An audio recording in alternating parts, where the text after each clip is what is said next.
At the age of 17, Lin Xi suffered a temporary loss of voice due to an ear injury. Following the tragic death of her parents in a car accident, she relied solely on her elder brother for companionship. Eventually, her brother's job transfer led to her relocation to her grandmother's home in Ling City. During this time, her brother entrusted a friend to look after her. The one who visited most frequently was the 5-year-older Qin Yu, whom she affectionately referred to as Sange. Despite the distance of over 100 kilometers between Jing City and Ling City, he steadfastly accompanied her to medical appointments and patiently taught her how to speak again, appearing at her school gates each evening without fail. He devoted his meager tenderness entirely to her, yet everything came to an abrupt halt just before she mustered the courage to confess her feelings. With her unrequited love left unresolved and a sudden upheaval at home, she departed to another land, severing all ties with him. Their reunion occurred 7 years later when she returned to the country for a blind date, only to find him blocking her path in the restaurant corridor. "Is it your blind date downstairs? After spending years abroad, your taste has certainly declined. There are far better options available. How could you still consider him?" "Who is a better option?" she instinctively inquired. Qin Yu replied me. At 8 in the evening, the century-old Chengnan restaurant buzzed with patrons. Inside the hall, several waiters covertly observed the figure seated in a corner, whispering, "She has only ordered a drink for so long. Is she really going to order food? I asked her half an hour ago, and her companion still hasn't arrived. Isn't this taking too long? Is she genuinely here to dine, or is she just a socialite posing for photographs?" As they spoke, they cast their gazes once more toward the corner. By the floor-to-ceiling windows, the long-haired girl donned a seasonal dress from Brand L, her profile visible as she gazed outside. She appeared to be in her 20s. From their angle, they could only vaguely discern her side profile, yet the diamond watch on her wrist stood out conspicuously, capturing their undivided attention. In the corner, Lin Xi glanced at the time once more, her brow furrowing. She had just returned to the country the previous night and was summoned for this blind date. An hour had passed since the agreed-upon time with her date, and her patience was wearing thin. Just as she prepared to rise, a commotion erupted at the entrance. Lin Xi paid it little mind, focusing instead on retrieving her wallet. She had ordered a drink, but had yet to settle the bill. When she looked up casually, she found a woman entering in the same dress she wore. In the next instant, the woman turned slightly, and upon recognizing each other's features, Lin Xi's breath hitched. It was Qin Yu's fiancée. If she was here, then Qin Yu. With her neck stiffening, Lin Xi's gaze shifted towards the entrance, and she indeed spotted the familiar figure, now surrounded by a throng of admirers. The man, clad in a bespoke suit that exuded opulence, stood at an impressive height of over 185 centimeters, his broad shoulders contrasting starkly with the corpulent executive beside him. From her vantage point, she could only see the sharp contours of his jawline. Instinctively, she sought to evade his presence, yet her gaze betrayed her, trailing after him until he vanished around the corner of the staircase on the second floor. "Is that Qin Yu?" "Who?" "The investment mogul, Qin Yu. He founded LX Capital. At least 3 of your frequently used apps are projects funded by his firm. I've lived in Jing City for years, and this is my first time seeing him in person." "Is he really so young?" "He looks about 25. "Impossible. He must be at least in his 30s. His company has been around for several years." The patrons at the adjacent table fervently debated Qin Yu's age. Lin Xi was somewhat disoriented, responding without thinking, "He's not yet 29. "Really?" A nearby patron looked up, surprised. "What is your relationship with him? Do you know him?" Lin Xi was momentarily taken aback by the question. She and Qin Yu had grown up in the same compound. Her brother was the elder among the younger generation, while she was the youngest. By age, she should address Qin Yu as Sange. She had left for abroad at 17, while Qin Yu was 21 at the time. His birthday was in November, so he was indeed 28 now. As for their relationship, it was merely that. "I don't know him," she shrugged, offering a faint smile. "I just heard others mention it." After settling her bill, she hurriedly exited, colliding with a young man. His eyes lit up upon seeing her. "Lin Xi, right? I've seen your photos in Liu Bei." The young man wore black-framed glasses, his face somewhat youthful, dressed in an Armani black suit that paled in comparison to Qin Yu's earlier ensemble. He exuded a somewhat contrived air of maturity. Lin Xi, suppressing her emotions, nodded without much expression. "That's me." Liu Bei smiled shyly, quickly apologizing. "I was on my way, but received a call from my supervisor and had to handle some work matters." Lin Xi was not swayed by his excuse. "You should have called me to explain. We could have rescheduled rather than waste my time here." Her aunt had mentioned that Liu Bei was working at the Aerospace Bureau, and his mother was her aunt's former superior. Initially, her aunt aimed to introduce her colleague to him, but when the girl canceled, they had turned to Lin Xi instead. Now it seemed he and that girl were indeed well-suited a knows-how and a latecomer, leaving Lin Xi as the unfortunate one. Liu Bei scratched his head awkwardly. You haven't eaten yet, right? How about we sit down and grab a bite? Lin's eyes' patience had long since evaporated, and with the presence of Qin Yu upstairs, she had no desire to linger any longer. She waved her hand dismissively. I just returned to the country and have a lot to handle. Let's do this another time. Liu Bei, unable to conceal his disappointment, realized he had no grounds to insist given his tardiness. Are you heading back to the compound? Let me give you a ride. No need to trouble yourself. I'm not returning there tonight. For reasons unknown, Lin Xi felt a sense of unease, inadvertently glancing up towards the second floor. On the second floor of Chengnan restaurant, the man at the head of the table remained motionless, while the others dared not speak out of turn. The nearest executive poured wine for him, saying, I heard President Qin has been busy at the branch office and hasn't returned to Jing City for quite some time, so I specially reserved a table at this local restaurant. The dishes here are crafted from the imperial chef's recipes. Would you like to try them? Upon hearing this, Qin Yu slightly lifted his gaze, casually surveying the table. I've not been feeling well lately and have no appetite. I won't be dining. He concluded with a detached, apologies devoid of any genuine regret. The seasoned executives in attendance could easily discern the insincerity in his words, yet they dared not call him out. After all, it was a rare occasion to have Qin Yu back in Jing City. They could forego the meal, but not the business discussions. After exchanging glances, the executives began tentatively, only to be interrupted by a sudden ringing sound. Behind them, an aide presented a phone. After a moment's hesitation, Qin Yu rose to accept it. Once he stepped away, the others exchanged glances, uncertainly looking towards the elegantly featured young woman seated on the opposite side of the table from Qin Yu.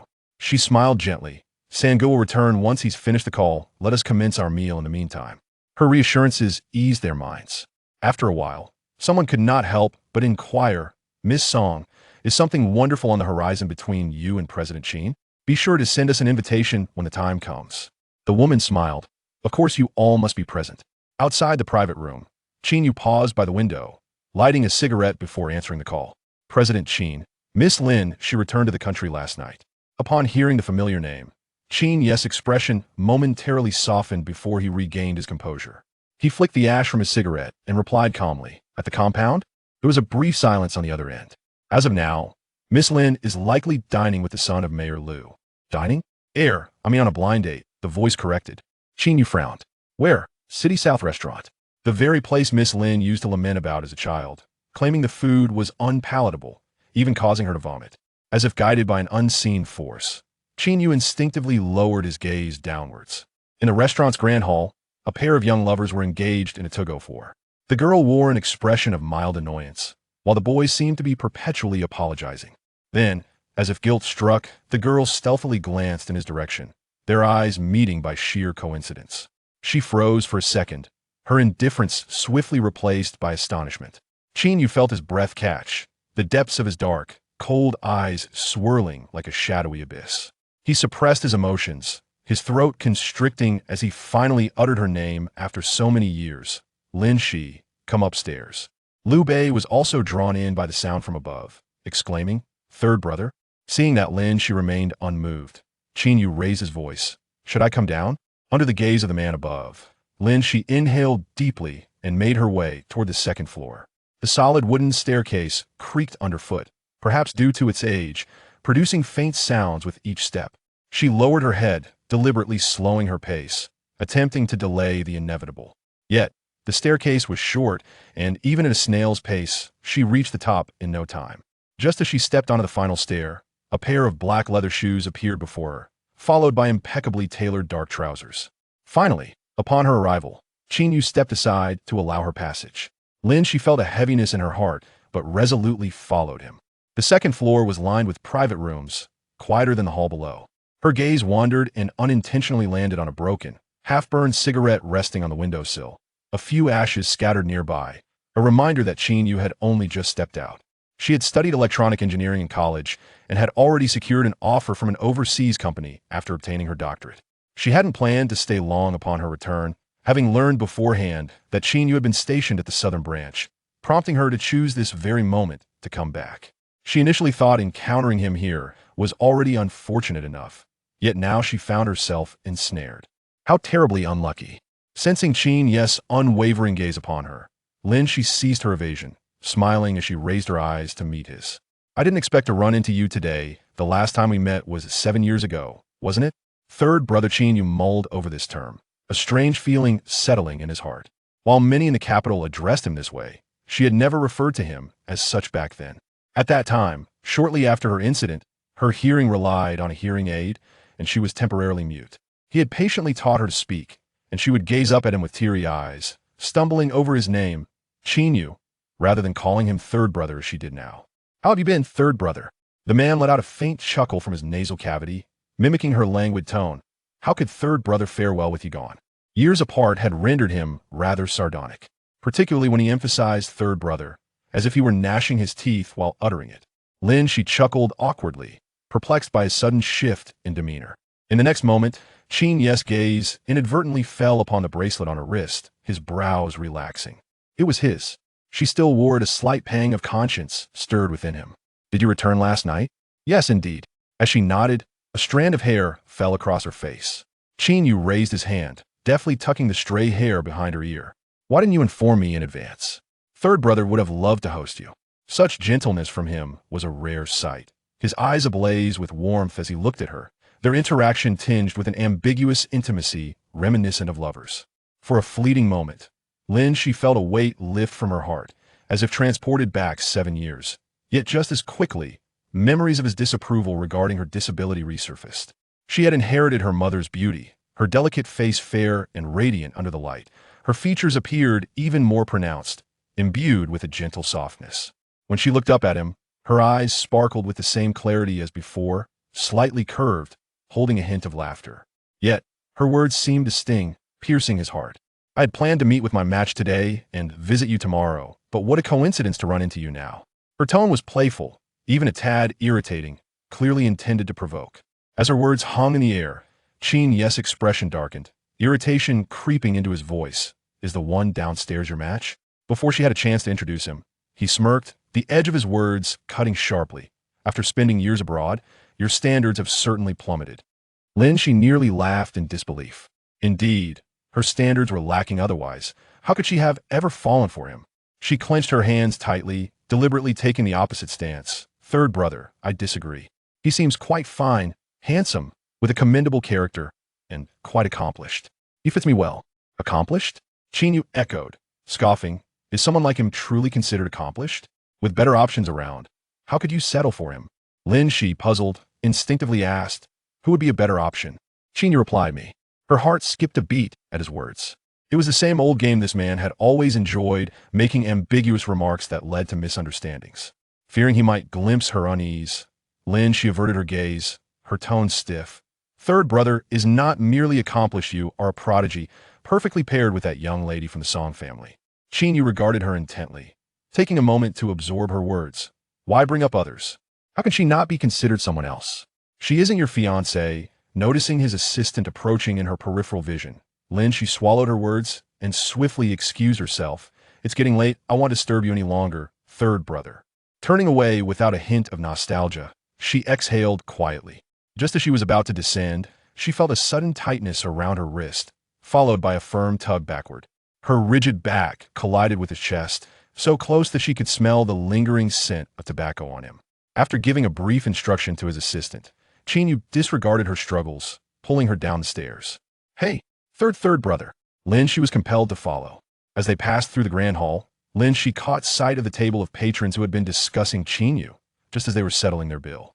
Their eyes met in a moment of silence. The emotions reflected in their gazes were nothing short of complex, filled with shock. Lin Xi raised her hand to cover her face. This time, without Qin Yu's grip, she quickened her pace, even moving ahead of him. At the restaurant's entrance, Liu Bei had not yet left. Upon seeing Lin Xi and the figure behind her, he eagerly called out Lin. Upon noticing Qin Yu, he hesitated, third brother. Hearing the address, Qin Yu paused, casting a cold glance at him, his eyes glinting with frost. Typically, he had no issue with such a title. It was quite normal for acquaintances to refer to him as such. However, hearing Lin Xi and Liu Bei address him this way together felt utterly discordant. Qin Yu remained silent, leaving Liu Bei at a loss. Sensing the tension, Lin Xi took the initiative to break the awkwardness. Are you still waiting for me? Ah, yes, I wanted to offer you a ride. I'm worried about you going home alone at this hour. All right. Lin Xi smiled slightly at him rather than being taken away by Qin Yu. She would prefer to ride with Liu Bei. She reached out, almost as if grasping a lifeline, attempting to take hold of Liu Bei's arm. Where's your car parked?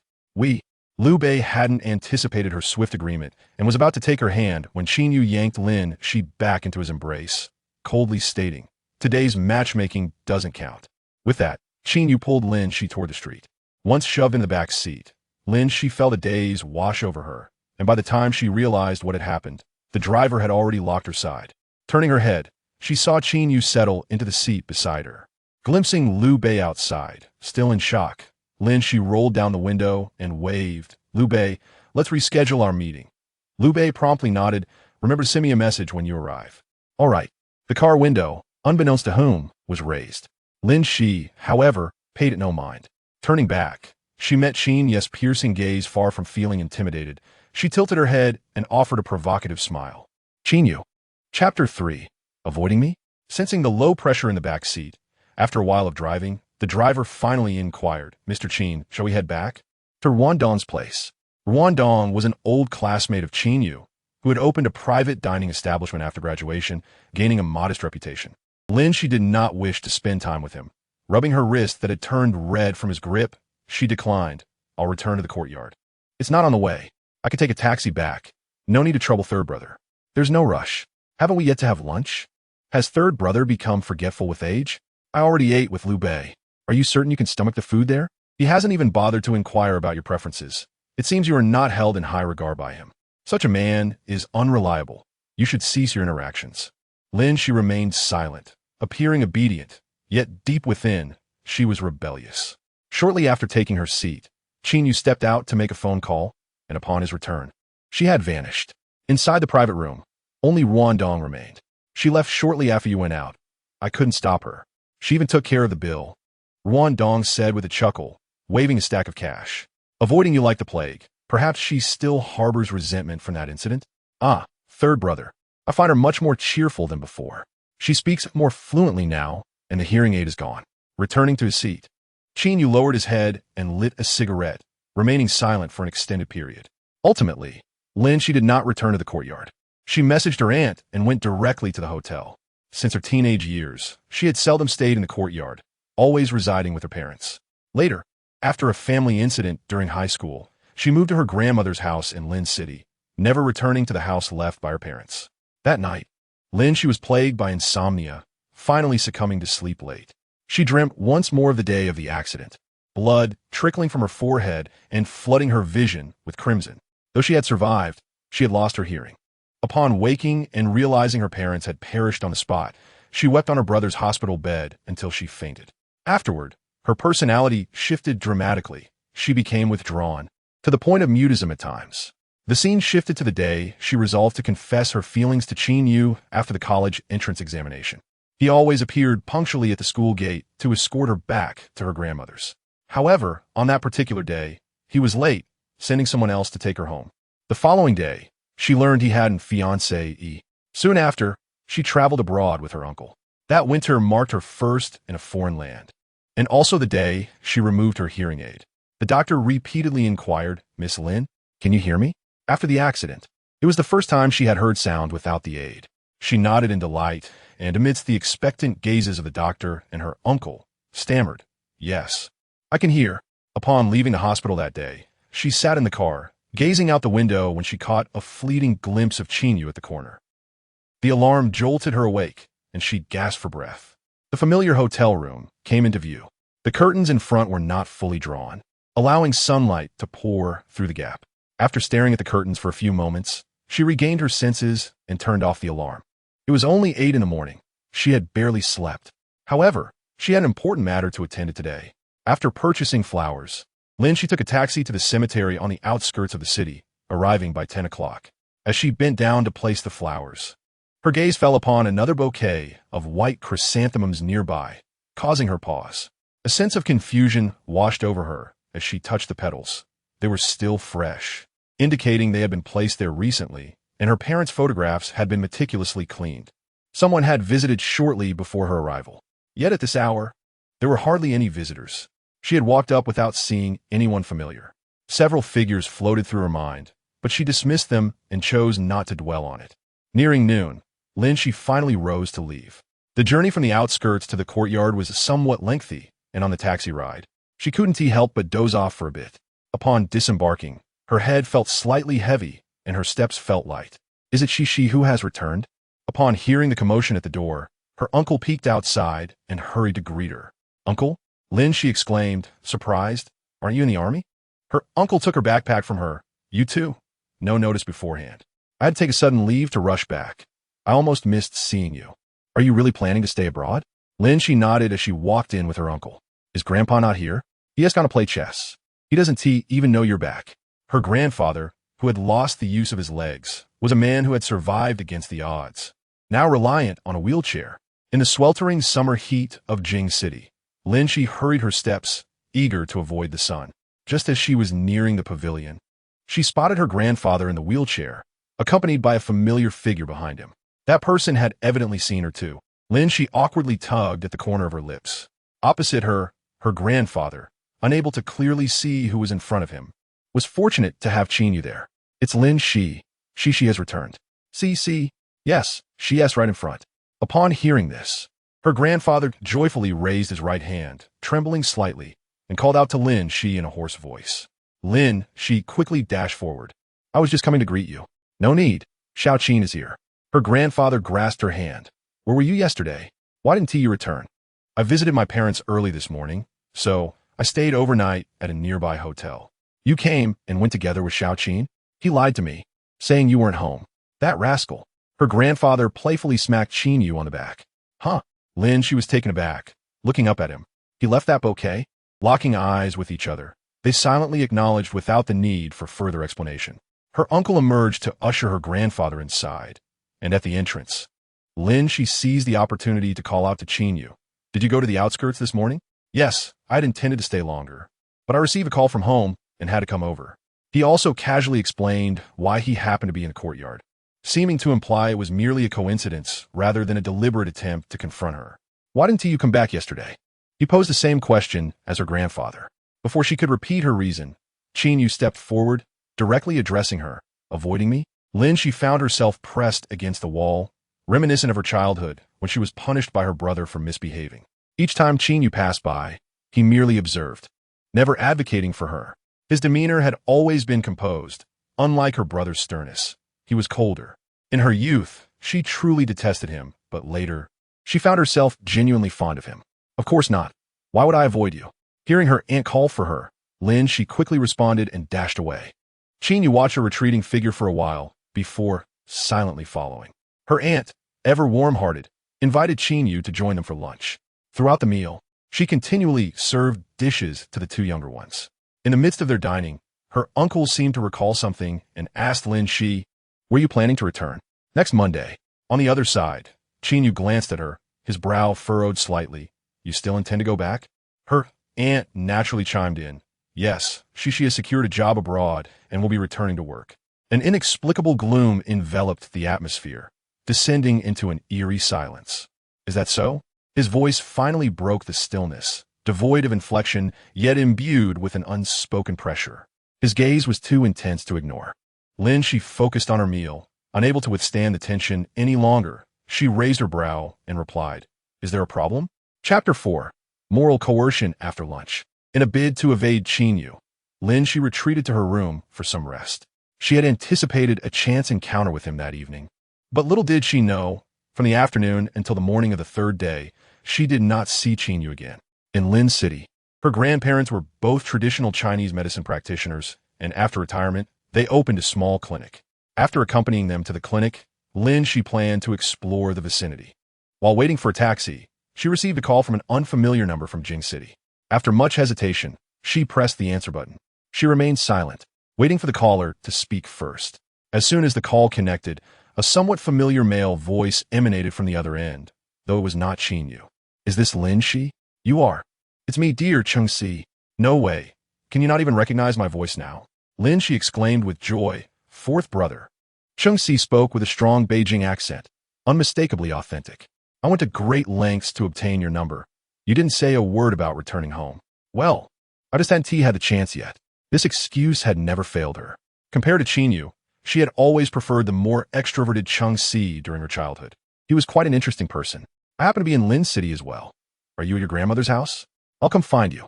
Now, of course. It's been so long. Surely you can spare some time to dine with me? Upon meeting, Chung Si placed his hand on her shoulder and ruffled her hair playfully, chiding, "You little rascal, how could you be so heartless? Back then, I wasn't even in Beijing and knew nothing. You cut off contact with them, fine. But why must you involve me too? After all these years, not a single message from you. Have you forgotten about your fourth brother's well-being? I doted on you. Who covered for you when you made mistakes as child? Have you forgotten?" Chung Si led her to a tea restaurant across the street. Once seated, he reached out to touch her ear and inquired seriously, "Are you really okay now? No lingering effects?" Lin, she shook her head. "I was fine by the time I started university." Speaking of university, Chung Si seized the opportunity. "By the way, what did you study in college?" "Electronic engineering." "What a coincidence." Chung Si pretended to be surprised. Lin, she couldn't help but smirk. She recalled that Chung Si hadn't studied that. "I started a tech company, but have been unable to recruit anyone. My little company is on the verge of collapse. In Beijing, you can't find anyone to work?" Lin, she was skeptical. Chung Si gestured dramatically. "What I lack is a talented individual like you, a rare find indeed." Lin, she replied. He chuckled, then played the emotional card. "So, my dear overseas PhD, for the sake of our past friendship, would you consider joining your brother's company? I'll give you shares. But I've already secured a job abroad. You haven't even started yet. What's the big deal? Come here, and I'll double your salary, or you can name your price. I won't even blink before signing the contract. After all, it wasn't his money. It's not about the money." Lin, she sighed, unsure how to refuse. Chung Si had always been like this. His eloquence was unmatched. "Isn't it better to stay in Beijing? Do you intend to live abroad forever?" As he continued with his moral persuasion, Lin, she found herself outmatched. "I'll think about it and give you an answer before tonight." "Oh no." Chung Si gestured to stop her. "I don't trust you anymore. Saying you'll think about it might mean you'll buy a plane ticket tonight. If you leave, my budding career will be cut short before it even flourishes. You know my family thinks I'm just wasting time. If I don't produce some results soon, I'll be shipped off for an arranged marriage." He feigned a dramatic sigh, clutching his chest as if he might weep at any moment. Lin, she couldn't help but laugh, conceding, "All right, I'll discuss it with you in detail when I return to Beijing in a couple of days." "That's the spirit. You're a good sister." He produced a contract as if by magic, insisting she sign it first. Everything else could be negotiated later. In the end, Lin, she was compelled to sign a contract binding her to his company. After escorting her home, Chung Si reviewed the contract thoroughly, confirming its accuracy before promptly calling Qin Yu. "Third brother, all went smoothly. I succeeded in securing her." "Thanks. Oh, come on. Who are we to each other? Besides, this girl has been abroad for so long. Everyone is worried. Just yesterday, he called me back from the field." Upon learning Lin, she had returned, I hadn't even had time to celebrate before hearing that she might leave again. After discussing it, we concocted this plan to keep her here. In this company, I'm merely a figurehead. The true mastermind is Qin Yu. It was he who sought me out back in the day. Now that I think about it, the year this company was founded, Lin, she had just graduated with her bachelor's degree. What does this mean? Waiting for her return? Fishing with a long line? Just after I assisted him with a significant matter, Chung Si felt emboldened to tease, "Third brother, you really have cast quite a long line.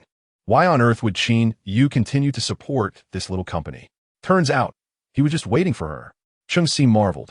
Who would have thought that the esteemed Qin Yu would one day play the role of a sycophant? Upon returning to Beijing, Lin Xi, under Chung Si's persistent urging, immediately commenced her role at Feiyun Technology. Her primary responsibility was to participate in chip research and design. On her very first day, she proudly arrived late. Likely due to jet lag, she had struggled to fall asleep the previous night and failed to hear her alarm in the morning. Upon exiting the elevator at the research center, she suddenly heard her name. Looking up, she noticed several individuals gathered at a workstation not far ahead, including her assistant. Only the first day and already late. No wonder she has a PhD from abroad, one remarked. What PhD?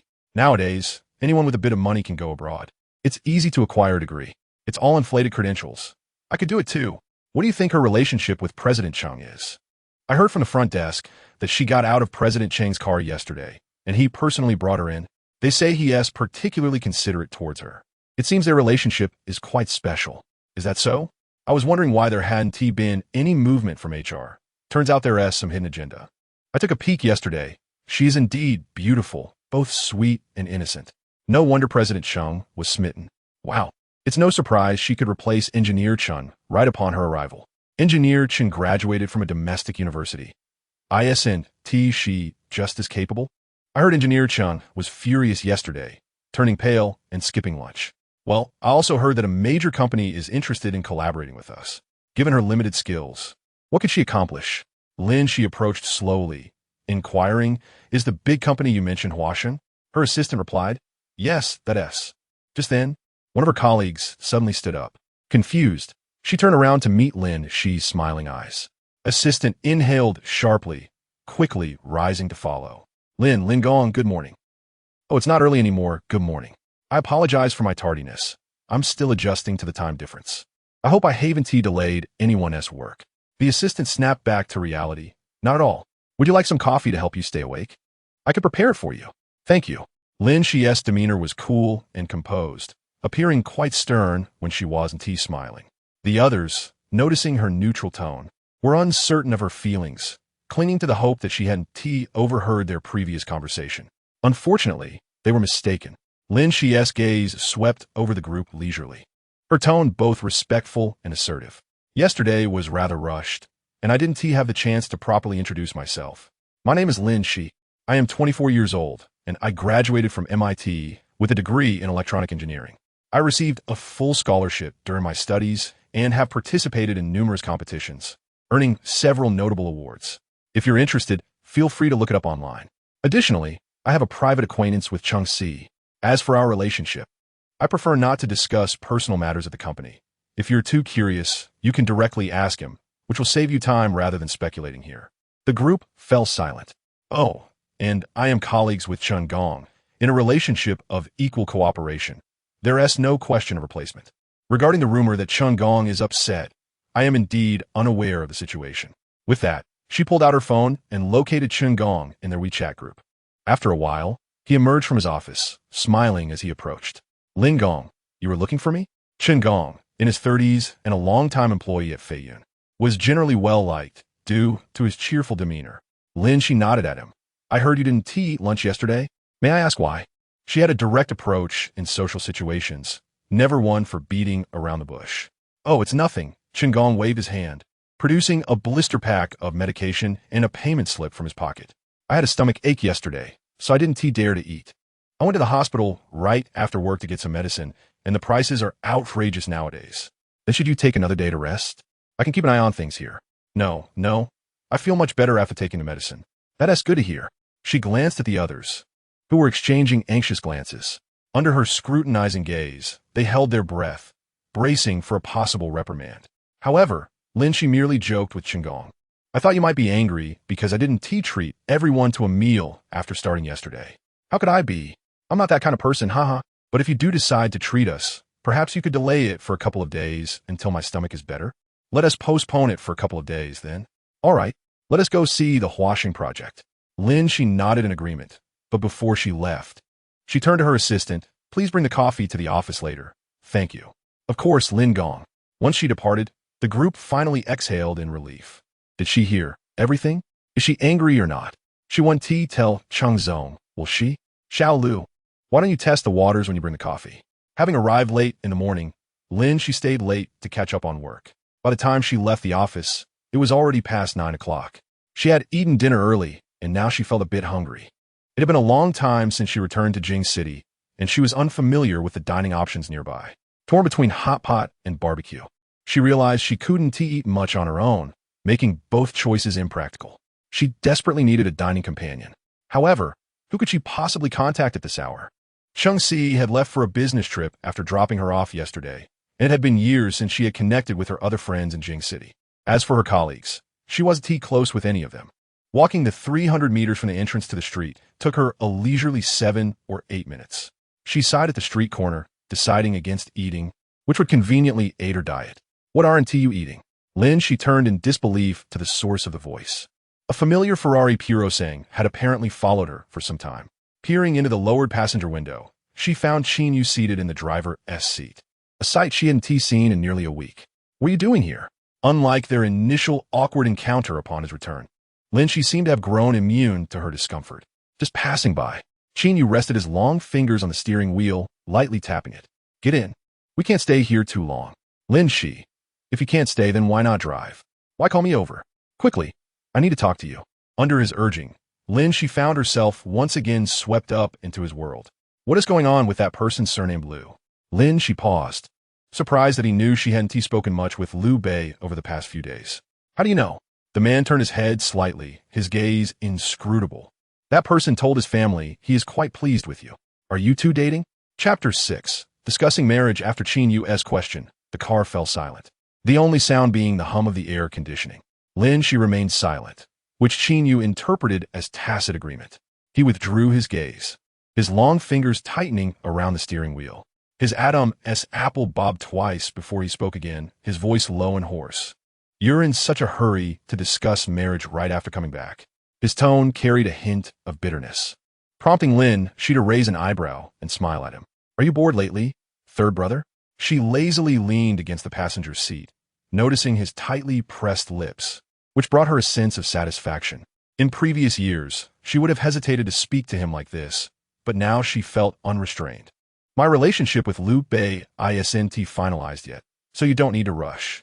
When the time comes to discuss marriage, we will personally deliver an invitation to you." The emphasis on the final word caused the temperature in the car to plummet. Qin Yu let out a sudden cold laugh, turning to look at her with a smile that didn't reach his eyes. Then he better have the ability to do so. Lin Xi frowned, displeased with Qin Yu's air of superiority. "Since you've asked if there's nothing else, please pull over ahead. I have an appointment." Lin Xi had no real appointment. She simply wanted to escape the confined space with him, offering a white lie. "With whom?" "Liu Bei. Who else could it be?" "Are you suggesting it's with you?" She retorted, her tone unfriendly. "That is fine. I happen to have time now. You missed our last meeting, so it's only fair we make up for it." Lin Xi gazed at the man across from her in disbelief. Was he truly oblivious to her intentions? It was as if he was determined to share this meal, refusing to relent until he achieved his goal. Lin Xi couldn't afford to confront him directly, so she let him lead. She expected he would take her to Ruan Dong's place, but upon exiting the car, she realized they were at a hot pot restaurant. "Don't want to eat here?" Seeing her hesitate, Qin Yu remained patient, silently waiting by her side. "I've heard good things about this place. If you don't like it, we can choose another. I'm fine with it, but..." Lin Xi glanced at him, her eyes conveying her thoughts. He nodded slightly, gesturing for her to enter. While waiting for the dishes, Lin Xi rested her chin on her hand, staring into the bubbling pot of red oil. Lost in thought, across from her, Qin Yu was still on the phone. She hadn't intended to eavesdrop, but the surrounding quiet allowed her to overhear him mention the Song family. It seemed he was discussing marriage arrangements, a thought that involuntarily crossed her mind. How strange it was that after so many years, he still hadn't married that woman from the Song family, even though they had been preparing for an engagement. "By the way, I didn't get to ask you, how have you been these past few years abroad?" Qin Yu had just finished his call. At her inquiry, Lin Xi couldn't be bothered to lift her eyelids, offering a perfunctory response. "Eating well, sleeping well, studies going smoothly, and feeling happy. Your adaptability seems impressive," Qin Yu remarked. Thanks to Sango, she clearly did not wish to engage in a proper conversation with him. Her sharp sarcasm was a reliable weapon. What was presented as hot pot was, in fact, the traditional copper pot of Beijing. Upon taking her first bite, Lin Xi momentarily furrowed her brows. Qin Yu observed her reaction intently, wondering if it was unpalatable. She hurriedly shook her head, refuting the notion that it was bad. "Perhaps I am just finicky." During her university days, there was a copper pot restaurant across from her campus that was particularly authentic. Over the years, she had frequented it sporadically. While abroad, she often reminisced about the culinary delights of Beijing, yet failed to find anything truly authentic. The texture of the meat, in particular, was vastly different between the two countries. Ironically, shortly after she enrolled in university, a venue offering copper pot hot pot and Beijing snacks opened nearby. Initially, she held little hope, but the dishes surprisingly resembled the flavors of home. "Well, perhaps next time I shall try a different place." Lin, she did not respond to his words. She had no desire for a next time. Dining alone with Qin Yu felt akin to enduring a trial. After the meal, Lin, she was aware that hailing a cab from this location was quite difficult. So without waiting for Qin Yu to say anything, she readily entered his car. Could you kindly take me to the hotel across from the company? Not returning to the courtyard? I will go back during the weekend. So you intend to reside in the hotel indefinitely? Lin, she felt quite content at that moment, her hostility towards him lessening as she spoke. I'm already searching for a place. I plan to view some options in a couple of days. Qin Yu said nothing further at that time, but later that evening, he made a phone call to Lin Xi, who was far away. Wait, Sangu, why do I feel a bit dizzy? Lin Xi, upon hearing his words, was somewhat perplexed. Since you have a vacant property, why not let Shibao stay there? Why bother with him? On the road beneath the hotel, a black Ferrari still lingered. The driver's window lowered partially, revealing a man casually resting his hand on the edge, cigarette in hand, exuding a languid demeanor. Under the cold moonlight, his long, bony fingers moved slightly, tapping the cigarette, sending ash cascading down. Inside the car, the man's black shirt was unbuttoned at several places, his gaze fixed on the hotel above, oblivious to which floor he was observing. Meanwhile, a phone call on speaker continued beside him. Do you think she would agree if I proposed it? His voice betrayed no emotional fluctuation, resembling a still pond, devoid of any ripples. Lin Xi replied. That is indeed true. Based on their understanding of Lin Xi, she would likely refuse and keep her distance even more. Just like with the recent company matters, Qin Yu had to adopt a roundabout approach. Fine, I will speak with her. The following noon, Lin Xi had just arrived at the company cafeteria when she received a call from Lin Xi. Is there something you need? Siga, I heard from Aunt that you haven't returned home these past few days. Yes, I'm staying at a hotel near the company for convenience. My oversight, I should have asked you sooner. Lin Xi began to play his part. There's an available apartment near my office. You should move in there directly. There's no need. I'm searching for a place. What are you searching for? There's a house available. My brother has nothing but an empty apartment. Besides, you've done so much for Siga. Why be so polite? Aren't you going to stay there? I'm not residing there at present. I bought it for convenience, but it has remained empty. That settles it then. I have arranged for housekeeping to clean it for you, and you can move in tonight. Staying at my place would surely be more reassuring. Reflecting on how Aunt had been eager to assist her in finding a suitable home, Lin Xi did not wish to trouble her further, and thus acquiesced to Lin Xi's arrangement, which would ease matters. I will find someone to help you move tonight. Sigo, there's no need to trouble yourself. I don't have much. Absolutely not. Listen to your brother. His tone left no room for refusal. All right then, thank you. CG. After work that evening, Lin Xi stood at the hotel entrance, luggage in hand, as the person meant to help her move had yet to arrive, but unexpectedly, Qin Yu showed up. Chapter 7. Do not touch me upon seeing Qin Yu. Lin Xi's demeanor soured instantly. Her irritation was palpable. Did you all conspire together? At that moment, she found it hard to believe that Lin Xi had no hand in this. As Qin Yu stepped out of the car, he had inquired in their group chat who was available, and he happened to be free. Perhaps it was convenient for him to assist her move. He had changed cars today and even brought along an assistant. The assistant nodded and smiled at her, stepping forward to take her suitcase. Before Lin Xi could say a word, Qin Yu's presence overshadowed her, casting a shadow over her. He suddenly drew near, causing her to instinctively hold her breath. Upon realizing, she detected a faint fragrance of perfume. Not a men's scent, but a rose fragrance likely favored by women, yet it was not hers. Qin Yu maintained a respectable distance from the opposite sex, and his attire suggested he had not come from home. Thus, the lingering scent of perfume on him. She could not quite articulate her feelings, and she stepped back, attempting to distance herself from him. Behind her were the steps, and fearing she might stumble, Qin Yu reached out to catch her. His fingers were cool, and he tried to grasp her delicate wrist through a bracelet. Before he could tighten his grip, Lin Xi, in a panic, shook off his hand. Do not touch me. Her abrupt motion caused the bracelet on her wrist to fly off and clatter to the ground. Qin Yu's expression darkened sharply. Disregarding her resistance, he seized her arm with one hand while the other encircled her waist, pulling her forcefully into his embrace. Lin Xi, having lost her balance, stumbled directly onto him. You, let go of her. He raised his hand, gripping her face and forcing her to meet his gaze. He tore away the facade he had worn for the past few days, his voice laced with anger. What is this commotion about, Lin Xi's shimmering eyes glared at him, her lips tightly pressed. Years had passed, and his temper had indeed intensified. After his outburst, he softened, You are usually so docile with Chang Si and the others, yet you choose to bully me? Lin Xi. How had she not realized until now how shameless Qin Yu was? Years ago, he had trampled on her sincerity, and now he was turning the tables.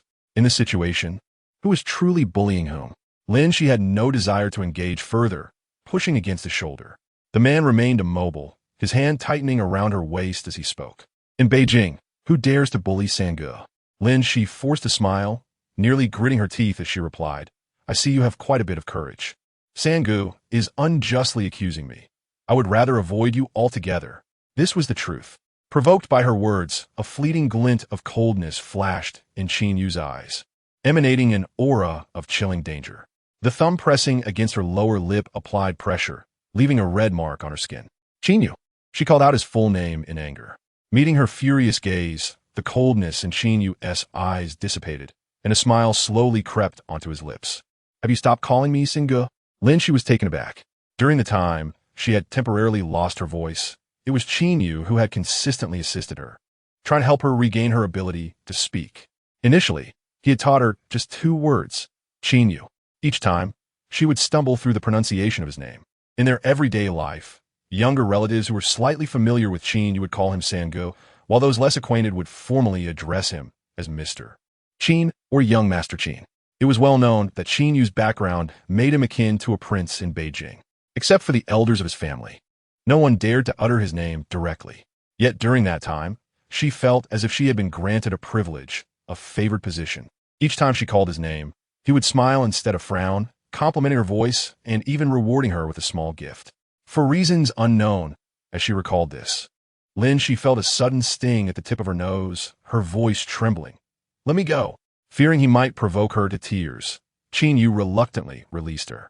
Once freed from his grasp, Lin Xi quickly distanced herself from him. This time, Qin Yu did not express anger. Instead, he turned and walked away.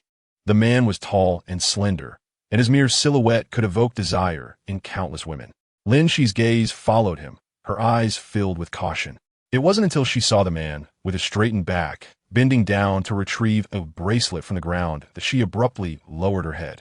She wore a puff-sleeved long dress today, and her slender wrists caused the sleeves to slide down, loosely hanging over her forearms, revealing a patch of fair skin. At that moment, her wrist was bare, the precious sandalwood bracelet having vanished without a trace. She was unaware of when it had fallen, as her attention had been solely focused on Qin Yu. When she looked up again, she noticed that on his left wrist, Qin Yu wore a bracelet that appeared strikingly similar to her own. As her gaze fell upon this scene, a tightness gripped Lin Xi's throat. Others might be oblivious, but she alone knew that the bracelet Qin Yu wore was merely a substitute, while the original belonged to her, having just slipped from her wrist. That bracelet held significance, as it had been worn by Qin Yu since his teenage years, almost never leaving his side. It was said that it had been specially sought out by his grandfather when Qin Yu was born weak, having undergone a blessing ceremony. Logically, it should not be given away until that evening at the school gate, when Qin Yu sat in the driver's seat, leaning over to help her adjust her hearing aid. She had been lost in thought, staring at his bracelet, when suddenly she felt a gentle tap on her forehead. Looking up, she saw him shaking his wrist, offering the bracelet. As she leaned closer, the scent of sandalwood enveloped her. Each time she inhaled that fragrance, a sense of calm washed over her, lifting her spirits. She nodded vigorously at Qin Yu. Noticing her fondness for the bracelet, he lowered his head to meet her gaze, gently guiding her. Have you forgotten what I taught you? If you want something, you must speak it aloud. Just say it, and anything is yours. She hesitated to voice her desire, and he remained patient, waiting for her to gather the courage. After what felt like an eternity, she finally found her voice. Qin Yu's eyes softened as he smiled, removing the bracelet from his wrist and placing it onto hers, assuring her that with it, she would soon feel better. Later, she learned the bracelet's origin and regretted wanting to return it. At that time, his expression had not been particularly pleasant, but it wasn't severe. He was young, and she wondered why she had been so prone to overthinking. Since I have given it to you, it is yours now. Take good care of it, and do not misplace it. Across from her, Qin Yu had already turned back, walking slowly. His head bowed as he diligently wiped the item he had retrieved with a handkerchief. When Lin Xi came to her senses, She looked down to see Qin Yu taking her hand and returning the bracelet to its rightful place, his voice overlapping with her memories. Take good care of it, and do not lose it again. Chapter 8. You aren't wearing your hearing aid? The apartment near Changxi Company was not large, just over 200 square meters. But it was sufficient for Lin Xi living alone. She had only brought back 2 suitcases from abroad. Her uncle had yet to send the rest of her belongings. With so few items, she finished tidying up less than an hour after seeing Qin Yu off. Knowing she had moved in, her aunt came over early the next day to help her prepare everyday necessities. While arranging flowers in a vase, her aunt inquired about Lin Xi's recent experiences at work. How is a new job? Are you settling in well? It's all quite good. You needn't worry too much. Once reassured that she was adjusting well, her aunt shifted the conversation to other topics. Your third brother's marriage to Song Ning hasn't been finalized yet. Lin Xi, holding scissors, accidentally snipped off a bit too much from the flower stem. She forced a smile, placing the rose into the vase casually. Weren't they already engaged? Her aunt, oblivious to Lin Xi's unusual demeanor, continued speaking. They had been saying they would settle down for years. I mentioned that you were abroad and couldn't attend. But now that you're back, it seems you can catch up? Yes. Ah, Lin Xi, you probably haven't met Song Ning yet, have you? Lin Xi remained silent. She did not know much about the Song family. She only knew that Song Ning's father was involved in politics and had moved to the capital a few years back due to work. Song Ning and Qin Yu were university alumni, having studied broadcasting, and she was now a host for a program at the capital's main station. Do you and your third brother get along well? Has he mentioned marriage? I just returned to the country. I haven't seen him much. True. Her aunt nodded. How about you and Liu Bei? His tardiness last time was indeed due to work. That topic made Lin Xi's head ache. Let's discuss it later. It's not urgent. That won't do. You're about to turn 25. You should be dating. Initially, her aunt didn't want to pressure her into marriage. But considering that all the elders were aging besides Lin Xi, she felt the urgency. There are many older than me in the yard. And your fourth brother and the others are still not settled either. Her aunt chided, you keep bringing them up. I really need to urge them. Otherwise, you'll keep using this excuse to evade me. Since childhood, Lin Xi had habitually deflected attention onto Changxi and the others. Being the youngest in the family, whenever they were mentioned, the elders would not focus their scrutiny on her. Having narrowly escaped another interrogation, Lin Xi shrugged with a smile, not taking the matter to heart. On Friday night, the R&D department of Feiyun Technology finished work early because Lin Xi was treating everyone to dinner. No one knew where she had chosen, thinking it would just be a simple meal, so they paid little attention. Upon arriving, the group stood in stunned silence on the roadside, gazing up at the opulent entertainment club across the street, their jaws agape in shock. Lin, are we really dining here? Engineer Chun stuttered, exchanging incredulous glances with his colleagues. This place was known to be an exclusive venue for the city's elite, located in the busiest commercial area of the capital. Rumor had it that they operated on a membership basis, with entry tickets costing up to $1 million. Ordinary people wouldn't even dare to glance at it as they passed by. Lin Xi walked ahead, responding, yes, it's close to the company, making it convenient. Everyone was left speechless. Seeing her so composed, they suppressed their unease and hurried to follow. At the entrance, the waiting attendants immediately approached Lin Xi, greeting her warmly. Good evening, Miss Lin. With that, they gestured for her to enter. The lobby was silent, devoid of any noise apart from the sound of footsteps. The attendants standing on either side smiled and bowed, greeting her as they passed. Good evening, Miss Lin. The group walked through, curiously observing their surroundings, intimidated by the grandeur. Behind them, Lin Xi's assistant and other colleagues whispered amongst themselves, they say one light fixture here costs $1 million. I wonder if it's true. It is true, madam. The attendant in front turned to her, gesturing towards the lobby. All the lighting fixtures you see here are custom-made, and indeed, some of these chandeliers are worth $1 million. Hearing this, the group gasped, casting wary glances at Lin Xi. Although she had been with the company for a week, they did not know much about her. They only knew she was familiar with the president and had studied abroad. As for her family background, she had never mentioned it. Many took the opportunity to probe, but she skillfully evaded the topic. Due to her mysterious aura, speculations ran rampant among her colleagues about her potential connections. But no one imagined her identity was so remarkable. By the elevator, the attendant had just pressed the button. Lin Xi absent-mindedly stroked the beads on her wrist, her expression calm as she gazed ahead. The adjacent elevator doors opened first, and people began to exit. Suddenly, a familiar female voice rang out. Lin Xi? Taken aback, Lin Xi furrowed her brow and turned her head. She was met with the sight of a woman in a strapless little dress, her makeup flawless. Song Ning, is that you? Before Lin Xi could respond, her assistant erupted with excitement behind her. Song Ning smiled. I am Song Ning, hello. It's really you. I adore your show.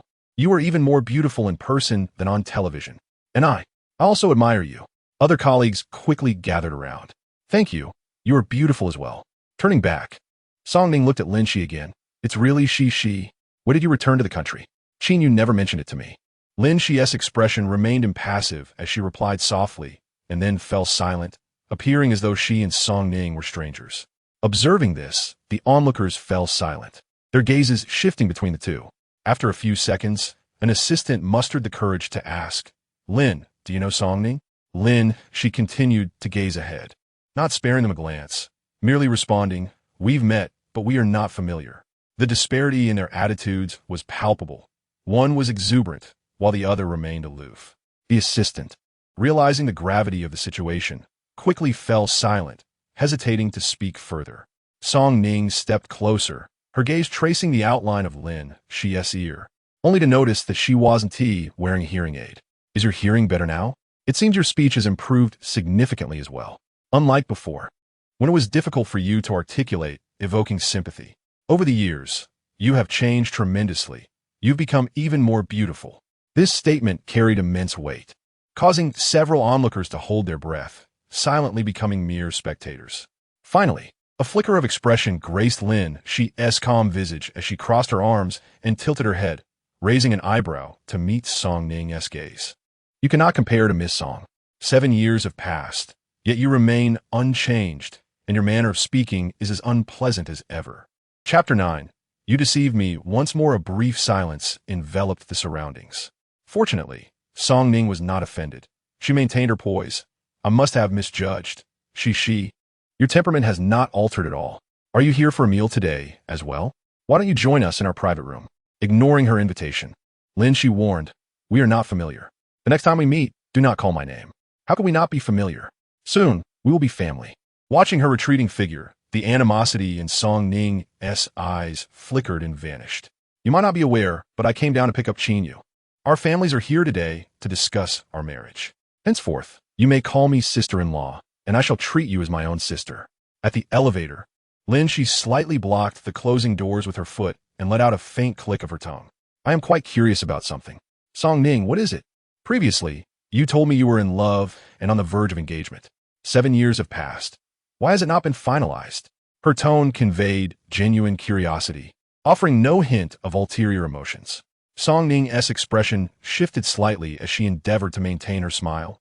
We were simply too busy with work before. It's not too late now. Lin Xi responded with a nonchalant "oh," adding, I thought that if a man truly loved a woman, he wouldn't make her wait so long. As her words lingered, Lin Xi halted within the elevator, turning to face Song Ning once more. With her right hand emerging from her pocket, she delicately raised a black card, waving it lightly in the air. 5 million, this is my share of the betrothal gift. Always at the ready, eagerly awaiting your and brother San's good news. Yet, before that, you are not worthy to associate with me. This was the confidence of the eldest daughter of the Lin family. Song Ning, catching a glimpse of a name tag around one of their necks. She muttered vaguely, Feiyun Technology. So it is under Qin Yu's company. Unbeknownst to her, as soon as the words left her lips, Lin Xi suddenly lifted her head. In the private room, Lin Xi sat at the head of the table, engrossed in sending messages to Chung Si, wanting to inquire why Feiyun was connected to Qin Yu. The others sat stiffly on either side, hardly daring to breathe. After a moment, Chun cleared his throat, attempting to break the tension. That host seemed all right on television, but in private, she is quite harsh. Indeed, the assistant quickly chimed in.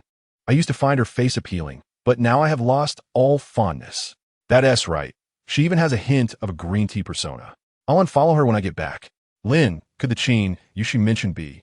Hearing their conversation, Lin Xi did not lift her gaze. Is indeed the person you are thinking of. So, President Qin is your brother, not by blood. Then, Lin, could you satisfy our curiosity? You previously stated you didn't wish to discuss personal matters at work. What about now? Chun quickly elbowed his assistant, silently chastising him for bringing up an inappropriate topic. Surprisingly, this time Lin Xi did not refuse. What do you wish to ask? In unison, everyone turned their attention toward her. What does your family do? How did you come to know President Qin? While typing, she replied, his grandfather and my grandfather were comrades. We grew up in the same family compound, including Qin Yu. As for my family, suddenly, she paused, taking a long moment before continuing. My parents previously ran a small business. It's nothing worth mentioning. Small business? Several people's lips twitched. Their daily attire and accessories were all high-end brands, never repeating in a week. With a membership card here and a casual expenditure of $5 million, could her family truly be running a small business? Someone forced a dry smile. Lin Xi is being overly modest. In this regard, Lin Xi was indeed humble. The Lin couple owned a large company in the capital, specializing in medical equipment. After their departure, they left Lin Xi a substantial inheritance. Even if she chose not to work, she would never need to worry about her livelihood for the rest of her life. As the exquisite dishes began to arrive, everyone gasped. Lin, you have ordered too much. These dishes are quite expensive, aren't they? Indeed, it's too extravagant. We could have just had hot pot. It's not extravagant. Please enjoy your meal. The food here is quite good. Furthermore, the facilities are complete, so there's no need to move to another location later. Lin, you are truly too kind to us. Lin Xi. In future work, if I misstep in any regard, I hope everyone will bear with me. It's not about flattering. It's just that my mother advised me to foster good relationships with colleagues in the company. It's always beneficial. She previously paid little attention to this, never deliberately trying to please others, living by her own rules. Years have passed, yet she still retains some of the little flaws instilled by her parents. However, her mother's advice held some truth. After all, it was merely a meal, and it posed no inconvenience to her.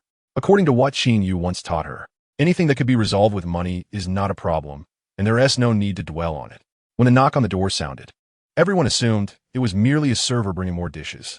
The door opened, and indeed, a server entered, though empty-handed, walking directly to Lin Xi. Miss Lin, President Qin is in the next room. He requests your presence. The server spoke softly, bending down to whisper to Lin Xi, with only her able to hear.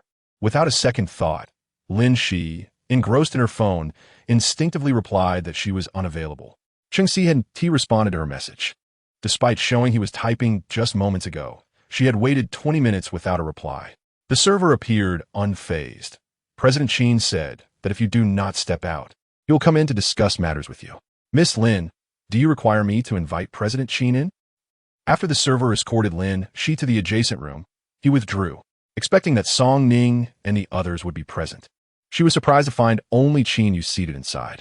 Upon hearing the sound, the man extinguished his cigarette, his gaze landing precisely on her. Lin Xi, dressed in a light professional outfit, appeared more mature and composed. Qin Yu nodded slightly, signaling her to take a seat. Are you dining with colleagues? How did Brother Sin know? Did sister-in-law inform you? Lin Xi pulled out a chair opposite him, crossing her legs as she focused on adjusting her sleeves. Perhaps not anticipating her reference, Qin Yu paused momentarily, taken aback. A fleeting look of confusion passed through his eyes, quickly followed by a realization of whom she was referring to. He admonished her with displeasure, chiding her for her careless words. Lin Xi remained unfazed, her gaze teasing. She mused on how she had never noticed her third brother's innocence before. With a hint of mischief, she quipped, "Isn't it appropriate for me, as your sister, to address her as sister-in-law? What connection do I have with her? Whom have you been listening to?" He retorted dismissively, "It matters little. I did not come here to discuss that." Rolling up her sleeves, she lifted her gaze to meet his, her expression as indifferent as that of a stranger. "Is my entry into Feiyun technology somehow related to you?" Before he could respond, a sardonic smile crept onto her lips as she recalled their previous encounter. "Well, this is the second time. Qin Yu, you have deceived me once again." Chapter 10. The rift with Qin Yu. Lin, she detested the sensation of being deceived. Even when she understood the other party's intentions were well-meaning, she found it intolerable, particularly when the deceiver was Qin Yu. She had once placed her utmost trust in him. Perhaps he had not anticipated her swift realization, as he remained silent, avoiding an explanation. Supporting her forehead with her palm, Lin Xi exhaled slowly, her long hair cascading over her shoulders, obscuring her expression. Regret was more prominent in her demeanor. This entire situation had not been without signs. She had simply failed to ponder deeply at the outset. Xi was merely an excuse. A sudden feeling washed over her, as though she had fallen into his trap the moment she returned to the country. It felt as if everything was under his control and surveillance, and she was meandering within the high walls he had erected, unable to sever ties or extricate herself from this entanglement. Qin Yu absently fiddled with the beads in his hand, finally responding, Feiyun Technology was merely a small company I invested in. It is no longer under my control. I admit, I was the one to initiate contact with Xi.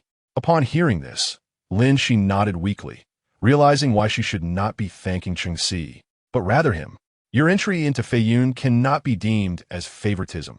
Your outstanding performance and capabilities merit it. Setting aside our relationship, allowing a talent like you to drift towards foreign markets would indeed be a loss for us. Retaining you is the best course of action. He adopted a formal tone, rationalizing that it was only reasonable to employ certain strategies in business.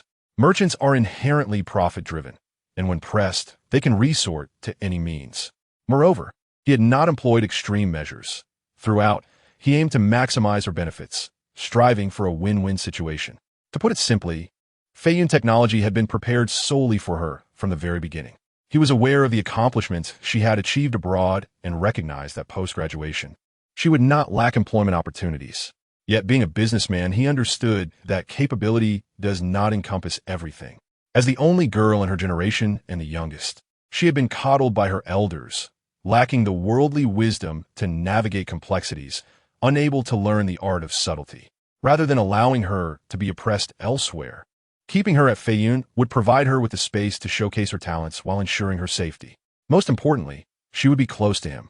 He would no longer have to travel numerous times a month just to catch a glimpse of her from afar, nor would he need to worry about her discomfort abroad, having arranged for several stores near her school and residence for her convenience.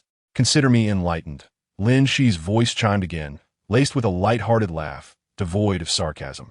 She had straightened up, casually sweeping her hair back from her forehead, revealing her unadorned features.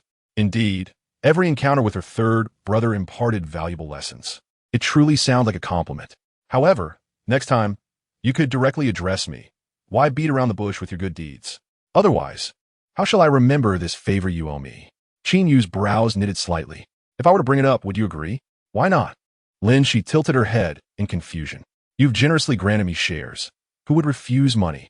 He remained silent, gazing into her eyes for a long moment before finally voicing the question he had long wished to ask since their first meeting upon her return. You no longer bear a grudge against me?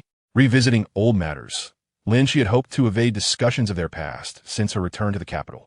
In an instant, her smile faded, her gaze shifting to a nearby mural as her tone remained flat. I am no longer a child. There is no talk of hatred. Then why is it that since your return, you seem so uncomfortable in my presence? He recalled how, in the past, even when she could not speak, her joy at seeing him was unmistakable. She abruptly turned to meet his gaze, her voice laced with irritation. Must you dwell on the past?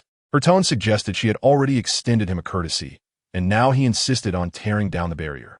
Before she could finish, a soft snap echoed as he harshly twisted a bead between his fingers, his pale fingertips leaving a mark upon its surface, teetering on the edge of losing control. Qin Yu's lashes fluttered, but when he looked up again, his expression was serene. They are still waiting for me. We shall continue this conversation another day. Before he could reply, Lin Xi stood and departed. The individuals behind her remained silent, making no move to stop her. As she opened the door, she exhaled in relief only to meet the astonished gaze of Qin Yu's mother. Hello, Lin Xi nodded at her, not intending to engage in pleasantries. Onlookers would undoubtedly find it curious. After all, she had grown up in the compound, the favored child of numerous elders, treated as a beloved younger relative by all. Yet, with Qin Yu's mother, the atmosphere felt oddly distant. Xiaoxi has returned? Qin's mother smiled warmly. I've been away for the past few days and was unaware of your return. Upon finishing her sentence, Qin's mother glanced at the private room behind Lin Xi, tentatively inquiring, Are you with Qin Yu today? Lin Xi suspected that Song Ning had mentioned their encounter. Auntie, rest assured, it was merely a coincidence. I was dining with colleagues next door. That is quite the coincidence. As she perceived the unease in Qin's mother's eyes, Lin Xi smoothly interrupted her, stepping aside to clear the path. My brother is inside. I shall not intrude any longer. Qin's mother seemed equally disinterested in conversing, hastily responding, All right, you go ahead. We will talk when I return to the compound. Lin Xi acknowledged her briefly, turning away to head toward her own private room. She heard footsteps behind her, soft, the sound of leather shoes against the floor. Qin Yu had emerged. Almost immediately, she caught snippets of his mother-esque voice, suppressed, as if to shield her from hearing. Yet she could still discern a few accusatory tones. Lin, she paid no mind to their argument, reaching the door of her room where the attendant opened it for her. She was uncertain if it was intentional, but she suddenly overheard, "Have I ever agreed to the marriage with the Song family? You believe she is the best candidate for the Qin family's daughter-in-law. You could easily use the solution I previously provided. Why not find an obedient son at the Dongxing Welfare Institute, who would worry about her not having someone to marry? If you had accepted that solution sooner, today's scene wouldn't have been so awkward. You needn't come here to confront me. Not far away." Lin Xi's lips twitched violently as she disappeared down the corridor. Out of the corner of her eye, she caught sight of her entering, prompting Qin Yu to press his lips together tightly. What is so wrong with Song Ning? After all these years, she still doesn't measure up to your standards? In the next moment, as if a thought struck her, Qin's mother's voice rose uncontrollably. "Do you still have feelings for Lin Xi? I knew it. What does Song Ning possess that Lin Xi lacks? Why must you choose her?"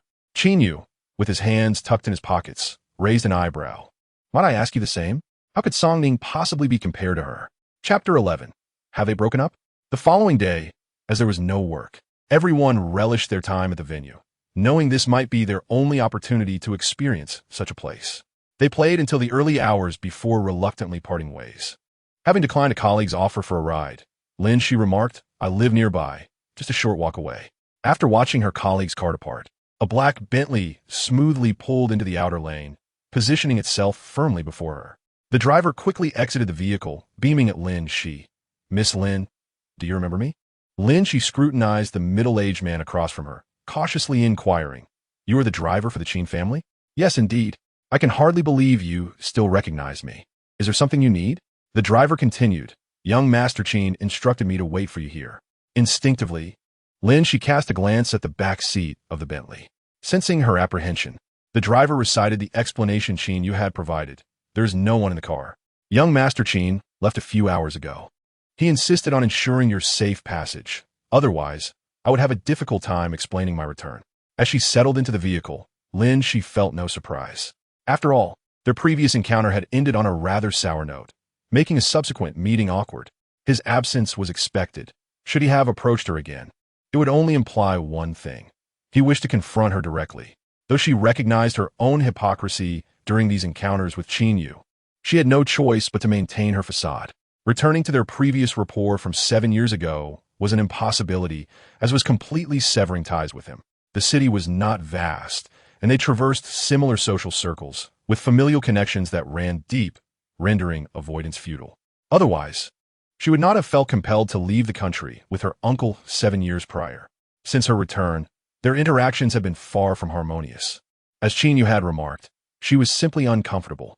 If this continued, she sensed that a complete fallout was imminent.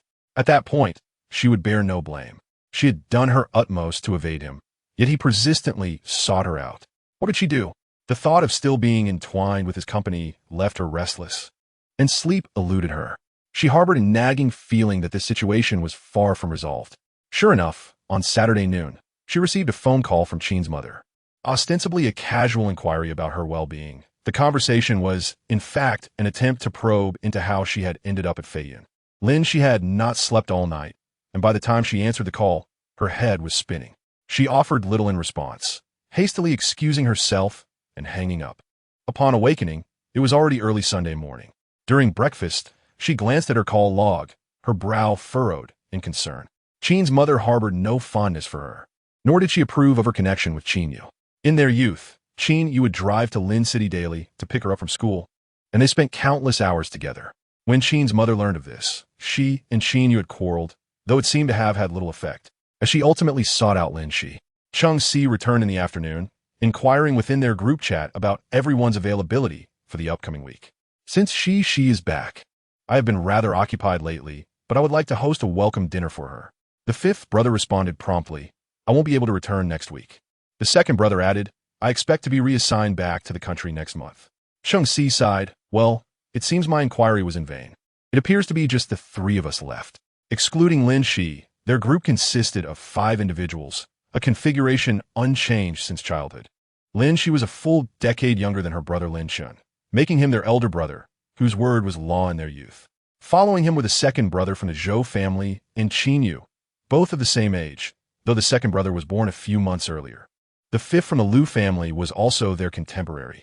Uniquely, these individuals had grown up in a shared environment.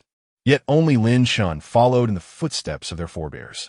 The second brother pursued a political career and now worked at an embassy abroad, while Qin Yu and Cheng Si ventured into business. As for the Liu family, they too had made a name for themselves, establishing a law firm in the capital. Since Lin Xi went abroad, only these few remained in the group. They maintained contact privately, yet in reality, it felt as though they had diverged entirely. Each harbored an unspoken burden, unable to reconcile with themselves over these past years. Cheng Si was somewhat fortunate. The elder Cheng was his maternal grandfather, and after his mother's divorce, she brought him back to the Cheng family, where the elder insisted he refer to him as grandfather. Thus, when Cheng Si was attending to urgent matters in his father's hometown, he was completely unaware of the changes that had transpired. By the time he returned, the capital had transformed, and Lin Xi had vanished. The news of Lin Xi's departure abroad reached him through her aunt. However, given that Lin Xi previously resided in Lin City, her aunt was unaware of when she had left or when she might return. It was only through Qin Yu's relentless inquiries that he learned snippets of her life abroad, her treatment, her hearing improvement, her visits to a psychologist, her acceptance to MIT, and her qualification for direct doctoral studies, along with a scholarship. She had completely shed her hearing aid and regained her lively demeanor. Most notably, she graduated from university with no intentions of returning home. In the end, the group agreed to wait for the second brother to return before hosting a welcome dinner for Lin Xi, ensuring everyone would be present to avoid an awkward gathering with only Qin Yu and Cheng Si. Due to the unfolding events, Cheng Si had refrained from contacting Lin Xi. Although Qin Yu was the mastermind, Cheng Si felt shameful as an accomplice. He presumed she would prefer to avoid him for a while. On Monday morning, Cheng Si made a special trip to the office. After handling the project documents with Hua Sheng, he noticed it was almost lunchtime. He pressed the intercom and dialed Lin Xi's office number. The phone rang for a while before being answered, though it was not Lin Xi's voice that greeted him. "This is the RD Center office. Whom do you wish to speak with? Is Lin Xi there? She came by this morning, but left shortly after. She should be on leave now. Is she ill? She doesn't appear to be. Did she mention the reason for her leave?" Not all. Cheng Si was perplexed. He dialed Lin Xi's personal number, but it went unanswered. Perhaps she had blocked him. Anxiously, he stood up and decided to check the apartment. Upon exiting the office, he unexpectedly bumped into the HR manager. Cheng. The manager, in high heels, hurried over, visibly anxious. "I just received a resignation letter from Lin. Resignation is resignation. Why the fuss? Does this require my approval?" Cheng Si waved dismissively, signaling her to clear the path. The HR manager was momentarily taken aback, not anticipating his reaction. Rumors circulated that Lin was Cheng Si's lover. With this situation, could it be a breakup? "Wait," Cheng Si suddenly exclaimed, spinning around. "Who did you say resigned?" "Lin Xi." "Lin." Cheng Si's expression darkened. "This is bad." Chapter 12. I am begging you on his way to the apartment. Cheng Si continuously attempted to reach Qin Yu by phone, but to no avail. What were these two up to, both going silent? Frustrated, he pocketed his phone and dashed into the elevator. Lin, she was not at home. With no other option, Cheng Si returned to the Lin residence. Only grandfather Lin and a maid were present. "Miss Lin? I haven't seen her today. Isn't she supposed to be at work? Did she come back yesterday or the day before?" "She stopped by yesterday afternoon, but left without having dinner." "Did she say anything when she visited?" "I'm not sure. Miss Lin was speaking with the old general while I was cooking." Grandfather Lin was advanced in age and occasionally a bit confused. Cheng Si could not pry further. Exiting the Lin residence, he called again. "Is anyone available to help me locate her? She was in the capital yesterday. I need to know where she is now." The person on the other end was a familiar friend. "Do I know her?" "You might have heard of her, but not met." "Cheng, do you have anyone in the capital I haven't met?" The friend was incredulous. "Who?" "Lin's little ancestor." 30 minutes later, Cheng Si received a segment of surveillance footage. After leaving the office in the morning, Lin Xi returned to the apartment, stayed briefly, and then departed again. However, that was not the crux of the matter. The significant detail was the suitcase she carried. "Cheng, I suspect Miss Lin is preparing to leave the capital." Following this lead, I discovered she indeed purchased a plane ticket. This afternoon at 3 o'clock, a flight to New York was scheduled, followed by a connecting flight, with the final destination being Logan Airport in Boston. Upon hearing this address, Qin Yu felt a chill run down his spine. He glanced at his watch. It was nearly 1 o'clock. Just as he was about to call someone to intercept, he unexpectedly ran into Qin Yu. "Brother San, why didn't you answer my calls?" Upon seeing him, Qin Yu clutched his chest, finally able to breathe a sigh of relief. Qin Yu had just returned to the compound and had intended to call Qin Yu back, but he hadn't expected to encounter him here. "Did you need something?" "Lin Xi." She resigned. Qin Yu's body stiffened, his brows furrowing at the mention of today's events. "Is that so?" Qin Yu nodded, explaining how he had sought her out only to discover she had purchased a ticket to New York and was already at the airport. "What has gotten into this girl? Haven't you explained everything already? If she wants to resign, let her be. Why must she run around? She wouldn't be seriously thinking of not coming back, would she?" After saying this, Qin Yu raised his gaze, but there was no one in sight. He hurried after her and caught a glimpse of Qin Yu getting into a car. At Beijing International Airport, in the VIP lounge, Lin Xi leaned back in her chair, still on the phone with her uncle. "Have you packed everything?" Yes, I prepared everything you asked for, without exception." "Are you still worried about me?" Her uncle replied. "Don't worry, you handle matters meticulously." Upon hearing this, Lin Xi couldn't help but chuckle. Her seat was somewhat secluded, tucked away in a corner, with no one around, making it ideal for a moment of respite. Just as she was about to hang up, she noticed a large group of people entering, seemingly searching for something. From her vantage point, she couldn't see clearly and assumed it was airport staff conducting checks. Before she could retract her gaze, an attendant approached her area to conduct an inspection. After surveying the surroundings, they finally set their sights on her. Initially, she thought nothing of it, but the attendant suddenly bowed slightly before turning to leave. That single gesture left her feeling empty, and she instinctively raised her eyes to follow the figure's silhouette beyond the partition. Before long, a tall figure unexpectedly stepped into her line of sight. Qin Yu had entered without warning. What coincidence? Is he on a business trip? They held a silent gaze for a few seconds, and Lin Xi inexplicably sensed that he appeared somewhat displeased. "See, did the call drop?" Her uncle, thinking it was a signal issue, inquired. "Oh no, uncle, I have something to attend to. I'll hang up now and send you the flight details later." She swiftly stowed her phone and looked up to find Qin Yu standing before her. Since they had come face to face, she felt it necessary to greet him. Leaning slightly forward, she prepared to rise, but in the next moment, he pressed his hand on her shoulder, forcefully pushing her back into her seat. The push wasn't overly harsh, but it carried a weight that made her acutely aware of his turbulent emotions. Stunned by his sudden action, Lin Xi leaned back against the chair, staring at him, the greeting that had formed on her lips transforming into a question. "Brother San?" Before her, Qin Yu's eyes were half closed, his gaze scrutinizing her from above, his entire demeanor exuding an oppressive aura. She couldn't comprehend his intentions and attempted to rise again. Uncertain of what was driving him, she disliked being regarded in such a manner, akin to a lone wolf fixating on its prey. Just as she made an effort to stand, he pressed down on her shoulder once more. Lin Xi was angered and swatted his hand away, exclaiming, "Qin Yu, are you out of your mind?" It was rare for her to react this way. She had been taught by her elders not to let trivial matters provoke her into anger or to speak disrespectfully, as it was not worth it. Thus, when faced with unpleasant situations at work, she had always laughed them off. Yet, she discovered that she truly could not control her emotions in front of Qin Yu. The sense of losing control repeatedly unsettled her. His hand remained steadfast on her shoulder, and once she finished her outburst, he leaned closer, enveloping her in a familiar scent that was inescapable. Startled into silence by his actions, she questioned where he intended to go. Qin Yu lowered his head, drawing nearer. The warmth of his breath brushed against her cheek, causing Lin Xi's face to flush. "You're leaving without a word? Are you questioning me?" The last remnants of his patience evaporated, and disregarding the distance between them, Lin Xi narrowed her beautiful eyes, laughter tinged with anger escaping her lips. "Brother San, who said I need to report my itinerary to you? By the way, I've been curious. Did your company go bankrupt? Do you truly have nothing to do?" She wasn't surprised that he could track her whereabouts. She just couldn't comprehend his motives. Did he know she had resigned? Surely that didn't warrant such a drastic reaction. After contemplating, Lin Xi concluded that he must be unwell.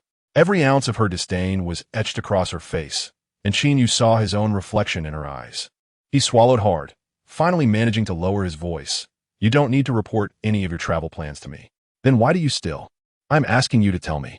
Lin Xi's pupils dilated at that moment. In an instant, the light in his eyes dimmed.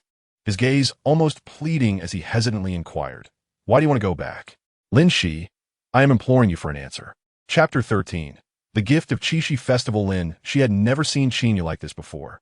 They had grown up together, and, in her memories, the Qin family had a legacy of accomplishments, with Qin Yu's father having established a business that once monopolized the market.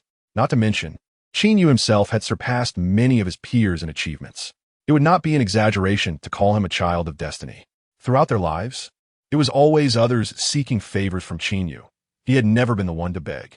Yet now his tone was almost desperate, leaving Lin Xi both shocked and filled with a bittersweet ache.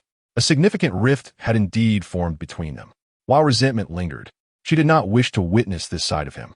Proud as he was, even when punished by the elder of the Qin family, forced to kneel while being whipped, he had never bowed his head. Lin Xi felt her lips move, her throat constricted, as if she were transported back 7 years, struggling to form a coherent sentence, stammering, why you should get up and speak. But he remained unmoved, and she found herself pushing against his chest, unable to budge him. Through the thin fabric of his shirt, she could even feel the strength of his heartbeat. He gazed at her in silence, shifting from looking down at her to maintaining eye contact. A voice inside her urged her to recognize the truth. Qin Yu genuinely cared about her decision to leave. In a flurry of panic, she averted her gaze and curled her fingers around his hand. I'm going to my uncle's. There's something urgent. How long will you be gone? He seemed unconvinced by her words. Lin Xi forced a smile, her voice tinged with resignation. My uncle recently had a minor surgery.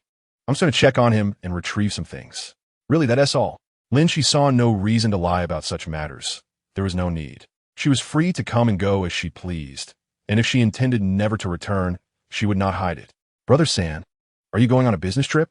She teased, attempting to lighten the oppressive atmosphere. Could it be that you came specifically to capture me?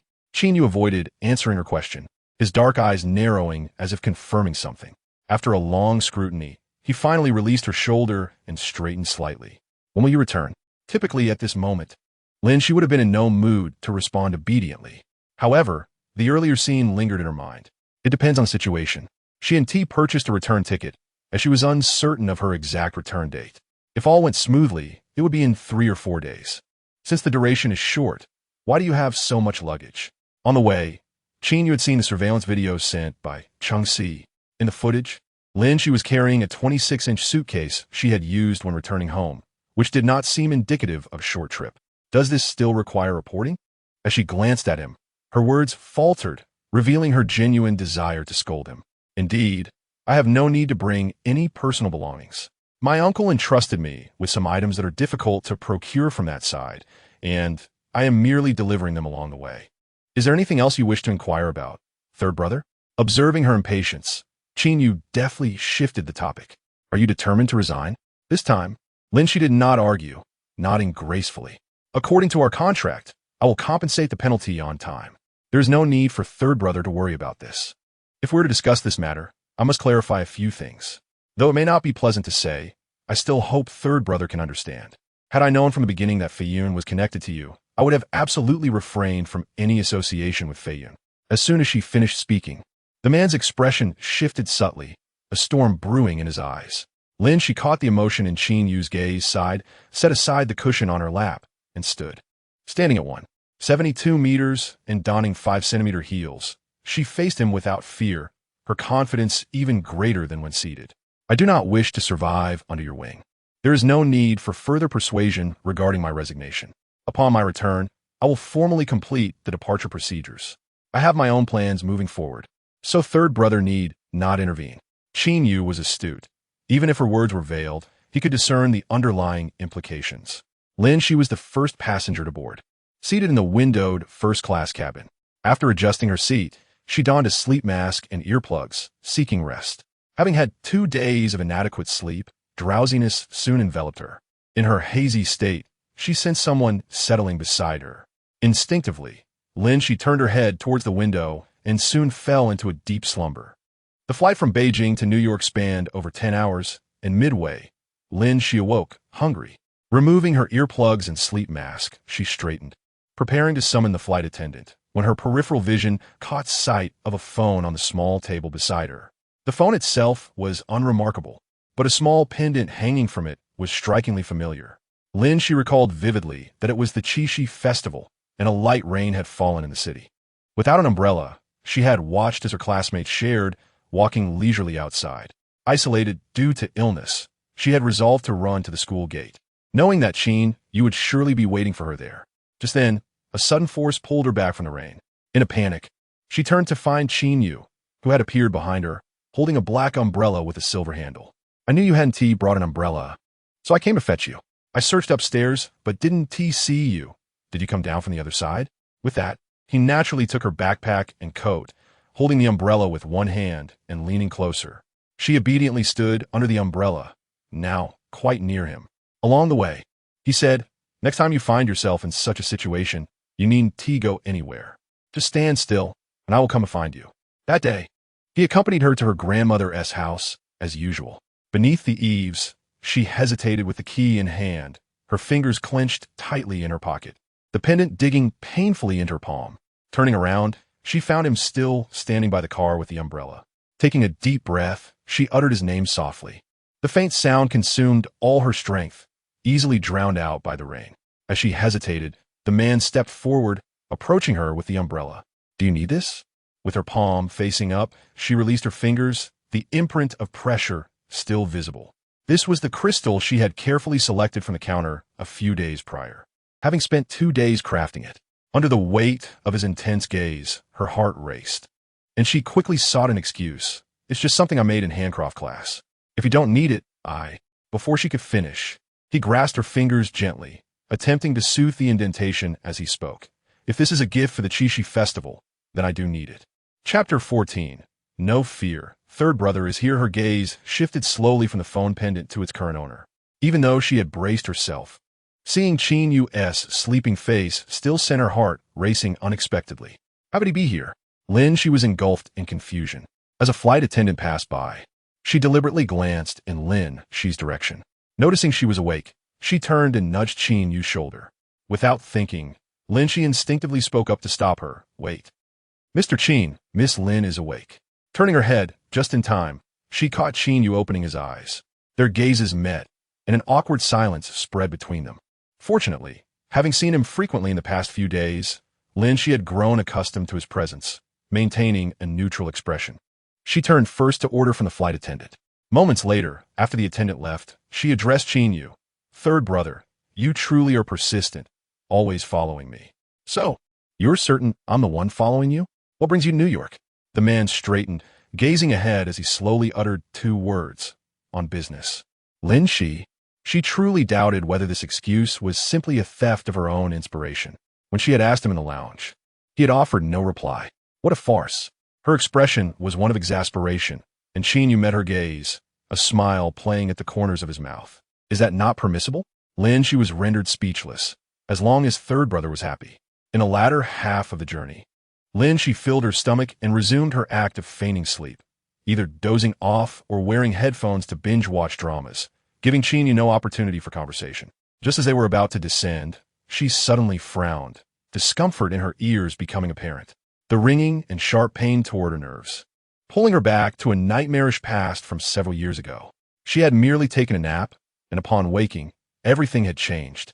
Her brother had rushed back to Beijing overnight, appearing in her hospital room. Seeing her awake, he had approached with excitement to check on her. Strangely, his lips moved incessantly, as if speaking to her, yet she could hear nothing, only the rustling sound around her, accompanied by a ringing and a pain so distinct it rendered her limbs numb. In an instant, cold sweat beaded on her forehead. Her heart raced, and with reddened eyes, she raised her hand, attempting to utter a sound. The suffocating sensation was overwhelming, leaving her disoriented about her surroundings. Just as she managed to utter a syllable, Lin Xi gasped, instinctively clutching her ears. Her trembling right hand was suddenly grasped tightly by a warm palm. Confused, she looked up to see the owner of that hand. Upon meeting Qin Yu's concerned and anxious gaze, her tension dissipated instantly. Third brother. Like water flooding in, She clung desperately to him, her senses overwhelmed. As if grasping a lifeline, she fervently clasped his hand, uncontrollably leaning into his embrace. Lin Xi had not even realized that in her subconscious, Qin Yu remained the only person capable of saving her. The man across from her had long since opened his arms, receiving her into his embrace, his warm breath brushing against her neck. "Do not fear, Xi, do not fear, third brother is here," he continuously reassured her, for the first time not rejecting her use of that term. His lips brushed against her ear, and she could feel him speaking, but the severe ringing rendered his words fragmented. She attempted to calm herself and focus on listening, but the suppressed emotions had already reached a breaking point. Desperately, she clung to his shoulder, wrinkling the expensive fabric of his suit. I seem to be unable to hear clearly again. My ears. Do you remember what the doctor said back then? If you recall carefully, did he not clearly inform you that after extensive treatment, your ears have healed? There are no lingering effects. Our Shishi's ears have been fine since 6 years ago. The man's tone was resolute, as if he were present at that moment. In an instant, she recalled the figure she had seen on the day of her discharge at the corner. You are simply too anxious. Do not dwell on the past. Relax, listen to me, take a deep breath. Qin Yu held her left hand tightly, using his other hand to gently pat her back, helping her to calm down. Lin Xi's attention was entirely consumed by the events of her discharge day, momentarily forgetting the tinnitus that continued to plague her. After going abroad, she had severed all connections with her homeland. Even her uncle and aunt only knew the country she was in, but not the city. Since injuring her ear, she had suffered a significant blow that left her temporarily mute. Under Qin Yu's guidance, she had been improving, but subsequent events had relegated her progress to square one. Aware of her aversion to seeing familiar faces and hearing past events, her uncle had kept her whereabouts a secret, ensuring no one could divulge her location. Even if Qin Yu knew she was in Boston, how did he accurately learn about her treatment schedule and progress? She was among the last two to disembark from first class, with Qin Yu closely following behind. In the airport lobby, she had scarcely taken 2 steps when she spotted a group led by Qin Yu's assistant. They had arrived before her and were waiting for Qin Yu. It seemed they were indeed here on a business trip to New York.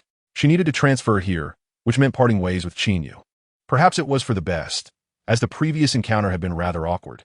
When she regained her composure, she realized she was in Qin Yu's embrace, their hands still entwined. That image repeatedly assaulted her mind. She had not dared to look at his face, unable to fathom the expression he wore at that moment. Taking a deep breath, she turned around, grasping her bag in front of her. She inclined slightly toward him, genuinely grateful. As she stood up, she still did not dare to meet his gaze. Her eyes fell, suddenly catching sight of the conspicuous crease on his suit jacket, an unmistakable mark left by her earlier actions. Realizing it was her doing, the corners of Lin Xi's mouth twitched slightly. "Third brother, when we return to Beijing, I shall treat you to a meal.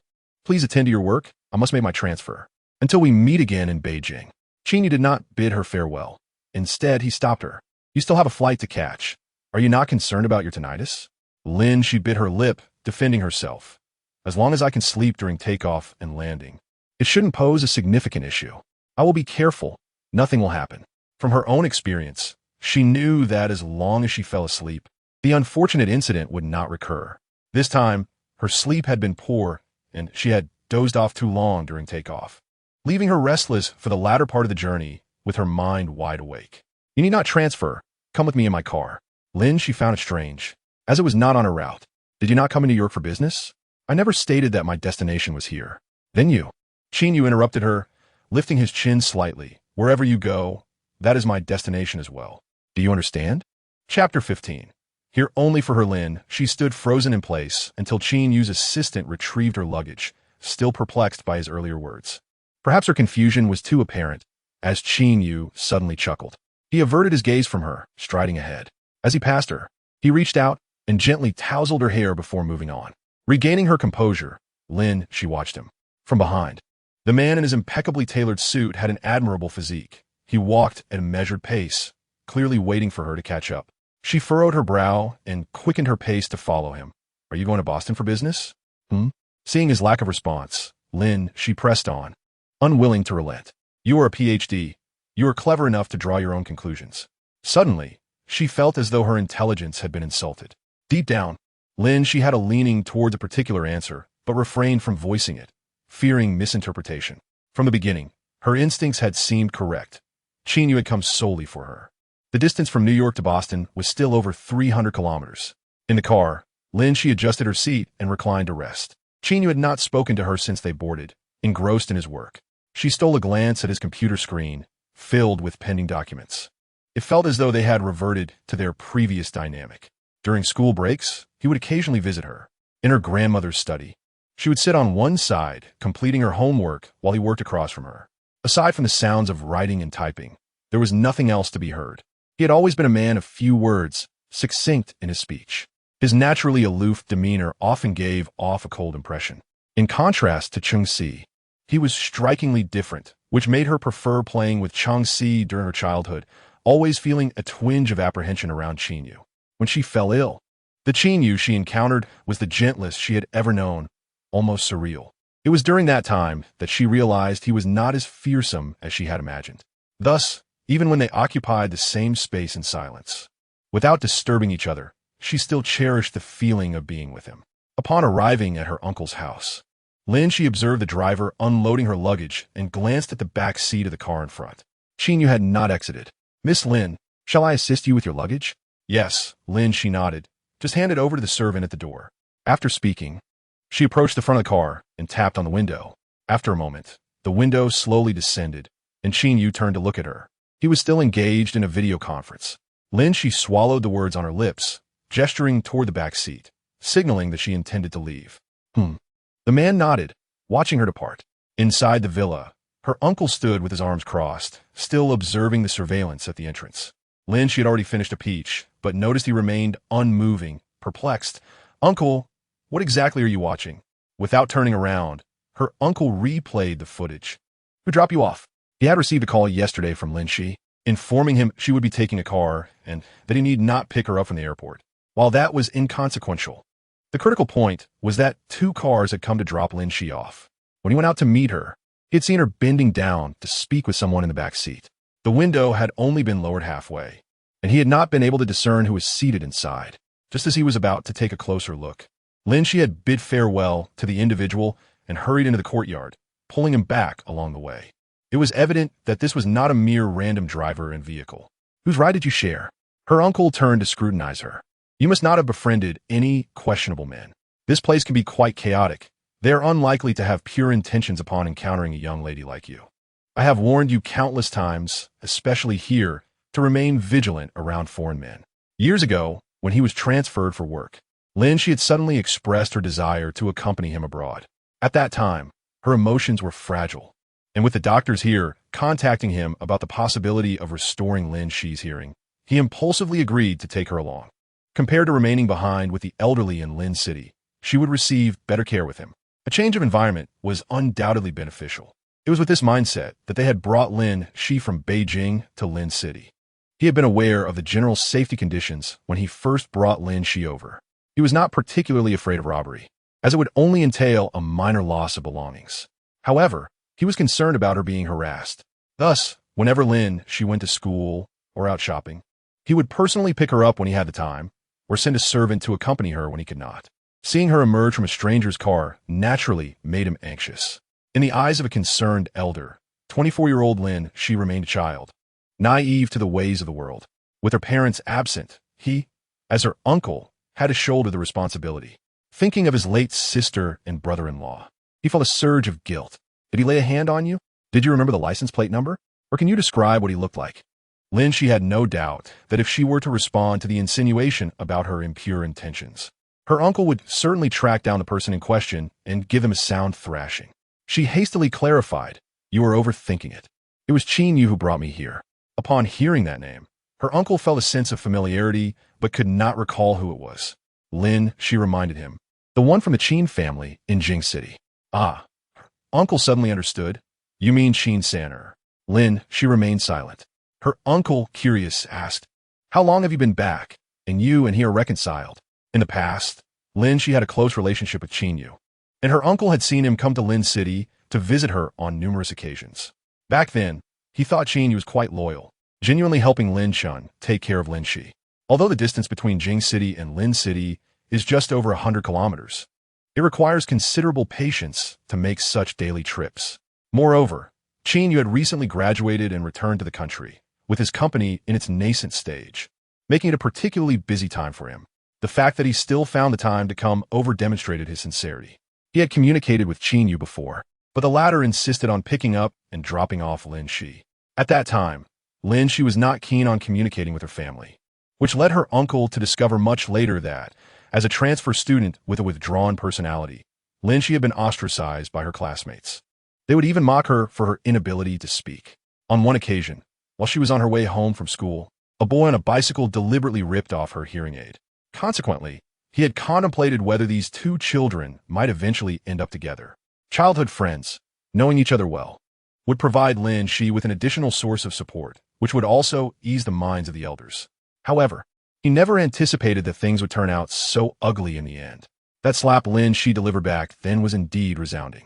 Given Qin Yu's temperament, it was likely that even if he had once held feelings for Lin Xi, he would not return after that slap. Chapter 16. Enemies on narrow paths. Her uncle was quite knowledgeable about the events of that year.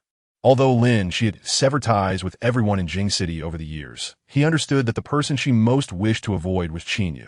Lin Xi scrutinized her uncle's examination report and, seemingly indifferent, remarked he was just passing by. We can't really say we are reconciled. In such a small circle, where one frequently encounters others, it's impossible to remain in a stalemate. Years ago, when she was still studying in Lin City, he had failed to consider her psychological state. So now, at the slightest disturbance, he would become overly vigilant. Lin Xi had grown accustomed to it. I see. Her uncle quickly comprehended her meaning. So, do you plan to continue like this with him? Lin Xi paused while turning the page. Isn't this fine? What more should there be? Her uncle clearly had more to say, but ultimately only shook his head gently, saying nothing. Lin Xi felt a bit puzzled, sensing that her uncle was concealing something from her. Following a minor incident on the plane yesterday, she visited the hospital for a checkup the next day to be cautious. Everything remained normal, but after hearing her account, the doctor suggested she consult a psychologist. After leaving the hospital, Lin Xi hesitated for a moment before deciding to seek out her previous psychologist. Her psychologist was a middle-aged man of Chinese descent, a well-known counselor in the area. After years apart, when he saw her enter, he appeared momentarily dazed before recognizing her. Lin Xi? Dr. Su, long time no see. Come in, doctor. Su stood and welcomed her inside. Still drinking red tea? Yes, thank you, doctor. Su placed a teacup on the table in front of her and then sat down on the opposite sofa. After exchanging pleasantries, Dr. Su tentatively inquired, how had you been lately? Lin Xi's sudden visit likely indicated trouble. He recalled that their last meeting was during her senior year of college, a time when she suffered from severe insomnia and would frequently come to enjoy a cup of tea before leaving. I returned to the country, but I haven't been sleeping well. On the flight back yesterday, I thought about the past and my old ailment resurfaced. Still experiencing anxiety? Yes, due to the tinnitus. I instinctively felt as though I had returned to several years ago. How long did this episode last? Is it the same as before? Lin Xi hesitated before responding. Doctor. Su grew anxious. Has it become more severe? Opposite her, Lin Xi's expression grew strange as she tightened her grip on the teacup, her lips twitching before she finally stammered. It didn't last long. Someone grabbed hold of me, and then I became aware. In her nocturnal torment, while trying to cover her ears, someone had seized her hand. In the dream, Dr. Su assumed it was similar to before. When Lin Xi was previously trapped in nightmares, she would instinctively struggle, leading her to conjure images and figures that did not truly exist or were muddled memories, attempting to break free from the dream. She possessed the awareness to rescue herself. But Dr. Su did not consider this a cause for celebration. Just as he thought she had reverted to her state from 7 years ago, Lin Xi suddenly clarified, no, it's different this time. She emphasized again, this time, he was right beside me. Dr. Su's hand, poised to take notes, froze, leaving ink spots on the paper. Lin Xi's gaze was unwavering. After a few seconds of mutual look, Dr. Su smiled and set down his pen, clasping his hands on the table. Is it the same person who has consistently appeared in your dreams? The one who has caused you much trouble? Upon hearing this question, Lin Xi felt somewhat uneasy. Doctor. Su had noted her every little gesture, fully aware that perhaps there was indeed a troubling history between them. But I believe you still care about him. Your subconscious does not deceive. Clearly, The help he has provided you outweighs the harm he has caused. In your heart, only he can lead you out of your predicament. This has been the case since you first came to me 7 years ago. I think you must have realized this by now, though you may be reluctant to admit it. How could such an intelligent person be unaware? Perhaps from the very beginning, she had understood this. After leaving Dr. Su's office, Lin Xi wandered aimlessly down the street. This path was one she had traversed almost daily over the past 7 years. Just ahead was her school. At the intersection, she stood alone at the curb waiting for the green light. Noticing the vehicles on either side had come to a halt, Lin Xi glanced at the traffic signal before slowly stepping forward. Dr. Su's words echoed in her mind, and curiously, her brain felt completely blank at that moment. As she exhaled, she inadvertently looked up, and her gaze locked onto a figure across the street. That person stood at the other end of the crosswalk. Despite the green light, he remained still, his gaze fixed directly on her. Lin Xi halted, entranced by the figure in the distance. If he had not seen her, she would have surely turned and taken another route. But he did not grant her that opportunity. Enemies on narrow paths was indeed fitting for the two of them. As the red light illuminated, the incessant honking from the vehicles urged her forward, and Lin Xi hurriedly dashed across the street. "Third brother," she reluctantly called out to him. Qin Yu lowered his gaze, his eyes roaming over her face. "Where have you been?" She was reluctant to answer his question. The words from Dr. Su echoed in her mind. "Lin Xi, my suggestion is that you might try to interact with him. Perhaps it isn't as difficult as you imagine." Consequently, she raised her head and asked Qin Yu, "Shouldn't you already know where I've been? The servant at your uncle's house mentioned that you went to see the doctor." Qin Yu indirectly answered her question. Lin Xi nodded, though the answer she sought was not this. "But I wasn't asking about today." She inhaled deeply, exhaling slowly as her shoulders slumped, and then flashed him a bright smile. "I meant during the time I lived here before. You are acutely aware of which hospital I visited, the doctor I consulted, and my treatment progress, are you not?" Yesterday, while on the plane, she was eager to inquire. Yet the atmosphere at that moment was not conducive. Qin Yu remained silent, seemingly contemplating how to respond to her question. In that instant, Lin Xi appeared to see through all his thoughts, her eyes curving with a smile. "I am not in a hurry. Why don't we find a place to sit for a while, and you can take your time to weave your tale. Were it anyone else, they would scarcely have the audacity to jest with Qin Yu. Even if others were aware of his evasions and fabrications, they would not dare to expose him. Only Lin Xi possessed such fearless confidence. Chapter 17. LX Capital Time slipped away, and suddenly a flicker of emotion ignited in Qin Yu's eyes, akin to a serene lake disturbed by a gentle breeze, creating ripples. Yes, his responses were sparse, reduced to this one curt syllable. Fortunately, Lin Xi had grown accustomed to it. Nevertheless, she was not surprised by his answer. "Did her uncle inform you?" "No." Under her ardent gaze, Qin Yu inexplicably felt a pang of guilt. He shifted his neck, averting his gaze. Their roles had swiftly reversed. He had once relished such interrogations. "When did you discover this?" "Not long after you arrived here." At that time, Lin Xi's uncle and family elders had discussed taking her abroad for treatment, leading him to follow that thread and swiftly locate her. "So, you came on the day I was discharged?" Lin Xi asserted, not granting him a chance to disguise the truth. "I saw you." Qin Yu's expression darkened slightly. After a brief pause, he conceded, "Indeed. I learned that you could remove your hearing aid, but I was uncertain about the process. I want to know the results as soon as possible, so I flew over." "Ah, I see." Suppressing her tumultuous heartbeat, Lin Xi's smile widened. "I'd always been uncertain if I had seen you, but now I know." Qin Yu was momentarily taken aback, then chuckled, his eyes reflecting a hint of admiration. "Well done. Even after years apart, you managed to draw my words out." She leaned slightly forward, as if to express gratitude. "It is entirely thanks to your teachings that I am where I am today." Her sincerity bore a touch of playful sarcasm. Qin Yu lowered his head slightly to maintain eye contact. "Are you upset?" Lin Xi shrugged. "I wouldn't say upset, just quite surprised. There are emotions swirling within me that I prefer not to analyze right now." With a gesture inviting him to leave, she added, "Let us go. I shall treat you to a meal." Qin Yu raised an eyebrow in surprise, having anticipated her to be in a more irritable mood, yet she appeared quite cheerful. Lin Xi guided him to the copper pot restaurant she had previously mentioned, where they sat by the window on the first floor, affording a view of her school. The owner, familiar with her, brought forth an array of appetizers. During the meal, Lin Xi inquired, "When will you return to Beijing?" "When will you?" He countered leisurely. Probably the day after tomorrow, she replied, eager to return to her job hunt. She was not well acquainted with the domestic market and would need to do her homework thoroughly. Perfect. I'll accompany you to the airport in New York. Are you not returning? Lin Xi asked, surprised. Had he not come with her? I have work. I need to stay in New York for 2 days. Upon finishing, he produced his phone and pushed it towards her. Give me your number. I'll contact you the morning after tomorrow. Since Lin Xi returned to the country, they had communicated solely through Chengxi. Staring at the little charm on his phone for a moment, she set down her chopsticks. What's your password? Qin Yu replied, I haven't changed it. She paused, lowering her head as if nothing had happened while entering her birthday. Years ago, she had played a game on Qin Yu's phone, which had a rather complicated password. When she asked if she could simplify it, he had said to go ahead. Subsequently, she had altered it to her birthday. Lin Xi admitted that she had harbored a small, secret affection back then. Now, however, she merely felt awkward. It was plausible to not change the password out of convenience. But after 7 years, how could Qin Yu still be using it? He could have easily reverted it at any time.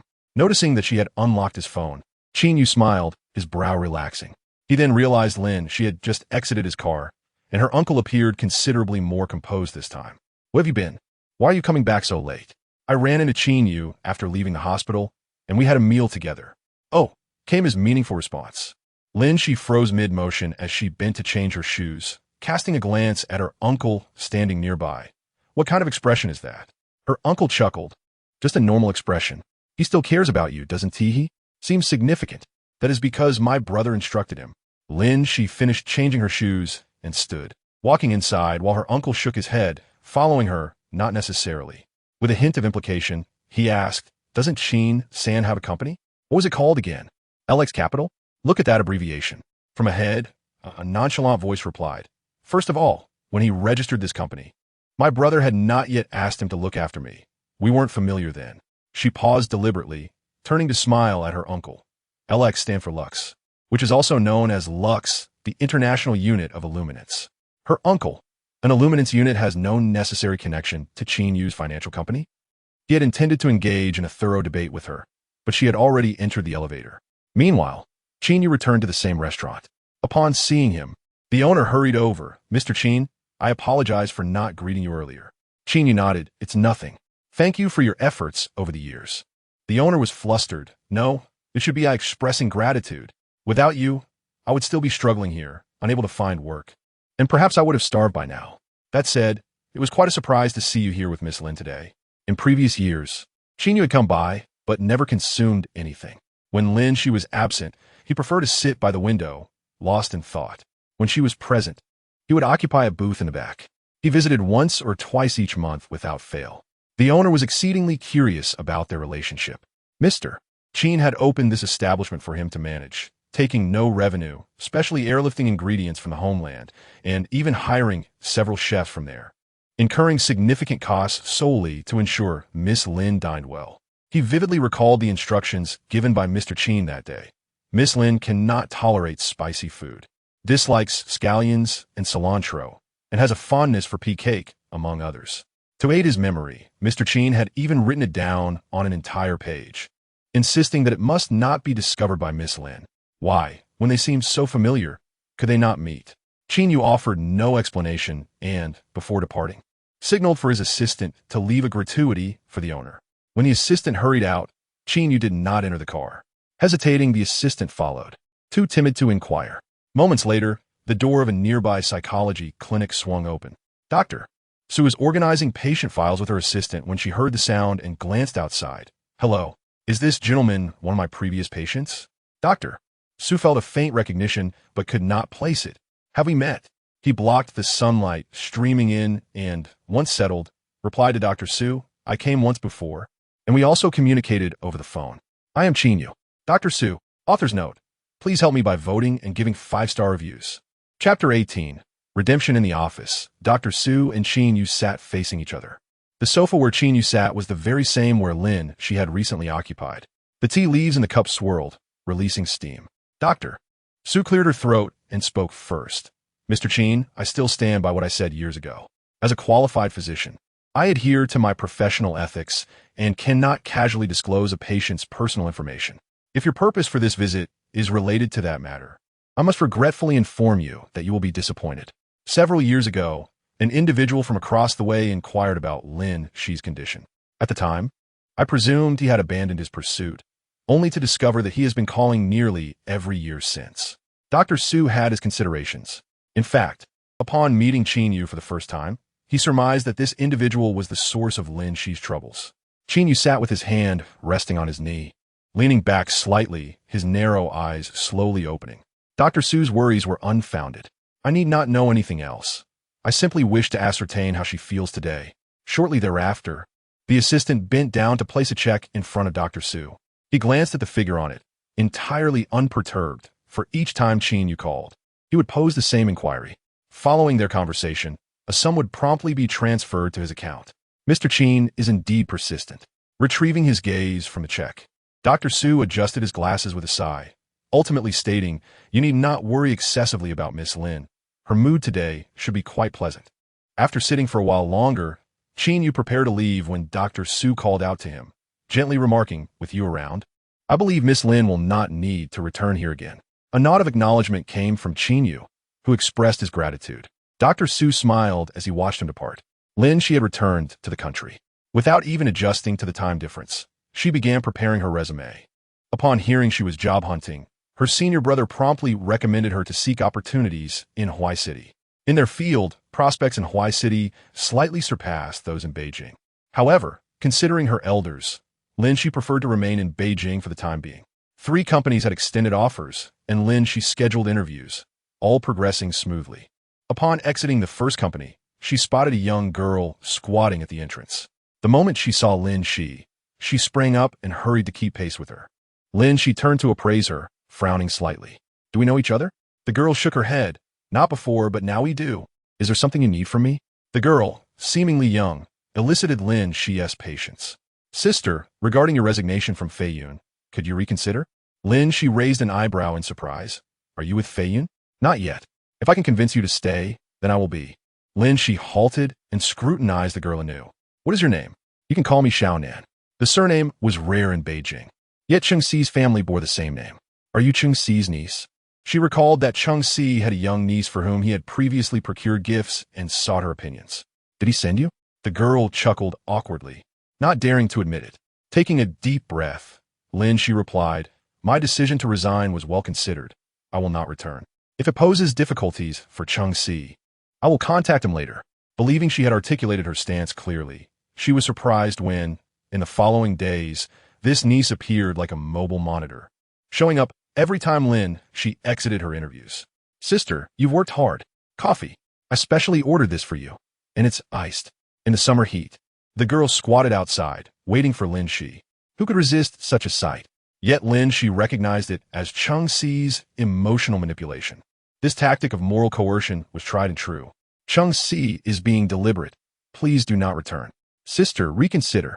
Although Feiyun may not compare to the companies you've interviewed with, I believe with your presence, surpassing them is within reach. Have you explored the domestic chip market?" "And you?" Lin Xi countered unexpectedly. The girl was momentarily taken aback and shook her head. "Not yet." Lin Xi chuckled, bemused by the young girl's earnestness. Indeed, sincerity is a potent weapon. Noticing Lin Xi's continued laughter, the girl grew anxious, quickly adding, "But I know Feiyun aims to produce world-class domestic chips. They've already begun to make a name for themselves. The future is bright." Clearly, the girl was unaware of the intricacies and simply presumed Lin Xi looked down on the modest company, wishing to transition to a larger firm. Lin Xi recognized the need to spare the child any distress, responding with a smile, "I will consider this further." "Really? Why would I deceive you? I am merely interviewing. I have not committed to anyone yet, and I still have the opportunity to choose." "Great." While Lin Xi professed this, her inclination remained against returning to Feiyun, as personal complications loomed large. That evening, she received a call from Qin Yu, who informed her that he had withdrawn from Feiyun. Lin Xi was taken aback by his decisive action. Given the trajectory of developments, Qin Yu's decision could lead to significant losses in the future. Setting aside other matters, if the collaboration between Feiyun and Huaxing proceeded smoothly within 2 years, Feiyun could indeed become a promising entity. "Return," he urged, "since you have remained in Beijing. Do not expend your energy unnecessarily." Do not make unwise choices because of me. His words resonated clearly through the phone. The opinions of inconsequential individuals held little weight. Lin Xi's breath quickened. Did Qin Yu imply he was aware of his mother's call to her? You know? Indeed, he said. Lin Xi, no one can obstruct you. And if there were, with me present, there is no if. Why? She queried, bewildered. The deep voice of the young man whispered close to her ear. Consider it a form of penance for my past. The next day, upon learning Lin Xi had returned to the company, Lin Xi went straight to the RD center to find her. Seeing her genuinely working there eased his concerns. On the way back, Lin Xi called Qin Yu to relay the news. Qin Yu was not surprised by this outcome. While pleased, Lin Xi remained puzzled. Third brother, I heard you had a falling out with Aunt Rong yesterday? Aunt Rong was Qin Yu's mother. Did she approach Lin Xi privately? Pausing, Lin Xi suddenly recalled something. Aunt Rong wouldn't still be harboring grievances over that matter, would she? Chapter 19. I have someone I like. Aunt Rong and Lin Xi's parents had a history of grievances, which was hardly a secret in their community. Due to the ties between their families, Aunt Rong maintained a facade of cordiality. However, privately, she harbored disdain for Lin Xi's family. Years ago, upon learning that Qin Yu repeatedly set aside work to care for Lin Xi, she likely sensed his feelings for her. Aunt Rong had caused quite a scene, resulting in Qin Yu not returning home for an extended period, leaving matters unresolved. As Qin Yu's mother, Lin Xi felt reticent to comment further. Yet, it was surprising that after all these years, with Lin Xi's parents gone, Aunt Rong still clung to past grievances. On the other end of the line, Qin Yu remained silent. Lin Xi sighed, realizing that the rumors from the previous day were indeed true. Upon returning to her position, Lin Xi worked overtime throughout the week. Although Feiyun had seen some success in earlier years, stagnation in the past 2 years had allowed numerous competitors to catch up. Currently, the collaboration with Huasheng was the most critical project for Feiyun, without exception. Huasheng urgently required a domestically produced mobile chip. Yet many companies had faced insurmountable challenges in research for years, while Feiyun stood the best chance.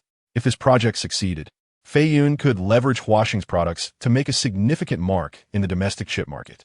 Lin Xi was a competent businessman. To him, Feiyun was merely a small company under his name. He did not expect Feiyun to bring him significant prestige, only whether it could generate profit. However, Lin Xi is different. She is indifferent to wealth. Her primary concern is that, having embarked on this journey, Feiyun must become the leader in domestic chip manufacturing. She has always possessed great ambition and plans to dedicate all her future efforts to Feiyun. Therefore, there can be no unforeseen circumstances with the Huasheng project. After a long Saturday night of overtime, Lin Xi, along with several colleagues, trudged wearily outside. Lin Gong, shall we go for a meal? Chen Gong offered eagerly. There's a fantastic barbecue place nearby where we often dine after work. It's become our little secret hideout. Join us, Lin Gong. Currently, their research and development department consists of only 8 engineers, all balding men in their 30s or 40s, with Lin Xi being the sole exception as the youngest. Initially, some were skeptical of her, but they quickly became convinced of her capabilities. Lin Xi, feeling hungry, decided it was the perfect time to find something to eat. Let's go together. The barbecue restaurant Chen Gong mentioned was merely an unassuming little place in a nearby alley. They moved a few tables outside to sit together. Lin Xi took the seat at the edge, unsure of what to order, so she asked for their assistance. Since the following day was the weekend, the RD team would not need to work overtime, and they collectively decided to order 30 bottles of beer and 2 bottles of white liquor, planning to enjoy a proper rest and sleep until Monday. Can Lin Gong drink? Someone eagerly grabbed a bottle. Lin Xi glanced at the white liquor in his hand and shook her head. They appeared a bit disappointed. Although Lin Xi was a woman, they often regarded her as a good brother. It's better if girls don't drink, Chen Gong interjected. However, before he could finish, Lin Xi retrieved a bottle of ice-cold beer from under the table, exclaiming, "But I can manage a few of these." Chen Gong looked at her in surprise. Lin Gong drinks? Just a little, she replied with a chuckle. My grandfather enjoys drinking. When I was little, he would sneak me and my brother a taste whenever he had a drink. You have a brother? What does your brother do? The sudden shift in topic momentarily stunned Lin Xi. She lowered her gaze and opened the beer, speaking softly. He works in the military district. We haven't seen each other in a long time. After the gathering concluded, Lin Xi walked back to her apartment, and it was nearly 10 o'clock. Lin Xi, just as she was about to enter her building, someone called out to her from behind. Having consumed a fair amount of alcohol, Lin Xi's mind was somewhat sluggish as she turned around slowly. She squinted at the approaching figure, struggling to recall his name. "What are you doing here?" she asked, gripping the doorknob and facing Liu Bei. Since their last blind date, they had not encountered each other again, so it was no surprise that it took her a moment to remember him. "I called you around 7, but couldn't get through, so I had to wait for you downstairs," he explained.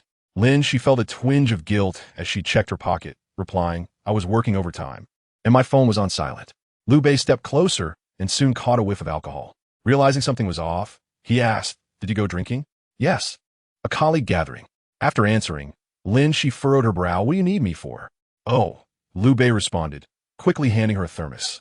"I heard you've been working late, so I made you some nourishing soup and brought it over. Also, this is a gift my mother brought back for her trip to the south last week. She asked me to give it to you. I hope you like it."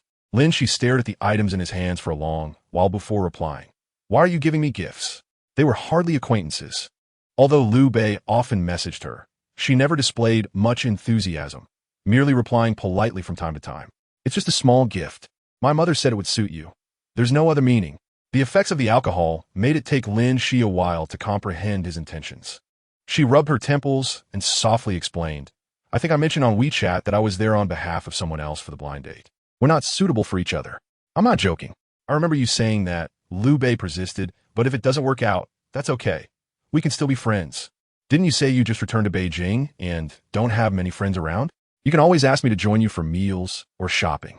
Plus, I live and work close to here, so I can come over anytime." He seemed resolute in his desire to develop a relationship with her. Despite her mind being hazy, Lin, she could sense his intentions. "Do you like me? But we've only met once." She recalled that Qin Yu mentioned Liu Bei's family was very pleased with her. She fixed her gaze on Liu Bei's eyes, which caused him to falter, quickly diverting his gaze as his voice trembled. I do like you, but I believe this has nothing to do with how many times we've met." His cautious demeanor reminded Lin Xi of her own past. She sighed, not wishing to give him any false hope. "Oh, I forgot to mention, I have someone I like. It's been a long time." Chapter 20, What to Do. "I like you too, Lin Xi. So, I currently have no plans for a romantic relationship." Liu Bei stood frozen in place, staring into Lin Xi's eyes, silent. Whether it was love at first sight or mere attraction, he genuinely liked Lin Xi. It was no jest. In truth, the blind date was not the first time he had seen her. When he was a teenager, he had visited the Lin family with his parents. That afternoon, Lin Xi returned drenched from outside. Upon seeing him, her gaze lingered on him for less than a second before she retreated to her room. That was their first encounter. In the following years, he had kept an eye on Lin Xi's movements. He had lied.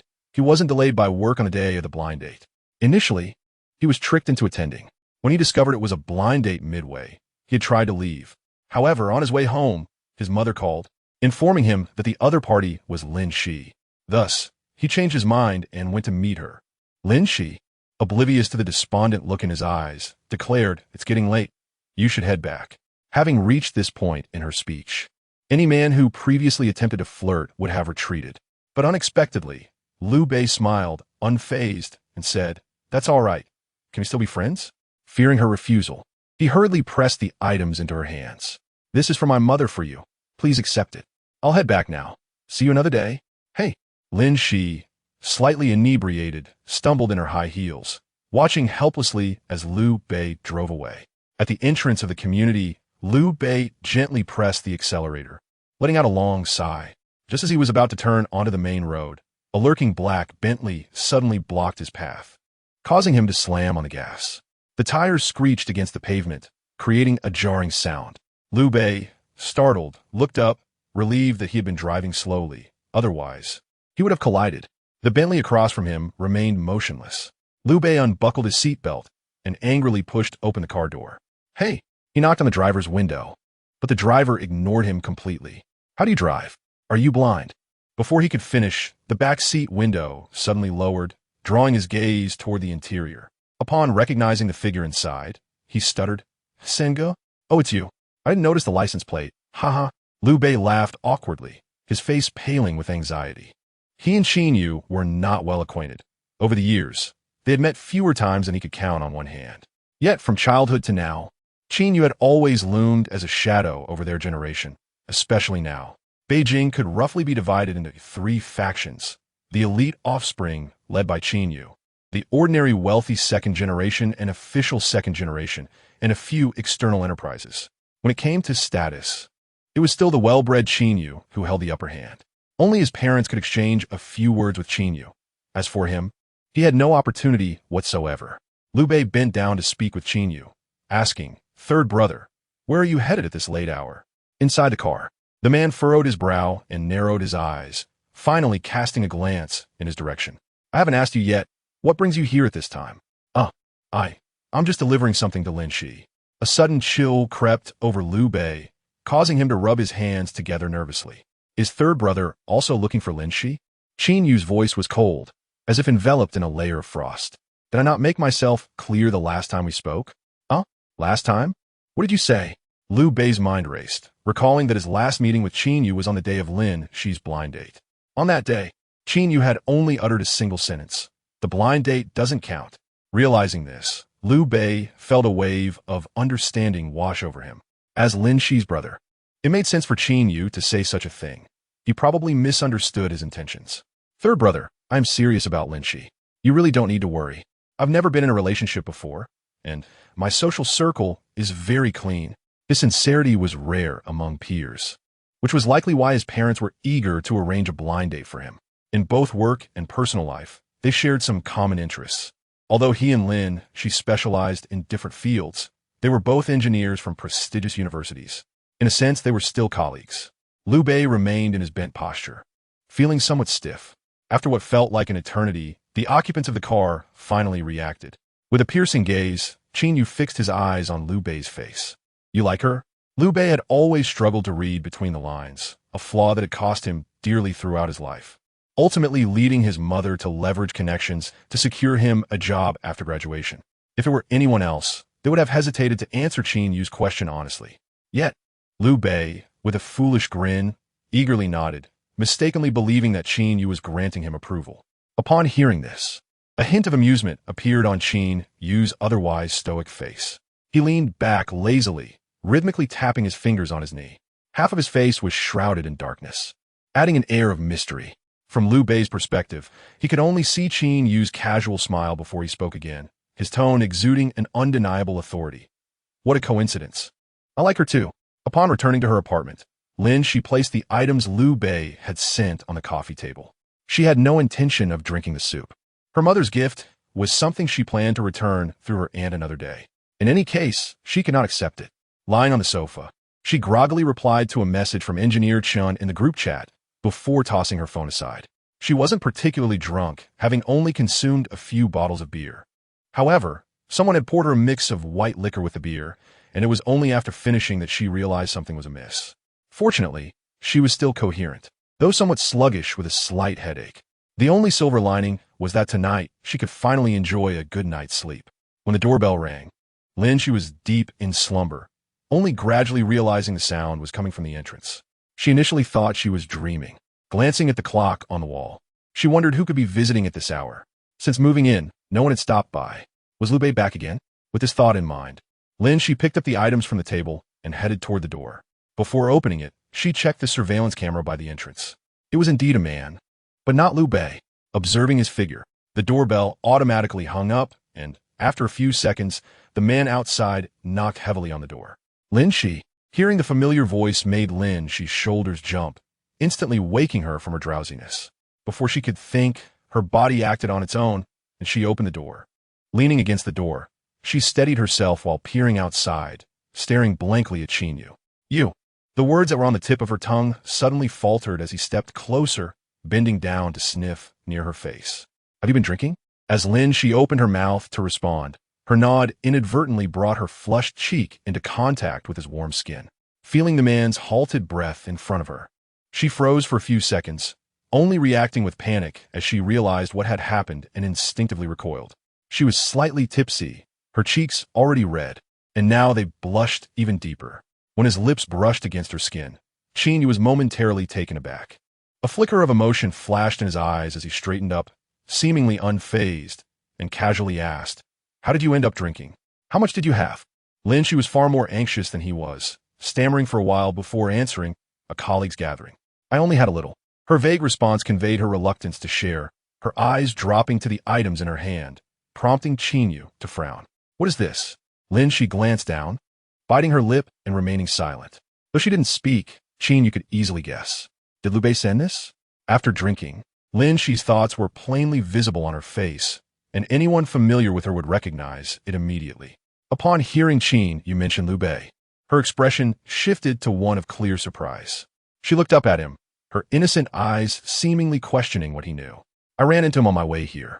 Oh, Lin Xi replied. Qin Yu took the items from her hand, and upon seeing the thermos, he scoffed. He certainly cares about you. Haven't you two not seen each other lately? How come he seems so familiar? Lin Xi sensed something peculiar in his tone, reminiscent of her usual sarcastic remarks. Unsure of how to respond, she heard Qin Yu ask again, is this a gift from him? Though it sounded like a question, there was an unmistakable certainty in his voice. No, this is a gift from his mother.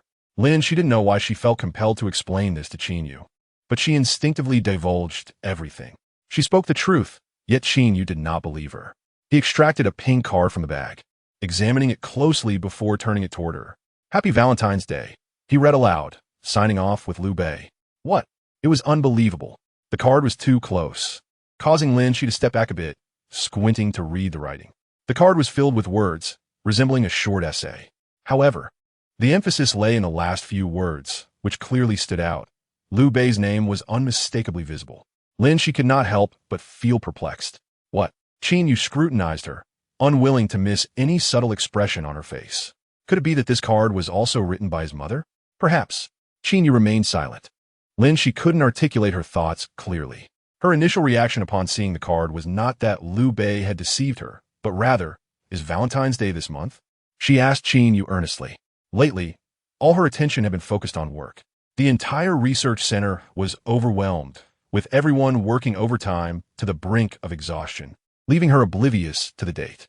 Qin Yu's grip on the card suddenly tightened, his dark eyes betraying no emotion as he realized that in 2 days it would be the Qixi festival. No wonder, Lin Xi mused, not particularly concerned. I'll just return it to him another day. It's not a big deal. As she spoke, she reached out to retrieve the items. But Qin Yu raised his hand, causing her fingers to brush against the fabric of his suit.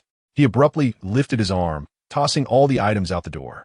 A loud crash echoed through the empty corridor. Lin Xi's eyes widened in disbelief. Qin Yu, are you out of your mind? How will I return it now? She pushed past him, determined to go outside and retrieve her belongings. Initially thinking it was a gift from his mother, she now realized it was a Valentine's Day present from Liu Bei. She felt compelled to return it. After all, such gifts were meant for girlfriends. Accepting it would imply an acceptance of their relationship, leading to ambiguity in the future. Just as she stepped outside, Qin Yu swiftly wrapped his arms around her waist, preventing her from moving forward. With a forceful kick, he slammed the door shut, bringing her back into the living room. As she was unceremoniously tossed onto the sofa, Lin Xi remained dazed, the atmosphere between them noticeably tense. A cup of warm water was placed before her as he asked in a brusque tone, after consuming so much alcohol, don't you have a headache? The abrupt shift in conversation nearly left Lin Xi struggling to keep pace with his rhythm. She brushed his hand away, refusing the water, feeling a surge of anger. Hurry up and pick up your things. The water glass was thumped heavily onto the table, splattering a few droplets. With his head bowed, his expression inscrutable, he inquired, do you like that necklace? What necklace? Lin Xi, a bit slow on the uptake, realized that Liu Beiyuan had indeed gifted her a necklace, though it was irrelevant. The words had scarcely left her lips when a card suddenly appeared before her. Choose another one tomorrow. Lin Xi flung the card at him, finally understanding why Changxi often remarked that her mannerisms sometimes mirrored his. Qin Yu, perplexed by her remark, picked up the card, only to hear her say, when you use money to humiliate others, we are strikingly similar. She had never noticed this similarity before, perhaps due to the prolonged time spent with Qin Yu, which had gradually influenced her. Am I capable of insulting you? Qin Yu was taken aback by her choice of words. He chuckled, crouching down before her. With your temperament, I fear your sarcasm, even when I am accommodating. I can scarcely earn a smile from you. Aren't you annoying? Every time I see you, you're always smiling, almost to the point of bowing down in reverence. Her words remained sharp, yet after a few drinks, her demeanor towards him was somewhat softened. Qin Yu found himself unsure if he truly owed her anything, as he was not angered by her retort. So, who did you humiliate with the card? He adopted a stance as if to defend her. This time, Lin Xi offered no courtesy, stating plainly, who else could it be but San Sa? She had intended to provoke Qin Yu's anger, but he merely furrowed his brow. Not upset that she had insulted Song Ning, but correcting her instead. Did I not mention last time that you shouldn't refer to her that way? Did you? I don't recall. Why can't I call her that? If you find it hard to get used to, just listen to it a few more times. I will not marry Song Ning. Is that reason sufficient? Lin Xi nearly short-circuited at his words, her mind racing with a singular thought. You've broken up with her? Last time, she had overheard Qin Yu arguing with his mother about Song Ning, and it seemed that the discussions regarding their marriage were not progressing smoothly. However, she was unaware of the specific reasons. She merely believed that Qin Yu did not wish to commit to marriage at this time. In her daze, Qin Yu gently pinched her cheek and leaned closer, asking, who told you we were ever together? Chapter 22. Only I remain. In just a few sentences, Qin Yu left Lin Xi questioning her very existence. Sitting on the sofa, she stared at him with an awkward expression, her mind momentarily blank. Having consumed alcohol, a delicate blush adorned her cheeks. Qin Yu felt a tightening in his chest as he beheld her bewildered yet innocent gaze. Likely unaware of how alluring she appeared in that moment, the man swallowed hard, tenderly caressing her small face. Have you been overworking yourself lately? You seem to have lost weight. Shang-Xi had informed him that recently, Feiyun was rushing project deadlines, especially the RD team, which had been working overtime for a week straight. Shang-Xi urged her to take a break, but she had not listened. With an employee like you, Shang-Xi has certainly struck gold. Do you have to go to work tomorrow? Their eyes met, colliding with a palpable heat that felt suffocating. Coming back to her senses, Lin Xi lowered her gaze, her long lashes fluttering as she replied softly, I'm resting tomorrow. For some reason, her voice was barely above a whisper, reminiscent of when she was 17 or 18, relying on him completely. Back then, her heart and thoughts were consumed by him. Shall I take you out to play tomorrow? Without a moment's hesitation, Lin Xi declined, I plan to sleep tomorrow. I want to be going out. Sensing an odd atmosphere between them, she glanced at the time and hastily urged, it's getting late. I need to sleep. The implication of her words was unmistakable. Just a moment ago, she had been enveloped in his warmth, and now she swiftly withdrew, casting him a cold glance. Lin Xi stood and headed toward the bedroom, casually tossing over her shoulder, when you leave, remember to take out the trash and clean the hallway. Qin Yu. Only when she heard the door close did Lin Xi exhale slowly. She was uncertain of what had just transpired. It felt as though something had spiraled out of control, veering off course when she wasn't paying attention. After a shower, she felt somewhat clearer. Upon returning to the living room, she found Qin Yu had indeed departed, leaving the card he had placed on the table beneath, which lay a note with a single sentence. This is my secondary card. You know the password. That night passed without dreams, and Lin Xi slept soundly. In the afternoon, she received a call from Human Resources informing her that her assistant, Xiao Lu, was pregnant. She will likely need to take a leave of absence. So Lin Gong, do you have anyone in mind to replace her? Anyone will do. Lin Xi walked to the living room to water her flowers. I'm fine with anyone. Do you have any specific requirements? After all, you will be working closely with them. Just meet your standards. Gender and age don't matter. They just need to be professional enough. There was a moment of silence on the other end before the HR representative reluctantly replied, I'll arrange it. And will I need to confirm with you later? No need, you decide. All right. Thank you for your understanding. After hanging up, Lin Xi absent-mindedly opened WeChat and noticed messages in the company group. It was a small group from the RD department, where several colleagues were frantically apologizing for pouring her the wrong drink the previous night after getting too drunk. She had not responded, and they were anxiously waiting for her reply. Lin Gong hasn't woken up yet? She must have really been intoxicated. What do you mean? Who told you to pour drinks haphazardly? That white liquor is so strong, and you mixed it with beer? I was truly intoxicated. You all know how poor my tolerance is. I was on the verge of death, thinking I owed an apology. Once you've apologized to Lin Gong, then you could die. Lin Xi responded with a series of ellipses, and soon someone replied, Lin Gong, are you awake now? How are you feeling? Are you okay? I'm fine. Everyone can relax. She had awakened from her slumber, feeling refreshed, with no signs of a hangover. Lin Gong, your popularity is impressive. Let us plan another outing soon. After replying to everyone, Lin Xi changed her clothes and went out to eat. As the Qixi festival approached, a rainstorm swept through Jing City.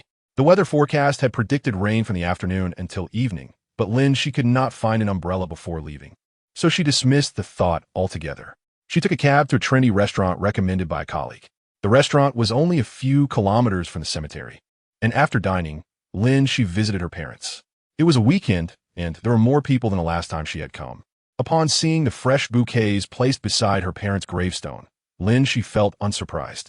She squatted down to adjust a bouquet that had been blown askew by the wind, staring at her parents' photographs for a long while before beginning to share her recent updates. After a lengthy pause, her expression turned melancholic as she lowered her head. I haven't seen my brother in a long time. When she had just returned to the country, she had planned to visit him, but had never felt mentally prepared. Given her brother's temperament, he would surely scold her for not visiting him all these years. In childhood, when she made mistakes, she could always rely on her fourth brother to take the blame. When her brother scolded her, her second brother would come to her defense. Now, it truly felt like she was the only one left. With a deep sigh, she glanced at the bouquets and instinctively asked, "In the years I've been away, has he been coming regularly?" Recalling past events, Lin Xi couldn't help but pout in frustration. He has always been the most perplexing person to me. His moods are so unpredictable. In regard to him, should he ever find a wife, it would truly be a testament to his ancestors' virtues. Among those in the courtyard, he is undoubtedly the most challenging to deal with. Naturally, Lin Xi only dares to voice such sentiments in hushed tones within this setting. The sky is overcast, and rain looms on the horizon as Lin Xi mingles with the crowd, making her way outside. Just as she reaches the security area, a gentle drizzle begins to fall. She seeks refuge beneath a pavilion, contemplating calling for a ride, only to find the system indicating a queue. Unhurried, she decides to wait. Her driver's license is foreign, and during her bustling time back home, she has yet to exchange it. It seems she will not be able to drive until next month. As the rain intensifies, Lin Xi stifles a yawn, leaning against a pillar while she continues to wait. The downpour grows heavier, prompting the security personnel to invite her inside for shelter. "It's all right. I won't get wet here. I'll be leaving shortly," she assures him. Lin Xi has always cherished rainy days. Even when momentarily trapped, she feels no irritation, but rather a sense of joy. Such moments are perfect for contemplation.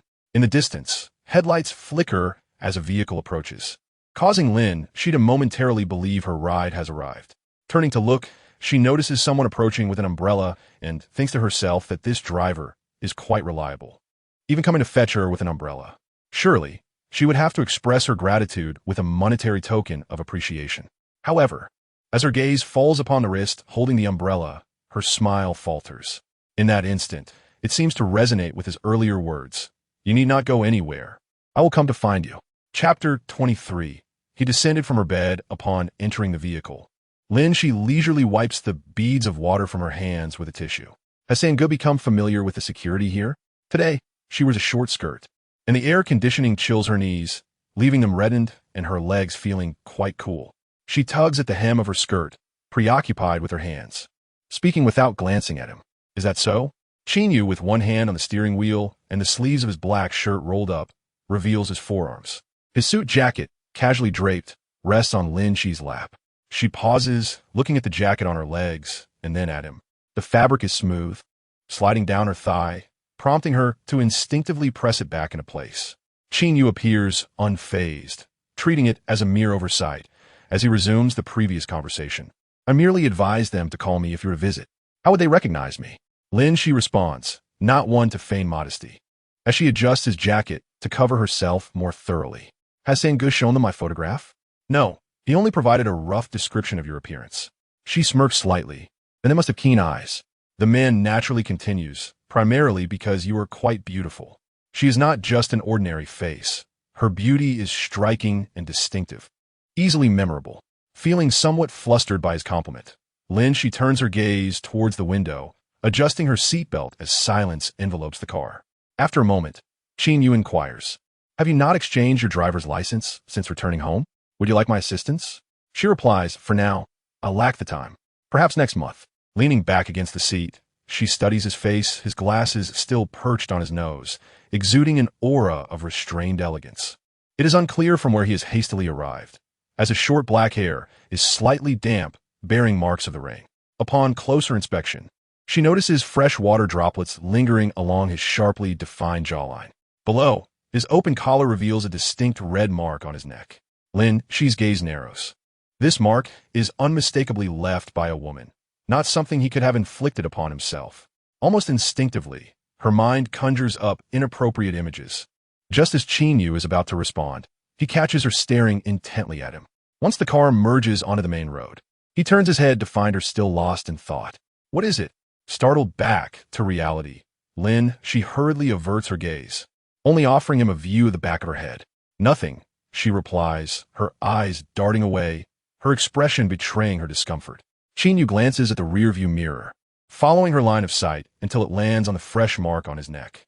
His brows arch in surprise. Recalling the origin of that mark, he raises a hand, lightly brushing the noticeable scratch, and with a chuckle, he teases Lin Xi, "I didn't even notice this. Who do you suppose left this mark on me last night?" His words carry an underlying implication. At the mention of last night, Lin Xi frowns. Is he referring to her? Surely not. She feigns ignorance. How would I know? It must be from some woman. Before she can finish, he shoots her a significant look. You know very well where I spent the night and from whom I departed. Lin Xi is taken aback, unsure if he is being deliberately vague or if she is reading too much into it. His words sound peculiar, as if he had just risen from her bed last night. Qin Yu offers no chance for her to defend herself, publicly exposing her misdeeds. When I carried you inside last night, you grabbed me. Do you not recall? Memories of the previous night replay in her mind like a loop, his description lingering vividly. With a powerful arm, he had seized her waist, fingers pressing firmly against her side. Without allowing her a moment to react, he swept her off her feet. In her panic, fearing a fall, her hands flailed, inadvertently gripping his neck. The entryway had been dimly lit, and she had not clearly seen where her hands landed. As he drew her closer, their proximity blurred the lines of thought, their breaths entangling. Recalling this, Lin Xi closes her eyes in frustration, surrendering to his narrative. Well, I had a bit too much to drink last night and remember nothing. Her voice is muffled. Anyone familiar with her can sense her unease, especially someone as close to her as Qin Yu. He feigns belief, nodding as if accepting her words, yet his eyes, hidden behind the lenses, twinkle with a charming mischief. Continuing the conversation, he shifts back to the earlier topic. Is there a car you fancy? His inquiry suggests he's given this some thought. Is Sango planning to gift me a vehicle? Lin Xi's interest peaks. Choose what you like. If you prefer I not interfere, simply use my card, he replies. Thank you, Sango, she responds, turning away, her lips pursed, unable to display her delight. But I have my own funds. One should not accept gifts without merit. I'll arrange for a delivery service to send the card to your office's front desk.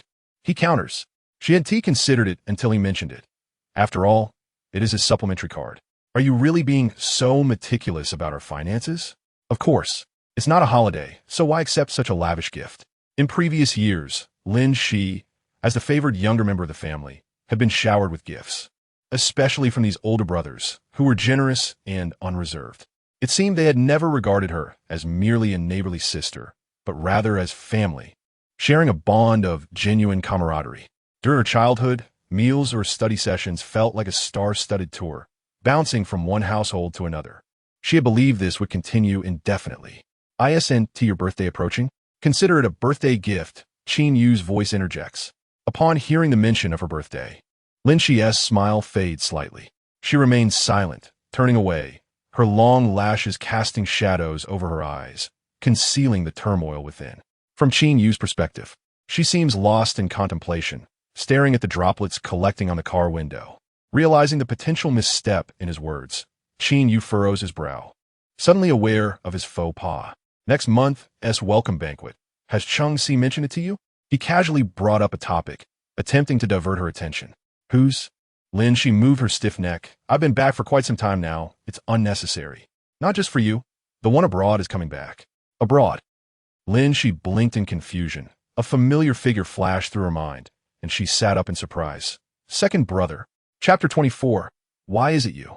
Is second brother coming back next month? What day? If there is time, I could go to the airport to greet him. Speaking of which, I met second brother once while I was overseas. When Lin Xi mentioned second brother, she transformed completely, from the indifferent demeanor she had while chatting with him to a chatterbox, speaking enthusiastically even if he didn't respond. It was evident that she was genuinely delighted. Realizing this, Qin Yu clicked his tongue, feeling a tinge of jealousy. Among the few, it was Zhou's second son who shared the closest bond with Lin Xi. The rapport between Lin Xi and second brother even surpassed that with her biological brother, Lin Xun. Whenever Lin Xi was reprimanded, she would seek out second brother. When she was younger, she would cling to him every day, crying to accompany him to school. Her favoritism towards second brother had remained unchanged throughout the years. Her heart and eyes filled with thoughts of him. The elders even jested that when she grew up, she would become a daughter-in-law of the Zhou family. Qin Yu still remembered that during their childhood, she had never shown him much warmth, scarcely exchanging a word when they were together. She had been spoiled and had a temper befitting a young lady. When others called her, she would stand reluctantly, waiting for them to approach. Yet, when it came to second brother, she would run up to him without hesitation. She was notorious for her double standards, viewing only two types of people, second brother and everyone else, with a stark contrast in her treatment of them. This had even caused Lin Xun, her real brother, to feel envious, to the point of restricting Lin Xi from meeting second brother for a while. Did you meet while abroad? Qin Yu, unaware of his own tone laden with acidity, asked. Yes. He mentioned he was on a business trip nearby and came to see me at school. Lin Xi, still immersed in the joy of seeing second brother, failed to notice the subtle change in his expression, answering his questions as they came. So, you've been in touch all along? At this thought, Qin Yu's grip on the steering wheel tightened, his knuckles turning white. Lin Xi shook her head and slowly replied before he could be overwhelmed by jealousy. Not really. We just met once and chatted a bit. He didn't stay long. Second brother had always been like that, with a balanced approach, respecting all her decisions. She had changed her contact details, clearly indicating her desire to cut ties with everyone back home. Thus, second brother hadn't mentioned it either. When leaving, he merely told her to take care of herself. She inquired about second brother's specific return date, to which Qin Yu replied he didn't know. Huh? Lin Xi looked at him suspiciously. The next moment, the man, seemingly displeased, tossed his phone into her lap and entered the group chat to inquire. Is that appropriate? She asked, questioning whether it was suitable for her to log into his WeChat. Someone replied ominously. Why didn't you ask this before? Lin Xi sheepishly touched her nose, feigning ignorance. Previously, whenever they were together, she would respond to any group messages using Qin Yu's WeChat, leading to others instinctively asking if it was her when they saw his messages or if they were back together. During their most intimate times, when he was preoccupied with work and could not respond, he would have her reply to work-related messages without a worry about her leaking any confidential information. Unlocking the phone, Qin Yu's WeChat remained as clear as before. The chat history was minimal because of his slight obsessive-compulsive tendencies. He would delete chat threads after finishing conversations with someone. Yet there were two exceptions, pinned at the top. One was their group chat, and the other was an avatar she recognized. It was her, the account she had used many years ago. After returning to the country, she had only given him her new number, and they hadn't added each other on WeChat yet. From the outside, the latest message in that chat showed from last year, with a small line reading Happy New Year, may all your wishes come true. She had long abandoned that WeChat account, having not logged in for many years. This message was evidently sent by Qin Yu. Her fingers, seemingly possessed, reached for it, wanting to see what else he had sent her before. The chat box in front of her suddenly transformed into Pandora's box. Lin Xi's palms grew warm, as if enchanted, completely captivated, her finger involuntarily scrolling down. Did he reply? A male voice cut through, his tone as calm as usual. Yet Lin Xi, feeling guilty, perceived that voice as if it were whispered directly into her ear. The waves crashed upon the shore, her voice trembling slightly. Not yet. She opened the group chat and tagged second brother. When is second brother coming back? What day approximately? Since she was born in the same year as Zhou's second son, only a few months apart, Qin Yu had stopped calling him that after turning 18, addressing him by name instead. Therefore, not long after Lin Xi sent the message, the others in the group noticed something unusual. Third brother, your tone seems off. Chung Si was the first to jump in, being the most leisurely among them. Old 5, this doesn't sound like third brother. Is it you, Shi? Soon after, second brother sent a voice message, his tone more assertive than before. It must be Shi, right? If nothing unexpected occurs. I'm tentatively set to return on the 12th. After second brother's message was sent, the group fell silent for a moment. Lin Xi paid no mind and continued chatting with second brother. After a while, Chung Si and Old 5 finally chimed in with a few words. After confirming the date with them, Lin Xi habitually tapped an emoji to reply.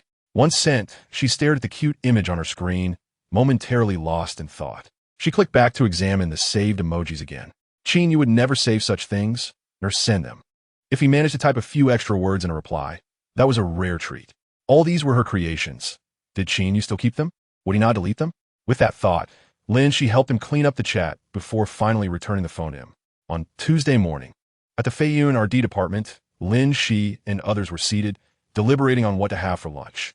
It seemed the cafeteria had a new cuisine today. How about we go together?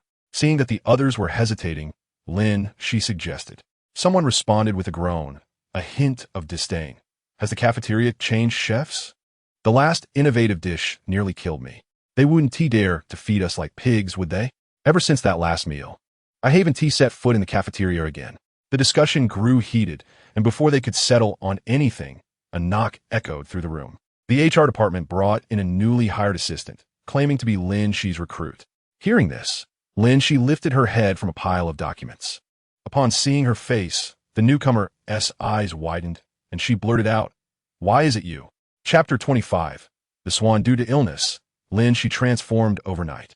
The once feared princess of the capital was gone forever. She resembled a shattered porcelain doll, her eyes vacant, devoid of any trace of her former pride. Lin Chen's transfer was abrupt, and their mother had her own job. After discussing with their uncle, they decided to bring Lin Xi to Lin City. Her grandparents were still in good health, both being doctors capable of taking care of Lin Xi. On her first day at Lin City First High School, Lin Xi became the center of attention in the entire high school. During break time, many rushed to the windows, eager to catch a glimpse of her. However, she paid no heed to anyone, her gaze never lingering on anyone, resembling a proud and aloof swan. Initially, everyone assumed she was merely a quiet and cold beauty, but later realized that all the teachers treated Lin Xi with extraordinary care, never calling on her or asking questions. It remains unclear who initially spread the rumor that Lin Xi was mute. Some well-meaning boys, eager to capture her attention and validate this claim, seized Lin Xi's hair from behind in a corridor during a break. It was during this incident that everyone discovered the hearing aid concealed beneath her long locks. Subsequently, whenever Lin Xi was mentioned, she was labeled as a deaf-mute. Despite her imperfection, it could not overshadow the radiance she exuded. Even when she quietly occupied a corner, the number of curious onlookers only grew. At that time, some boys would secretly slip her love letters and small gifts, inciting jealousy among several girls. One boy, in particular, remained steadfast, enduring repeated rejections without losing hope. Eventually, Lin Xi grew weary of the disturbance and, in front of everyone, smashed the gifts he had given her. Humiliated, the boy sought retribution on the way home from school, deliberately removing her hearing aid and tossing it into the trash. Not long after, he transferred to another school, leaving Lin Xi unaware of his whereabouts or reasons. However, now, Lin Xi cast a cold gaze at the man in the doorway, and she understood. The HR personnel glanced at the newcomer they had just introduced, asking, "Do you know Lin Gong?" The man displayed an awkward expression, clearly recalling the unpleasant past he shared with Lin Xi. At a loss for words, he could only nervously direct his gaze toward Lin Xi in the distance. Her eyes lingered on his face for a moment before she finally turned away. The man felt an immense relief wash over him as he secretly exhaled. Lin Xi, with a stoic expression, inquired of HR, "Is this my new assistant?" "Ah, yes, yes." HR nodded, nudging the dazed man beside him. "You should greet Lin Gong right away. Although Lin Gong is young, he is a distinguished scholar returning from abroad. You will learn a great deal from him, so cherish this opportunity." After hearing HR's words, the man felt no joy, but rather increased anxiety. Prompted by HR, he attempted to address Lin Xi. However, she did not afford him the opportunity to introduce himself, turning to HR and stating, "I have no matters to attend to at the moment. Please take him to explore elsewhere." All right, you handle your business." HR quickly led the newcomer away. The office door opened and closed, leaving the atmosphere significantly more somber than before. Chen Gong exchanged glances with the others, uncertain about what had gone amiss.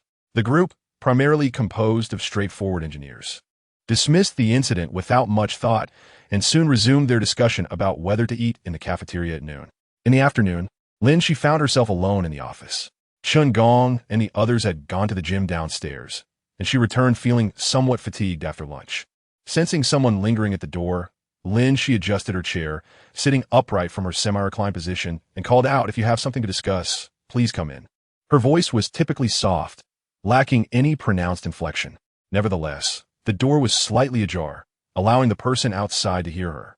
After a prolonged moment, the door was cautiously pushed open and then gently closed.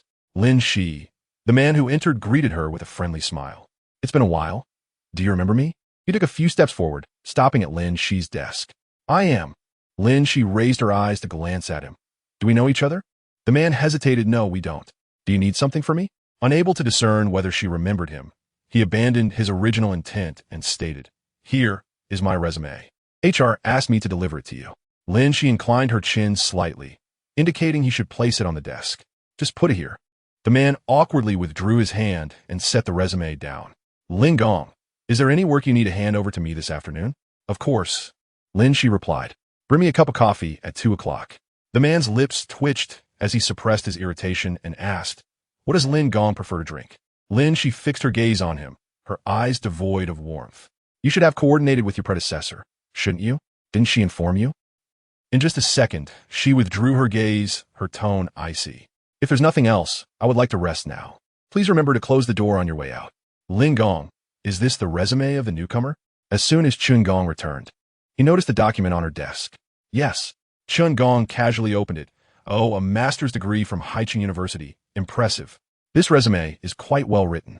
The others glanced at it as well, commenting on how competitive things had become. "If we went back a few years, our qualifications would barely land us a job begging on the street." Qin Gong turned his chair slightly, stating, "You all can go ahead. One must have ambition." Lin Xi replied, "For instance, like me, if I couldn't make it in this field, I would surely become the greatest contractor." The group chuckled, and Lin Xi found herself laughing at Qin Gong's remark. "Hey Lin Gong, if you hadn't pursued this line of work, what would you have done? Come on. Do you think Lin Gong is like you? She is a PhD from MIT. Numerous companies are vying for her." I never considered that question. Lin Xi had always aimed for this singular goal without wavering. You could ponder it too. It's merely a hypothetical, not to be taken seriously. Twirling a signature pen in her hand, Lin Xi propped her chin up with one hand. "There is no such hypothetical. If there were no suitable employment, I would likely start my own company and continue research on chip development." The group fell silent, contemplating the stark contrast between individuals. That evening, Lin Xi planned to return to the courtyard to visit her grandfather, leaving work early. Upon arriving at the estate, it was only 5 in the afternoon. As soon as she stepped inside, she heard the laughter of Liu Bei and her aunt coming from within. In an instant, Lin Xi quickly retracted her foot from the threshold and turned to leave. Author's note: in a competition, please remember to cast your votes as you pass by. Chapter 26. Song Ning's program was cancelled. Before she could make her escape, the aunt returning from grocery shopping caught her in the act. "Oh, Miss Lin, you're back. Why aren't you coming in? It's so hot outside. Hurry in." Lin Xi took a few steps back. "I need to visit the Chung family. There's something urgent regarding work. I'll return later." Upon hearing she had work, the aunt did not stop her. Lin, she hurriedly walked toward the Chung family, her high heels clicking on the pavement. By the time her aunt came running out after hearing her voice, only the aunt carrying groceries remained at the entrance. "Is that she? I just heard her speaking. Where is she?" Miss Lin mentioned she had urgent work and went to find the young master of the Chung family. Recently, old Master Chung had not been well, and Chung Si had been spending most of his time there. While old Master Chung rested, Lin Xi and Chung Si sat in the living room sipping tea. Upon realizing she had come here to avoid someone, Chung Si chuckled mischievously. "What is going on between you and that boy from the Liu family?" At this question, Lin Xi found herself at a loss for words. She hesitated, and Chung Si seemed to have deduced the answer. "Is he pursuing you?" "Sort of," Lin Xi replied, taking a sip of tea and gasping from the heat. She set down her cup to compose herself. "His mother is quite fond of me. Right now, both of them are in my house, but I don't think they came to find me. I just happened to run into them." Chung Si clicked his tongue, not sharing that opinion. "Even if they weren't looking for you, it's likely they came to butter up your aunt because of you." Reflecting on what Qin Yu had mentioned on the phone a few days prior, Chung Si chuckled. He is quite persistent. Lin Xi felt a headache coming on. "I've already turned him down. What can you do? I've heard that boy from the Liu family has never had a girlfriend. He has finally taken a liking to someone." Chung Si remarked with a teasing tone, "And that someone is so stunning. Oh dear. He is probably going to have a hard time moving on in the future." Lin Xi raised an eyebrow. "Is that my fault?" Chung Si raised his hands in surrender. All right, it's my fault. By the way, tomorrow is the Qi festival. Isn't he supposed to ask you out? You must find a better excuse when the time comes. I've already declined, so what excuse do I need? Chung Si choked on his words. Besides, we are not even together, so why celebrate Qi? What are your plans for tomorrow then? Why don't you join me for an outing? I have a dinner engagement tomorrow. Care to join? Chung Si was well-liked and surrounded by numerous friends, all wealthy scions from Beijing. Lin Xi preferred to avoid such social gatherings. No, I have to work overtime tomorrow. Jing Si. It's my first time seeing an employee more enthusiastic than the boss. At this rate, I might as well consider going public just to keep up with you. Good idea. Lin Xi snapped her fingers, cheering him on. Now, it was Chung Si's turn to feel a headache. Who is truly the employer here? It seems like we have swapped roles. The boss is indifferent to the company's future, while the employee is brimming with ambition, almost ready to seize control and take the company public overnight. It appears Fiyun will indeed rely on you in the future. Should I start working for you soon, Lin, General? Lin Xi raised her teacup and clinked it with his, saying, let us discuss it amicably. Chung Si, the HR department has hired you an assistant. How do you find her? How would I know? We've hardly exchanged a few words. The television was still on. Old Master Chung had forgotten to turn it off. Just as an advertisement ended, a program began. Good evening, esteemed viewers. I am your host, Song Ning. Lin Xi raised her eyebrows slightly, pouring tea from the pot. Chung Si didn't even glance at the television behind him, calling out to the maid. Wang Ai, turn off the television. He continued their casual conversation. Lin Xi propped her chin on her hand, watching the screen. Why turn it off? I don't think I've seen this program yet. It seems quite popular. What is so interesting about it? Chung Si shrugged dismissively. It's all pre-recorded. What difference does it make? Chung Si replied languidly. Of course. Soon, you won't be able to watch her program anymore. Just as the maid approached to turn off the television, Lin Xi took the opportunity to glance at the person on the screen. Song Ning had her long hair styled up and wore a light pink professional outfit, looking quite well. However, what caught her attention more was Song Ning's voice. Having graduated from a formal institution, she entered Beijing television station upon returning to the country. Her voice was indeed exceptional, clear, melodious, and naturally suited for this profession. Online, she was often referred to as the successor to a prominent host at the station, and as long as no issues arose, her succession was merely a matter of time. Chung Si tapped the table, signaling her to stop watching. Lin Xi reined in her thoughts and listened as he continued. Her program is about to be cut. Why? With such high ratings, how could that be? For what reason? She must have offended someone. Chung Si winked at her. Lin Xi immediately understood and quickly distanced herself from the implication. Me? I certainly don't have that capability. You are the precious one from the Lin family. How could you lack such influence? If you wish to deal with her, it would be a simple matter. Though he jested, Chung Si's words were not exaggerated. The Lin family's strength lay in its lineage for 4 generations. None have been insignificant. Lin Xi's grandfather's father sacrificed himself on the battlefield. Later, Lin Xi's grandfather took up his father's mantle in his teens and returned alive. The achievements of these 2 elders alone were enough to support the Lin family's descendants. Not to mention, Lin Xi's uncle and father were both successful in business and military endeavors, and even her brother was involved. The family was not composed of minor figures. If one were to say that Lin Xi was somewhat less accomplished, it would only be because she was the youngest. Were it not for Lin Xi's lack of ambition in that direction, she could have easily taken over her parents' positions. Moreover, Beijing is unlike any other place. Social circles hold the utmost importance. Even the wealthiest merchants must show some respect when encountering their circle, as the connections they possess are beyond the imagination of ordinary individuals. In the upper echelons of Beijing society, no one is unaware of the Lin family, especially during the years when both Lin family parents were alive. People lined up to curry favor with Lin Xi. Thus, Chung Si remarked that offending Lin Xi meant that, should she desire it, it could be accomplished with ease. It truly wasn't teamy. Lin Xi straightened her posture, confused as to why he thought she might be involved. I don't particularly like Song Ning, but I wouldn't go so far as to act against her. I never said it was you. Then why are you looking at me? If it wasn't you're doing, it's possible someone else might be taking up your cause. He smiled mysteriously, speculating who could be so concerned about you. With just a word from you, they could cut off her livelihood the very next day. Chapter 27. Qin Yu and Song Ning had a brief relationship. Chung Si hinted desperately, almost naming someone directly. Lin Xi was not foolish. She understood his implications. Was it truly just because of her words? That night, she mentioned Song Ning provoking him, and he acted accordingly? She asked Cheng Si, is it really him? Otherwise, what could it be? They didn't mention names, but they silently acknowledged the understanding between them. Receiving his confirming gaze, Lin Xi felt no joy, only confusion. Could he truly disregard any sense of loyalty and go this far? Cheng Si flicked her forehead with his finger, saying, what thoughts are you entertaining? Lin Xi covered her head and replied, is there something wrong with my words? What bond could there be between third brother and Song Ning? If we're talking about loyalty, wouldn't it be with you?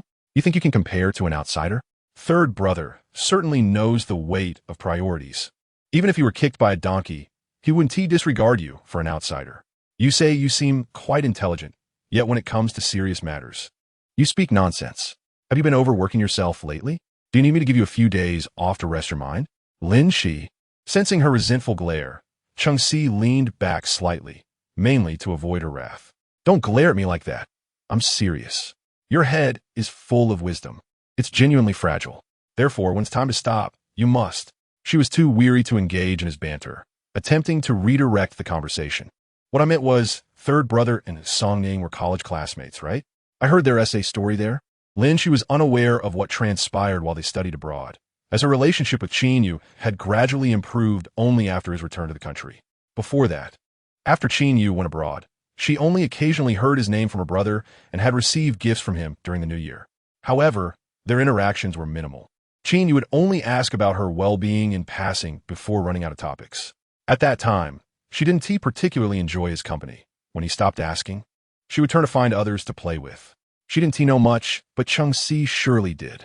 Among their circle, Cheng Si had the closest relationship with Qin Yu. Cheng Si genuinely regarded Qin Yu as a brother. If they were ever to fall out, Cheng Si would unhesitatingly side with Qin Yu.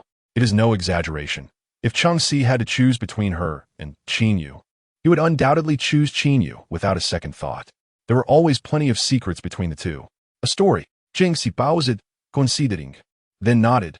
There's indeed a bit. Lin Xi lowered her gaze, refilling his teacup, appearing uninterested in what he was about to say. I don't know much, anyway. Song Ning pursuing third brother is certainly true. As for whether they were ever together, what did third brother tell you? At this point, Cheng Si secretly observed her expression. He was well aware that there was nothing going on between Qin Yu and Song Ning. His question was merely a bait, hoping to catch a big fish to later sell to Qin Yu. TSK, a guaranteed profit. Noticing Lin Xi's hand tremble as she poured tea, Cheng Si's eyes sparkled with amusement. He had hooked his fish. Indeed, as he had anticipated, upon hearing his question, Lin Xi's first thought was that Qin Yu had deceived her. Qin Yu had claimed that he had never been with Song Ning. If that were true, Cheng Si had no need to be evasive. His inquiry seemed more like an attempt to gauge what Qin Yu had said, so that the two brothers could concoct a story together to mislead her. However, Lin Xi quickly realized Cheng Si's true nature. He was a cunning individual, adept at manipulation. His questioning was likely a ploy to extract information. Having known him for many years, Lin Xi was not foolish enough to walk into a trap. Third brother? A faint smile tugged at her lips as she filled his cup with tea, setting the teapot down before continuing. He mentioned to me that they had a brief relationship while studying abroad. The moment her words fell, she met Cheng Si's gaze, noting the fleeting look of astonishment in his eyes. After a brief exchange of glances, both smiled, though Cheng Si shook his head, reclining lazily. Studying abroad for several years certainly makes one harder to deceive. Harder to deceive? Huh. You didn't say that when you tricked me into flying to Feiyun. Lin Xi chuckled. Oh, why bring that up again? Can I ignore third brother's words? I had no choice. With a playful tone, she added. So it seems you lean more towards third brother than me. What happened to the bonds of blood being thicker than water? Huh. Cheng Si covered his eyes, laughing so hard his shoulders shook. Oh dear, third brother has truly put me in a difficult position this time. Our relationship has grown as thin as this tea. What nonsense is that? Although she recognized her jest, Cheng Si sought to amend his statement. Let us put it this way. If you and he fell into a river, I would certainly save you first. Lin Xi scoffed at his flowery words. Next time I catch you conspiring with him to deceive me, it will be the end for both of us. Noticing a brief stillness in Cheng Si's smile, Lin Xi widened her eyes. Are you hiding something from me? Xi clenched his fist, clearing his throat in an attempt to mask his discomfort. What do you take us for? We're family. There's no deception among us. Speaking of which, where were we? Oh, Songning, right? Third brother has nothing to do with her. It's merely unrequited love on her part. They aren't close at all. That is not entirely true. On the day of my blind date, I saw them dining with representatives from other companies. How could they not be familiar? Xi sighed in relief. That has to do with Songning's father. It was an invitation from him, unrelated to third brother. Afterward, he stood up, glancing at the time. It's getting late. Shall we stay for dinner? He seemed eager to avoid further discussion. Lin Xi scrutinized him deeply, letting out a soft laugh. Xi smiled awkwardly, unable to hide his unease. Upon returning home, Lin Xi found that her mother and brother had already left. The aunt was tidying up the tea set when Lin Xi noticed an album. Who took out my photo album? Her aunt emerged from the kitchen, explaining, Little Lu and his mother visited earlier and talked about your childhood, so I brought it out. Lin Xi looked at that album in ages. It contained her pictures from birth to the present. She had regularly sent photos home while studying abroad, which her grandfather kept safe. As she flipped through the pages, she stumbled upon a group photo of 6 people.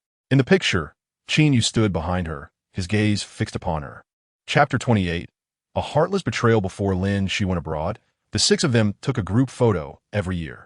However, those photos had been stored in Lin Chen's album, which Lin Xi had never seen. The one in her album must have been mistakenly placed there by her aunt. After a moment's hesitation, she tucked the picture in her bag. Is something wrong with Liu Bei? She asked her aunt, returning the album to its rightful place. I don't like him. Have you spoken with his mother? Yes, I explained the situation regarding your last blind date. Hearing this, Lin Xi felt a sense of relief. Yet, before she could fully relax, her aunt added, but it seems little Lu is quite fond of you. His mother came by today and hinted at wanting him to get to know you better. Lin Xi sank onto the sofa, pressing her fingers to her temples. You didn't agree, did you? Of course not. I told her that this is a matter for the younger generation, and I cannot interfere. Her aunt sat beside her, curiously asking, has little Lu reached out to you recently? Fearing her aunt would feel guilty, Lin Xi sighed. No, I'll talk to him another day. Her aunt seemed eager for her to find a boyfriend, but she knew that Lin Xi would mention Qin Yu and Xi. I heard that third brother's engagement with Songning was cancelled, right? Yes, third brother has always had high standards and seems uncertain about what type of girl he likes. Songning is not bad. I initially hoped that his engagement with Qin Yu would prompt him to settle down. Her aunt clicked her tongue. In this city? Who else could be suitable for him? I don't know, Lin Xi replied disinterestedly, taking a bunch of grapes from her aunt and concentrating on eating them, trying to diminish her presence. Suddenly, her aunt exclaimed, how could I forget about you? The best match for your third brother must be you. Coughing on a grape, Lin Xi struggled to regain her composure. Her aunt patted her back, concerned. Are you all right? Lin Xi, still recovering from her coughing fit, quickly urged her aunt to dismiss the notion. You mustn't say that. It's impossible between us. I know, her aunt nodded vigorously. I just meant that you two are quite compatible. Her aunt counted on her fingers, elaborating, considering family background, looks, education, and temperament. Who could surpass you? If that's the case, I can understand why Qin Yu wouldn't be interested in Songning. Foreseeing what her aunt was about to say, Lin Xi straightened up in alarm, trying to interject, don't, but it was too late. Her aunt grew more animated. You two were childhood friends. You've known each other for over a decade without parting ways. With someone as exceptional as you, how could he possibly be interested in Songning? Lin, she was speechless. If it weren't for all the complications with his mother, your uncle and I would have long pushed for you two to be together. Auntie, even rabbits don't eat grass near their burrows. Lin, she replied helplessly. That's because the grass near other rabbits' burrows isn't appealing. Yours is different. I actually discussed this with your uncle, and we both agree that Qin Yu is the most reliable choice. Did you only consider him? Lin, she challenged. No, her aunt replied, shaking her head. We also thought of your second uncle, but he doesn't quite measure up to Qin Yu. Upon hearing this, Lin, she felt displeased. Isn't my second uncle more than adequate? Lin Xi and her aunt had differing perspectives. She viewed her second uncle through rose-colored glasses, while her aunt based her conclusion on compatibility. Your second uncle is indeed a good man, but you know his job keeps him abroad, and your uncle and I worry he may not return. With that, her aunt gave Lin Xi a meaningful look, patting her hand gently, of course. If you truly like your second uncle, your uncle and I would support you. I heard he is about to transfer back. Lin, she remained silent. On the day of the Qi festival, Lin, she went about her work as usual. Engineer Chun lamented while recording, "What holiday does this company give on Qi? Leaving us single folks here to earn a bit of overtime to soothe our tender hearts." The others echoed his complaints, indeed. Initially, there was no holiday, and everyone was working together, unaware of my single status. Now, it has become quite apparent. Have you noticed, especially in our research and development department, a plethora of single individuals? This shouldn't be the case. It is somewhat normal for a few of us men to remain here, but why hasn't Lin left? Lin Xi is testing chips in the far corner, and upon hearing their remarks, she casually replies, "Overtime brings me joy." Someone curiously asks, "Does Lin not have a boyfriend?" "No, she doesn't." "Wow, what kind of place is this?" "Even Lin is single." Chun remarks, "It's perfectly normal for Lin not to be dating. During school, she was likely preoccupied with her studies. Our Lin is an ambitious young woman who is rather indifferent to romantic entanglements." In the distance, Lin Xi chuckles softly. "Does Lin have any criteria for a partner?" "What? Are you planning to apply for the position?" Chin jests. "Do you not look in a mirror?" "Get lost," he chuckles. Lin Xi responds, "I have no specific standards. When hungry, I eat. When thirsty, I drink. When it rains, I know to head home." The group exchanges glances. "Lin, we are being serious here. What are your standards? We can help keep an eye out." "Exactly. You are the only one in our department. We must look out for you." "Indeed, we are all men. We can size up our peers accurately." Lin Xi lowers her gaze, her demeanor serene. "Well, perhaps a good character." "Huh? The standard she provided is too vague. Everyone has different interpretations, and the criteria are rather broad." At noon, upon returning from the cafeteria, they find a rose on each of their desks, said to be a gift for everyone in the company. The group of men erupts in chatter. "What is this for? Are we supposed to soak our feet in them? Just give them to Lin. We have no use for them." Ultimately, all the roses are handed over to Lin Xi. She, too, cannot refuse and finds a vase during her lunch break to display them in her office. A knock sounds, and as Lin Xi trims the flower stems, the new assistant enters. "Lin, the front desk sent this up for you." She hasn't looked up yet. As the assistant places a large bouquet of luscious red roses on her desk, unexpectedly catching her gaze. Chapter 29. The moment you can leave, Chun and the others glance over, and the office erupts in a chorus of excitement. "Who is it from? Did anyone say?" "Oh, Lin claims she has no boyfriend. What is going on?" The group revels in the drama, laughter ringing out. Only Lin Xi remains furrowed in concern, her expression devoid of joy, even somewhat troubled and annoyed. "Who sent this?" she asks, looking at the assistant. The assistant explains. The front desk mentioned it was delivered by a local courier, but they didn't specify who it was from. It only stated it was for Lin Xi from the RD department. Sean analyzes. It seems to be someone familiar, aware that Lin works here. Their SA card. He picks up a pink card from the corner and hands it to Lin Xi. "It should have a name, right?" Lin Xi sets down the scissors and opens it with one hand. "Happy Holidays." The card contains only these 4 words, devoid of a signature. Yet, Lin Xi recognizes the handwriting, though she cannot confirm its origin. Who sent this? The group of single men eagerly anticipates an answer. Lin Xi shakes the card in her hand, tossing it casually onto the desk, and smirks at them. No name written. The group is disappointed. What kind of person sends flowers without a name? How foolish. Lin Xi chuckles as she returns to her seat, signaling to the assistant to take the message away. "You don't want it?" The assistant asks in confusion. "Don't waste it. Throw it in the restroom. Let us purify the air." Later in the evening, as Lin Xi emerges from the tea room, she coincidentally bumps into her assistant. She averts her gaze, holding cookies as she prepares to return to her office to continue verifying data. Having no pressing matters, she intends to work a bit longer. As they pass each other, the assistant reaches out and grabs her arm.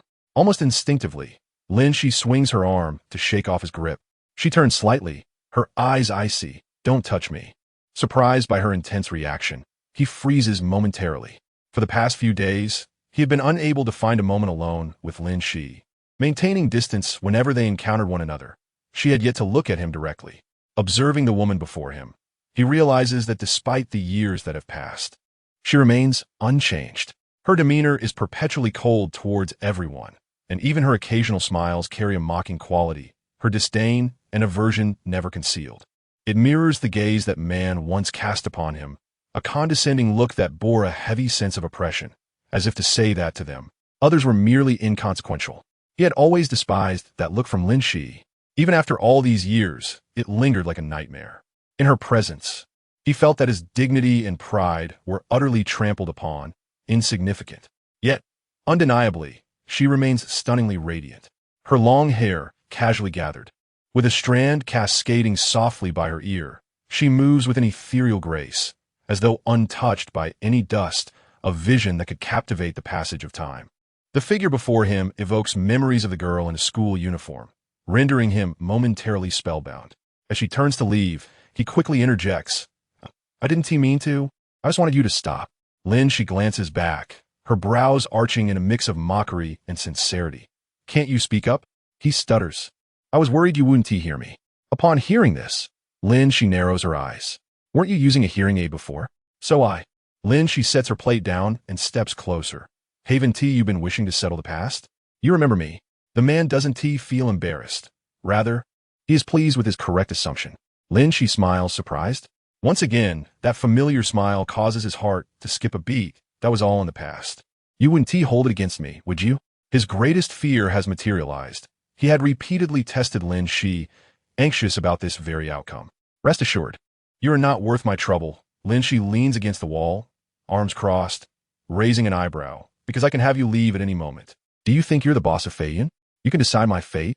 He had done some research in recent days, discovering that Lin Xi is merely an ordinary engineer here, with her only significant asset being a major project in her hands. Beyond that, she is no different from Chun and the others. "Not at all." Lin, she shakes her head. Seeing his relief, she leisurely adds, "But I could be at any moment. I graduated from a prestigious school. Do you think I am bound to this place?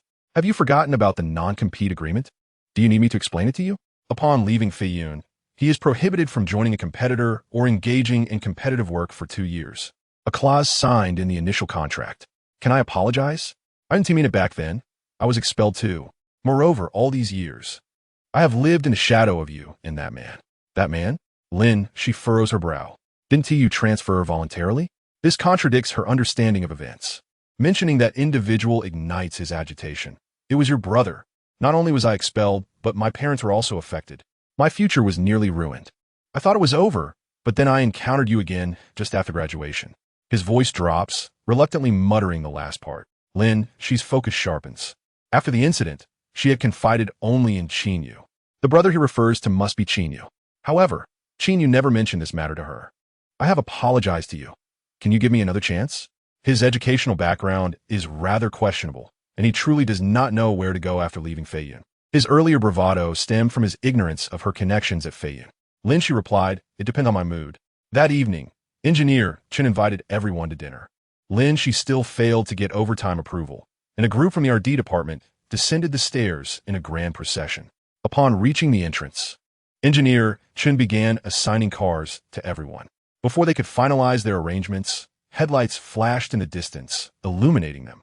A few men let slip a string of curses, and just as they were about to confront the situation, they noticed the vehicle had activated its hazard lights.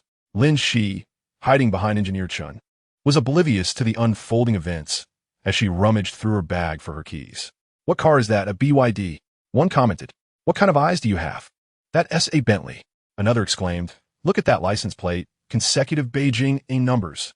It's my first time seeing that. Consecutive Beijing A numbers?" Lin, she squinted, gazing into the light source.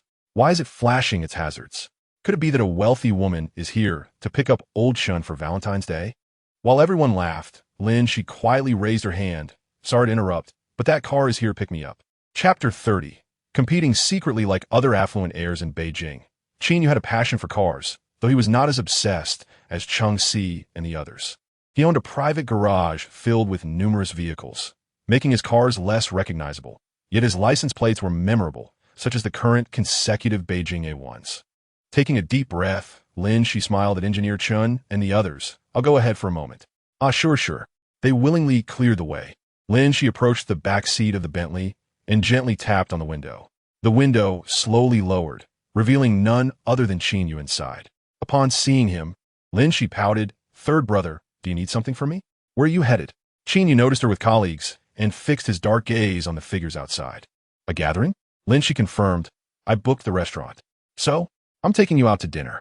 Lin Xi was left speechless. How unfortunate, as she had already promised her colleagues. Qin Yu furrowed his brow, his thin lips pressed into a straight line before asking after a moment, "Can't you push it back?" "Sure." She flashed a bright smile, then added, "But I don't want to." Her intention to oppose him was not overly concealed. Qin Yu scrutinized her deeply. Lin Xi met his gaze, her smile unwavering, exuding a sense of confidence that bordered on arrogance. "If there is nothing else, I'll take my leave. It wouldn't be polite to keep them waiting." As she straightened up to depart, just as her figure began to fade from the back seat window, she halted, returning a couple of steps to lean into the car. "By the way, third brother, if you wish to invite me to dinner again, please remember to call a week in advance. My schedule is quite full." Upon her return, her colleagues curiously inquired about the identity of the person. Lin Xi refrained from mentioning names, simply stating, "A childhood friend. Now let us go eat." By 10 o'clock, the gathering concluded, and a colleague escorted Lin Xi to the entrance of her apartment building. As she watched the car drive away, Lin Xi rubbed her sore neck, yawning as she entered.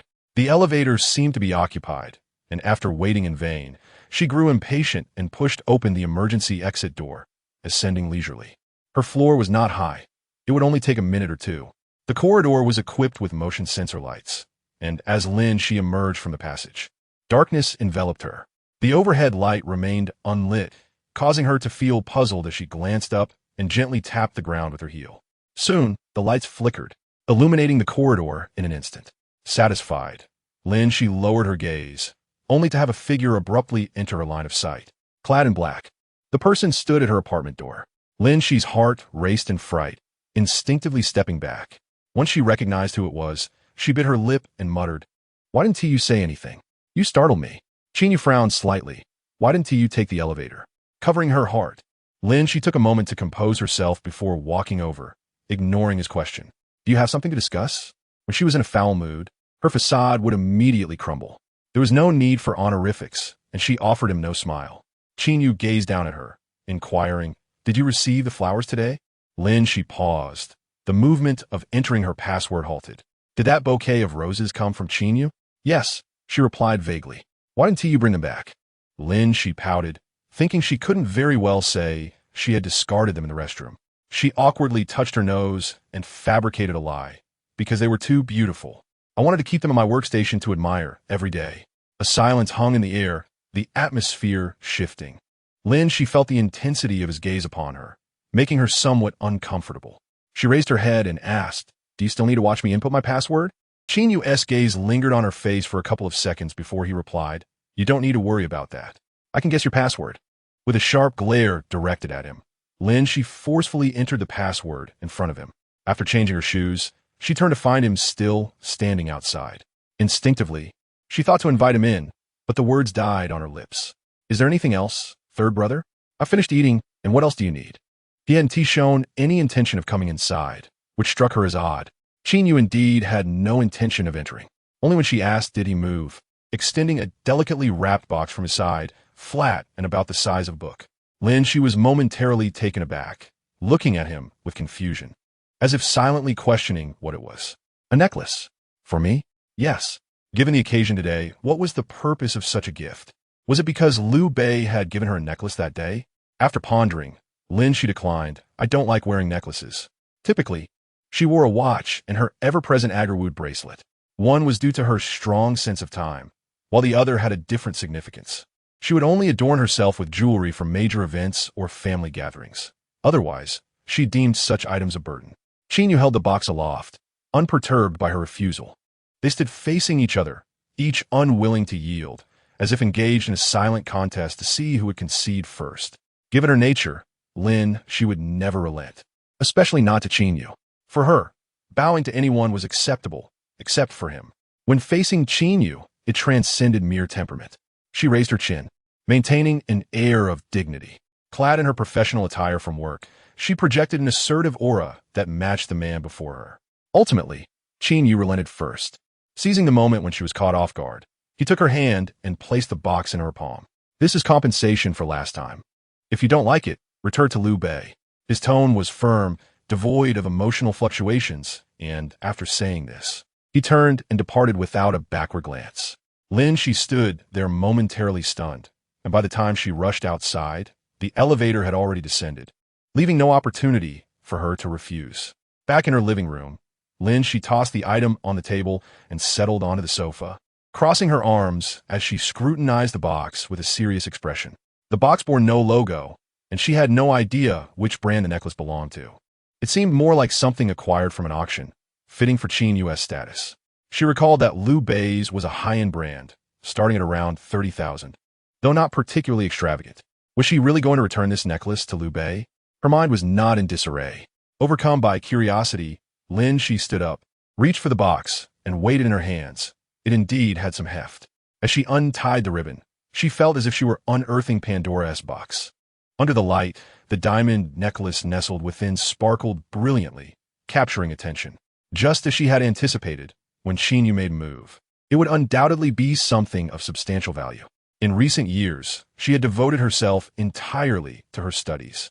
Unlike other affluent young ladies who were well-versed in the world of jewelry, driven by curiosity, she sent a photograph of a necklace to a senior acquaintance abroad.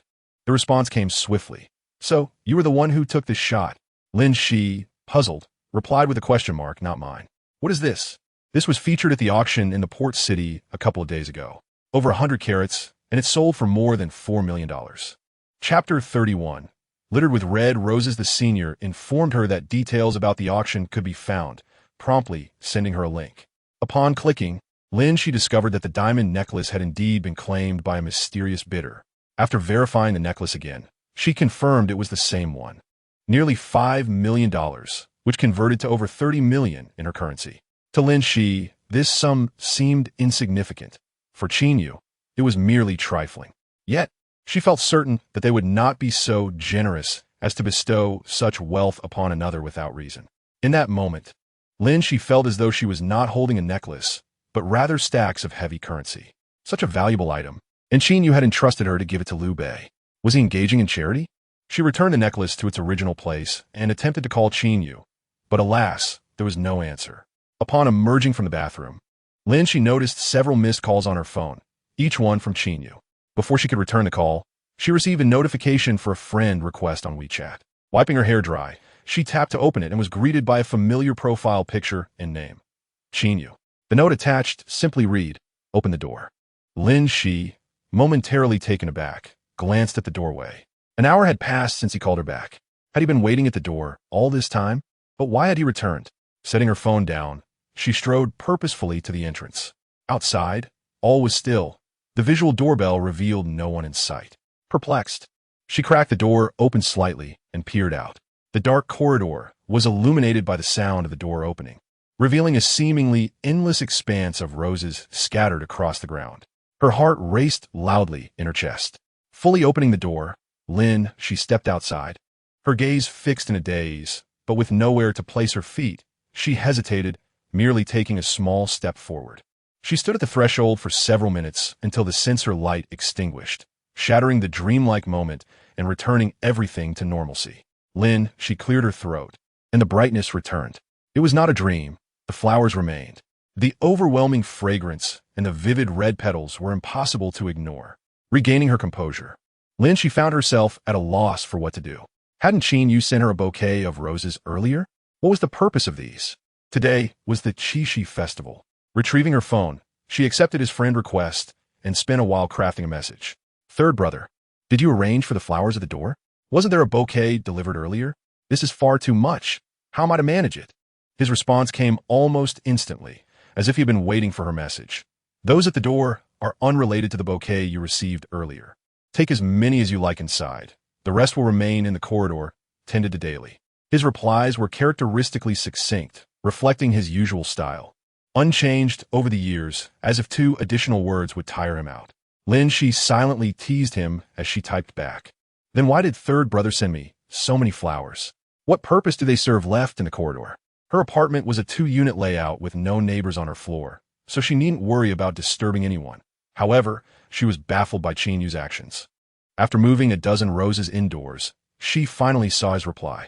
"I fear you might be swayed by a single bouquet from someone else. The flowers in the corridor will brighten your mood each day as you come and go." She responded with a string of ellipses. "Am I that easily deceived? Even at 24, I wouldn't be swayed by a mere bouquet, at 14. Qin Yu did not reply, but simply stated, "The bouquet from the company will be discarded tomorrow." Lin Xi, "I disposed of it long ago." "Smile, mem." A cold, terse response, mirroring his demeanor. Lin Xi could almost envision his expression through the screen. She pursed her lips and mimicked his stoic emblem, then chuckled at her own antics. Turning her gaze to the diamond necklace, she inhaled sharply, nearly forgetting the matter at hand. "Third brother, you can take the necklace another day. It's far too valuable. I've already transferred the payment to Liu Bei, so there's no need to return the necklace." After a minute passed without a response, Lin Xi leaned against the wall, idly toying with her fingers. 5 minutes later, still no reply. She sensed he was deliberately withholding a response. The following morning, as Lin Xi left for work, she was once again startled by the flowers at her door. Grabbing a bouquet, she took it to the office and placed it in a vase. Searching through her drawer, she found the unclaimed card from the previous day and examined it closely. After a moment of recollection, she realized it bore Liu Bei's handwriting.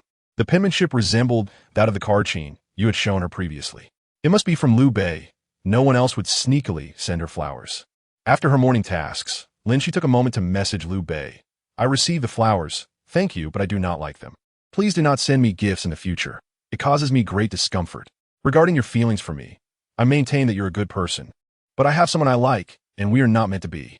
After sending the message, she transferred payment to Liu Bei for the flowers and promptly deleted their friendship.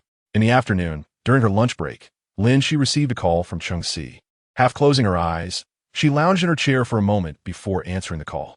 She assumed Qin Yu was not calling for anything important, but to her surprise, he mentioned he wanted to take her on a business trip.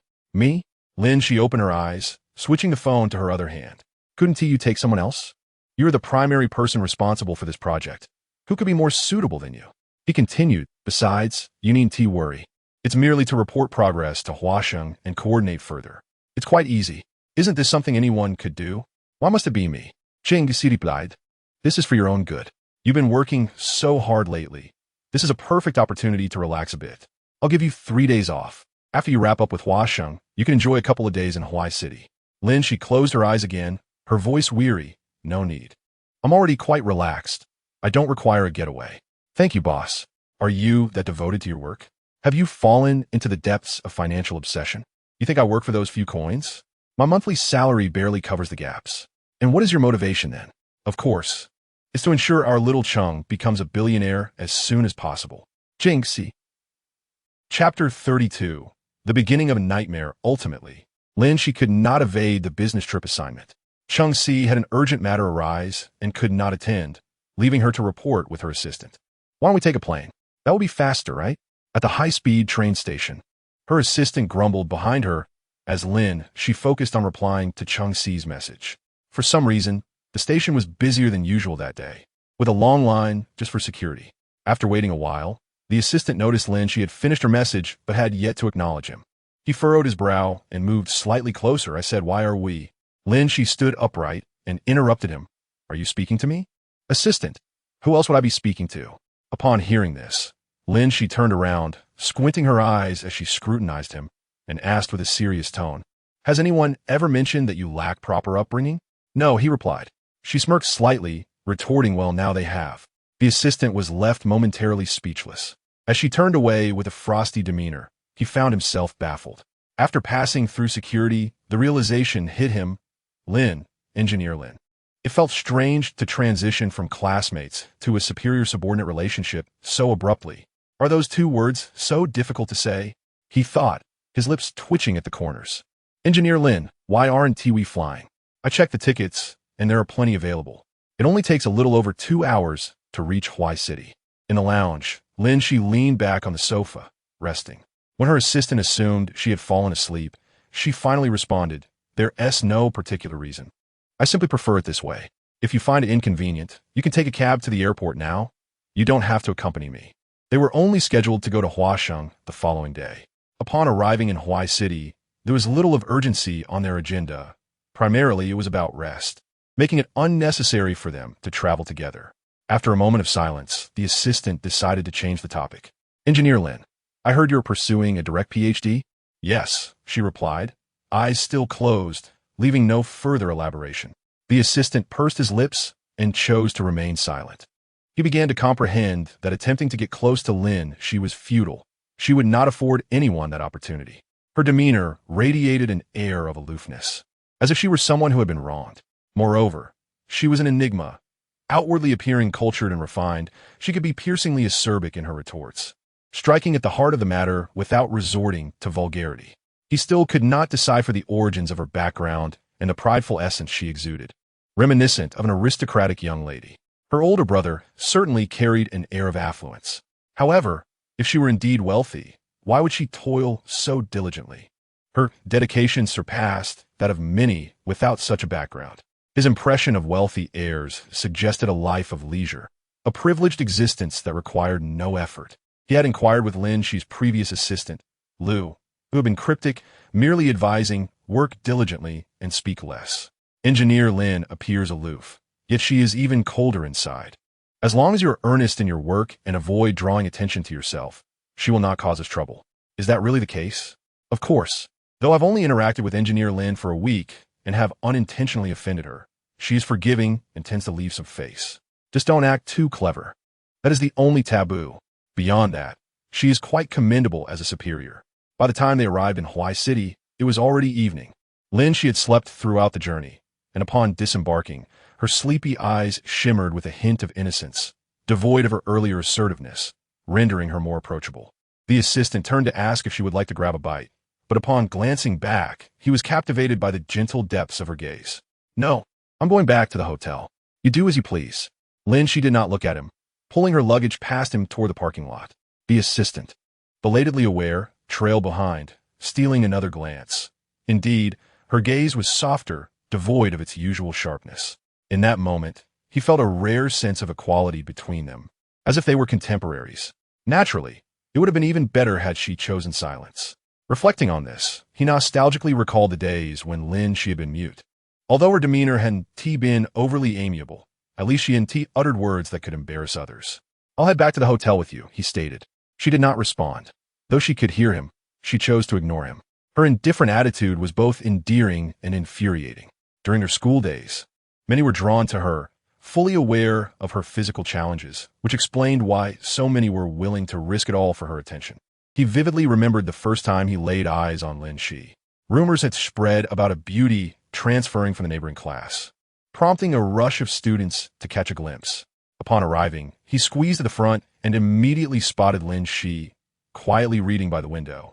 Someone had whistled at her, causing her to frown slightly, casting a cold glance outside. In that moment, gasps spread through the crowd. None could deny her striking features.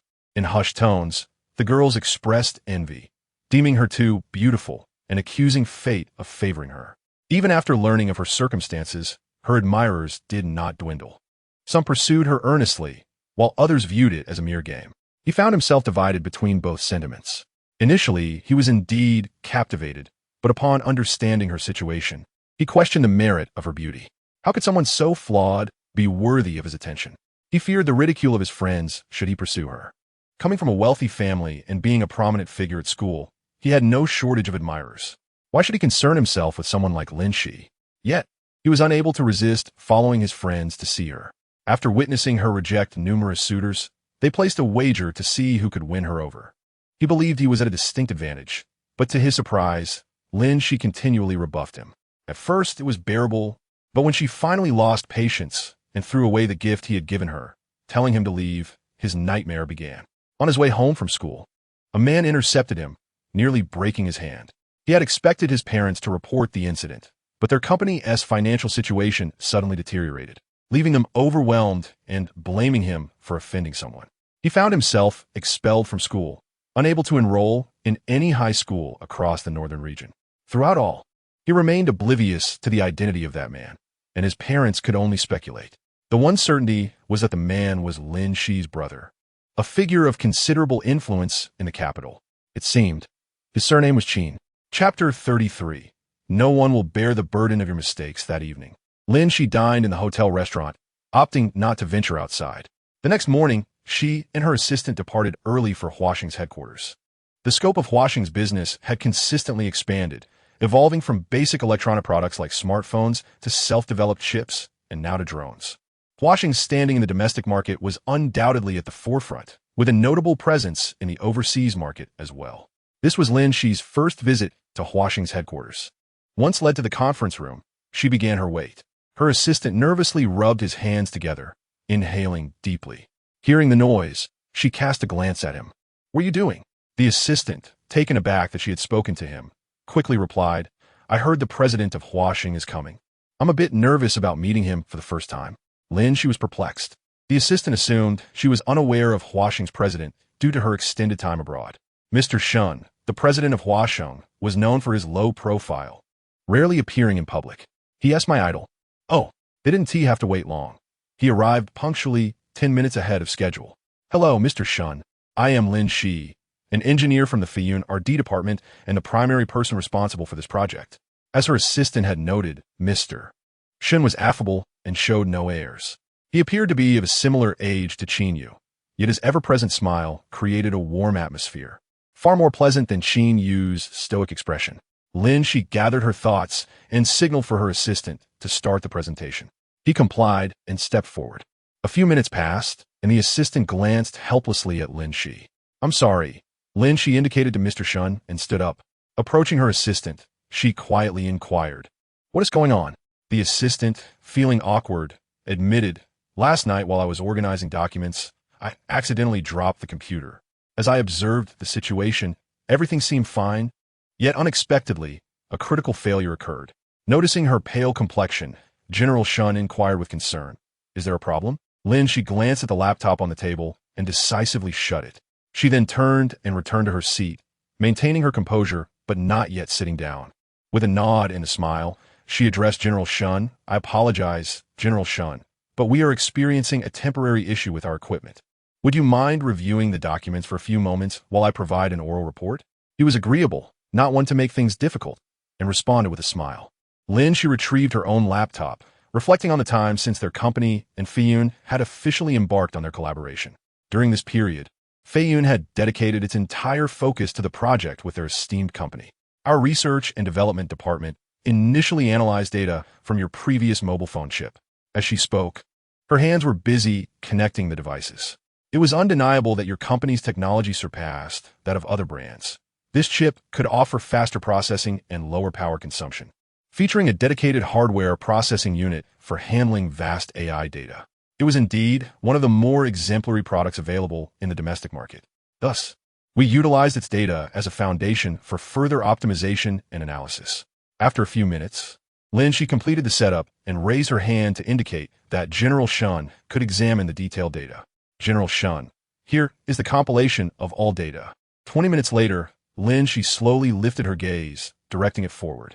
"That concludes our current progress, which is slightly ahead of our initial projections. Please rest assured, our Tycoon R&D team remains confident in our advancements thus far. Huaxing has several chips under its umbrella.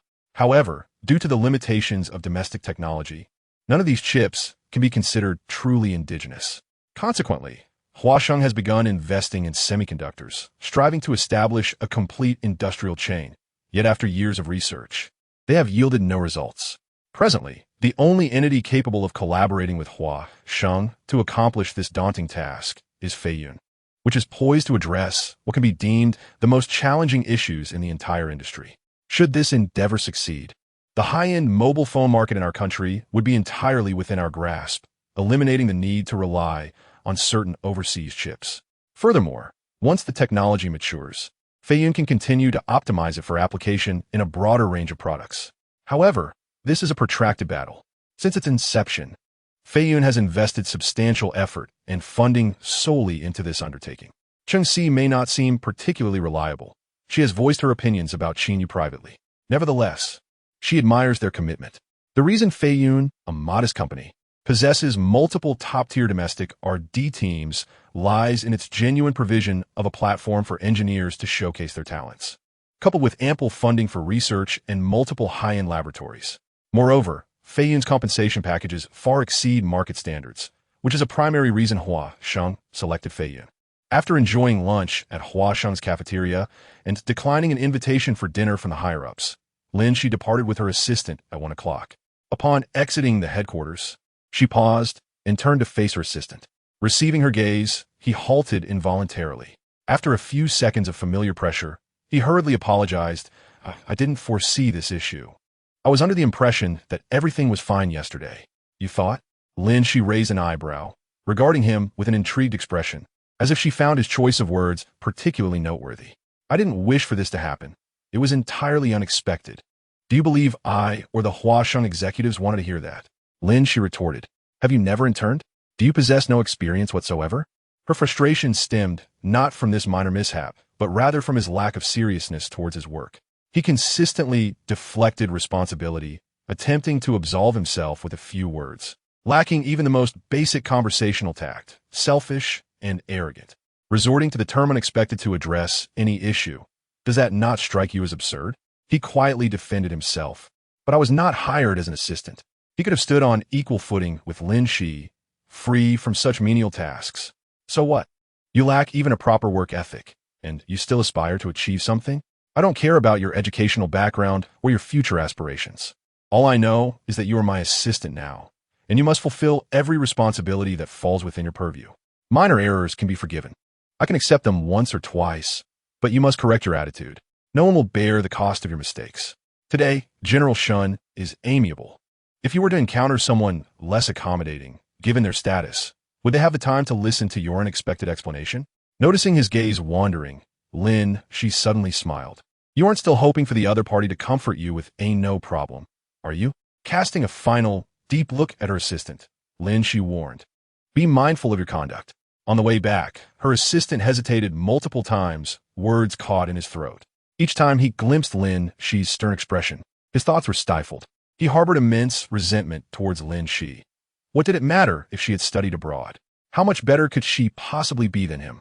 His experience may be limited, but was hers any more substantial? She believed he had a poor attitude, yet she failed to reflect on her own demeanor. However, he had no desire to lose his job. Even if he were to leave, he wished to wait until this project concluded, as it would leave a remarkable entry on his resume, perhaps even allowing him to transition to Huasheng. Thus, he could only endure and admit fault for the time being. Yet, observing Lin Xi's demeanor, he surmised that an apology might not even suffice. Upon returning to the hotel, Lin Xi received a call from Cheng Si. She turned sideways to shut the door, casually placing her laptop bag down. Everything went smoothly. There were no issues. I can return tonight, Cheng Si replied. Wasn't I supposed to suggest you rest for a couple more days? Lin Xi rolled her eyes. I truly don't need that. I'm not under significant pressure. There is nothing to occupy my time here. She was not fond of wandering about aimlessly. More often than not, she preferred to sit quietly by herself. This had been her inclination since high school. While abroad, Uncle would often insist on taking her out, claiming that staying indoors with books was detrimental to her health, but she had no interest in such outings. Cheng Si genuinely seemed to want her to remain in Huai City for a few more days, so he concocted an excuse. Then I won't rush. You can dine with Huasheng's executives on my behalf tonight. What? I declined their invitation. You may decline, but I cannot. Please go in my stead. Is there anything you can't refuse? Given Cheng Si's notoriously quick temper, who would dare to disregard his wishes? It was not an obligation. They were our major clients, and sharing a meal was essential. Once on their turf, it would be discourteous to reject their invitation. Wouldn't you agree? It's merely dinner. There is nothing challenging about it. But would it be acceptable for me to represent you? What is wrong with that? If we were to liken Feiyun to a chip, you are undoubtedly the most crucial component within that chip. Your shares carry significant weight, dear sister. Cheng Si's assertion was not exaggerated, while others may be unaware. He understood that Feiyun did not belong to him. It was solely Lin Xi's from the very beginning. Hence, this social engagement was perfectly suited for Lin Xi. I truly cannot leave my father's side. He has just started to recover. Very well, I shall return to Beijing tomorrow evening. Lin Xi finally acquiesced. Cheng Si chuckled lightly, realizing that emotional appeals were indeed effective. This tactic has proven successful time and again. In the evening, Lin Xi accompanied her assistant to a social gathering. The general manager of Huasheng, Mr. Shun, was absent due to a business trip, and only other senior executives attended, whom she had not met earlier that afternoon. However, after several rounds of conversation, the counterparts did not pose any difficulties. They merely discussed the strengths and weaknesses of currently popular smartphone brands in the market. 3 men were present, and, as the evening progressed, Someone opened a bottle of red wine and champagne. In such social settings, it is customary for someone to toast. The three men across the table were all capable drinkers. But Lin Xi was not inclined to consume alcohol that night. She discreetly signaled her assistant. "How's your alcohol tolerance?" Her assistant replied quietly. "I can manage a drink with one of them, but facing three is a bit challenging. I can handle a lot of beer. Can we switch to that?" Lin Xi took a deep breath, bringing her wine glass closer, and gestured to the waiter with the red wine. The waiter promptly understood and approached to pour for her. As she gazed into the crimson liquid, Lin Xi stood up to make a toast. Initially, the three men hesitated, but seeing her confidence, they thought little of it. Having drinks among themselves felt rather dry. After a round, noticing Lin Xi remained unfazed, her assistant couldn't help but exclaim, "You drink so well. Will you be able to return to the hotel later?" Lin Xi did not respond, focusing instead on her meal to settle her stomach. Her assistant, curious, asked, "Did you hone your drinking skills during your internship? You're impressive." "Not really," Lin Xi replied, placing her fork down and leisurely wiping her hands. "My tolerance is average." "Then why drink so much? Socializing is part of the job.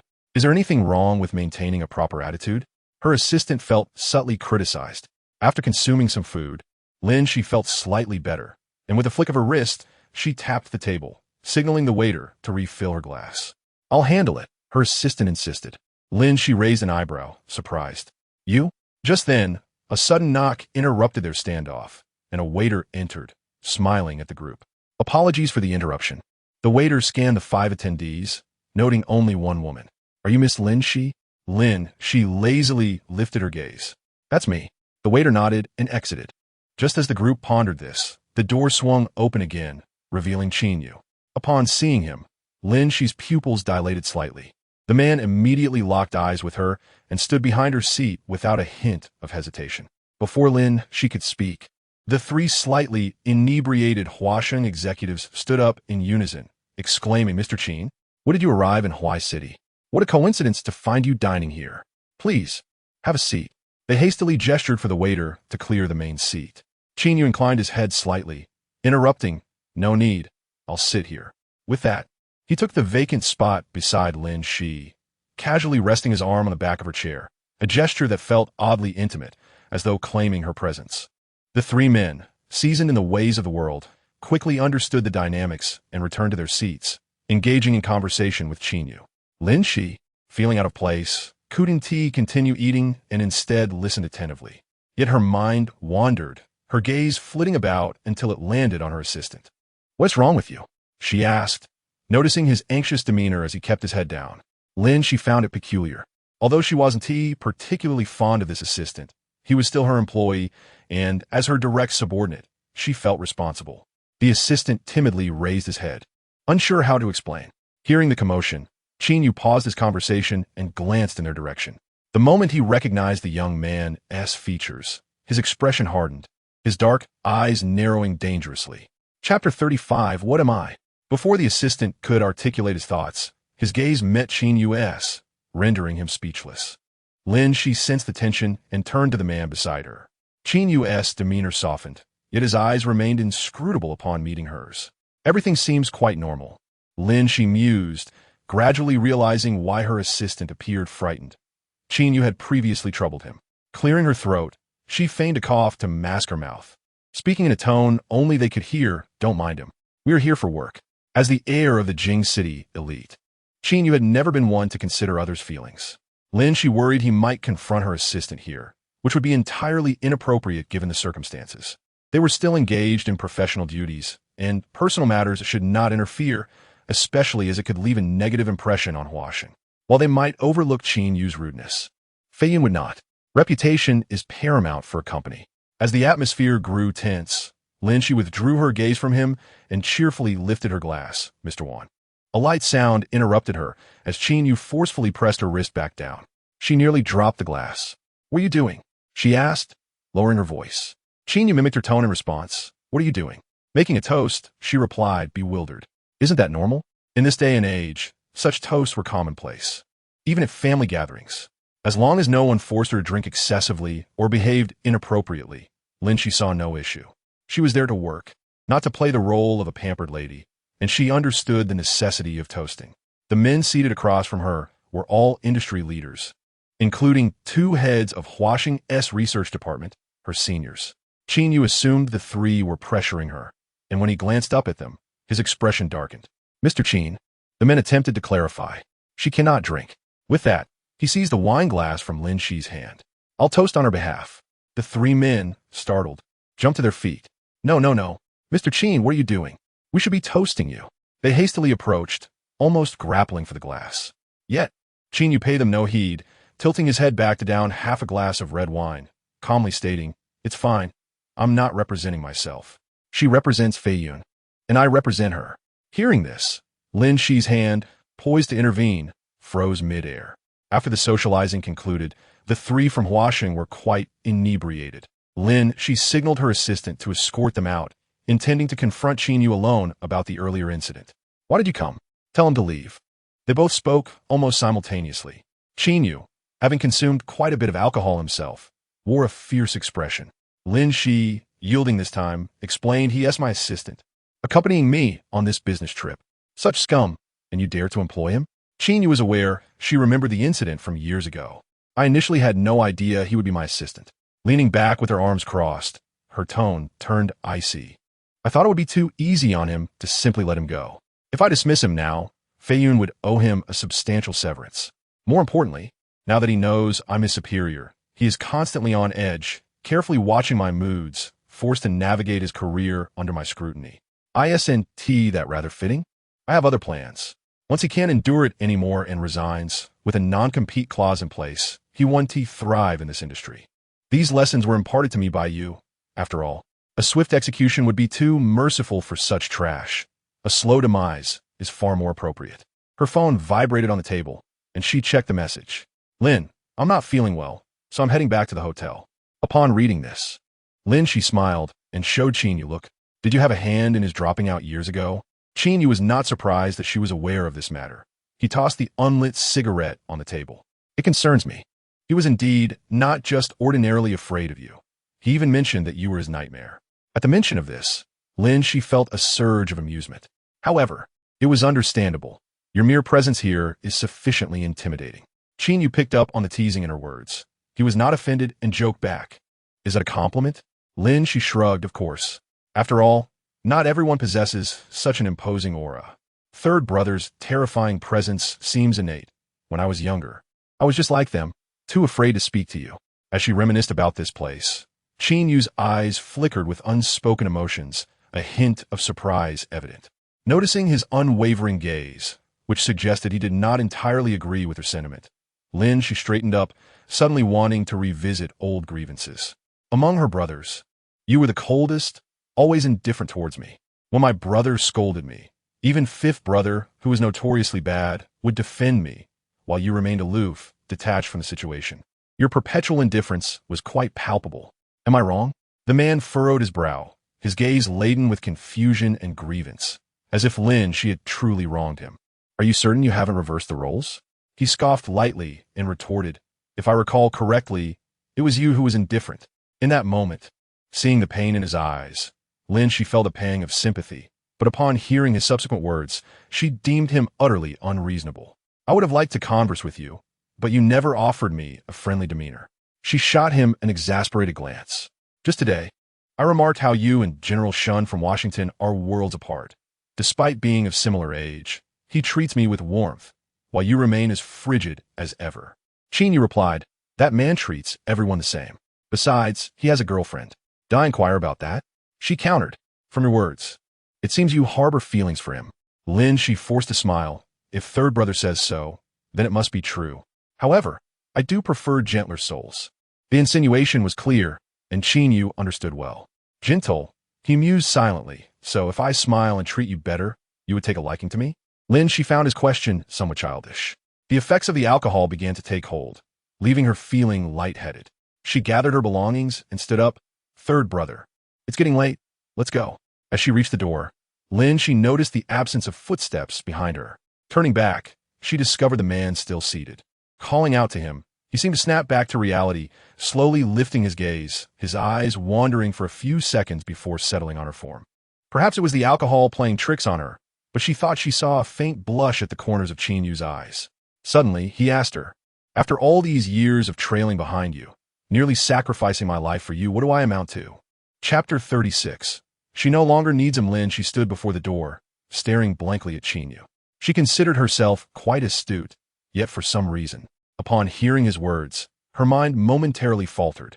Repeatedly chewing over his statement, her thoughts sparked and collided, desperately trying to decipher his deeper meaning. What does he amount to? A good question. He is undoubtedly a member of the esteemed family. What else could he be? Qin Yu's gaze was profound, his narrow eyes concealing emotions she could not fathom, quietly observing her without granting her an ounce of escape. Meeting his gaze, Lin Xi smiled gently, pondering how outsiders would surely assume she had committed some outrageous act against third brother. That said, third brother had treated her so well in the past. Her memory was sharp enough not to forget entirely. A tsunami of emotions surged within her, invading her inner sanctum. Yet Lin Xi maintained a calm facade. Her eyes were devoid of warmth, particularly regarding the events of that year. Everything she would never forget. Thus, if third brother ever required anything of her, she would be ready to oblige. Indeed, Lin Xi had to admit, Qin Yu had been exceptionally kind to her, a fact she had never denied. Otherwise, she would not have foolishly believed he harbored affections for her too. Upon hearing her thoughts, the man seated before her curled his lips into an enigmatic smile. Lin Xi was puzzled by his amusement. Since he remained seated, she chose not to press him further, candidly stating, "However, you need not fuss over me as you did before. I'm fully capable of living independently now. I can discern right from wrong and am prepared to bear the consequences. Third brother, you cannot continue to view me as the helpless child who would hide behind you." She no longer required him. Returning to her hotel, Lin Xi collapsed onto the bed, exhaling deeply. Her mind resumed its normal operation. Yet she had no desire to analyze the true meaning behind Qin Yu's words. Regardless of what he intended, she no longer wished to know. One question would inevitably lead to another, and perhaps many more. She could not allow herself to fall into another vicious cycle, uncertain of how long it would take to escape. A waste of time. Lin Xi had consumed a considerable amount of alcohol during the first half of the evening, and on her way back, she was already feeling a bit dizzy. After lying on the bed for a short while, fatigue washed over her, and she gradually drifted into slumber, forgetting to remove her high heels. After an unknown period, Lin Xi was stirred from her dreams by the sound of knocking, which grew increasingly clear. She slowly opened her eyes, instinctively believing it was already the next morning. Had she truly slept that long? Staring at her phone screen, it took her a moment to realize it was 10 in the evening, not 10 in the morning. The knocking persisted outside, and in annoyance, she climbed out of bed, forgetting she still wore high heels, twisting her right ankle in the process. Ouch! That single misstep jolted Lin Xi wide awake. The hotel staff waited outside, and after what felt like an eternity, the door was finally opened from within. "Miss Lin." Upon meeting Lin Xi's unfriendly gaze, the staff member paused, quickly falling silent. "What is it?" A gentleman requested the hotel to deliver a hangover soup to you, and this is what he said you left behind."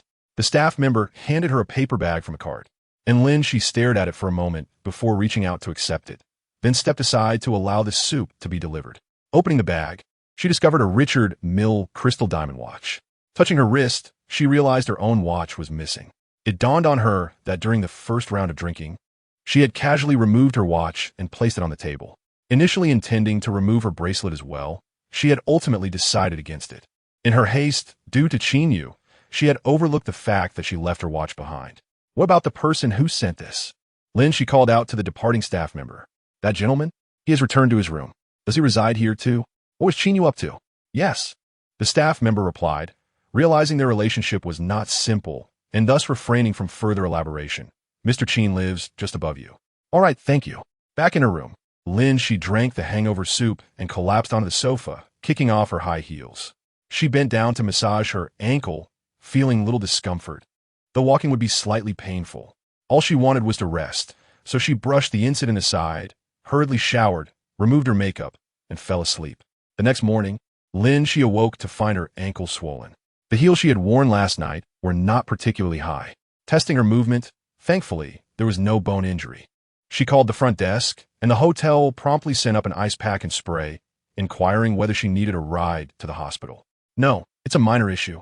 After the staff departed, Lin Xi applied ice for a while, and then use the spray. Today, as plans to venture outside have been completely thwarted. She had already expressed her aversion to going out, and Cheng Sifei suggested she remain to explore the surroundings, which has now rendered any outing unnecessary. After a light lunch in her room, Lin Xi proceeded to change her return high-speed train ticket. Her assistant had returned to Beijing early this morning for work, and while she initially intended to leave tonight, she now found herself compelled to stay an additional day. In the Research and Development Department of Feiyun, with Lin Xi absent, Cheng Sifei had no choice but to convene a meeting with Deputy Chief Engineer Chen. Midway through the report, Chen's phone, which lay on the table, suddenly rang. Cheng Sifei clicked his tongue in annoyance, tapping the table with his pen, inquiring what was amiss. Chen explained that he had forgotten it, having rushed over from the laboratory for the impromptu meeting, carrying only his materials. Given the usual work hours, he had not received any calls, hence his oversight. He gestured for his assistant to silence his phone. The assistant glanced at the caller ID and inquired, "It's a call from Engineer Lin. Should I disconnect?" Chen, perplexed, merely hummed in response, turning to Cheng Sifei to ask if they should hang up. This decision rested with Cheng Sifei. As expected, he pointed to Chen's phone, indicating he should answer. Chen hurried back, just as Cheng Sifei added, "Put on speaker." "Hello? Yes, Engineer Lin, it's me. Are you still in Huaicheng?" Lin Xi confirmed she would not be returning tonight and requested an additional day off. She assured him they could discuss any work-related issues over the phone. "You plan to stay an extra day in Huaicheng?" Lin Xi explained that she had suffered a minor mishap, resulting in a swollen ankle. Thus, she preferred to delay her return. She had only managed to secure a high-speed train ticket for the following afternoon, arriving in Beijing quite late, necessitating her return to work the day after. Upon hearing this, Chen glanced at Cheng Sifei, who appeared to be operating like a robot, only responding to commands. Cheng Sifei, exasperated, gestured for Chen to offer some words of comfort before ending the call. Chen nodded vigorously, complying with his request. After hanging up, Cheng Sifei crossed his arms.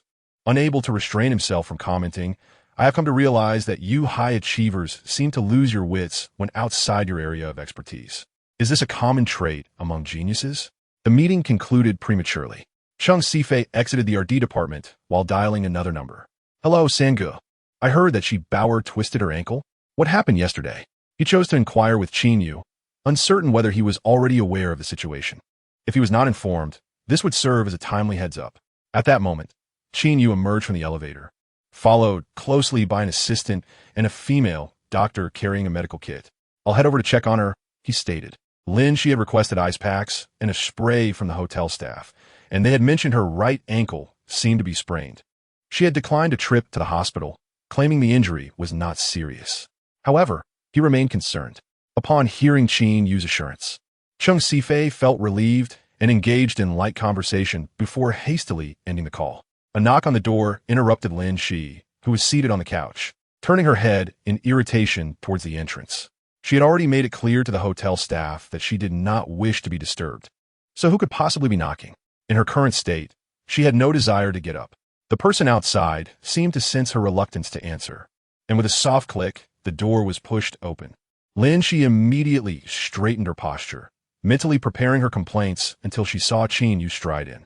Her lips twitched in disbelief. She knew precisely why he had come. Resigning herself to the situation, she slumped back onto the couch, feigning ignorance as she resumed watching television. He stood a meter away, neither initiating conversation nor moving closer, simply exchanging a glance with his assistant. The assistant nodded and guided the doctor forward before stepping back to stand silently behind Qin Yu. The doctor crouched down to examine Lin Xi's ankle, speaking gently. In contrast to her demeanor with the doctor, Lin Xi maintained a polite attitude. As the doctor applied medication, Lin Xi stole a sidelong glance at the man beside her. He stood still, one hand tucked into his trousers, revealing a hint of his wrist. Before she could divert her gaze, he caught her eye. Unashamedly, Lin Xi took her time to scrutinize him. His dark eyes were fixed on her, brimming with concern, yet his posture was relaxed, as if he were an observer rather than a participant. A sudden pang of pain shot through her ankle, causing Lin Xi to gasp. Qin Yu frowned, instinctively wanting to move closer, but his rational side prevailed, and he remained rooted to the spot. Fortunately, the injury was not severe. No bones were broken. With proper care and a couple of weeks of caution, she would be fine. "You can walk, but avoid putting too much weight on your right foot," the doctor advised. Lin Xi exhaled slowly. Thank you. Once the doctor departed with the assistant, the living room was left with just Lin Xi and Qin Yu.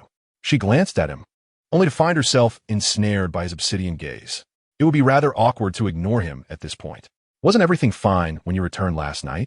Noticing her hesitation, Qin Yu spoke first. Upon this topic, Lin Xi shot him a reproachful glance. Well, it's because of you. Me? Qin Yu was taken aback. She had left an hour earlier than him, and they had not crossed paths afterward. When he had asked the hotel to send her some hangover soup, he was informed she was fine and had not gone out. How could this possibly be your doing? She muttered softly. It's your fault for sending someone to deliver things last night. I was half asleep when I went to answer the door and twisted my ankle, she confessed. Qin Yu was unaware of this sequence of events.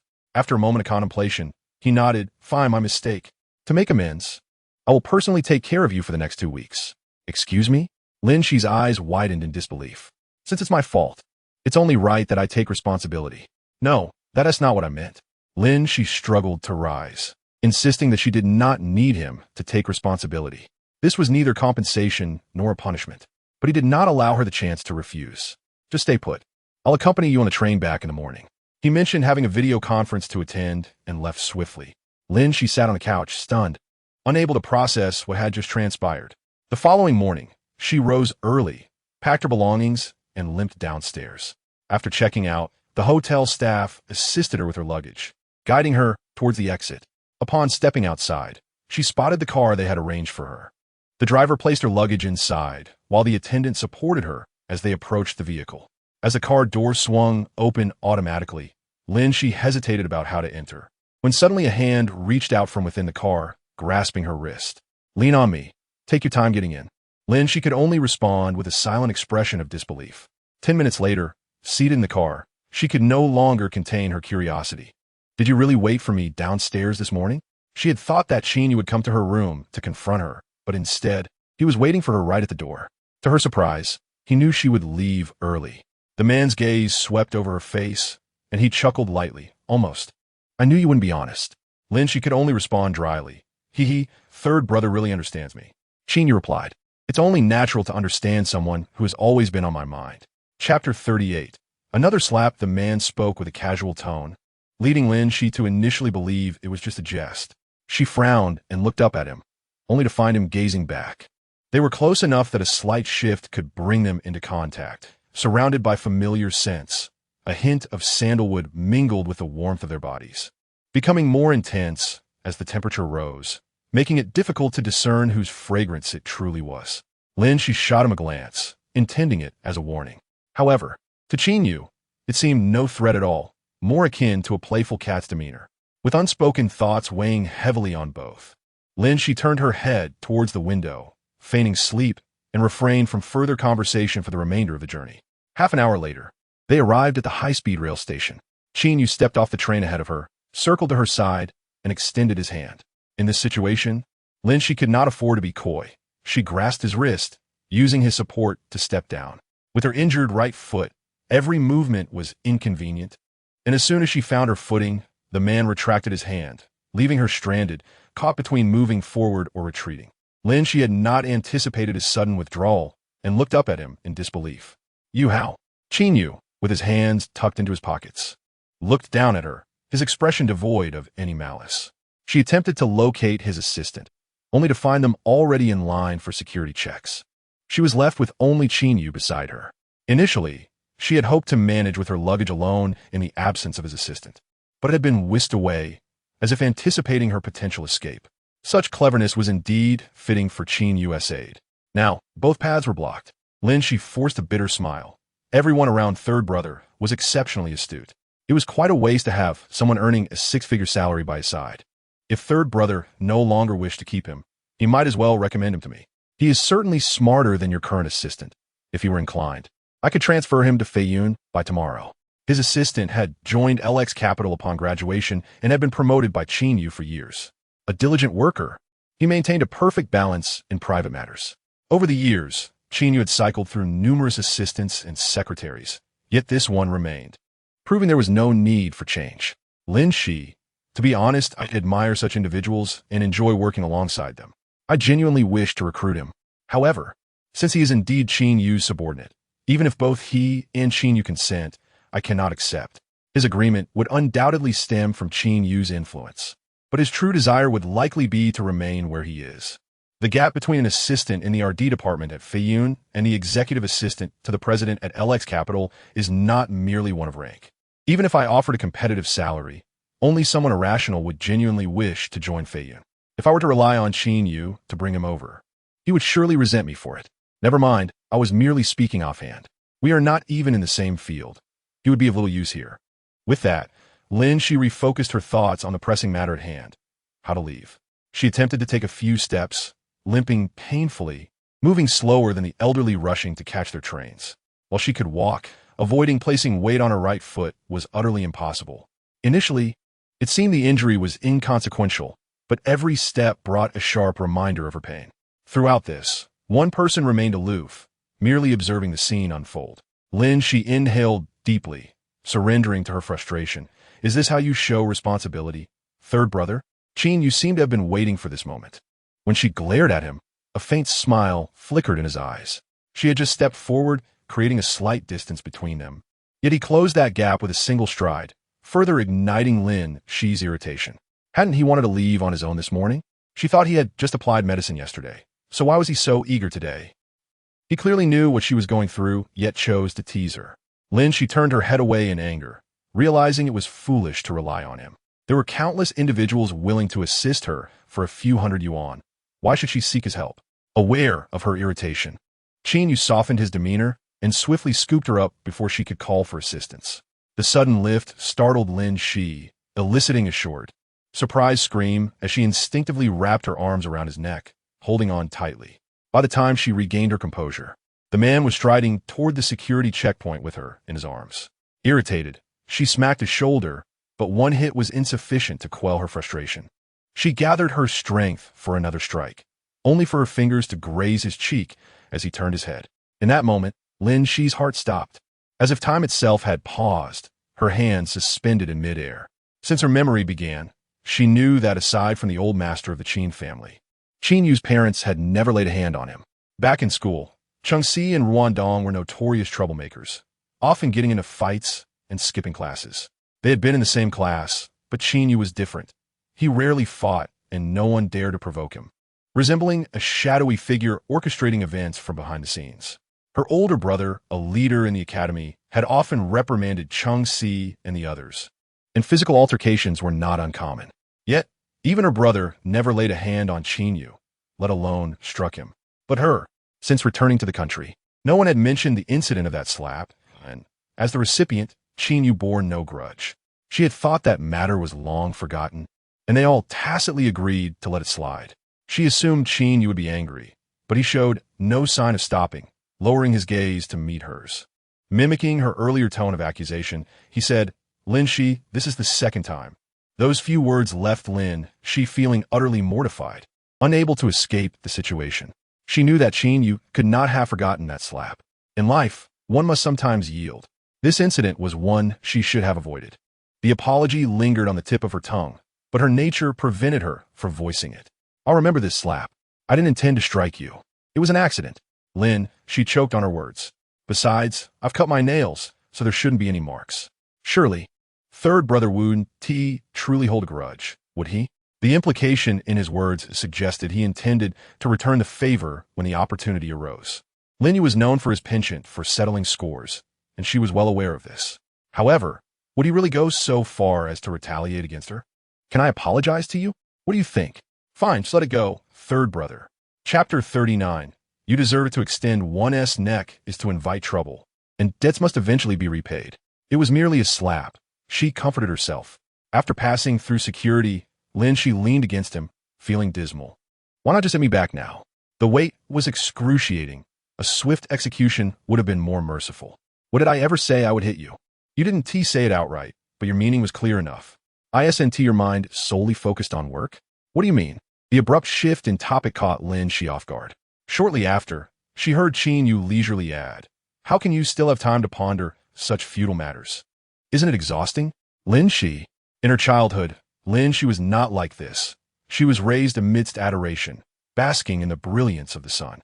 It was only due to subsequent upheavals that she developed a sensitive and suspicious nature.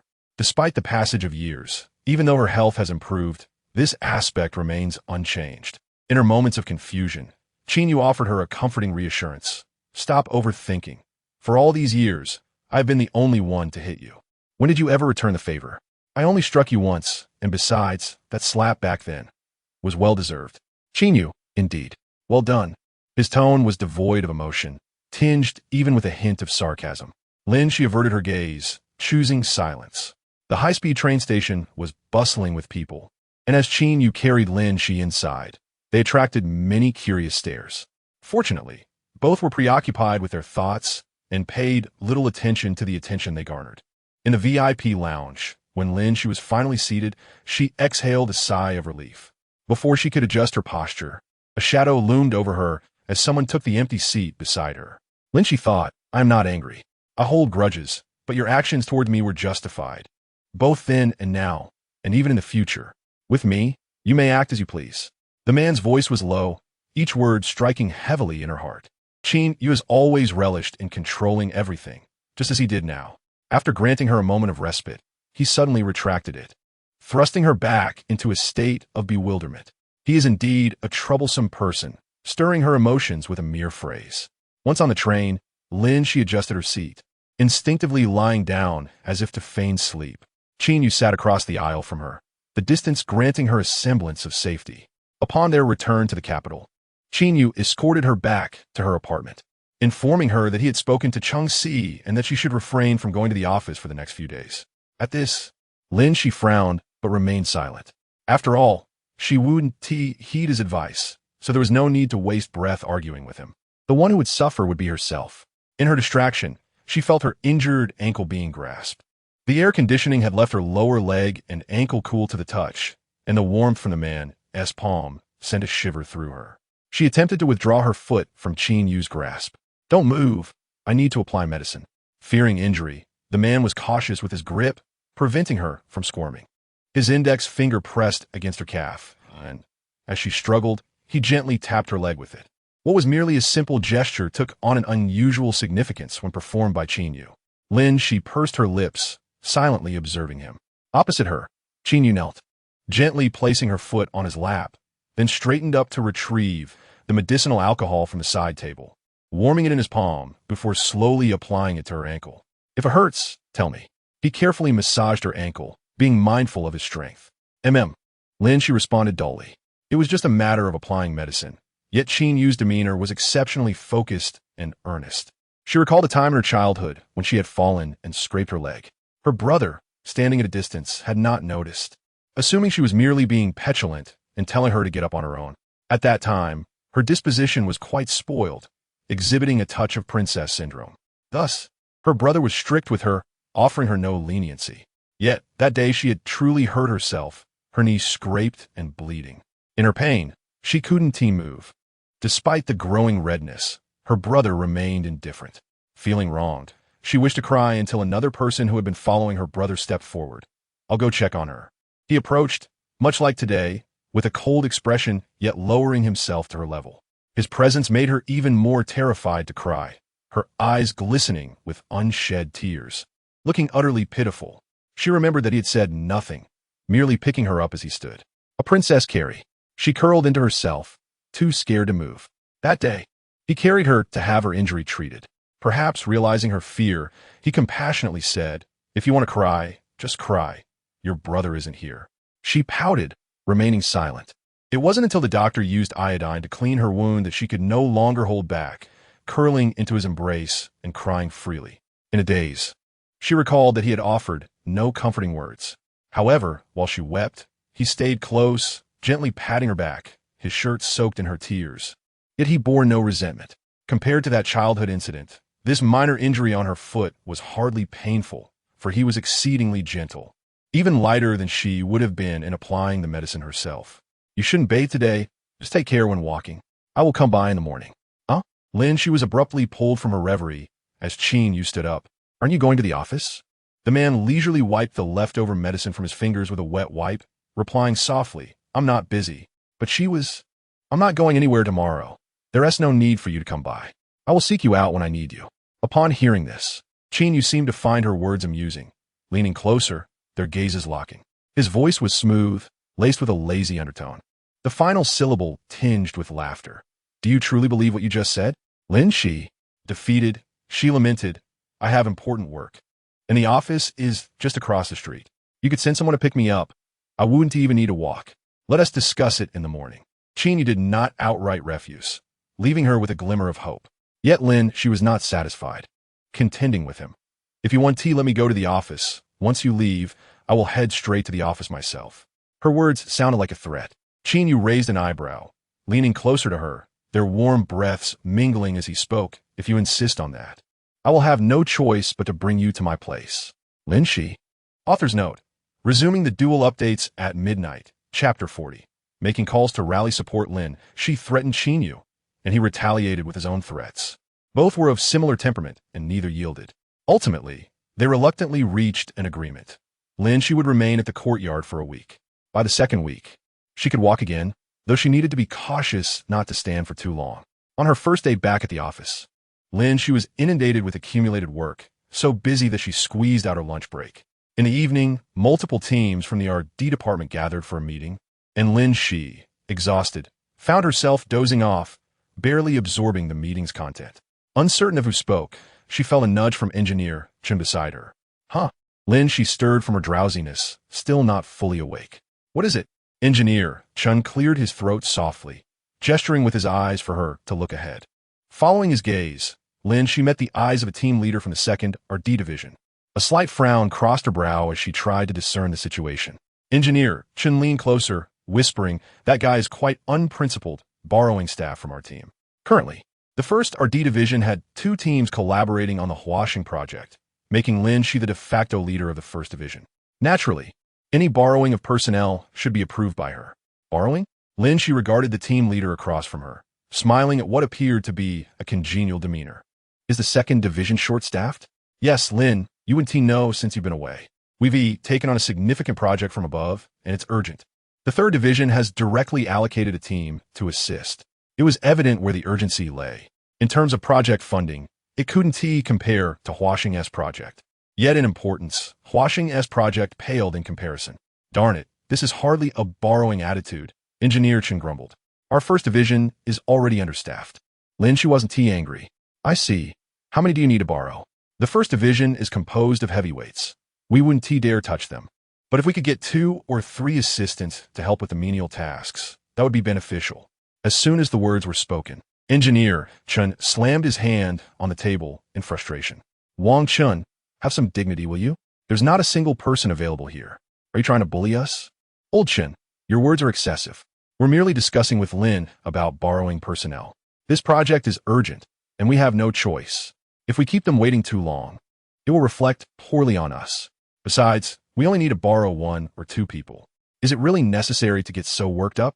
It's easy for you to say. Why can't your team work overtime instead of dragging others into your mess? Hey, what are you saying? The other side is Season 2.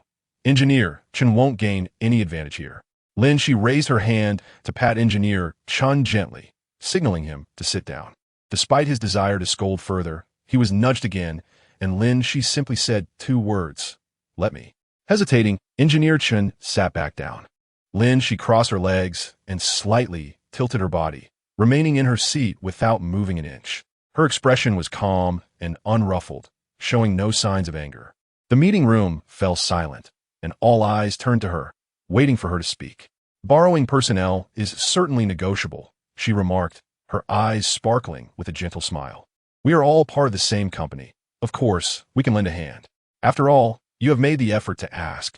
Even if it's just to borrow me and Engineer Chun, I would gladly agree. Hearing this, the team leader opposite let out a sigh of relief.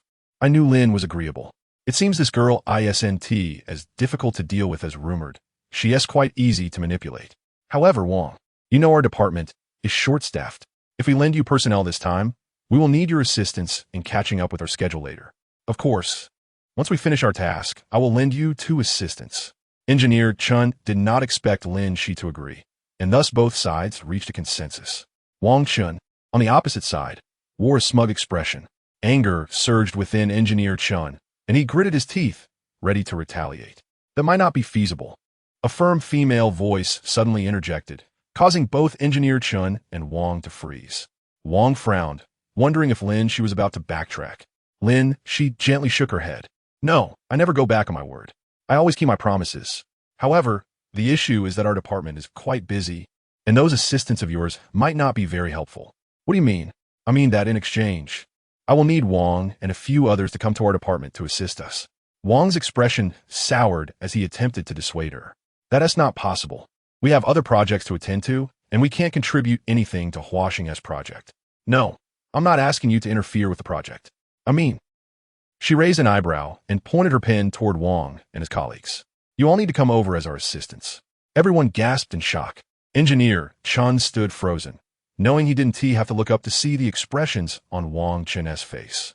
Not only were Wang and his team taken aback, but even he was startled. Today, only 2 team leaders from their department had come. If a conflict arose, Lin Xi, as a girl, couldn't handle it alone. Yet, he also realized he wouldn't be able to win a fight. Frustrated, Engineer Chen closed his eyes, realizing he had come to the meeting without his phone. Unable to call for help. As the tension escalated, Wang Chun stood up, slamming his hand on the table, not giving anyone a chance to speak. Lin Xi, don't take this too far. We were discussing borrowing personnel amicably, and what else with the attitude from your department? If you refuse to lend, then what kind of insult is this? Wang, calm down. Other team leaders feigned attempts to placate him, some even trying to restrain him. Seeing that Lin Xi remained unfazed. Engineer Chun and Wang faced off. Wang Chun, who are you pointing at? Why are you yelling at a young lady? Wasn't it you who first insulted us? Now you're the one feeling wronged? As tensions flared, Lin Xi found a situation both amusing and frustrating. Engineer Chun, she called out, raising her voice again. He paused, looking at her in confusion. Lin Xi raised her hand, signaling him to remain calm. Then, she turned to the group standing opposite and smiled. Wang, you seem quite aggressive. Do you intend to resort to violence? I'm right here, unmovable. Not gonna fight? Lin Xi inquired. Realizing that others were holding him back, Wang gritted his teeth. Let me go. Before he could finish, Lin Xi slammed her pen down on the table with force, scattering documents and splattering ink across the surface, creating a chaotic ink painting. The room fell silent immediately. Chapter 41. Did Lin Xi just strike?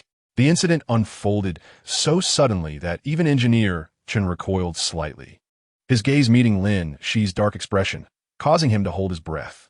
Wang Chun, a seasoned engineer, was equally unnerved, having never encountered such a situation before. Lin Xi typically appeared calm and composed. Even when angry, she merely maintained a stoic expression and might utter a few choice words. But never had she resorted to throwing objects. It gradually dawned on Engineer Chun that Lin Xi's earlier demeanor was not true anger. This was the real deal. The aura she exuded was enough to leave him in awe. Despite having worked together for some time, he was unsure if Lin Xi would actually strike. Even he, a grown man, felt a twinge of fear, worried that in the chaos, she might inadvertently strike him while targeting Wang Chun. Where does this notion of insult come from? If you agree, then agree. If not, then leave. If negotiations break down, don't start throwing tantrums. Who raised you to act this way? Is this your home? Am I your parent? Lin Xi shot him a cold glance, standing up slowly. I'm quite agreeable. If Wang has made up his mind, he is welcome to come to our department to negotiate for personnel at any time. But if he hasn't, it would be wise to refrain from such remarks in the future. With a smile, she added, it's easy to provoke a backlash. After Lin Xi left, Engineer Chun snapped back to reality, gathering both their laptops and rushing after her, fearing he might become the next target if he lingered. Once the elevator doors closed, he breathed a sigh of relief. Lin Xi, you were absolutely magnificent. He gave her thumbs up. At that moment, Lin Xi had shed the earlier cold demeanor and returned to her usual tranquil self. Honestly, Lin Xi, you startled me back there, Engineer Chen admitted. By the way, do you think you could take them on? No, Lin Xi replied without hesitation. Engineer Chen's mouth twitched. I thought you were about to fight Wang Chun. Why would I fight him? Regardless of whether I could win or lose, he is not worth my effort. That's true, Engineer Chen acknowledged. He is just bullying us because he thinks he can, taking advantage of the upper management's project. As they exited the elevator, Engineer Chun continued. Our department is the default choice for important projects at Fei Yunrd. All major projects are initially assigned to us. But since we're currently occupied with Washing S project, it was delegated to the second department. Wang Chun wanted to transfer to our department, but the higher-ups rejected it. He saw you, a newcomer and a young lady, as an easy target, thinking he could intimidate us. Chuckling, he added, but he never expected that our department has no easy targets. You, a seemingly gentle girl, turned out to be the toughest nut to crack. He must have lost face today and is likely regretting it. However, Lin Xi, don't take it to heart. That guy has an inflated ego, believing he is the best in the world. He doesn't understand that there are always greater talents. Just like your new assistant, filled with ambition and determination.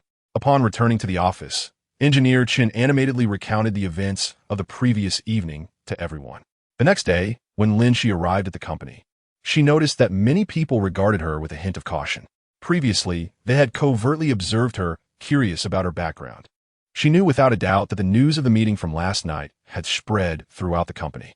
After realizing this, Engineer Qin swore that he had only shared it with a few colleagues in the office, all of whom had a good rapport with Lin Xi and would not speak of it outside. Lin Xi reassured them not to be anxious. She settled at her desk. Opening her computer, it was nothing of great importance. With so many people present in the conference room yesterday, it was only a matter of time before the information leaked. This was actually quite good. It seemed that no one would dare to provoke her anymore. At noon, Lin Xi shut down her equipment and joined Engineer Chun and the others in the cafeteria for lunch. Shortly after she sat down with her meal, someone occupied the vacant seat beside her. Initially, she paid no heed until a box of cream puffs was pushed toward her. Lin Xi paused with her chopsticks and turned her head. Cheng Si, having appeared from nowhere, leaned on one side with a smile. With just a glance, Lin Xi calmly diverted her gaze and continued to pick at her food, stating, "You're here about the matter with the second department, aren't you?" She didn't even need to ask. She was certain of his intent. Cheng Si chuckled, his chest vibrating with amusement. "Who told you that? I saw that old brand had released new products when I arrived at the company, so I brought you a box. Noti ching era indifferente. Cheng Si sighed. Fine. It is indeed about that matter. I heard you got into a fight yesterday." His tone was not accusatory, but rather tinged with a hint of schadenfreude. Lin Xi frowned, wondering where he had heard such rumors. Everyone is saying that. Not all. Do I seem like someone who would resort to violence? Cheng Si refrained from commenting on her words, merely smiling. After all, how could someone like the little ancestor who had dared to confront Qin Yu let herself be bullied outside? It seemed unlikely. You didn't hurt yourself, did you? Lin Xi took a deep breath and reiterated, I really didn't get into a fight. We simply exchanged some friendly greetings. It was just normal work communication. There's no need to escalate it. I can handle myself. Cheng Si appeared to take her words to heart and nodded. All right then. At the end of the month, Lin Xi took a day off to return to her hometown. Today was her grandmother's birthday. After placing her gifts down, she accompanied her grandfather to buy groceries. Upon returning and stepping inside, Lin Xi immediately heard laughter emanating from the living room. It seemed her grandmother was chatting with someone. Was there a guest? Who had arrived? She changed her shoes and peered inside. Her grandfather closed the door and assured her it must be Xiao Qin. Who? This title instantly heightened Lin Xi's vigilance. Xiao Qin. Her grandfather, oblivious to the intricacies among the younger generation, replied cheerfully, he probably came over. Qin Yu? Why is he here? Lin Xi was taken aback. Her grandfather laughed as he changed his shoes. In the years you haven't been home, every festival, holiday, and birthday, Xiao Qin has always come to share a meal and chat with your grandmother and me. He frequently sends supplements from the capital as well. Lin Xi widened her eyes. Every year? Indeed. This child is thoughtful. He never comes empty-handed. He always brings 2 gifts, saying one is his gesture as a junior, and the other is for you. Lin Xi followed her grandfather, realizing it truly was Xiao Qin. She hadn't seen him yet, but just from her grandfather's words, she already knew the outcome. Lin Xi carried her things and turned to the kitchen. Her grandmother called out to her from behind, Hey, Xi. Her grandfather glanced back, explaining, She went to put away the vegetables. She'll be here shortly. In the kitchen, Lin Xi pretended not to notice Qin Yu outside, busily preparing vegetables alone. After a couple of minutes, she heard footsteps approaching and looked up to see Qin Yu rolling up his sleeves and walking in. Unlike his usual formal attire, he was dressed casually today, just like her, having made time for this occasion rather than rushing in from work. It seemed her grandfather's words were indeed true.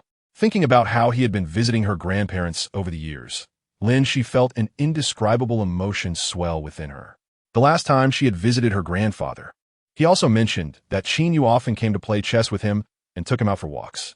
Third brother, she started, her voice heavy with complex emotions that made it difficult for her to discern what she truly felt. Qin Yu responded with a simple HM, moving beside her to wash his hands, clearly intending to help her prepare the vegetables. To be honest, even she seldom ventured into the kitchen. She could only wash vegetables at best. She couldn't manage anything more. Qin Yu probably was even less capable than her. Let me handle it. The cook had to leave for an emergency, but she'll be back in half an hour. You should go to the living room. She was merely hiding for a moment and looking for something to occupy herself with. She wasn't avoiding Qin Yu, but rather the chance that her grandparents might inadvertently bring up their past, which would be quite awkward. Are you not bored here alone? He asked, not lifting his head, continuing to wash the vegetables. Seeing his earnestness, Lin Xi had no choice but to join him, working alongside him in the sink, creating a perfect assembly line. After a while, Lin Xi casually inquired, how come third brother has the time to visit? She feigned ignorance about his previous visits. It's my grandmother's birthday. It's only natural to come. His tone was light and carefree, not mentioning the past. Oh, Lin Xi found it difficult to pursue further, knowing that Qin Yu had indeed been aware of her grandmother's birthday for quite some time. Back when she was studying here, there was an occasion where she coincidentally celebrated her grandmother's birthday. At that time, Qin Yu had driven her back, intending to return directly to the capital, but circumstances changed, and he ended up staying for dinner after her grandmother personally invited him. Normally, he could refuse, but that day, he had no suitable excuse, especially since her uncle was also away, leaving only her grandfather and Lin Xi to accompany her grandmother. Her grandfather had opened a bottle of wine, and Qin Yu had no choice but to stay. Is third brother staying the night? Not necessarily. After a pause, he countered, what about you? Going back tomorrow? Yes. I took a day off and will head back in the morning. Have you been having unpleasantness with the people at the company lately? Fourth brother really reports everything to you. Huh? Lin Xi exhaled. He mentioned it briefly during dinner a few days ago. Although he typically kept to himself during such times, Qin Yu still defended Chung Si, albeit with little effect. It's not exactly unpleasant. I told fourth brother it's nothing serious, just normal work communication. Healthy competition, really. In any case, I want to be the one to suffer. Qin Yu gazed at her, his tone gentle. As long as you don't resort to violence. I trust you want to be bullied. But remember, you are a girl. Don't let temporary provocations enrage you. Not everyone remains rational all the time. I understand. Lin, she grasped his meaning. She was aware they wouldn't resort to violence, which is why she felt comfortable debating with them. She was sensible enough not to seek unnecessary confrontation. She comprehended all the reasoning. Her brother had taught her well over the years. What did my brother say? He said that when one cannot guarantee their safety, it's wise to endure for the time being, to hold back one's temper, and later tell you all to back me up. Before leaving for abroad, whenever she encountered trouble, she would instinctively reach out to them. For instance, when someone removed her hearing aid, the others were not in the capital, and she had to call Qin Yu. Reflecting on it now, that truly was the source of all her misfortunes. Prior to that incident, Qin Yu had only visited once or twice. Afterward, he began picking her up from school daily, functioning as her guardian, akin to a personal bodyguard. During lunch, Qin Yu accompanied his grandfather in consuming some alcohol. Out of concern for her grandfather's health, Lin Xi ensured that they did not drink excessively. In the afternoon, Lin Xi planned to visit the clinic to fetch medicine for her grandmother. I will go with you, said a man who had been resting on the sofa, following her as she spoke. Lin Xi's attempt to refuse was swallowed back. The clinic was not far from her grandfather's house, merely a 4-minute walk. Lin Xi remembered this path vividly, having traversed it numerous times in the past with Qin Yu. It was also the route she took to school, which was a 10-minute walk from home. While walking was slightly faster, the drive could often be delayed due to traffic, prolonging the journey. However, during those times, she never found the duration tedious. Rather, she wished it could be longer so that she could spend a few more minutes with him. Although they met daily, their time together was always brief. Occasionally, when she felt hungry, he would bring her out for a late-night snack before returning her home. If there were no other engagements, their time together would only amount to those fleeting 10 minutes, the most precious moments of her inconsequential youth. Shaking her head to clear her thoughts, Lin Xi asked Qin Yu, "You didn't drink too much, did you? Did you bring a driver? Or should I arrange for a ride home tonight?" She suspected he might not be fit to drive anymore, as the effects of strong liquor could be quite significant. Qin Yu replied, "Why would I need a driver to go home? Lin Xi was momentarily taken aback. He insisted she need not worry. She assumed he meant he would call someone to pick him up later. However, that evening, Qin Yu ended up drinking quite a bit more with his grandfather. And after dinner, he slumped on the sofa, eyes closed, appearing quite unwell. Qin Yu is drunk, her grandmother remarked, turning to scold her grandfather for having indulged after so long without company. Let Qin Yu stay here tonight. Lin Xi, hurry, help your brother upstairs to rest. It's uncomfortable for him to sit here. Oh, all right, Lin Xi replied obediently. On the sofa, Qin Yu remained with his eyes shut, seemingly asleep. Yet, Lin Xi distinctly recalled how well he could handle his liquor. Even when tipsy, he typically showed no signs of intoxication, making it difficult for anyone to discern whether he had been drinking. She leaned closer, whispering, "Brother, you should go rest." As soon as she drew near, the man on the sofa suddenly opened his eyes, startling Lin Xi, causing her to retract her hand slightly. "Brother, please go lie down." There were numerous vacant rooms in her grandmother's house. The atmosphere had been somewhat lively before she and her uncle traveled abroad, but now it was only occupied by the two elderly and a caretaker. The man looked at her with half-closed eyes, as if paused in time, his gaze fixed intently on her. His eyes burned with a fervor that made Lin Xi blush, her heart fluttering. Seeing his lack of response, she assumed he hadn't heard her, so she leaned in closer and repeated softly, "Brother, it's late. It takes over an hour to get back to Beijing. Grandma suggested you stay the night. Let me help you to your room." Her voice was softer than usual, reminiscent of the time she gradually regained her ability to speak. Unforced yet tender, touching the heart deeply. After speaking, she reached out to grasp his arm, applying a bit of pressure. However, the man beneath her touch remained unmoving. Sensing a hint of playfulness in his demeanor, Lin Xi raised her gaze, pouting slightly. "Come on, get up." They locked eyes for a few moments, and Lin Xi found herself unable to discern whether he was feigning sleep, requiring her to summon more patience as she supported him while coaxing him to stand. After a few minutes, she pulled her hand away and called out, "Qin Yu."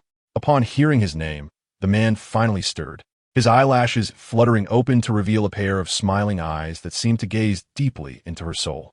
For a brief moment, Lin Xi felt dazed. She was all too familiar with that smile. It was a rare expression for Qin Yu, who often appeared stern. The memory of that smile resurfaced vividly, the time she had softly called his name, and he looked at her with that same warmth, his eyes half closed, sparkling as if she were the only one in his universe. Even now, Lin Xi could hardly withstand the impact of that smile. Her heart raced, and her previously numb limbs felt invigorated, trembling with renewed life. Just like before, her youthful feelings surged uncontrollably like wild grass in a barren summer night, fueled by the desire to draw closer to the impending wildfire of emotions. Fully aware of the danger, yet still yearning for proximity. His warm fingers gently curled around her delicate hand, caressing it as if it were a rare treasure, leaving traces of his warmth on her skin. The sensation sent shivers coursing through Lin Xi, ensnared in the depths of his eyes, unable to escape. Her fingers instinctively curled slightly, indecisively torn between wanting to grasp his hand or to halt something. He sensed her response, the gentle caress ceasing as he tilted his head in mild confusion. Gazing at her, her heart raced uncontrollably, and Lin Xi felt her breath falter under his scrutiny. Meanwhile, her grandparents were in the kitchen, preparing a hangover soup and bickering. Hearing the commotion, she tightened her grip on Qin Yu's hand. Unlike her previous tentative touches, this was a firm grasp, transferring her warm, clammy palm's heat to him. The man's long lashes quivered, and for someone who rarely displayed his emotions, he looked momentarily astonished. Yet when he turned to look again, Lin Xi's expression remained calm as she pulled him up, insisting, "We need to head upstairs. If you don't get up now, I'll want to help you." Her words acted like a bucket of cold water, extinguishing the recently ignited spark. As Qin Yu stood, he swayed slightly, prompting Lin Xi to steady him. "Lean on me." "All right," he acquiesced, his tall frame leaning heavily against her slight figure. Lin Xi furrowed her brow, guiding him up the stairs. Fortunately, he complied, albeit slowly, making the ascent easier than she had anticipated. The staircase at her grandparents' house was rather long. As they climbed, Lin Xi feared he might stumble and directed him carefully. Their proximity increased as he stepped up, his head nearly brushing against her cheek. Close enough for her to distinctly hear his slightly erratic breathing and the warm scent of alcohol wafting over her. during those few minutes ascending the stairs. The blush on Lin Xi's cheeks spread to her neck and ears, making it all the more agonizing. Qin Yu casually glanced down, his gaze landing on her fair, rosy skin, particularly her ear, which was flushed to the point of appearing almost blood red, evoking an urge to bite and linger. After much effort, they finally reached the guest room. Lin Xi helped him sit on the edge of the bed, releasing a sigh of relief. She placed her hand on her waist, surveying him. "Stay here for a moment. I'll go fetch you some hangover soup." With the caretaker busy with household chores after dinner, she felt it was inappropriate to trouble her grandparents to attend to Qin Yu at this late hour, leaving the burden of this unfortunate task to her. "Lin Xi," he called out just as she turned away. His voice, tinged with the rasp of alcohol, was magnetic, stirring her blood. It was reminiscent of the fizzy orange soda she had that evening, bubbling with coolness and slightly astringent, tickling her throat with its sweet and sour essence.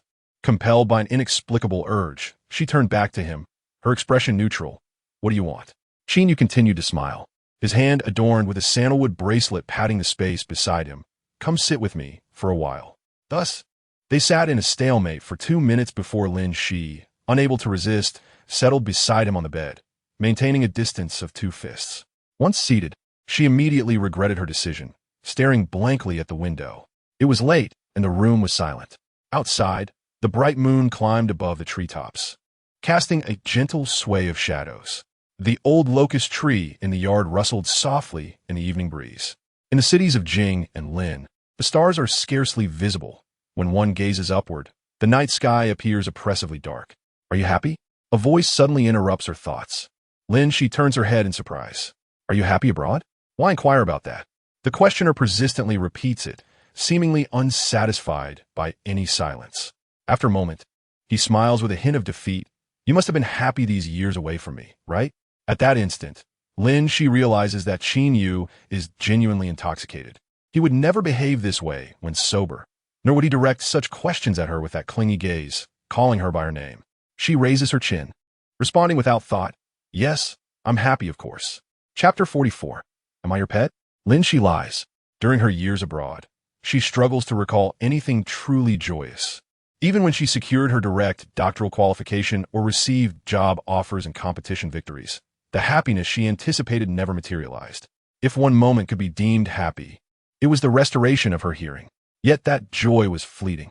Although her condition improved, it never fully returned to normal. Her spirit remained trapped in a year before her departure, leaving her with a numb shell to navigate through life. The sole cherished memory from recent years was that New Year's Eve when, after her checkup, Qin Yu surprised her with 2 tickets to a concert by her favorite band. She vividly recalls the doctor informing Qin Yu that her hearing had been declining, and what was once a slight impairment was worsening. The reality struck her. As a half-deaf, half-mute individual, she would soon lose the ability to hear entirely. Before that moment, everyone reassured her that her hearing loss was temporary and that she would recover soon. Thus, overhearing their conversation felt like a thunderclap.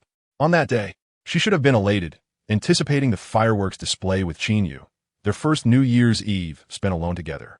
However, after leaving the hospital, she felt an overwhelming apathy, reverting to a state of despair. Qin Yu noticed her despondency and gently touched her head. "Why the long face?" She met his gaze briefly before looking away, offering no response. He then produced 2 tickets from seemingly nowhere, urging her, "Shall we go to the concert? It's VIP seating." It was for her favorite band.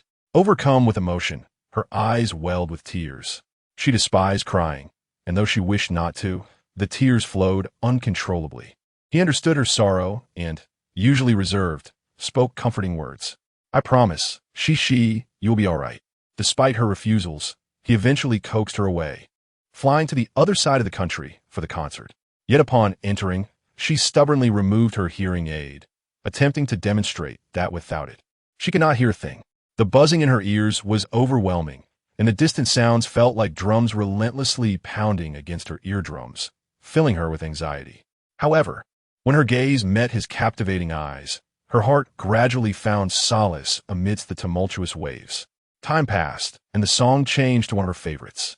The lyrics on the screen read, "I cannot hear my persistence. Thump, thump, my heart keeps beating." Instinctively, she clutched his sleeve, her damp palm wrinkling his suit. At that moment, he grasped her hand, his his fingers slipping into hers. In her astonishment, he exerted slight pressure, pulling her into his embrace. Her ear rested against his chest, pressed against his coat. The rhythmic drumming resonated in her ears, overpowering all other music, crystal clear. She looked up, bewildered, as the stage lights flickered, casting shadows on his face, obscuring his expression, until he leaned down, his dark hair brushing her cheek, his warm breath whispering in her ear, "Lin Xi, do you hear me?" She was confused. It was only on the return journey that she realized she hadn't been hearing drums. It was the sound of their hearts, both racing out of control. "As long as you're happy," the voice nearby snapped her back to reality. Lin Xi blinked, her eyes betraying a hint of impending tears. Qin Yu appeared pleased with her answer, murmuring, "As long as she is happy." Suddenly, her eyes brimmed, and her lips trembled, struggling to voice. "What if I'm not happy? What if I haven't been happy these past years abroad?" She had indeed been unhappy. No one knew the struggle she endured. No, Qin Yu knew. "You know, don't you? You understand that I wasn't happy during that time, right?" After asking, she compassionately answered for him, "Qin Yu, you always knew." His head lowered, the profile depicting a profound loneliness. Upon hearing her words, he shook his head gently. Sorry." As time flowed slowly, Lin Xi suddenly stood and knelt before him. Supporting herself on his knees, she gazed up at him. "Qin Yu," she called softly. He paused, instinctively raising his numb hand that rested on his knee, reminiscent of countless tender moments shared, caressing her face, slowly succumbing to the illusion of her obedience. "Third brother." Her gentle address shattered the reverie like a dream. He sensed that whatever she was about to say would not be pleasant. Desperately, he leaned down, attempting to halt her words, but it was too late. "Third brother, am I your pet?" Qin Yu's pupils dilated, abruptly stilling. The smile she wore pierced him, a blinding light that left his heart aching. Lin Xi, resting on his knee, resembled an obedient pet. "If you like me, you beckon. If you don't, you cast me aside. Am I your dog?" After all these years, her smile retained its innocent charm, possessing an ability to drive one to madness. If only she would remain silent. In an instant, Qin Yu's eyes reddened. "Lin Xi, who taught you to speak like that?" His voice trembled, nearly a growl. "My parents left early, my brother is not around, and everything I know now, you taught me, didn't you? So what do you think, third brother? Are you satisfied?" Every word she uttered was like a double-edged sword, wounding both him and herself. Qin Yu suffered, and so did she. Yet, inexplicably, a thrill coursed through her veins. She yearned to see him lose control, to witness his madness. Why should only she remain composed? "Say it again." Qin Yu, in self-inflicted torment, compelled her to repeat her earlier words. Lin Xi, uncertain of what he wished to hear, simply chose the harshest line. "Qin Yu, I am your." Before she could finish, darkness enveloped her as Qin Yu leaned down, biting her lip fiercely. Chapter 45. He has truly lost his mind. Qin Yu's hand, once resting on her cheek, moved to grasp her neck, pulling her closer as he savagely kissed her, their lips sealing together. His intoxicating breath mingling with the scent of alcohol, greedily claiming her breath. Lin Xi's pupils widened, her mind blanking as she momentarily forgot to resist. Like a cluster of fireworks exploding incessantly within her mind, all that remained was the sound of his clear and hurried breaths in her ears. Madness. In that fleeting moment, Lin Xi could think of nothing else. Qin Yu had truly lost his sanity. As realization dawned upon her, she reached out to push him away. But her hand was seized mid-air, her wrist gripped tightly and twisted behind her back. This motion forced her body to lean towards him, completely ensnared with no room to struggle. The scene was as breathtaking as a vividly colored oil painting, a cold and proud girl kneeling at an altar, willingly tilting her head back in reverence, offering everything to the deity. Alas, he was anything but gentle. The atmosphere was devoid of romance or tenderness, resembling more a savage act of vengeance. He tore into his prey with abandon, showing no mercy.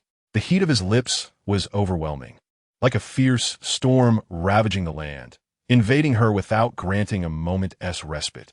All her whimpers were consumed by him. He had truly lost control, an outcome entirely unforeseen by Lin Xi. Her body trembled uncontrollably, and the usually clear-headed girl found herself startled, her reason fleeing in the face of his sudden actions. Her heartbeat thoroughly disrupted. The sound of her grandmother calling out echoed through the corridor. "Shishi?" Lin Xi's eyes widened, jolted awake from her daze, and she struggled violently. You, let go of me. Hearing the approaching footsteps, Lin Xi felt a chill creeping over her scalp, desperately evading his kiss. Her voice breaking as it spilled between their lips. He showed no signs of restraint. With reddened eyes, Lin Xi bit down on his lip, her strength unrestrained, tasting the metallic tang of blood. Seizing the moment of his stupor, she turned her head away, gasping for breath, urging him to release her. Quickly. Qin Yu. She glared at him, her voice low and filled with indignation. Opposite her, the man's dark eyes were cold and devoid of emotion, reflecting no turbulence within. It was as if the person who had crossed the line moments ago was not him. Taking advantage of his distraction, Lin Xi broke free from his grasp and stumbled towards the door. In the hallway, upon seeing Lin Xi emerge from the guest room, her grandmother paused. You're still in Xiao Qin's room. I wondered why no one answered my knock. Third brother. Lin Xi's breath was uneven as she inhaled deeply, striving to regain her composure. He was feeling a bit unwell earlier, so I stayed a little longer. She angled her body, careful not to draw too close, fearful that her grandmother might sense something amiss. Is he all right? Your grandfather really should know better. When he gets happy, he loses his senses. If he can't handle his drink, he shouldn't force it on others. As her grandmother spoke, she handed Lin Xi a glass of milk. Go back and drink this. And make sure to rest. Don't worry about Xiao Qin. With that, her grandmother intended to check on Qin Yu. It's fine, I'm not tired. Lin Xi took the milk while wrapping her arm around her grandmother's, guiding her downstairs. You and grandfather should rest. I'll bring third brother some hangover soup later, so you don't need to worry. After persuading the two elderly to return to their room, Lin Xi glanced upstairs before turning back into the kitchen. Leaning against the door, her body slowly slid down until she crouched on the floor, exhaling heavily. As soon as she closed her eyes, the chaotic scene replayed in her mind. She touched her cheek, confirming it was even hotter than when she had fever earlier. Rubbing her lips, she noticed the bloodstains on her skin, frowning. What a mess. This was the first time she had seen such a side of Qin Yu. Under the influence of alcohol, coupled with her provocative words, he had truly gone mad. Originally, it was her intention to retaliate, yet now she found herself ensnared without warning. Since her coming of age, Lin Xi had never felt such regret. She wished she could turn back time to a mere 10 minutes ago, when Qin Yu had suggested she stay a while longer and refuse outright. Or after uttering that humiliating phrase, she could have slapped herself.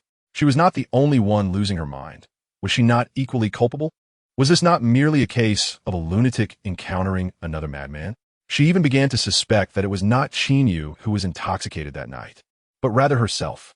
She had always prided herself on her clarity. Why then had she faltered at this moment? It felt as if she had been caught in a stupor, oblivious to her actions or words. Reflecting on that demeaning phrase she had uttered, Lin Xi felt her heart constrict. Her fingers tangled in her long hair as she irritably tapped her head. Is my brain filled with water tonight? Hiding in the kitchen, she faced the wall in contemplation. And after an indeterminate time had passed, her legs began to numb from squatting before she finally pushed against the wall to stand. In the guest room on the second floor, she glanced down at the hangover soup in her hands, wishing she could pour it over some flowers. The door to the guest room was firmly shut, and merely standing at the threshold, the earlier enchanting scene resurfaced in her mind, refusing to fade. Ultimately, she entered. The bed was empty, and instinctively her gaze shifted to the brightly lit bathroom. Through the frosted glass, the sound of running water was audible, and she could vaguely see the silhouette of a figure within. The person inside seemed to have heard the commotion outside, and the water ceased abruptly. Lin Xi realized this, placing the soup on the bedside table, and fled in a panic. She couldn't even comprehend why she felt the need to escape. By the time she regained her senses, she had already found herself in her own room. That night, despite drinking the milk, Lin Xi still suffered from insomnia. It was as though she had crawled into an airtight balloon, with oppression and anxiety cascading over her. She clutched the blanket, tossing and turning in her bed, unable to find a shred of sleep. Staring vacantly out the window, she endured until dawn. Her grandparents, due to their advanced age, required less sleep, and her grandfather had a habit of rising early to practice Tai Chi, usually leaving by around 5 o'clock. As Lin Xi descended the stairs, she coincidentally encountered him. Xi, why are you up so early? Her grandfather assumed she was hungry. What do you want for breakfast? I'll bring something back for you. No need, Grandpa. I have urgent matters at the company today and must return. Isn't this too early? You could return with Xiao Qin. Third brother probably drank too much last night and will sleep until noon. I won't wait for him. Besides, it's just the right time now. If I delay, I might hit traffic. You know how it is in the capital. Her grandfather nodded. That makes sense. How will you get back? I called for a ride. Lin Xi slung her bag over her shoulder as she headed outside, smiling. Please tell Grandma. I'll come and visit you both again this weekend. Upon returning to the capital, Lin Xi did not go home, but instead sought refuge at the company to catch up on sleep. Chapter 46, Getting Married Next Month. Qin Gong and his colleagues resided in employee dormitories, commuting together daily. Coincidentally, someone had shared a new joke, and as they pushed the door open, they were greeted by the sight of Lin Xi sleeping in a chair in the office, their laughter abruptly stifled. Lin Xi wasn't in a deep sleep. She stirred at the sound of the door opening. Groggily, she opened her eyes, adjusted her seat, and straightened up, greeting them with a morning.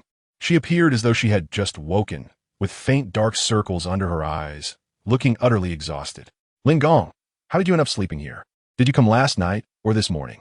Only when they were sure she was awake did they step inside. Didn't you take a leave yesterday?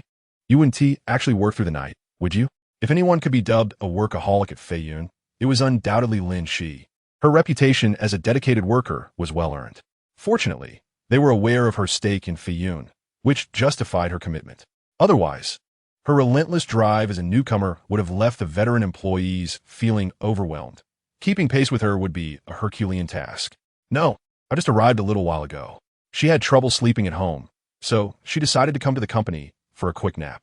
After sipping some water to soothe her throat, she explained, I was worried about traffic, so I came over early. Seeing her state, Qin Gong advised her to return home to rest. Lin Xi shook her head. It's fine, I'm not tired. Everyone exchanged glances. Could you not yawn while saying that? Lin Gong, have you not slept at all? Pretty much. Spotting the assistant outside, she waved, coffee please. Turning back, she continued her conversation with Qin Gong and the others. This is my first time arriving at the office this early. I'll probably be the first to clock in today. Typically, it has been quite challenging for her to secure the top position in the research and development department. Yet today, she has ascended to the very pinnacle of the entire company. Indeed, one might speculate that today, Engineer Lin arrived even earlier than the cleaning lady. Much to her amusement, Lin Xi chuckled while sipping her water. After exchanging a few light-hearted jests with her colleagues, they tacitly decided to allow her some time to catch up on her sleep. Lin Xi rested her head on the desk for a brief while, only to be awakened by her assistant, Engineer Chun. Lin, there's a meeting at 9, he informed her, placing a cup of coffee down and handing over some documents. Which conference room? She inquired. The 12th floor. All right, Lin, she replied, gesturing for him to set the documents aside. Do you need me to accompany you? Not necessary, he responded. In truth, it was not a particularly significant meeting. Her presence was merely a formality, a chance to meander a bit. Had it not been for the obligation to attend, she would have preferred to stay behind. After finishing her coffee, Lin, she leisurely rose to her feet. Hey Lin, wait a moment, Qin called out to her. She turned back, and he quickly retrieved a slender box from his drawer and placed it in her arms, the swift motion nearly causing her to fumble it. What is this? She asked, bewildered. Your previous pen, the one you favored, was broken, and we noticed you seemed uncomfortable using others. So, after dinner yesterday, we passed by a mall and decided to get you a new one. Lin, she was taken aback, instinctively saying, thank you. I really haven't had the time to buy one lately. I appreciate it. Oh no, Qin quickly retreated, along with others who waved their hands dismissively. This is a gift from all of us. Initially, we intended to buy the same one you had, but it was rather expensive, they chuckled. So we opted for a different model. Yes, Lin, please don't think poorly of it. It's just a small token of our regard. The pen Lin she had broken had been her companion since she joined the company. They had even retrieved the remnants to investigate. Though they recognized the brand, none had used it before. Seeing her struggle with the company pens, they felt compelled to gift her a new one after noticing the brand as counter at the mall. They had assumed a pen wouldn't be exorbitantly priced, only to discover that her original pen was an extravagant six-figure item, equivalent to their monthly salaries. Ultimately, they settled on a more modest entry-level pen, still a thoughtful gesture. Lin, she felt a warmth in her heart. She hadn't anticipated such kindness. However, she believed it was only right to reimburse them, as the pen wasn't inexpensive. Lin, that's not necessary. Since you joined, we haven't given you anything, and you often treat us to meals. We were planning to present it during dinner tonight, but since you can use it now, we thought it best to give it to you right away. Consider this your welcome gift from us senior colleagues. You simply must accept it. Didn't give Lin Xi a chance to respond, gently urging her out the door. Go on, you'll be late for the meeting. At 8:59, Lin Xi entered the conference room just in time. This meeting was attended by senior personnel from Tycoon, most of whom she had met before. After exchanging pleasantries, she settled into a corner, placing her documents on the table, and began to fidget with her new pen. She had never been particular about writing instruments. Her recent preference for a fountain pen stemmed from her fondness for Qin Yu, who had a penchant for it. During their time together, she delighted in watching him write, which led her to acquire a matching pen. Unfortunately, she lost that pen during her time abroad. The pen she broke earlier was a mere impulse purchase made while studying overseas, lacking any sentimental value. Lin, do you have time in the middle of next month? The vice president inquired tentatively. Without a moment's hesitation, Lin Xi replied, no. Is there something urgent you must attend to? Uncertain, she smiled at him. Whether I have urgent matters really depends on your schedule. If you're available, there's a new product launch in Haicheng. Without a second thought, Lin Xi interjected, I'm unavailable. I'm getting married next month. It was merely a casual excuse, a jest that should have been evident. Yet, someone took it seriously, and it somehow reached Cheng Xi's ears. After the meeting, Lin Xi spent the entire morning in the laboratory, causing her to miss incoming calls. In the afternoon, the laboratory door swung open, and her assistant hurried in. Lin, I just received notice. The vice president will be bringing a VIP to tour the R&D department shortly. Let them tour if they wish. What does that have to do with me? The vice president insisted that everyone in the R&D department must go out to greet them, and he specifically requested you to lead the tour. Only then did Lin Xi slowly lift her head. Do I look like a tour guide? Her assistant was taken aback, momentarily at a loss for words, and returned to report back. Upon hearing the assistant's message, the vice president wore a similarly perplexed expression. His interactions with Lin Xi had been limited. She typically communicated directly with Cheng. Unless Cheng was unavailable, he would step in. After a deep breath, the vice president couldn't help but express his frustration. Is Lin always this humorous? The assistant managed a stiff smile, his expression speaking volumes. Well, it's not unusual for high-ranking individuals to have peculiar temperaments. The vice president rationalized to himself. He had heard Cheng's repeated advice to show Lin Xi more understanding and patience, emphasizing the need to manage their tempers, as she was known to respond better to kindness than to firmness. Initially, he had thought Cheng's warnings exaggerated, believing Lin Xi to be quite agreeable. However, he now found himself grateful for Cheng's foresight. Otherwise, dealing with such a challenging individual would have significantly raised his blood pressure. Inside the laboratory, Lin Xi remained oblivious to the unfolding events outside, having dismissed her assistant's words. Chun and the others rushed upstairs, and apart from Lin Xi, everyone in the R&D department lined up at the entrance to await the VIP's arrival. The elevator numbers flickered, and everyone held their breath in anticipation. Mr. Qin, this way please, the vice president's obsequious voice rang out as the elevator doors opened. This is our R&D department, the most critical division of Tycoon, without exception. Currently, we have two teams, both responsible for the company's key projects. Gesturing invitingly, the vice president led the LX Capital team into the department. Scanning the assembled crowd, he began the introduction. This is Mr. Qin from LX Capital, here today to inspect our R&D department. Old Chun, the vice president beckoned urgently. Please introduce Mr. Qin. Turning back to Qin Yu, he added, Mr. Qin, this is our team leader in R&D. He is very familiar with the department and will guide you on the tour. Chun was still in a state of disbelief, stealing glances at the man before him. This was none other than Qin Yu, Lin's brother. Stammering, he managed to greet him, mechanically leading the way. Mr. Qin, this is our D lab. Hesitating, Chen ultimately refrained from opening the door, apologetically stating, this area is only accessible from the entrance. Entry is not permitted. The vice president, standing behind Qin Yu, was frantically signaling Chan with his eyes, but there was no alternative. He had to explain. The established rule is such that unauthorized personnel cannot enter, especially for external visitors. The vice president muttered under his breath, who set this rule? I was unaware. While the restriction on unauthorized personnel had indeed existed, the stipulation regarding external visitors felt excessively targeted. Chen did not speak. After a moment, someone in the crowd softly replied, The rules were set by engineer Lin 10 minutes ago. The vice president, caught in a dilemma, thought to himself, both sides are formidable. None are to be trifled with. Weighing his options, he decided to temporarily side with Lin Xi.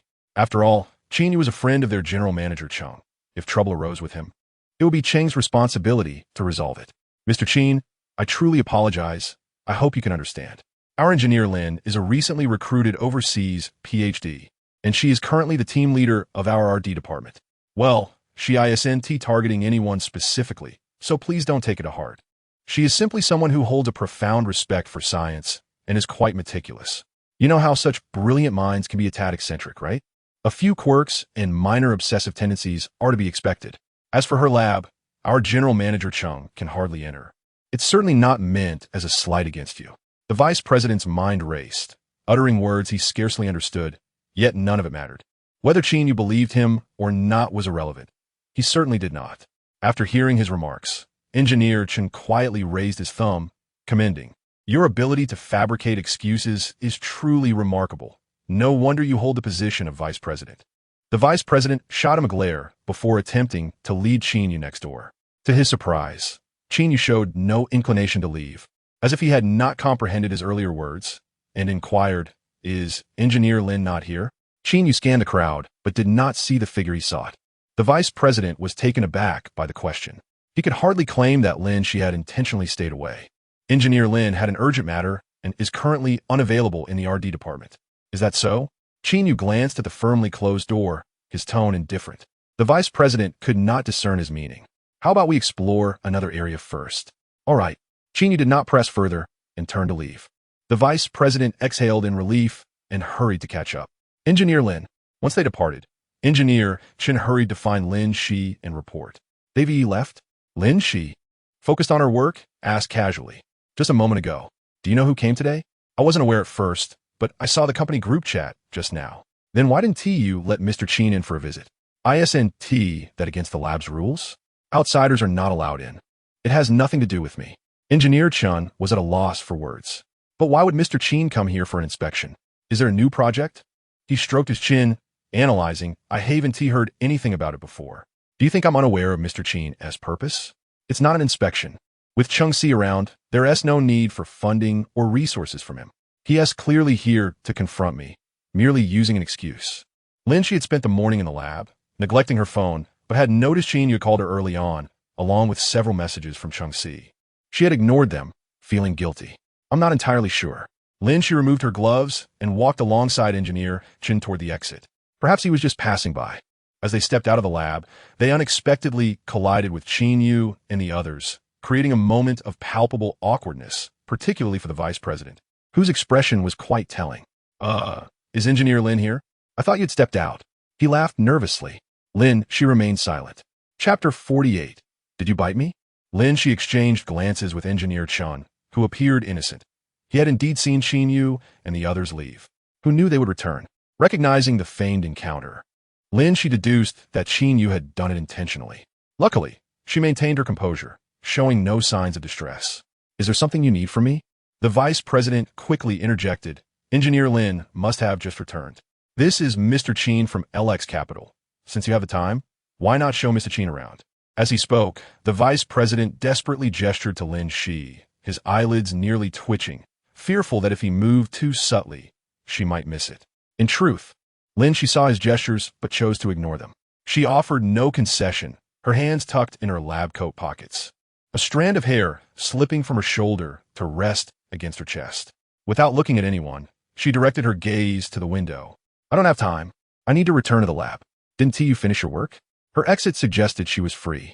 Lin Xi raised an eyebrow at the vice president, offering a sheepish smile. Not really. I just stepped out for water. The vice president was taken aback. Having such a rebellious employee was quite fortunate for him. Realizing it was not an appropriate time to linger, Lin Xi turned to leave. Wait, a male voice called out. But Lin Xi pretended not to hear and quickened her pace. Qin Yu showed no intent to stop her, and after a moment, he spoke calmly. I heard that good news is on the horizon for Engineer Lin. Lin Xi abruptly turned, bewildered. What good news? What recent positive development could she possibly be unaware of? While she had not noticed anything good, she had plenty of worries, most concerning Qin Yu himself. How dare he inquire about it? Chung Si mentioned you're getting married next month? How was he aware of this? Lin Xi instinctively glanced at the vice president beside her, both recalling the earlier jest. After a silent exchange of glances, the vice president immediately intervened to clarify the misunderstanding. No, Mr. Qin. This was just a jest made during a meeting between Engineer Lin and myself. I'm not sure who relayed that to Chung. Our Engineer Lin is still quite young. Marriage is still a long way off. The fact that Lin Xi was single was well known throughout the company. When she first joined, many male employees, including several senior executives, had shown interest and inquired about her. Lin Xi consistently replied that she had no boyfriend and had no intention of dating. When pressed for reasons, she had half-jokingly stated, "Young people should focus their energy and attention on their careers. Romance is a waste of time. I'll consider it after retirement." With such a statement, no one dared to pursue her further, half believing they had no chance and half considering her to be somewhat dull. Additionally, given Lin Xi's recent frequent overtime, it did not seem indicative of someone preparing for marriage. Clearly, it was merely a joke. Yet, why would Mr. Qin inquire about it? The vice president found the situation increasingly perplexing, his gaze shifting between the two. Qin Yu's emotions were transparent, easily discernible to any onlooker. It was reasonable to assume that Mr. Qin and Engineer Lin knew each other well. Both shared a close relationship with Chung Si, making it plausible that they had met privately. Although Lin Xi did not explain, she also did not deny it. The vice president felt relieved. With this understanding, there was no need for concern about offending either side. Qin Yu's gaze lingered on Lin Xi for a moment before he asked, "Will you be working overtime this Saturday?" "That depends on what you need from me." When Lin Xi spoke to Qin Yu, her tone was colder than with ordinary colleagues. Yet to the vice president and others, it appeared to convey a sense of intimacy. To dare show displeasure toward Qin Yu suggested a relationship beyond mere acquaintances. They must be quite familiar. It resembled the playful admonishments of a young girlfriend. Sensing that they had matters to discuss, the vice president signaled for the others to discreetly withdraw, though they did not stray far, straining to eavesdrop. "My grandmother mentioned your health isn't great and asked me to take you for a full checkup this Saturday." Lin Xi despised hospitals unequivocally. Qin Yu was not deceiving her. It was indeed her grandmother's request. He had woken up that morning without seeing Lin Xi. It was only after speaking with her grandfather that he learned she had returned to Beijing early. He accompanied his grandparents for breakfast, during which his grandmother mentioned that she had helped Lin Xi with her pulse yesterday and noted that her health was not particularly good. Initially, she planned to return to the clinic today to fetch medicine for Lin Xi, but his grandfather suggested that Lin Xi should go to the hospital for a checkup first. Lin Xi, of course, was reluctant to visit the hospital, and given the distance, it was not feasible for her elderly grandparents to accompany her. Thus, he was asked to take Lin Xi to get checked in the city. After listening to him, Lin Xi nervously rubbed her hands in her pockets and replied, "There is no need for that. I've just been working overtime lately. I don't feel particularly unwell." Busy as she was, aside from occasional insomnia, she truly had no symptoms. A checkup would provide some peace of mind, especially for her grandparents, who insisted on seeing the final report. Their greatest concern was Lin Xi's health, a fact she was well aware of. Her grandparents had even considered moving abroad to care for her while she attended school. Eventually, it was her and her uncle's persistent persuasion that kept them settled. "I might not be free this Saturday. Let us see how it goes. In any case, I can go for a checkup myself this weekend," she stated clearly, preferring to go alone. She was more afraid of being with Qin Yu than of going to the hospital alone. She wondered if Qin Yu remembered what had happened the previous night. She certainly did. The thought of whether he would have any memory of his drunken state had troubled her all morning. Chung Si, his good friend, would undoubtedly be aware of everything, but he was astute enough to raise alarms at the slightest hint of trouble, no matter how casually she tried to inquire. Chung Si would take it to heart and report back to Qin Yu immediately. Thus, she found herself at a loss for whom to ask. It seemed that apart from Chung Si, she was left with only Qin Yu himself. As if he hadn't comprehended her words, Qin Yu spoke up. "I'll pick you up early on Saturday." His tone left no room for refusal. "But I might really have to work overtime on Saturday. It's uncertain." "No worries, I will wait for you, no matter how late it gets. I've arranged for a private hospital, so I am flexible." Lin Xi forced a smile, no longer resisting. "Is there anything else? I must get back to work." "Wait." Qin Yu called her back once more. Lin Xi turned impatiently. "Can't you just say everything at once?" "Certainly. Qin Yu obliged her. Did you bite me last night? Chapter 49.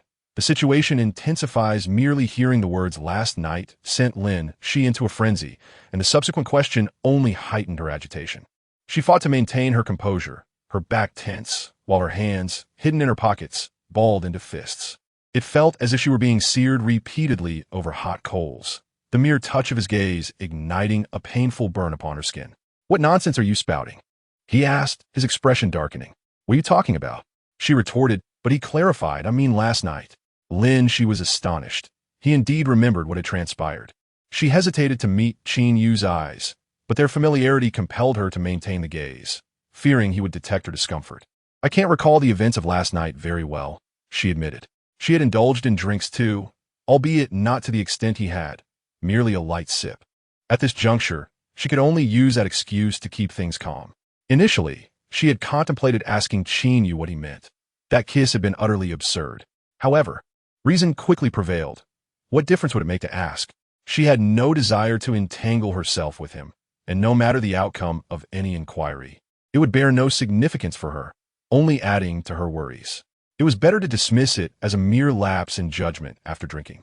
She thought that as long as Qin Yu didn't bring it up or pretended not to remember, it would serve as the best understanding between them.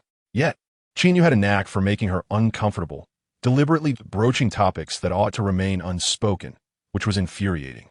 She shifted her gaze from the mark on his lips, which she had indeed bitten out of frustration, but she refused to acknowledge it. Ultimately, Lin Xi fled, spending the entire afternoon away from the laboratory, unaware of when Qin Yu left Feiyun. When she finished work, she noticed in the company chat that someone had seen Chang Si at the office, leaving with Qin Yu. In the private room, Qin Yu sat in the center of the sofa, accepting a cigarette from Chang Si. I'm not criticizing you, third brother, Chang Si said, lighting the cigarette and analyzing. You were really intense this time. It's no wonder you were a bit muddled. With Lin Xi's temperament, it's surprising she even reacted at all. The overhead lights flickered, casting a lazy glow on the man, slouched in his chair, his expression inscrutable. Chang Si observed the scab on Qin Yu's lip for a few seconds before discreetly averting his gaze. To put it bluntly, third brother, you are usually impervious to intoxication. What caused you to lose your head last night? This isn't like you. Had Qin Yu been as straightforward in previous years, they wouldn't be entangled in such troubles now. Given the current ambiguous circumstances, suddenly administering a potent dose to Lin Xi would surely backfire. Nowadays, it was not uncommon for people to go straight to bed after a mere kiss. However, Lin Xi was not like those other girls. At this point, Chang Si suddenly chuckled, a hint of schadenfreude in his voice. Wait a moment, third brother, based on her character, she should have slapped you after that kiss yesterday. Chang Si added, you just got bitten.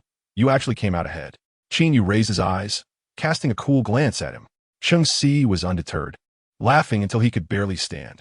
The door to the private room creaked open, and Chang Si's laughter faltered as he recognized the newcomer. Oh, look who's back, our esteemed lawyer.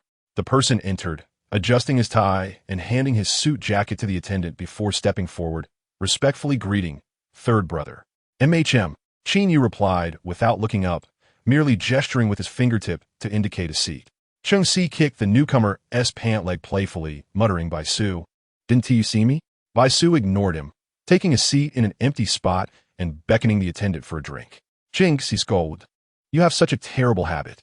After taking a sip of wine to soothe his throat, Bai Su leisurely responded, you think I wouldn't see you sitting there?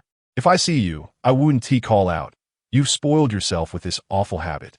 Bai Su, the fifth in his family, was a renowned partner at a prestigious law firm in the country, with offices in both Beijing and Hangzhou. It's worth noting that Bai Su was also the only son in his family, raised with excessive indulgence, leading to numerous bad habits and a rather poor temper. To put it plainly, among their circle, aside from Chang Si and Zhou's second son, none of the others could be considered normal. The eldest of the Lin family was notoriously ruthless. Qin Yu, the third brother, was the most cunning. Bai Su, on the other hand, was the most erratic. It would not be an exaggeration to say he had a twisted mind, as he was exceptionally skilled at manipulating others' emotions. While outsiders claimed Chang Si was the one playing games with life, little did they know that in comparison to Bai Su, Chang Si's antics were trivial. Bai Su was the true oddity. In his wilder years, Bai Su nearly caused his family to lose everything. Now, he had reined himself in somewhat, appearing more respectable. Lastly, there was Lin Xi, the most challenging of them all. She had been somewhat manageable in her earlier years, displaying typical spoiled behavior, which was understandable. However, after spending time with Qin Yu, she had started to mirror him. There were times when he felt he could not outmaneuver Lin Xi. He often felt that he and Zhou's second son were too innocent and kind-hearted, at odds with the personalities of the others. Despite being the fourth son of the family, Bai Su remained submissive to Cheng Xi's reprimands, refraining from retorting. After all, only Cheng Xi perceived himself as harmless in the eyes of others. He was always a cunning fox. How could someone thrive alongside Qin Yu in Beijing without the backing of his family? Casting a glance at Qin Yu, Bai Su hesitated to raise a toast. Third brother, where did you go yesterday?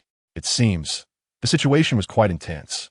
Bai Su, like Cheng Xi, immediately noticed the marks on Qin Yu's lips.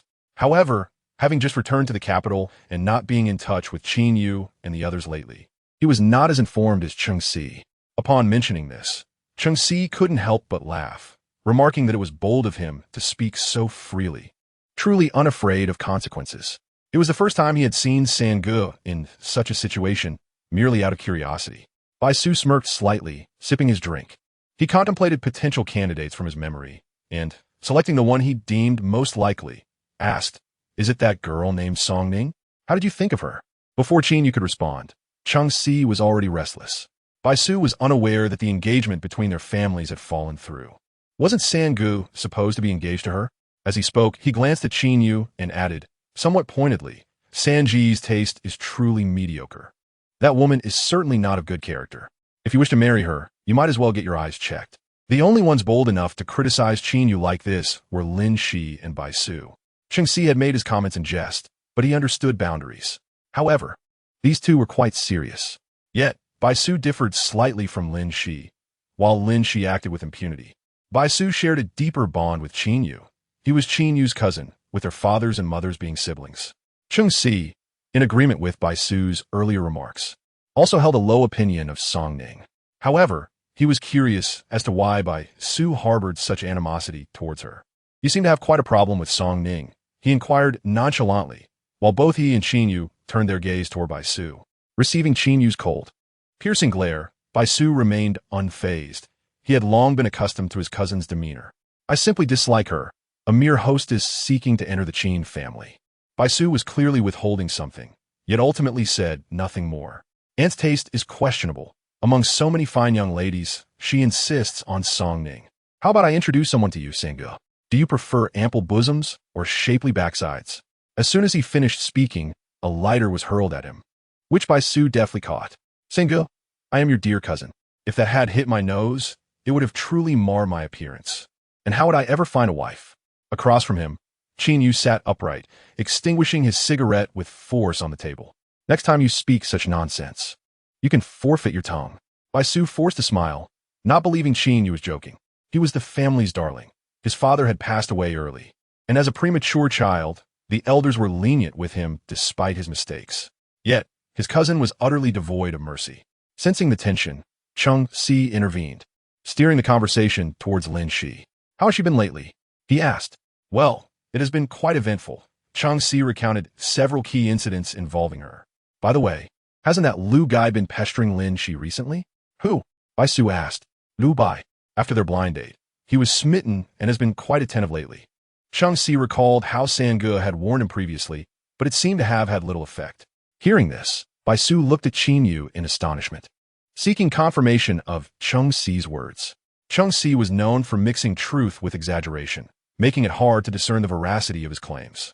Bai Su wondered if Cheng Xi had embellished or omitted significant details. Qin Yu remained still, and Bai Su frowned, questioning whether his cousin had lost his temper after months apart. What good was a mere verbal warning against such a grandson? Before Qin Yu could speak, Cheng Xi rapped the table, cautioning, "That boy is the beloved son of Mayor Lu. Do not entertain any foolish notions." Just as Bai Su was about to respond, Qin Yu raised his gaze, his voice low and heavy with warning. "No one will clean up your mess." Qin Yu and Cheng Xi's sudden seriousness was not unwarranted. Bai Su had indeed gone wild once before. Despite his seemingly gentle demeanor, he was not without strength. Growing up in a courtyard, he certainly had his share of toughness.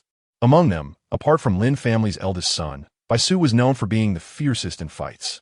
The eldest son of the Lin family typically held back, while Bai Su fought ruthlessly. During their senior year, Bai Su had nearly taken a life in a brawl at school. It was during that incident that Qin Yu returned from abroad and for the first time dealt severely with his younger cousin. Had it not been for their grandfather's timely intervention, Bai Su would surely have suffered grave injuries. Ultimately, it was the combined influence of the Bai and Qin families that quelled the aftermath. Yet, the reasons behind Bai Su's previous altercation remained a mystery, with many having inquired over the years without ever prying the truth from him. Qin Yu, concerned, advised, "You'd better behave. Your father is no longer the same as when he first arrived. You must not cross paths with that young man from the Liu family." The Liu family had settled in the capital due to Liu Bei's father's job transfer years ago. Initially lacking influence, the Liu family had since risen dramatically in power. With only one son, any trouble would surely provoke the Liu couple to retaliate fiercely, leading to significant headaches for everyone involved.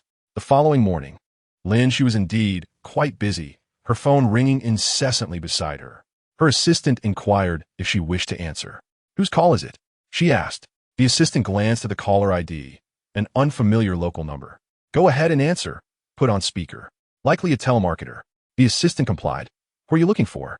The voice on the other end hesitated before responding. "Liu Bei? You must have dialed the wrong number. We don't have anyone by that name here." "I'm looking for Lin Xi." "ISNT this her number?"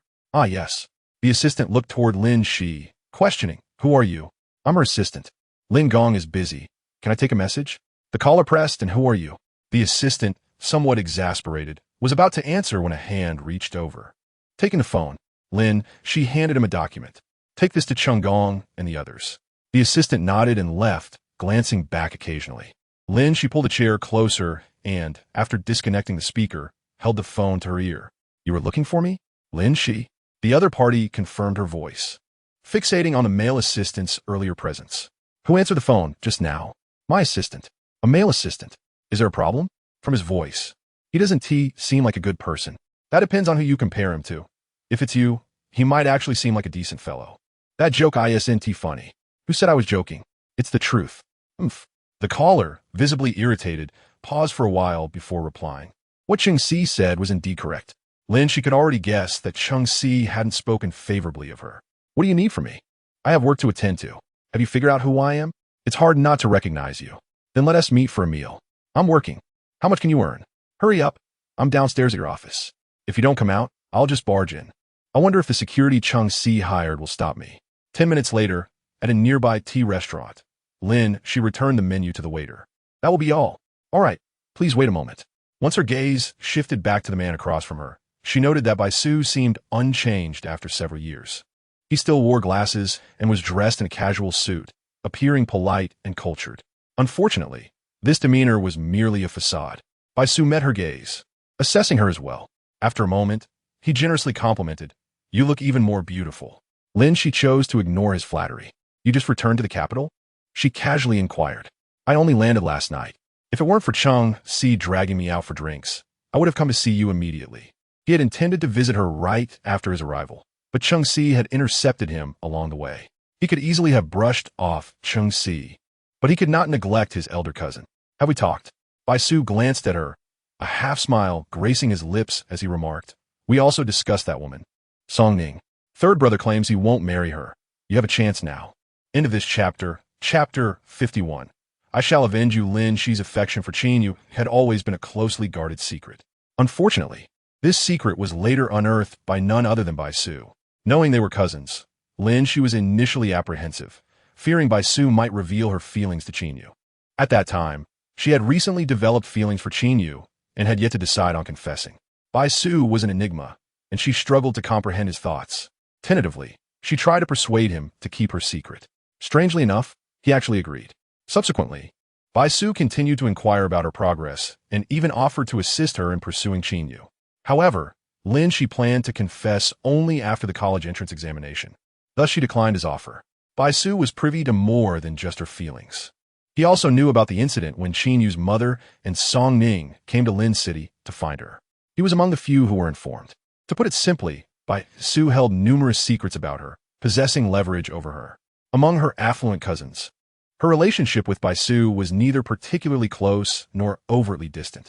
They were merely 2 years apart in age, and since she had started school a year early, they had attended the same institution, albeit in different grades, which resulted in a slightly higher frequency of interaction.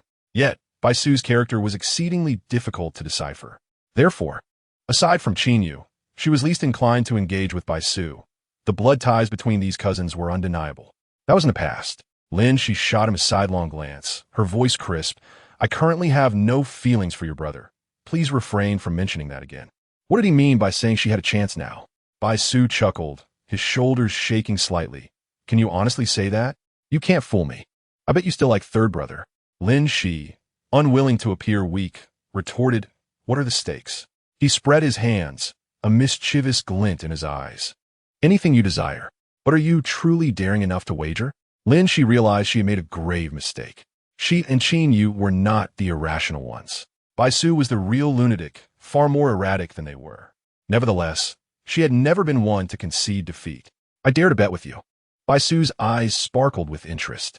Yet, in the next moment, Lin Xi leaned back, abruptly shattering his anticipation. However, I see no necessity to engage in this wager.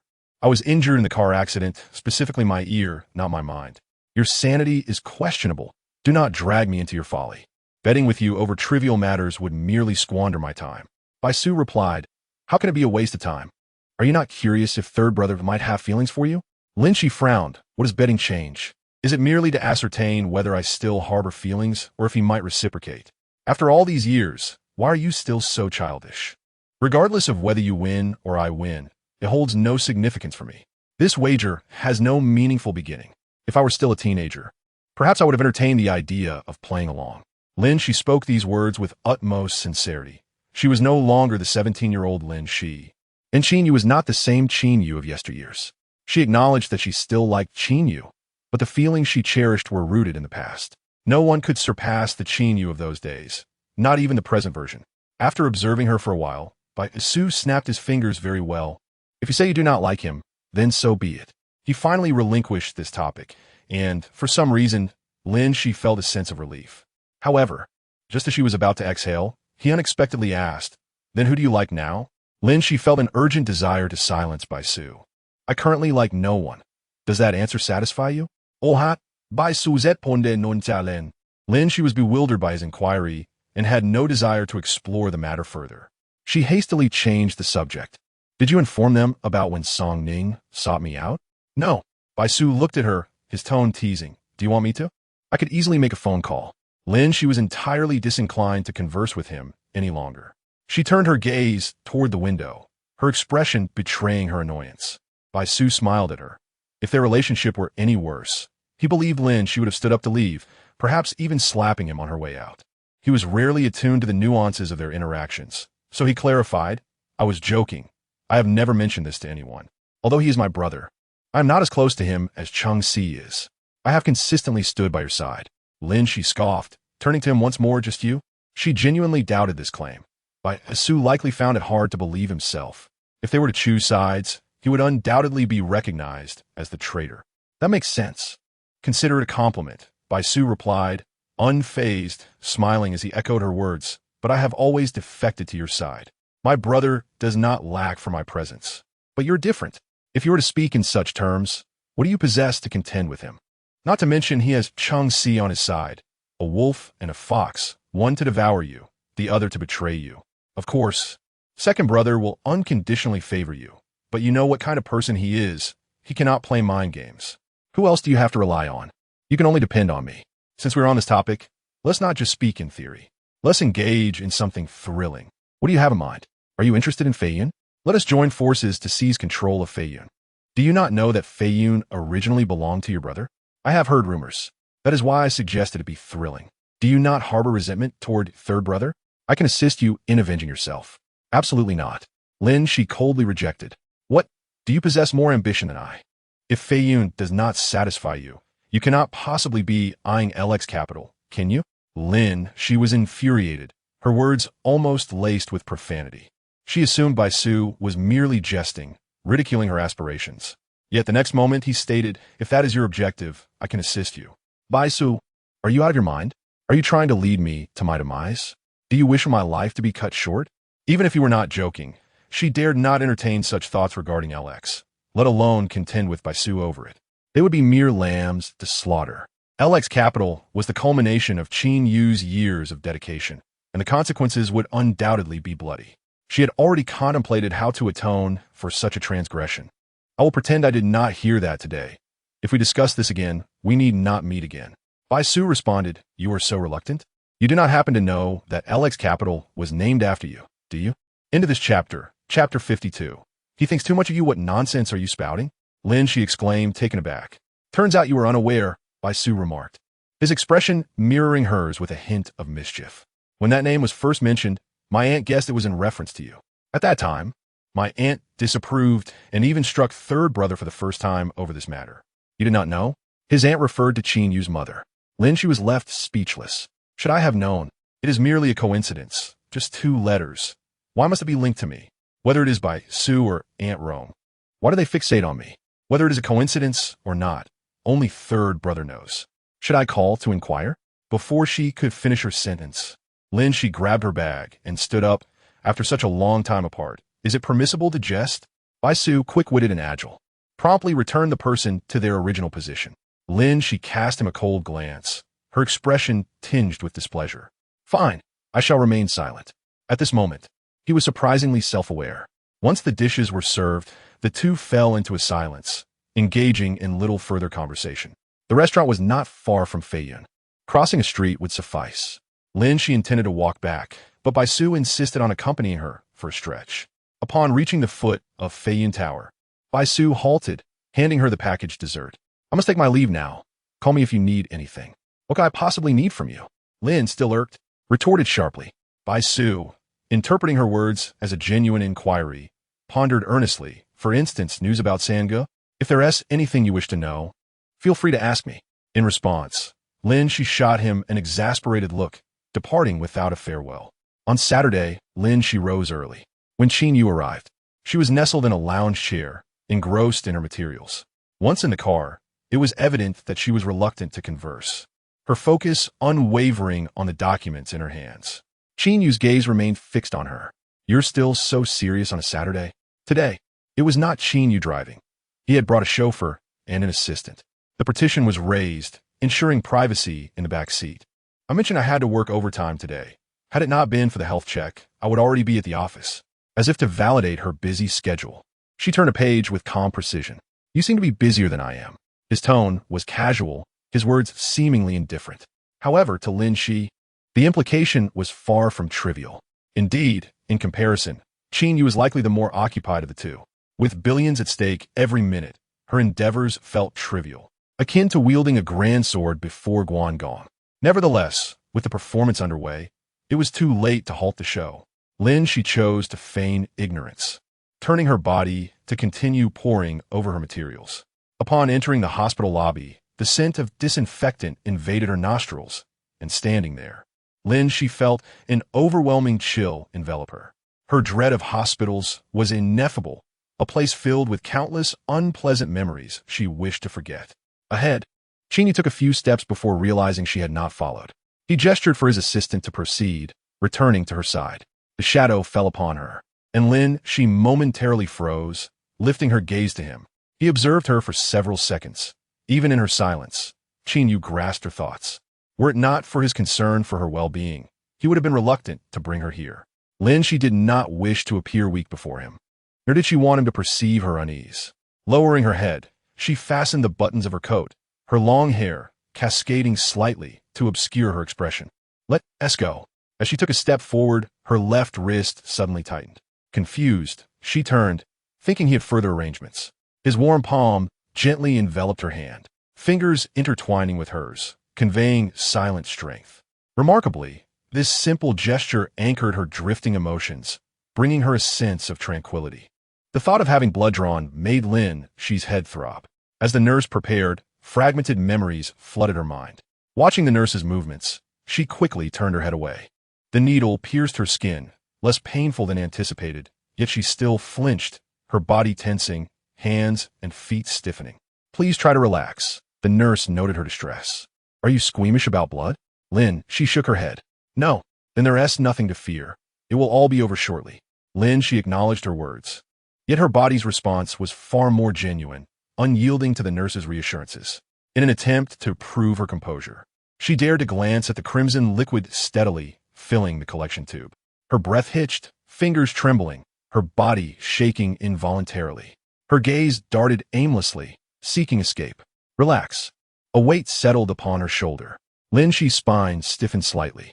Qin Yu pressed his hand against the nape of her neck, kneading gently. Relax. As she felt her shoulders sag, his hand slid downward, inadvertently brushing against her pronounced collarbone, eventually resting along her spine. One gentle motion followed another, each touch tender and soothing, entirely within her threshold of acceptance. Noticing Lin Xi's gradual relaxation, the nurse glanced at them, smiling. You two share a lovely bond. Are you here for a premarital checkup? Unaware of the impact of her innocent comment, Lin Xi's body tensed once more, her expression contorting as she forced out 4 words. He is my brother. Oh, my apologies. Recently, we have had quite a few couples coming in for premarital checks, and you two seemed quite compatible. Lin Xi managed a strained smile. You certainly have a sense of humor. As for Qin Yu, he remained silent throughout. Yet Lin, she was acutely aware that he had heard. At the moment the nurse spoke, she felt the hand on her slip for a brief instant. After a long pause, upon hearing her reply, it was as if nothing had transpired. His hand resumed its previous motion. However, this time, as he pressed down, the initial touch felt notably firmer, causing her brow to furrow with discomfort. After a thorough examination, Qin Yu remained by Lin Xi's side. While awaiting the report, Lin Xi sat on the sofa, lost in thought, while Qin Yu faced her. As drowsiness began to wash over her, Qin Yu's assistant returned, offering her a cup of warm milk. Lin Xi had skipped breakfast and had not sipped water since morning. Once she finished, Qin Yu leisurely inquired, Did Bai Su come to see you yesterday? Yes, we had a meal together. Keep your distance from him. Why? Lin Xi was taken aback by his remark, considering Bai Su was his younger brother. Qin Yu furrowed his brow, speaking in a low tone. He harbors too many feelings for you. End of chapter. Chapter 53. Murder. Lin Xi remarked, Sange is something else. Not only does he gossip behind her back, but he also targets the closest ones. He doesn't even spare his own brother. Precisely because Bai Su is my cousin, I understand him best. Qin Yu had no intention of threatening or sowing discord. They had all grown up together, particularly Bai Su and Lin Xi, who had spent the most time together. If he had not sensed something amiss, he would have had no reason to voice such concerns to Lin Xi. Then tell me, what is Wu Ge truly like? Lin Xi, intrigued, propped her chin on one hand, gazing at him with a playful smile. Perhaps she had genuinely recovered. Her demeanor was significantly better than when she first arrived at the hospital, devoid of any visible tension. Qin Yu studied her intently, and after a lengthy pause, he replied, When you were in high school in Jing City, you were present during the incident when he fought. This was neither an inquiry nor a test. His tone was resolute, as if he had witnessed the bloody scene himself. Lin, she raised an eyebrow in surprise. Did Wu Ge mention it? Or was it captured on surveillance? She had experienced a family tragedy during her second year of high school, after which she moved to Lin City. Before that, during her first year, Bai Su was in his 3rd year, and they attended the same school. After the incident, the school's surveillance malfunctioned, and apart from Bai Su and the student who had been beaten, no one else witnessed what transpired. The student who was assaulted developed a lasting psychological trauma and avoided discussing the incident, claiming Bai Su had frightened him into silence. As for Bai Su, he never brought it up. Whenever anyone inquired, his response was always the same. I fought. Why does it matter how it happened? Why? Because I didn't like him. Is that reason satisfactory? If not, shall I fabricate another? No one knew why Bai Su had resorted to such violence. This incident remained a mystery. Subsequently, the Bai family compensated the victim, and the Qin family suppressed the matter. However, the elders of the Bai family remained concerned about its potential impact on him, which is why Bai Su was unable to attend university in Jing City. It was said that he was to be sent abroad, but he refused and ultimately studied in the south. Do you truly believe the surveillance malfunctioned that day? Do you think it's a coincidence? Qin Yu retorted. The moment he spoke, Lin Xi instantly understood. She straightened her posture slightly, the smile on her face fading. I initially thought it was Bai Su's doing, but it turns out to be the work of third brother. How could the surveillance in that particular spot just happen to be malfunctioning? At first, she couldn't believe it was such a coincidence, but later, she was convinced Bai Su was behind it. Unexpectedly, it was Qin Yu. Bai Su's parents were unable to intervene, and his grandparents were quite elderly. The only one who could step in was Qin Yu, who hurried back from abroad. Thus, from beginning to end, it was Qin Yu who resolved the entire matter. It turns out he had known all along that the surveillance was still intact and chose not to expose it, even helping them cover it up. Otherwise, when Qin Yu brought this up, he couldn't suppress his anger. Glancing at her with a somewhat cold voice, he acted recklessly. And you followed suit? Lin Xi was aware of her own shortcomings and, despite being scolded, remained silent, accepting it quietly. Why aren't you speaking? Qin Yu didn't think his previous words were too harsh. He was already quite restrained. Otherwise, years ago, he would have confronted her. What was he saying? He truly was an enigma. Lin Xi lowered her head, acknowledging her fault. What else could she say? However, she had no idea he would go so far. The story behind this incident was lengthy. During her time in high school in Jing City, there was a student council president, the very boy who was later beaten. At a New Year's Eve party, while changing clothes backstage, she discovered a tiny camera. Fortunately, she wasn't caught in any particularly compromising footage. Nevertheless, she reported it to the school, hoping they would find the perpetrator. The school had requested the footage from her, but since she wasn't the only girl filmed, she intended to locate each girl first before handing it over. About 2 days later, someone approached her, but it wasn't the school or the other victims. It was the perpetrator himself. The boy had a clear agenda. He appeared to plead for forgiveness, but in truth, he only wanted the evidence she possessed. He couldn't have known it was in her possession. He could only assume the school was complicit. Eventually, a confrontation ensued, with the boy pushing her first. As for how Bai Su appeared, she couldn't say. It seemed to happen in an instant. Before she realized what was happening, Bai Su had already grabbed the boy by the collar and slammed him against the wall. Seeing Bai Su arrive, she felt a wave of relief. In her anger, she also struck the boy. Bai Su inquired about the situation, and after a moment's hesitation, she recounted the entire story to him. Then, the terrifying part came. As she prepared to leave, intending to join the few girls she had located to report to the police, a sudden wail echoed behind her. When she turned back, she saw blood on the ground. There was no opportunity to intervene. Bai Su's fists rained down mercilessly, leaving the boy with no chance to fight back. She never anticipated the situation would escalate to such a degree. What surprised her even more was that Bai Su had completely distanced her from the scene, insisting she maintain that she was not present. What difference does it make if I say I was there? He initiated the violence first, and I didn't strike him hard. Besides, you acted because of me. Yet, Bai Su replied, what does this have to do with you? When did I say I was doing this for you? He should be thanking you.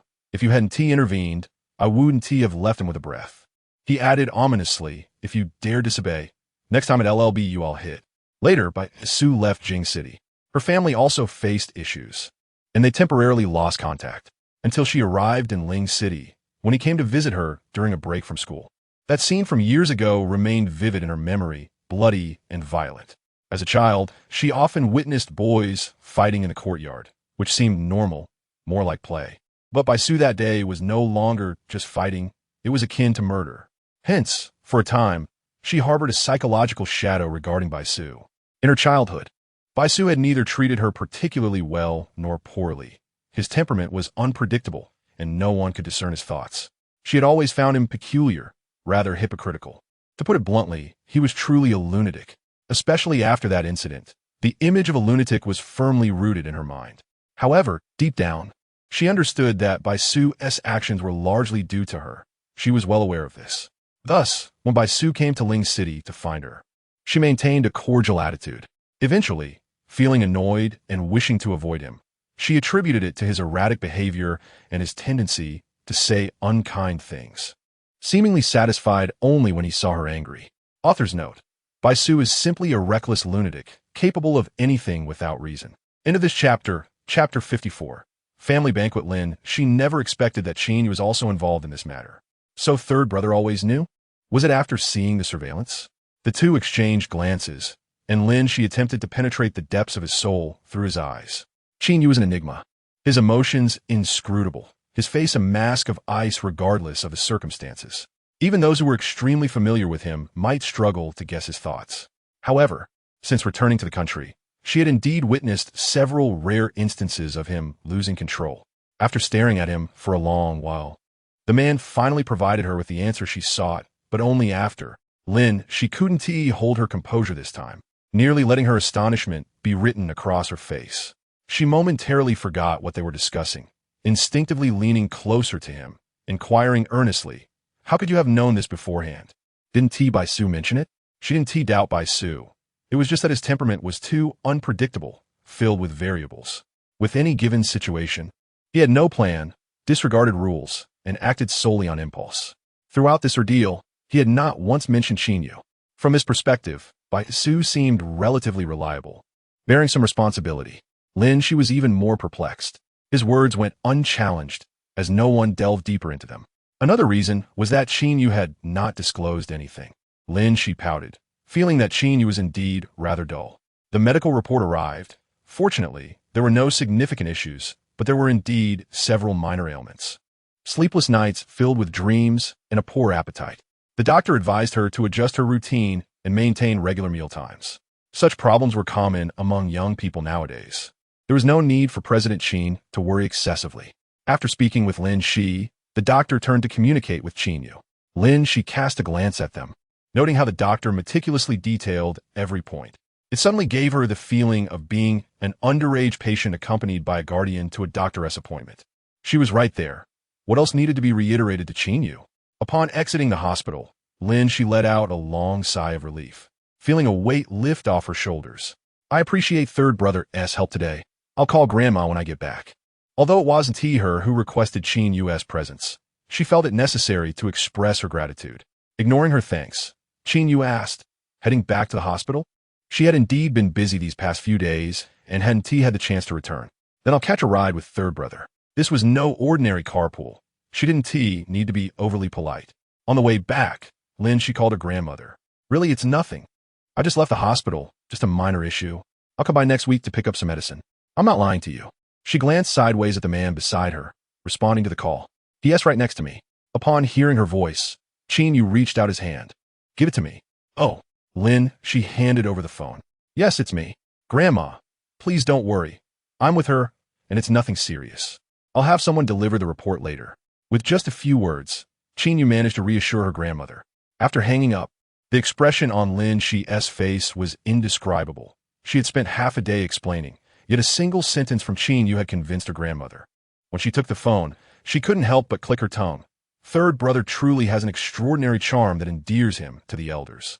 Among the boys of their generation in the courtyard, each had their own merits. Logically, the most favored should be Cheng-Si, who was known for his sweet tongue. Yet, when it came to the elders' frequent mentions, it was undoubtedly Qin Yu who held their affection. Sometimes she found it perplexing, but whether it was her grandparents or others in the courtyard, they spoke of Qin Yu with unreserved praise. "You are incomparable." She had thought Qin Yu would not respond, but to her surprise, he engaged in polite conversation. His status among the younger generation in the courtyard was unparalleled. Lin Xi was acutely aware of her own worth and felt she could not compare. She shrugged and replied, "Please, I don't even qualify to be mentioned in the same breath as you." Upon hearing this, Qin Yu fell silent. She indeed had the ability to render others speechless. Returning to the courtyard, Lin Xi found her grandfather was not at home, so she decided to search for him in their usual spot. Despite the impending end of September, the weather in the capital still lingered in summer. Lin Xi, who was particularly averse to the sun, donned a light jacket before heading out. Under the familiar pavilion, the elderly gentleman gathered daily to play chess. "Ah, Qi." Upon seeing her, the stern-faced old leaders instantly transformed their expressions into smiles. Lin Xi greeted each of them, but did not spot her grandfather. Her gaze fell upon one of the elder gentlemen, and she queried, "Have you seen my old man?" "There's no one at home, so I thought he might be here playing chess with you." "Old Lin?" "Yes, likely at the Bai family's place," came the reply. The Bai family. As Lin Xi approached, she could hear the hearty laughter of Old Bai. Among the group, Old Bai was the youngest and the most vigorous, still committed to his morning exercises. "Old Bai," she exclaimed. "Oh my, who is this precious child?" Old Bai recognized her voice immediately. Upon entering, Lin Xi discovered that Qin Yu's grandfather was also present. She hurried to greet him. Although Qin's grandfather usually bore a stern demeanor, he smiled warmly and waved. "Ah, Xi has returned. Come here quickly." She arrived just in time for a meal. "What's the occasion today?" The dishes on the table were exquisite, accompanied by fine wines. clearly indicating that this was no ordinary gathering among the three old friends. It's a family banquet. Your fifth brother is back, and the family is having dinner together. Have you met him? Old Bai inquired. That lad has been at the law firm in Hangzhou for quite some time. If it weren't for hearing you were back, I reckon he would have forgotten he has a family. Old Bai's words had a slight tinge of bitterness. Lin Xi, flattered, replied with a smile, what are you saying? Fifth brother has been busy, but he came to keep you company as soon as he returned to the capital. Besides, I don't possess such great allure. Old Bai raised an eyebrow playfully. You might fool old Lin and old Qin, but not me. I've heard that the first one he visited upon landing was not me. Lin Xi quickly distanced herself from the accusation. It wasn't me either. I heard third brother organize a gathering. Upon hearing Qin Yu's name, Qin grandfather inquired. Didn't they invite you? No, Lin Xi replied, not wanting to implicate anyone. I was working overtime that day. The company has been quite hectic lately. Once second brother returns, we'll gather again. That's already settled. That's good. If those boys give you a hard time, come find your grandfather. I'll deal with those little rascals, Qin grandfather said with an imposing countenance, which was somewhat intimidating. However, Lin Xi was not afraid. Qin grandfather had always favored her. Interestingly, the character, she in her name, was chosen by Qin grandfather himself. Chapter 55. The bonds of the Qin and Lin families know, my brother treats me very well. Lin Xi replied with a smile. She understood why Qin grandfather worried. He feared that if she spent too long abroad, a rift might form between her and Qin Yu, and their relationship would not be as close as it once was. Long ago, the elders had decreed that when the boys went out to play, they must take her along. This was partly because she had never been fond of making friends and rarely had anyone to play with. Moreover, the elders were also concerned about her mingling with children from outside. In their eyes, entrusting her to these boys was the safest and most reliable choice. This was a truth no one could deny, especially in front of the elders. Yet, no one called her out on it. Qin grandfather affectionately ruffled her hair. As long as you know they are your brothers, don't be too formal with them. If you need anything, just ask. Don't hesitate to trouble them. After all, these rascals have little else to do. Indeed, Old Bai chimed in, if they try to shirk their responsibilities, just call your grandfather. I'll make sure to teach that little brat a lesson. However, Lin Xi merely listened to this. To speak of discipline, it was clear that Qin Yu and Bai Su were the closest. One was a biological grandson, while the other was a direct grandson. Old Bai could never bring himself to be harsh with them. Among the elders, he was the most lenient towards the younger generation, especially Bai Su. It was said he had never laid a hand on him. Even during the incident of the fight, Old Bai ultimately could not bring himself to punish him, opting instead for verbal admonishments, as Bai Su was his only grandson. Before long, sounds of movement came from outside, likely indicating Bai Su had summoned everyone. As she listened, Lin Xi turned her gaze to the entrance. Leading the way was Qin Yu's mother, followed closely by Qin Yu and Bai Su. Upon seeing Lin Xi, Qin Yu's mother momentarily halted. It took Bai Su's urging, Aunt, why aren't you coming in? For her to proceed. As the group entered, Lin Xi stood up. Aunt Rome. Ah, she has returned as well, she said, stepping forward to warmly grasp Lin Xi's hand and gently pat it. Lin Xi wished to withdraw, but, remembering the elders were present, managed to force a smile. Have you lost weight? You seem more delicate than before. Before Lin Xi could respond, Qin Yu suddenly called out. Lin Xi, come sit here. She had been seated beside the elders to converse with them, but now it was appropriate for her to join Qin Yu and the others. However, Qin Yu's mother refused to let go, insisting, it's fine, she can stay here by me. You boys will be drinking soon, and she and I can chat while you're at it. Lin Xi had no desire to engage in conversation with her, nor did she find any common ground. It was not the proper decorum. Ignoring his mother's wishes, Qin Yu insisted, Lin Xi, come here. The atmosphere grew somewhat awkward, and Bai Su, having seen enough, interjected, we're here to eat. Aunt, please don't cling to us younger ones. She and I haven't seen each other in ages. We need to catch up? His comment was rather offbeat, prompting Old Bai to chuckle and scold him lightly. Qin Yu shot him a disapproving glance, but Bai Su pretended not to notice, his smile broadening. I'll go ahead then. Lin Xi seized the moment to withdraw her hand and quickly moved to sit across from them. Due to old Cheng's poor health, he and Cheng Si arrived last. With Cheng Si present, there was little need for anyone else to accompany him. Lin Xi settled between Bai Su and Qin Yu, quietly eating her meal. Bai Su, ever the gentleman, even helped her peel a couple of crabs. She accepted without hesitation, savoring the morsels. Like Qin Yu, she possessed a certain fastidiousness. Thus, she typically refrained from eating shrimp and crab, as they required hands-on preparation. Even after washing her hands, she was occasionally left with an odor. However, if someone else prepared it, it was an entirely different story. Having enjoyed a few drinks, Old Bai suddenly inquired, Shi, do you have any young men you fancy lately? Pausing her chopsticks, Lin Xi looked at Old Bai and replied obediently, not yet. How about that Lu boy? She responded candidly, we've only met once, but I'm not particularly interested. Is that so? Old Bai gazed at her with a smile. For some reason, Lin Xi suddenly felt an ominous premonition. Sure enough, in the next moment, Grandfather Bai half seriously and half jokingly remarked, your fifth brother is single as well. Why not give it a try? In an instant, Lin Xi's expression was beyond mere astonishment. No way, in fifth brother. She glanced sideways at Bai Su, who was resting his chin on his hand while looking at her, his eyes clearly conveying a sense of detachment. It was as if this matter had nothing to do with him. She shot him a glance, and Bai Su smiled slightly, continuing to observe the unfolding scene. Realizing that relying on others was futile, Lin Xi steeled herself and replied, we are not suitable for each other. I'm too familiar with fifth brother. Come now, can you honestly say that? At this moment, Bai Su was intent on stirring the pot. Too familiar? That statement is quite dubious. Lin Xi shot him a glare. You two haven't seen each other in years. Grandfather Bai clearly had no intention of letting go of his granddaughter-in-law so easily, and besides, the two were of similar age, which he found acceptable. He turned to Lin Xi's grandfather. What do you say, old Lin? Lin Xi's grandfather, occasionally muddled due to illness, was particularly clear-headed at this moment and immediately rejected the notion. What do you mean by that? My Shishi is still so young, we can't rush her. Although my grandson was a bit of a rogue in his youth, he has since reformed.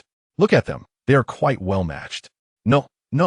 Lin's grandfather was so frightened that he couldn't even eat, waving his hands repeatedly in denial, fearing that with another bite of the Bai family's food, he would have to give Lin Xi away to them. Lin Xi's grandfather did not have such thoughts in his current state of mind. Lin Xi was still the underage child from years past. However, Grandfather Bai believed it was due to Lin Xi's lack of interest in Bai Su. Given Bai Su's notorious past was no secret in the compound. Thus, Grandfather Bai settled for a compromise, waving his hand to point to his own grandson. Old Lin, you may not fancy my grandson, but surely you have no objections to my grandson, Qin Yu. He has grown up under your watchful eye. Surely you can't turn him away. Grandfather Bai's relentless enthusiasm was overwhelming. He seemed eager to fix a wedding date right then and there. Old Qin, you say something. Quickly, reassure Lin's brother. Perhaps feeling that his own word alone would not suffice, Grandfather Bai vigorously patted Grandfather Qin's shoulder, urging him to speak up. Grandfather Qin, not having drunk too much, was still completely sober at this moment. Lin Xi exchanged a glance with Grandfather Qin, both of them silently relieved. Qin Yu perfectly inherited his grandfather's traits, remaining unperturbed even in the face of turmoil. Even if he truly were intoxicated, Grandfather Qin would never indulge in Grandfather Bai's absurdities. Firstly, marriage was no trivial matter, and Grandfather Qin was quite traditional, not easily swayed. Secondly, among the elders present, he was the oldest and held the highest military rank in the compound. Since her grandfather was vehemently opposed, Grandfather Qin would certainly not insist. Lin Xi initially thought she had found an ally, but to her surprise, Grandfather Qin's gaze lingered on her for a moment before shifting to Qin Yu beside her. Then, with a tone that seemed both comforting and contemplative, he slowly uttered, very well, she should think it over carefully. Father, we should refrain from meddling in the affairs of these children. She may not even like Qin Yu. It was rare for someone to stand up for her, yet unfortunately, that person was Qin Yu's mother. Lin Xi, however, was indifferent, regardless of the motivations behind those words. The outcome was what she had desired. Upon hearing this, Grandfather Qin responded solemnly, if you could truly think this way, you would not have hurried to arrange a match between Qin Yu and that song girl not long ago. His blatant revelation left no room for pretense. Even knowing that Grandfather Bai was present, Grandfather Qin showed no regard for Aunt Rong's feelings. Lin Xi was not surprised. Rather, she was struck by the similarity between Qin Yu and his grandfather. They were indeed cut from the same cloth. The atmosphere grew somewhat awkward. As juniors, Lin Xi and her companions certainly could not interject. The four of them feigned deafness, each lost in their own thoughts. Turning to Lin Xi, grandfather Qin smiled. She should heed her grandfather's words. Although grandfather Bai's comments were somewhat absurd, I do support one point. Compared to those rascals outside, I believe these lads from the compound suit you better. He continued, take that Liu kid for instance. He dares to set his sights on you. How audacious. He thinks he can climb higher. Luckily, your standards are high. It's wise that you find him unworthy. Grandfather Qin's gaze swept over the three younger individuals present. Snorting with disdain, those three are still single. They don't even qualify to be in line. How could it be Liu's turn? Suddenly, Grandfather Chung felt the need to express his opinion, sensing that remaining silent would be out of place. Old Qin has a point. He waved his hand, adopting an air as if he were about to have Lin Xi choose a suitor on the spot. Don't just focus on your third brother. Your fourth brother may seem a bit odd, but he is quite reliable. Lin Xi's mouth twitched violently. How had a pleasant family gathering suddenly transformed into a grand matchmaking event? Indeed, they were all grandchildren. Each family was responsible for promoting their own. During the gathering, Lin Xi found a casual excuse to step outside for some fresh air. The moment she crossed the threshold of the Bai residence, she felt the surrounding air become refreshingly clear. Hearing footsteps behind her, she turned to make way. It was Bai Su, leaning against the doorframe with arms crossed, a knowing smile playing on his lips as he gazed at her. Lin, she stood 2 steps down from him. You just in time. She waved him down, gesturing for him to come closer to talk. Bai Su remained motionless. Are you trying to whisper sweet nothings to me? Is this about the earlier selection? Sure enough, it appeared that she was not the only one who felt like it was a matchmaking affair. The unspoken understanding between them had only deepened. Not that. Lin Xi shot him a glance, dismissing it as drunken talk. Who would take it seriously? Bai Su naturally replied, I would. Lin Xi took a deep breath, signaling him to discuss the matter at hand. Her expression was grave, hinting at rising irritation. If he teased her any longer, she would surely explode. Bai Su found her anger amusing, but regrettably, he could not indulge in it today. He followed Lin Xi to a corner of the courtyard, asking, What do you wish to discuss today, my little sovereign? Lin Xi paid no mind to his playful title and broached the earlier topic. Third brother knew this would arise because of me from the very beginning. Do you know? Bai Su acknowledged with a sound. Oh, we're discussing this again, are we? Lin Xi pressed her lips together, silently staring at him. Moments later, Bai Su chuckled, I know. When did you know? Did you know from the start? Sort of. Bai Su's response was vague. He understood what she wanted to ask, and thus volunteered. Third brother is quite astute. He guessed it right away. There was nothing to be done. Lin Xi remained silent. Observing this, Bai Su sighed deeply, turning his head away. You don't trust this. Nor that. What do you want me to say? Of course, the truth. The truth, huh? Bai Su feigned hesitation, teasing Lin Xi's curiosity. Well, that's certainly something I cannot divulge. Lin Xi had a retort on the tip of her tongue. Bai Su, at least not now. However, this answer is not of great significance to you, so there is no need to dwell on it. When I am ready to speak, you will naturally know. Alternatively, you can inquire with Sangge. At this point, Bai Su suddenly paused. He leaned slightly forward, bringing his face close to Lin Xi's. His dark eyes seemingly capable of penetrating her thoughts. Oh, wait. If Sangge were willing to share, you wouldn't have come to me. Lin Xi. Bai Su was about to straighten up when his peripheral vision caught a figure emerging at the door. His eyebrows arched slightly, a glint of amusement flickering in his eyes as he lowered himself further, propping himself against the wall in a classic wall-blocking pose, obstructing Lin Xi's path. What is the matter? Lin Xi's view was completely blocked, leaving her unaware of the approaching presence. Bai Su smai no senti, leaning closer to her ear. To make it up to you, I can reveal another little secret. Lin Xi, feeling a surge of rebelliousness, replied, I don't want to hear it right now. Ignoring her protest, he continued, not long after you went abroad. There were whispers in the Beijing social circle that Sangge has remained single due to an unattainable white moonlight. This rumor was quite the sensation at the time. Even old Master Qin was aware of it. If it were false, given Sanji's temperament, you can imagine the outcome. Yet, intriguingly, Sangge has never denied it. End of this chapter. Chapter 57. Long time no see. Lin Xi gazed at Bai Su in astonishment, her eyes sparkling as she tried to discern the truth behind his words. His manner of speaking always left others guessing which statements were genuine and which were fabrications. You could casually ask someone in the circle, they would all know. With a shift of her gaze, Bai Su instantly understood her thoughts. He smirked, a mysterious smile playing on his lips. Let's make a guess. Who could this white moonlight be? He enunciated each word deliberately, each syllable striking her heart like a stone, attempting to stir a tempest within. Bai Su was precisely that sort of person, thriving on the chaos of gossip. In a daze, someone approached. Lin Xi, startled like a frightened lamb, fluttered her long lashes. Before her, Qin Yu appeared suddenly behind Bai Su, his expression cold. He seized Bai Su by the collar and yanked him forcefully. Bai Su, having anticipated this, leaned against the wall with ease. He was intentionally provocative, grinning at Qin Yu with a challenge in his smile, as if inviting a scuffle. However, he was wise enough to retreat, noting the fortuitous arrival of Sange. I won't disturb you any longer. I'll find Changxi. After he left, the atmosphere remained tense. Lin Xi belatedly realized that her recent interaction with Bai Su had been rather intimate, a fact that seemed deliberate on his part. Judging by Qin Yu's gaze, he appeared to have misconstrued the situation. Yet, in truth, what did it matter to her? She could hardly be bothered to concoct an excuse. Mimicking Bai Su, I'll go find Changxi too. Have you forgotten what you said this morning? Qin Yu did not yield his position, casting a shadow over her. Lin Xi was well aware of what he meant. Sighing, she chose to sidestep the earlier incident and instead initiated a game. Sange, shall we play a game? She retrieved a coin from her coat. If it lands on flowers, you promise me something. If it lands on words, I promise you something. Just one round. What do you say? Qin Yu met her gaze, his dark eyes seeming to pierce through her. Then I'll take that as your agreement. As she spoke, the coin was tossed high into the air, ultimately landing in her palm. The next moment, she opened her hand and laughed upon seeing the result. Flowers. Then I must trouble Sange, after the elders have sobered up, to inform them that today, S words should not count. Qin Yu replied, reason. Sange can decide. Very well. He acquiesced readily.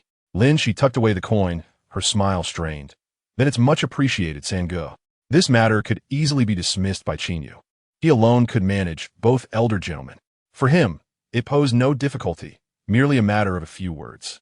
Were she to convey it, Old Master Qin would likely be amenable, but there could be complications with Old Master Bai. If Qin Yu handled it, he could definitively quell their aspirations. As the coin returned to her pocket, Lin Xi could not suppress her joy. Perhaps her delight was too evident, prompting a kind warning from Qin Yu. Next time you deceive someone, remember to keep your hand movements subtle. Not everyone will be as accommodating as I. At the moment the coin was caught, it had been secured in her palm. Her fingers had been feeling whether it was flowers or words. The truth was, it had been words, only she had secretly flipped it with her fingers. Realization washed over her. The sensation of being exposed felt akin to public humiliation. Sange was certainly someone who could easily find himself friendless. Do you think I need friends? Came the haughty retort from him. Indeed, he was not one to require companionship. Even if he did, a mere beckon would draw countless eager souls willing to serve him. On that Friday, Changxi specifically called Lin Xi, stating that there was a gathering scheduled for noon on Saturday, to which Lin Xi did not respond. I'm busy tomorrow, but I checked. You have no work tomorrow. Don't try to fool me with excuses of overtime. Last time you weren't invited to dinner. The old man scolded me for half an hour when he found out. Just do me a favor. Let your brother personally pick you up tomorrow, all right? I truly have no time. What could you possibly be doing? Returning to Lin City? Not that.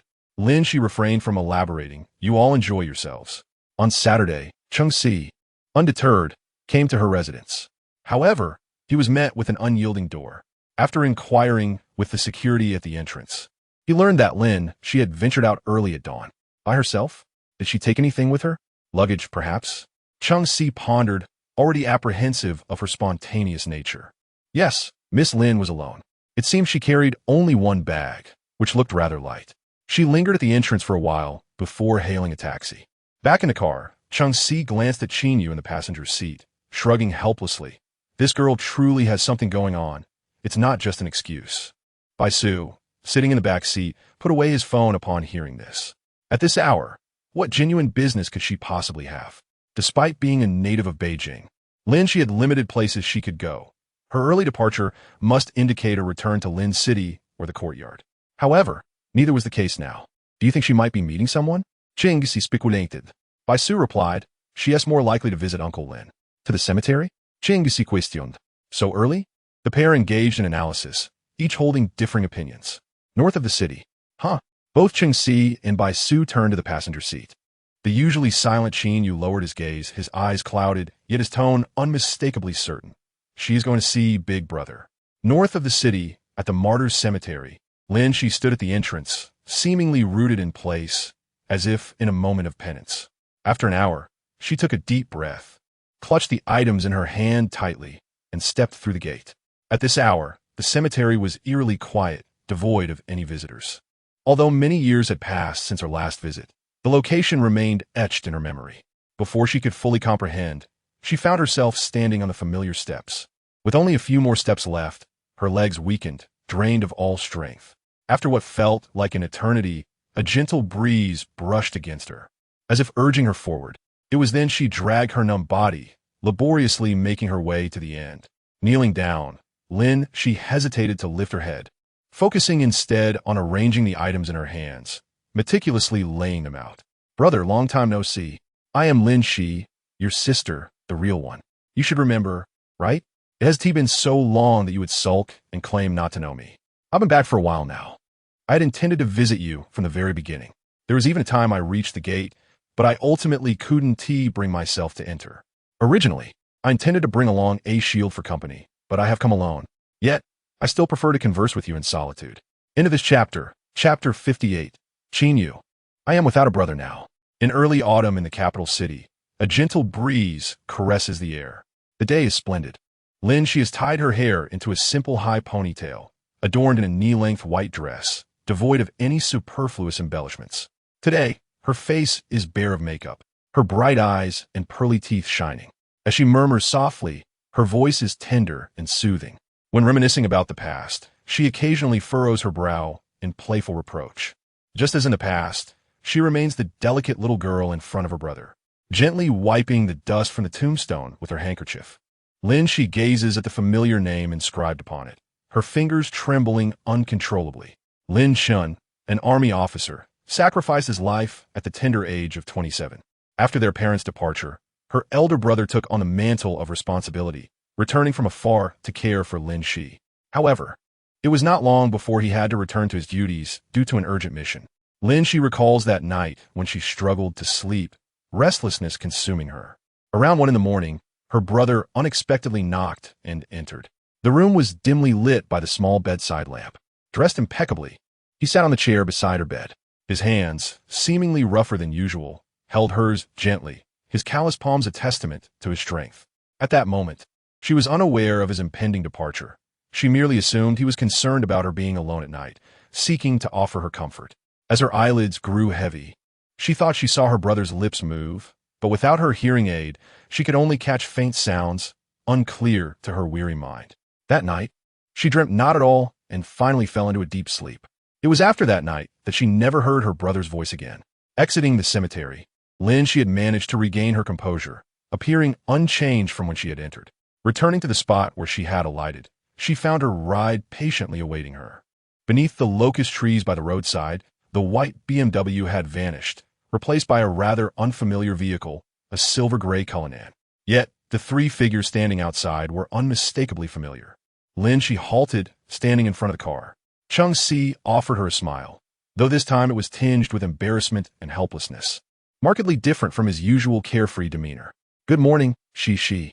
Lin Xi bit her lip, her gaze lingering on him for a few seconds before shifting to Bai Su and Qin Yu.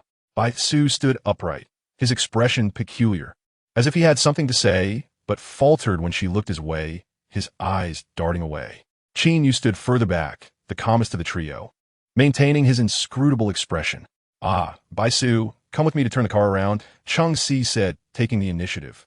Under normal circumstances, Bai Su would not heed his command, yet the current atmosphere was too tense for any playful antics. This reasoning was flimsy, but no one challenged it. The two departed swiftly, claiming to turn the car around, but their departure suggested they did not intend to return. Once they left, Lin Xi and Qin Yu exchanged distant glances, both adopting a nonchalant demeanor, silently competing, neither willing to speak first. Sensing her needs, Qin Yu slowly raised his right hand from his pocket, adopting an open embrace. This simple gesture shattered Lin Xi's facade, her eyes welling with tears, blurring her vision in an instant. She had already been teetering on the edge of collapse upon seeing her brother. However, her brother despised her tears. So she had forced herself to remain composed, fighting back the urge to cry in his presence. Turning away, she discreetly wiped her eyes. You mustn't go to him, nor shed tears. Lin Xi, she chastised herself repeatedly. The warmth awaiting her ahead was like a blazing fire. Her rationality and dignity held her captive, restraining her from succumbing to despair once more. Taking deep breaths, Lin Xi endeavored to mend the cracks in her emotional walls, striving to maintain her composure.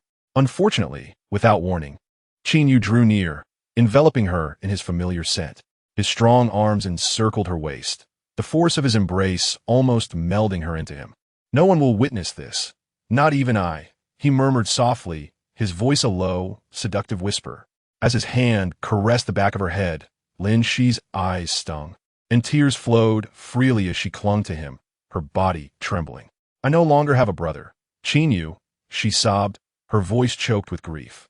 In the distance, within the car, Changxi averted his gaze, rolling down the window to light a cigarette.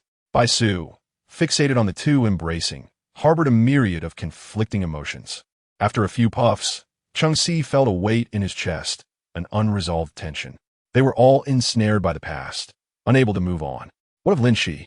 First losing her parents, barely salvaging her own life, and now hearing of her brother's departure, without even a final farewell. Changxi vividly recalled the image of Lin Xi collapsing in tears at this very spot. It was a shared nightmare they could not escape. How could she endure such anguish? What do you think of your family's recent proposal? He inquired, glancing at the rearview mirror, locking eyes with Bai Su. What proposal? En alliance? Bai Su deeply? What? Do you have something in mind? Changxi's words carried a hint of implication, suggesting that perhaps it was not he who had ideas. Moments later, Bai Su chuckled. I see that third brother has quite a few thoughts. Changxi raised an eyebrow, his implication clear. Is it only third brother? Otherwise? That would be best. Bai Su was not one to be easily manipulated, immediately pressing. Were you planning? To assist third brother, or to steal her away? Everyone was aware of Lin Xi's current state. She was guarded towards everyone, so it would be prudent to confide in third brother. Changxi scrutinized him. Since third brother has some interest in Lin Xi, why not give him a little push? Of course, this matter cannot rely solely on me. Changxi intended to enlist Bai Su as an ally. He hoped Bai Su would grasp his meaning. However, Bai Su was obstinate. He disagreed with Changxi's statement that they could only confide in third brother. Are you blind? Changxi gestured outside. When they were still present, Lin Xi had pretended to be unaffected, but now. Bai Su interjected, let us not overlook the fact that she has always trusted second brother the most. If I were to help, it would be to ensure she ends up with him. End of this chapter, chapter 59. The bet, are you missing a few screws? Changxi extinguished his cigarette, turning to debate with him. Second brother has no intentions towards Lin Xi. That doesn't matter, as long as she is happy. On what grounds do you assume Lin Xi favors second brother? I observe her demeanor. At least she appears more at ease around him. Changxi retorted. But third brother is your own brother. What relevance is there between the two? Bai Su adjusted his glasses. I am considering her personal feelings. As for my brother, what does that have to do with me? Changxi frowned. Do you truly believe no one is aware of your little schemes? A glint of understanding flashed in Bai Su's eyes behind his glasses. Honestly, whether you know or not is inconsequential to me. We stand on opposite sides, and it is best we do not interfere with one another. When Lin Xi returned to the car, the smell of smoke had dissipated. Changxi cautiously observed her through the rearview mirror. Her eyes were still slightly red, and she leaned wearily against the seat, visibly disheartened. He pondered for a moment, then swallowed the words that were on the tip of his tongue and remained silent. In this regard, Bai Su and he surprisingly shared a tacit understanding. Changxi drove directly to the designated restaurant. Lin Xi had declined yesterday, thinking she could avoid dining with them, but unexpectedly, she found herself unable to escape in the end. During the meal, observing her hearty appetite, Changxi gradually initiated a conversation to enliven the atmosphere, with Bai Su occasionally chiming in. Not a word was spoken about the earlier incident, as they cautiously avoided it. Lin Xi remained silent throughout, quietly eating with her head bowed. Qin Yu barely touched his chopsticks, his gaze intentionally or unintentionally lingering on her. Compared to her current demeanor, Qin Yu preferred the previous Lin Xi, who, with her sharp tongue, would deliberately provoke him, even if her words were rather harsh. This quiet version of Lin Xi was all too familiar to him. When he had just returned from abroad, Lin Xi had been just like this, an angel with broken wings, curling up in a corner that gave her a sense of security, reluctant to speak and refusing to communicate.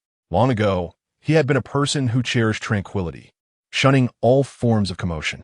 Yet, ironically, around him, both Cheng Si and Bai Su were lively and animated, particularly Cheng Si, who was quite talkative. Logically, he should have appreciated Lin Xi's state back then. However, he later realized that excessive silence could also be unsettling. At that time, after Lin Xi became familiar with him, there were moments when she would sulk and throw little tantrums, clearly able to respond to him, yet choosing not to speak.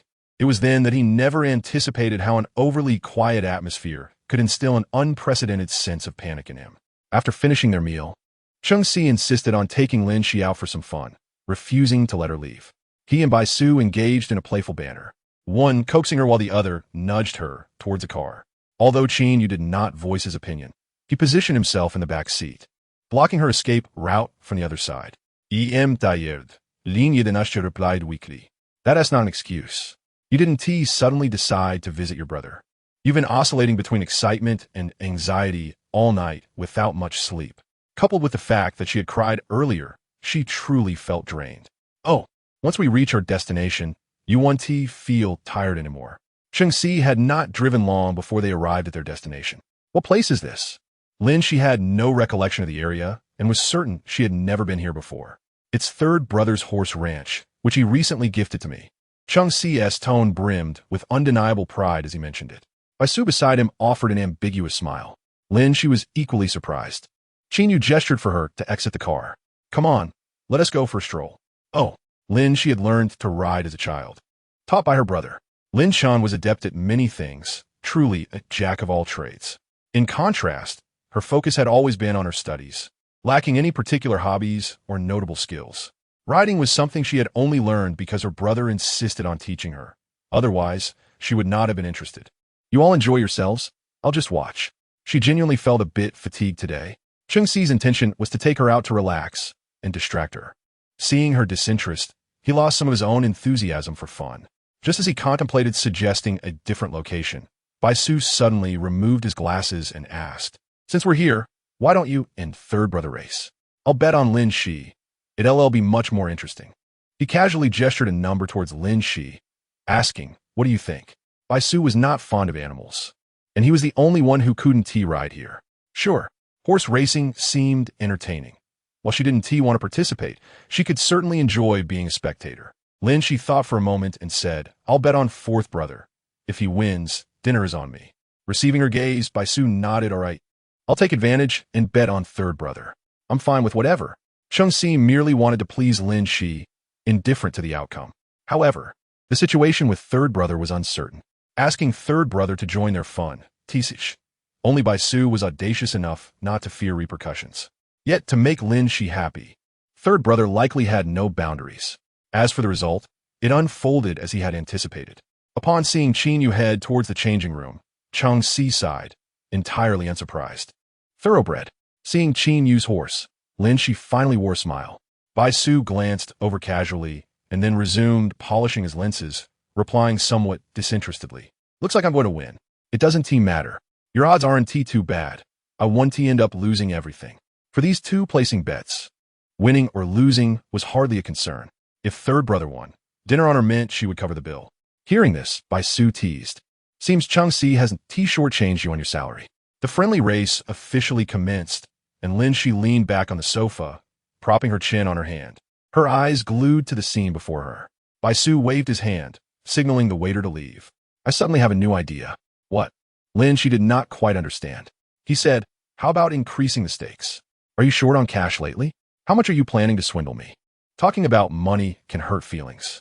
Let's play something else. Right now, who knows who will win or lose? You have a chance to win. We could go 50-50. If third brother wins, you owe me a favor. You actually need my help? Lin Xi felt the situation was not so simple. What would she possibly assist Bai Su with? "There's a banquet next week, and I need a female companion." He smiled broadly, his eyes glinting with calculation. Lin Xi raised an eyebrow. "What if fourth brother wins? I don't need your assistance. What are you betting with?" Bai Su clearly had come prepared. "Simple. If Cheng Si wins, I'll tell you a secret. About third brother." End of this chapter. Chapter 60, he said. As you wish. Lin Xi pretended not to hear, averting her gaze from him. This time, it's up to you. You can ask whatever you want. Bai Su continued to tempt her. Lin Xi was not fooled. You're even more tedious than I am. No, I assure you, I know the answer you seek. Next week's banquet will be a spectacle worth watching. So no matter the outcome, you won TB at a loss. What are you still afraid of? Bai Su followed her gaze towards a figure on the racetrack. His elder brother was indeed a focal point wherever he went. It was no wonder Lin Xi was fond of him. However, he didn't believe that their union would yield a favorable outcome. They were not a suitable match. On the racetrack, Qin Yu gradually picked up speed, overtaking Qin Yu. Observing this, Bai Su tilted his head and asked, Haven't you decided yet? Don't be such a downer. All right. Lin Xi tapped her highball glass. I'll play with you this once. Bai Su leaned back in his chair, satisfied, confidently stating, Trust me, regardless of the outcome, you will surely enjoy it. Lin Xi was unsure of Bai Su's ulterior motives. He craved excitement, and once he set his mind on something, he wouldn't easily relent until he achieved his goal. The result of this friendly race was unsurprising and aligned with Lin Xi's expectations. Losing 2 million was trivial to her. What mattered more was the banquet Bai Su had mentioned. As far as she knew, there would be a grand charity banquet in the capital next week, to which nearly all the prominent figures would be invited. Coincidentally, it fell on the weekend, perfect for her to enjoy the spectacle. That evening, after winning money, Bai Su treated them all, and they drove to a nearby entertainment club for leisure. During the journey, Qin Yu also called Wan Dong to join them. After dinner, Lin Xi leaned back on the sofa, resting her eyes. Qin Yu and the others were discussing business matters, their voices soft, almost blending with the background music in the private room. She didn't find it noisy. Rather, it was quite comforting. In her drowsy state, many images floated through her mind. She couldn't recall which winter it was, but a heavy snowstorm had suddenly hit the capital, leaving the courtyard eerily silent, devoid of any companions. That day, she had a severe toothache and had skipped school. The weather was frigid, and her brother had insisted she stay at home with her grandfather, forbidding her from going outside. As noon approached, he returned bearing the much-coveted pea cake that had been the subject of a long queue. However, as afternoon set in, the sky grew dimmer, and her brother was still absent. She called their grandfather, who informed her that the snow was falling heavily, and he would need to remain at school for the day. Keeping her promise to her brother, she refrained from playing in the snow outside. Yet, her brother's words had proven to be unreliable. Feeling aggrieved, she skipped lunch and sat alone outside, crafting a snowman. It was then she encountered Qin Yu returning from outside. Qin Yu inquired about her gloomy demeanor, to which she lamented her longing for the pea cake. Qin Yu comforted her, promising to fetch it once the snow ceased in the afternoon. All right, then fourth brother must come find me this afternoon, she thought, still easily placated. However, the snowfall persisted for an extended period, continuing well into the evening. The snow on the road had reached her calves, making travel arduous, and walking required utmost caution. Ultimately, Qin Yu did not come. She understood she could not venture out, yet she felt a profound sense of disappointment.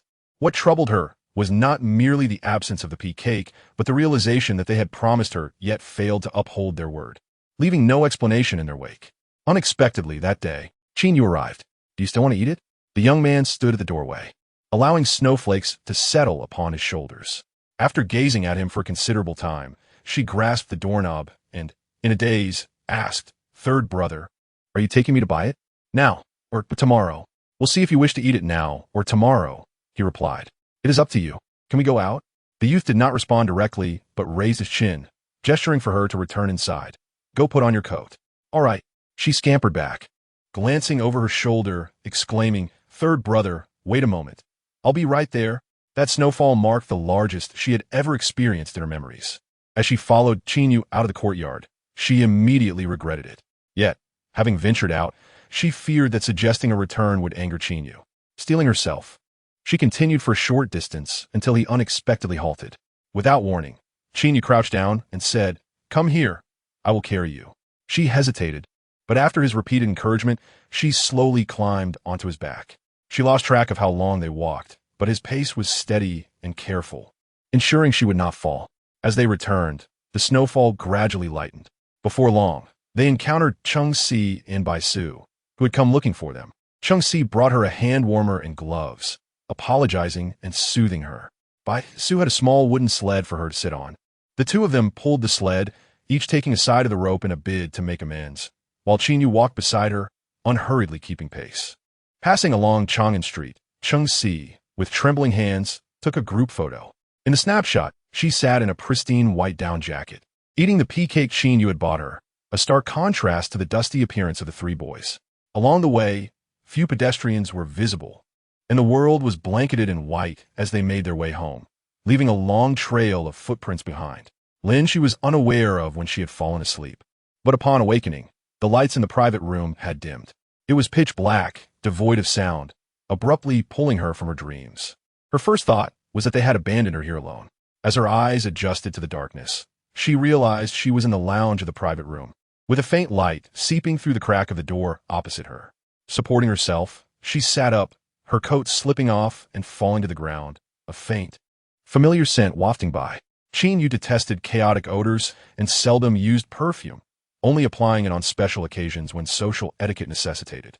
Even then, he never changed his fragrance. The scent he wore was a custom blend, not available on the market, making it familiar to Lin Xi. Without a second thought, she recognized it as his coat.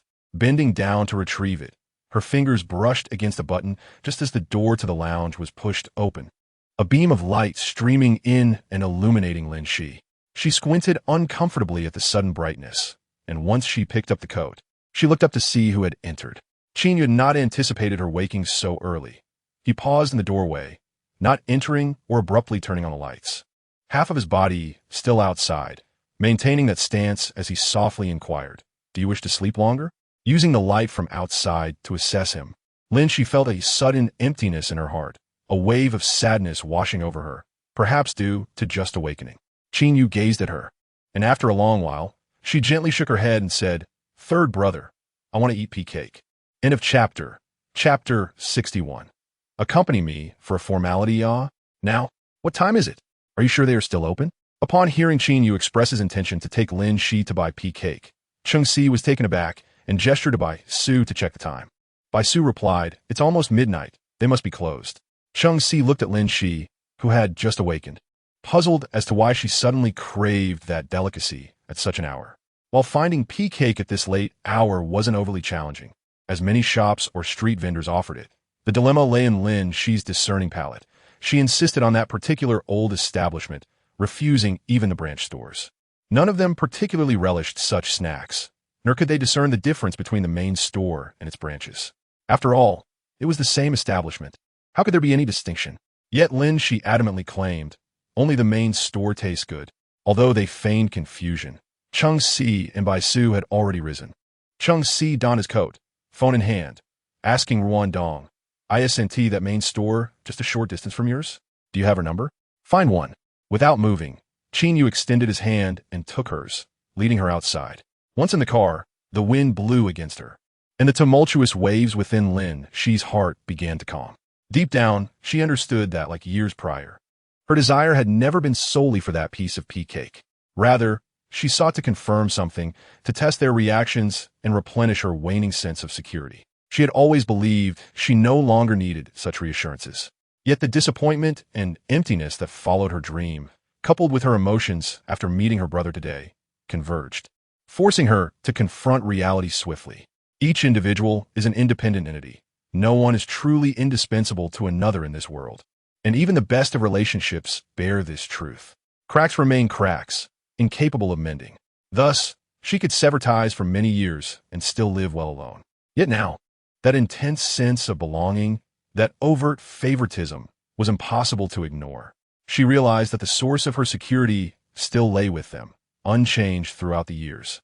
She recalled her brother's words from long ago, when he was at military school and, unable to come home, instructed her to seek out Qin Yu and the others whenever she needed something. At that time, she was merely in elementary school. Many classmates envied her, claiming she had numerous brothers, each arriving to pick her up after school. Spending so much time with them, her brother had remarked that she was becoming increasingly spoiled, a flaw indulged by those boys. His words rang true. Having grown up in the courtyard while her parents lived outside, she only saw them once or twice a week. Thus, it was these few boys who indulged her the most. Reflecting on it now, even Qin Yu, known for his temper, had never scolded her during those times. Forget it, she thought. In the front, Bai Su was driving while Qin Yu was on the phone. Hearing this, Qin Yu, without ending the call, replied, "Why would we forget it? You must have your fill tonight." "What a hassle," she laughed. "Tomorrow works too. I was just saying it offhand. It's not like I'm asking for the moon or the stars. It's no trouble at all." Qin Yu remained nonchalant. "It's just a piece of dessert. Why wait until tomorrow? Don't say it's just a pea cake. Since you've asked, we ought to honor that title of brother." He turned back, casting a meaningful glance at Qin Yu. "Isn't that right, third brother? If you really wanted the moon or the stars, you need only speak, and I doubt it would require our efforts. Brother San has arranged everything for you. As for us, we can only manage these trivial matters. Nothing compares to Brother San." After hearing these words, Bai Su let out an abrupt laugh. Qin Yu understood his implication and shot him a glance, signaling him to be quiet. Lin Xi turned her gaze toward Qin Yu, only to find him looking back at her. Their eyes met, and Lin Xi was the first to divert her gaze. She fell silent, merely lowering a section of the car window, resting her arms on it, and gazing out at the bustling Chang'an street. Upon arrival, Bai Su and Qin Yu stepped out of the car together. "Brother San, you and she wait here for a moment. We'll go in and fetch it," Qin Yu said, halting Lin Xi's intention to exit. The surrounding quietness felt somewhat unsettling to Lin Xi. She turned her head, seeking a topic of conversation. "Did you all visit my brother while I was away?" Unexpectedly, her question left Qin Yu momentarily speechless before he finally replied, "Yes." "Did you go together?" she inquired. "Yes. We make it a point to visit on his birthday and during the spring festival." In recent years, their rare gatherings had primarily revolved around visiting Lin Xi. It was during those moments that the siblings could engage in some conversation. The focal point of their discussions invariably returned to either Lin Xi or Lin Xi, ultimately circling back to the two of them. "What about my parents? They must be quite busy during the spring festival," Lin Xi remarked with a hint of bitterness in her smile. It was intended for her brother to be laid to rest beside their parents, but ultimately, their grandfather decided to keep him interred in the cemetery, alongside his comrades. Thus, the locations of their parents' burial site and Lin Xi's were in opposite directions, spanning across the capital city. If they encountered peak traffic, a round trip could easily consume an entire day. Reflecting on their annual New Year's visits, when they had to allocate a day to pay respects to both her parents and her brother, Lin Xi felt a mix of sorrow and amusement. Not only that, Qin Yu seemed to genuinely reminisce about these past years. "During the spring festival, we also have to go to Lin City." "Oh, right." Lin Xi recalled her grandparents mentioning that Qin Yu would also go during the new year. "When do you typically go? On the first day?" "I go on the evening of the first day and return on the evening of the second." In the capital and Lin City, there is a custom that requires one to visit their grandparents on the second day. Qin Yu's grandfather is Bai Yi, residing in a large courtyard just a 2-minute walk away, so it wasn't essential to visit on that specific day. Therefore, on the second day, Qin Yu usually accompanied Lin Xi's grandparents for a meal. Unsure of her feelings, she casually asked, "Since you're not home on the first day, doesn't Grandpa Qin blame you? Did you tell him you were going for me?" "No, just receive a couple of scoldings," he replied nonchalantly. Lin Xi muttered under her breath, "Why didn't you mention it? If you had said it was for me, you wouldn't have been scolded." Generally, if the reason were clear, knowing it was for her, neither Grandpa Qin nor Bai Yi would have placed any blame. Looking at it this way, it seemed she owed Brother San quite a bit and needed to find an opportunity to express her gratitude, setting aside other matters. She was genuinely thankful to Qin Yu for helping her and her brother care for their elders. He truly had a thoughtful nature. "Next month, I'll be going to London for a business trip and should be able to catch an auction. If there is anything you fancy, I'll bring it back for you." Forget the items. Qin Yu lightly tapped his fingers on the armrest, his deep gaze locking onto her silhouette. "Next week, there is an unavoidable banquet. Would you accompany me just to make an appearance?" The following week's banquet left Lin Xi momentarily stunned, her expression complex. Qin Yu assumed she found it troublesome and was reluctant to attend with him. "It's just a brief appearance," he reiterated. "It won't take too much of your time. Such events are merely social gatherings within the business circle with no outsiders." He typically did not bring a partner to these occasions, only accompanied by his assistant. Unfortunately, his words offered little comfort to Lin Xi, whose expression remained unchanged. After much deliberation, she finally hesitantly replied, "I'm afraid it might be difficult." Working overtime that day, it was understandable for Qin Yu to think this way. Considering Lin, she had often used work as an excuse to evade him. Lin Xi clicked her tongue, wishing she genuinely had work to do. At least that would relieve her of this predicament. Huh? Qin Yu furrowed his brow, genuinely perplexed by her meaning. Unfortunately, I have a prior engagement that day. Lin Xi's connections in the capital were straightforward. Everyone she knew was familiar to Qin Yu.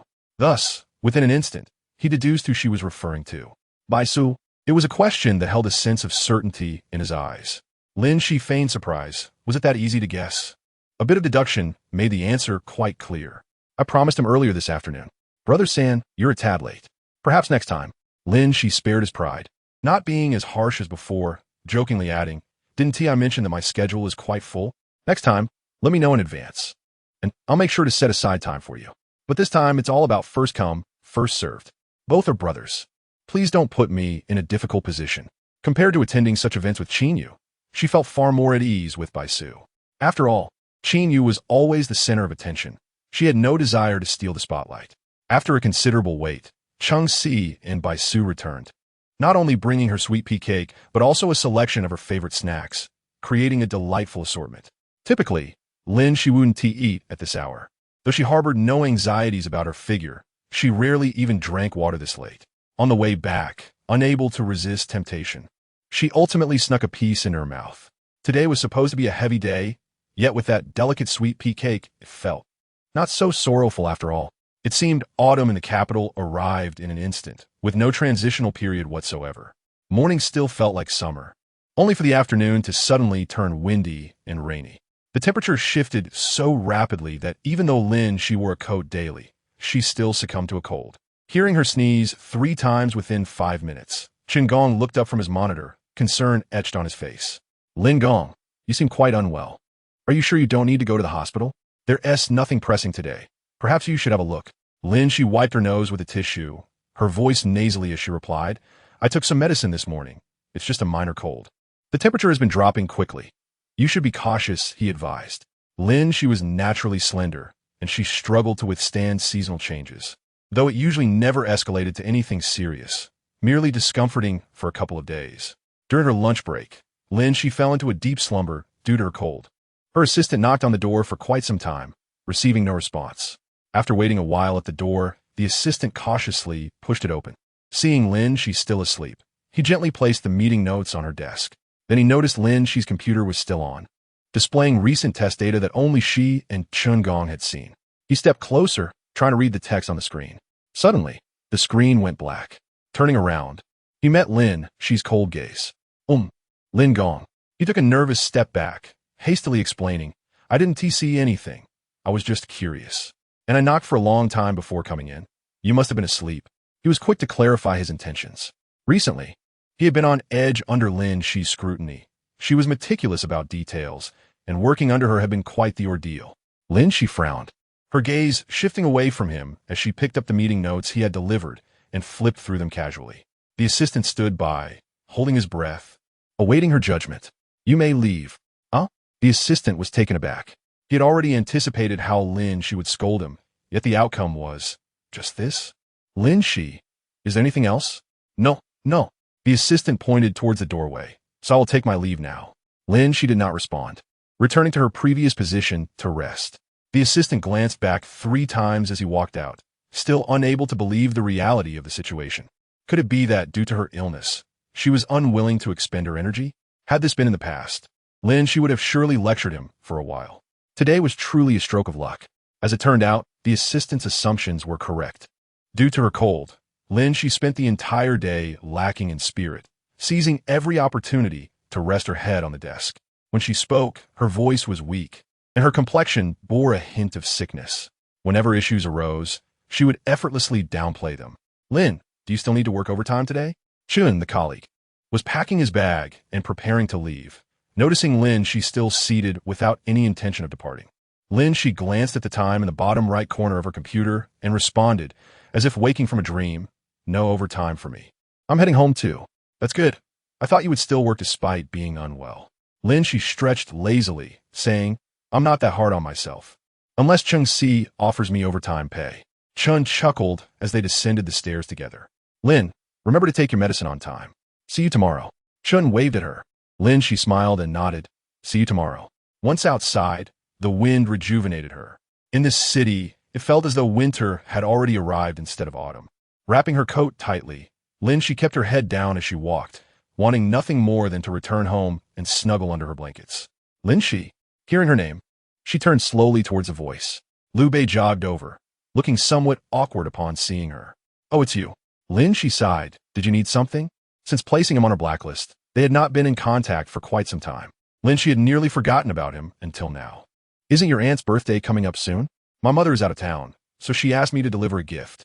However, I can't enter the compound, so I thought I'd pass it to you since I was passing by your office today. Liu Bei handed her a paper bag. Could you please help me deliver it? Lin Xi opened it cautiously, glancing at its contents to confirm it was indeed for her aunt before accepting it. All right, I'll take it to her when I return on Saturday. It was unavoidable. The entrance to the courtyard was indeed strict, and she was merely lending a hand. Thank you for that. No problem. Lin Xi felt groggy, her tone noticeably more curt than usual, leaving no room for further conversation. Zenzingzis, Liu Bei tentatively asked, Are you feeling unwell? I'm a bit under the weather. I'll head back now. Let me walk you home. Noticing her swaying slightly, Liu Bei hesitated, but decided to follow her. Lin Xi instinctively prepared to refuse, but Liu Bei interjected before she could speak. I'll accompany you to your community. You could just pretend I'm not here. Lin Xi fell silent. Perhaps aware of her discomfort, Liu Bei refrained from initiating conversation, unlike before when he was overly attentive, merely walking alongside her in silence. At the crosswalk, he would reach out to gently pull her sleeve, ensuring she was cautious of the oncoming traffic. Once they reached the building, Lin Xi thanked him. I've arrived. You can head back now. Ah, okay. Liu Bei was momentarily taken aback by her smile. And just as she was about to disappear through the entrance, he called out, Lin Xi, is there something else? Lin, she turned slightly. Liu Bei had a multitude of words he wished to express, but was momentarily at a loss for which to begin with. What do you want to say? Lin Xi's patience waned. If there's nothing, I'll be going upstairs. Wait. Liu Bei stepped forward, somewhat anxiously. I have a question. Their eyes met, and Lin Xi, half closed, gazed at him with evident fatigue. Despite her weariness, she remained as regal and ethereal as a white rose teetering in the cold wind. Liu Bei clenched his hands tightly in his pockets. You mentioned you like someone. Is it someone I also know? The moment those words left his lips, Lin Xi, who had been drowsy, suddenly raised her gaze. Due to the distance, Liu Bei failed to notice the subtle shift in her expression and continued speaking. I think I know who you're talking about. Lin Xi's eyes narrowed. Go ahead, say it. She was unsure of Liu Bei's intentions, perhaps attempting to coax a confession from her. Is it Qin Yu? Lin Xi's grip on the doorknob tightened, her knuckles turning pale as a complex array of emotions flickered in her eyes. Yet her face remained impassive. Are you not aware of my relationship with Qin Yu? I call him third brother. Did you not know? Do you dare say such things without fear of repercussions? Listening closely, one could still detect the sharpness in her tone, as crisp as the evening breeze. Liu Bei fell silent. I know, but you're not actually siblings. He added, you could say you have a childhood connection, right? It's not unusual to have feelings for someone like that. His words seemed to imply that she indeed harbored feelings for Qin Yu. Although this was merely a pretext she had used to reject Liu Bei's advances, it was true that she had once liked Qin Yu. In fact, for many years, he had been the sole object of her affections. The issue was that aside from her, only Bai Su was aware of this. Even Qin Yu himself remained oblivious. Bai Su was the only one who had explicitly known of her feelings. So how did Liu Bei come to know? His tone suggested he was not merely guessing. After all, she had other brothers from noble families besides Qin Yu. If one were to consider closeness, it was perceived that upon her return, she had joined Cheng Xi's company, which should have made her closer to Cheng Xi. If there were assumptions to be made, it shouldn't be about Qin Yu. So, you fancy? Lin Xi frowned, coldly interrupting him. No, whom I like does not require your report. I shall pretend I did not hear that. If you speak of this outside, Qin Yu will not spare you. She added, once more, I shall clarify. I have no intention of pursuing a romantic relationship, so do not waste your efforts here. Upon returning home, Lin Xi took her medicine and reclined on the sofa, resting. Liu Bei's words echoed in her mind. How could he possibly guess it was Qin Yu? Had Bai Su let something slip? Bai Su was indeed unpredictable, but if he were to speak, it should have been to Qin Yu, not to an outsider. Liu Bei and she had no significant connection. Lin Xi did not dwell on it for long. She washed up quickly and retired for the night. The medication caused her to sleep deeply, and she failed to hear her morning alarm. nearly being late for work. Their working hours were relatively flexible, so being late wasn't a major issue, but she had an important meeting scheduled for that morning, which she needed to attend. The meeting lasted until noon, and Lin, she spent the entire morning engaged in discussions. After leaving the conference room, she joined Chun and the others for lunch in the cafeteria. After collecting her meal and finding a vacant seat, she took out her phone to respond to WeChat messages. During the meeting, her phone had been on silent, tucked away in her pocket. There were no significant messages, just trivial work-related matters, which she replied to one by one, eventually clicking into their company group chat. A lively discussion was ongoing in the group, causing Lin Xi to accidentally click on it as it popped up. Squinting, she took some time to discern the nature of the chat. It seemed to be a group Lin Xi had added her to last month. There weren't many participants, only about 50.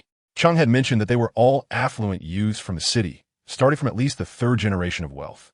He suggested she could find some entertainment there during her free time and even invite anyone she fancied out for a meal to pass the time.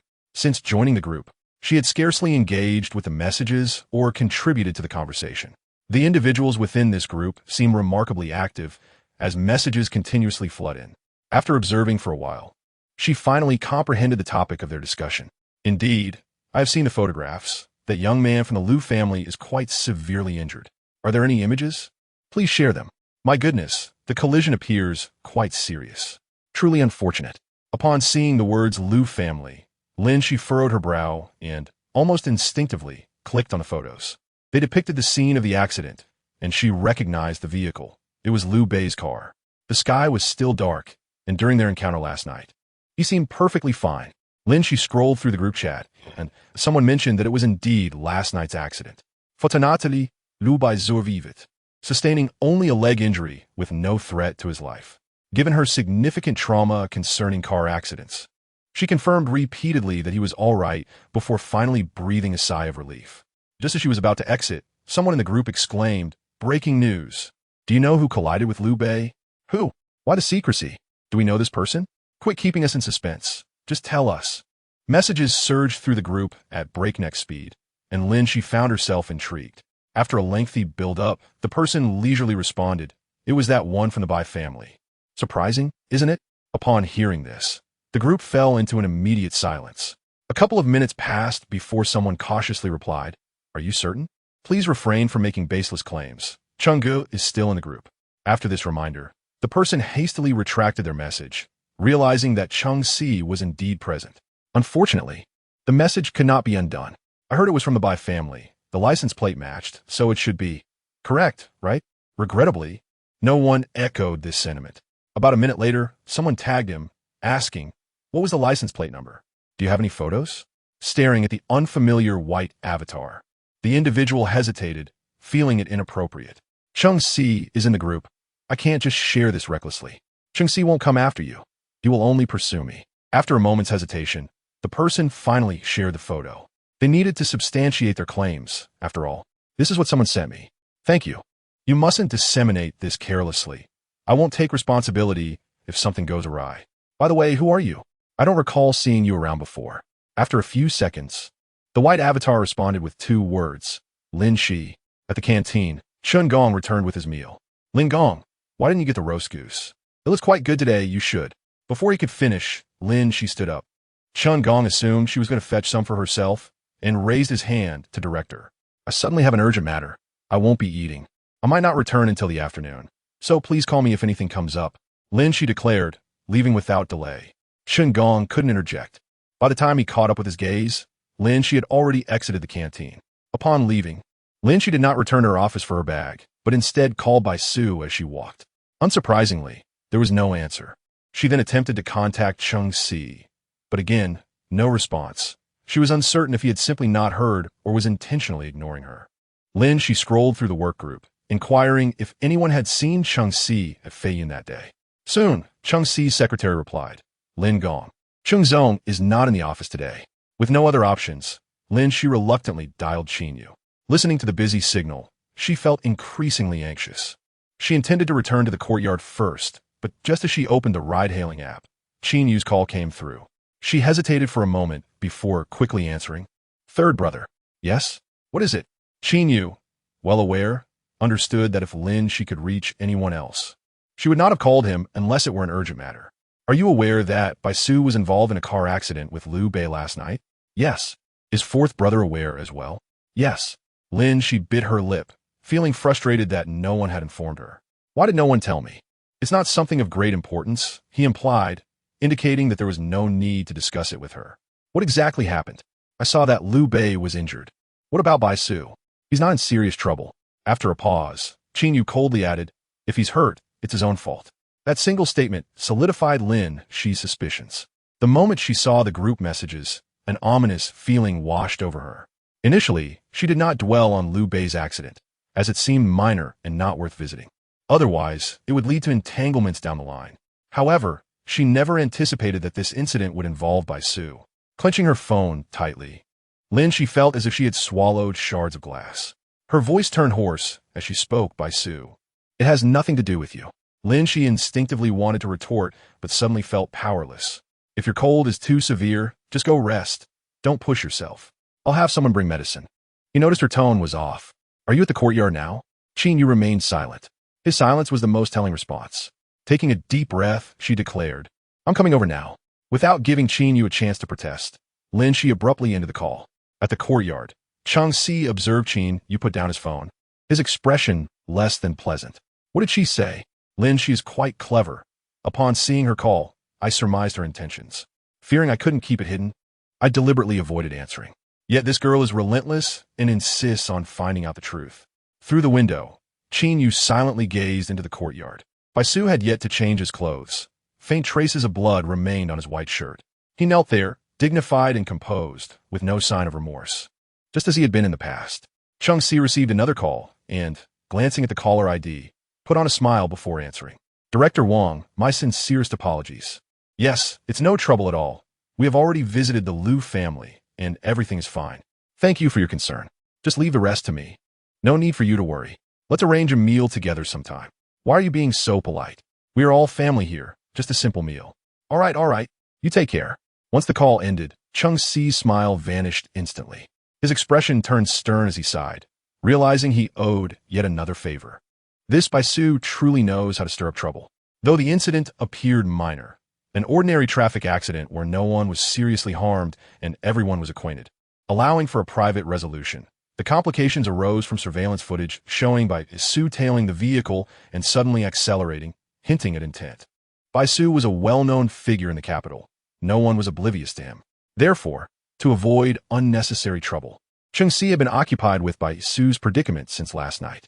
This fellow always brought chaos upon his return. Following Qin Yu's gaze outside, Chang Si sighed. Although he scolded him, he could not bear to be too harsh. Third brother, let him come in. Fortunately, this time the situation was not as grave. However, it seemed he would need to make time to visit Liu Bei soon. Qin Yu would certainly not go, nor would Baisu. Therefore, the task would ultimately fall upon Chang Si. That fellow has never been quite right in the head. Why bother arguing with him? Chang Si glanced at the time and remarked, when my grandfather returns, he will surely be heartbroken. He had been attempting to persuade Qin Yu for some time, but Qin Yu remained unyielding. Chang Si did not dare to take matters into his own hands and could only stay by his side. Half an hour passed before Qin Yu stirred, abruptly rising and heading outside. Noticing this, Chang Si quickly followed. Hearing the commotion, Baisu slightly lifted his head. He bore no visible injuries as severe as Liu Bei's, but his bones ached. Nevertheless, he maintained a composed demeanor, betraying no signs of pain. He observed Qin Yu standing before him, while Chang Si shot him a knowing look, urging him to yield. Chapter 65. I accompany you. Baisu was notoriously stubborn, much like Qin Yu, and never easily bowed his head. From this perspective, they resemble brothers. Even though Chang Si had already provided an opportunity for a graceful exit, he stubbornly chose to remain silent. Growing up together, despite their frequent mutual disdain, Chang Si felt a pang of compassion for Baisu in moments like this. Hurry up. Lin Xi will be here soon. Do you intend to remain kneeling here indefinitely? How old are you? What kind of display is this? Upon hearing Lin Xi's name, Baisu's expression subtly shifted. His glasses, absent from his face, lay discarded on the grass nearby, without the lens to obscure his eyes. The tumult of emotions within him became starkly evident. How did she know? Such a significant matter had evidently spread like wildfire. Chang Si cast him a sidelong glance. retorting that there was no such thing as a wall that could not be breached by rumor. Bai Su, displeased, clicked his tongue and eventually conceded, "Brother, I was wrong." Qin Yu looked down at him from his elevated position, refusing to allow him to rise. Cheng Si coughed lightly, signaling Bai Su to adopt a more sincere demeanor. "There won't be a next time. I haven't truly dealt with him this time. I merely found that kid insufferable without crossing any lines." Upon hearing this, Cheng Si's mouth twitched in irritation. It was not just Qin Yu who found such nonsense intolerable. It was beneath him. This was hardly an admission of guilt. It was an invitation for a beating. Qin Yu's expression darkened. "What more do you desire? If I truly intended to harm him, I would not have been so gentle." "Damn it, Bai Su, do you even understand the gravity of the situation? Is your life not valuable? Is his life not worth anything?" Cheng Si, infuriated, rolled up his sleeves and turned to Qin Yu. "Third brother, may I strike him?" This time, there was no need for Qin Yu to intervene. He could no longer bear to watch. Initially, he had considered speaking a few words in Bai Su's defense, but now he felt it unnecessary. This individual deserved every bit of punishment. Bai Su shot him a cold glance, and Cheng Si offered no sympathetic expression in return. After a long silence, Qin Yu finally spoke. "Go to the Liu family tonight and apologize." Bai Su frowned slightly, expressing his discontent. "I want to go. I gave him 2 million. That should more than cover repairs and medical costs. An apology is unnecessary." At this, Qin Yu's chest quivered, and he suddenly chuckled. "Have you forgotten what you do for a living? Reflect on your previous words. Were they even coherent?" With that, Qin Yu's smile vanished. He lifted his leg and delivered a swift kick to Bai Su's shoulder, so rapid that neither Cheng Si nor Bai Su could react in time. The force was considerable, and Bai Su stumbled to the ground, exacerbating the already sharp pain in his shoulder.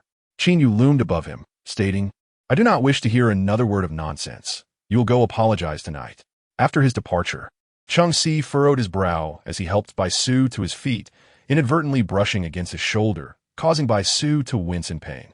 Cheng Si mater da curse, avoiding the injury while supporting him upright. "Is anything else hurt? I'll arrange for someone to take you to the hospital. You won't die from this." Bai Su shrugged off his hand and made his way back to his room to change clothes. Watching his retreating figure, Cheng Si couldn't help but sigh. What a stubborn mule. When Lin Xi returned, she found only Cheng Si and Bai Su in the living room. The two simultaneously turned their gaze toward the entrance as Lin Xi's eyes roamed over Bai Su. "You're not hurt?" His complexion appeared somewhat off, but at least his face bore no visible wounds. "No." Bai Su reclined on the sofa, adopting a languid posture while still managing a smile. "You seem quite well informed." Lin Xi approached him without a word and grabbed a nearby cushion, hurling it at him. Like Cheng Si, she did not hesitate to let loose a string of expletives. Though she typically refrained from such language, she now found herself unable to contain her frustration. She unleashed every curse she knew upon Bai Su. If there was one person she could never comprehend in her life, it would undoubtedly be this insufferable man, Bai Su. Even Qin Yu would take a back seat to him. After all, Qin Yu's actions were grounded in reason, whereas Bai Su's were utterly reckless. She found it baffling that someone like him could possibly be a lawyer. Did he possess any sense of morality or boundaries? That should suffice, she thought. Bai Su allowed her to vent her anger without becoming irate himself. "Are you here to express concern for me or for that Liu fellow?" At this point, Lin Xi ignored him and turned her attention to Cheng Si. "Is there truly no serious issue with Liu Bei?" Cheng Si offered her a reassuring glance. "Rest assured, I have personally checked. There is no cause for alarm. He merely needs a couple of months to recover. He was quite unfortunate. He shouldn't have been injured in the first place. He only sustained injuries after crashing into the guardrail while trying to evade." Lin Xi, after confirming several times, finally inquired about the circumstances. "Bai Su deeply, it was purely coincidental. How was I to know it was him? I thought I was the unlucky one. In such a vast city like Jing. You hit it by chance?" Lin Xi scoffed. "Do you think I'm easily deceived?" He was not the type to be easily manipulated, even by Lin Xi. Bai Su chuckled. "I told you it was a coincidence. You all seemed disbelieving. What do you wish to hear? That it was intentional? And what would my motive be?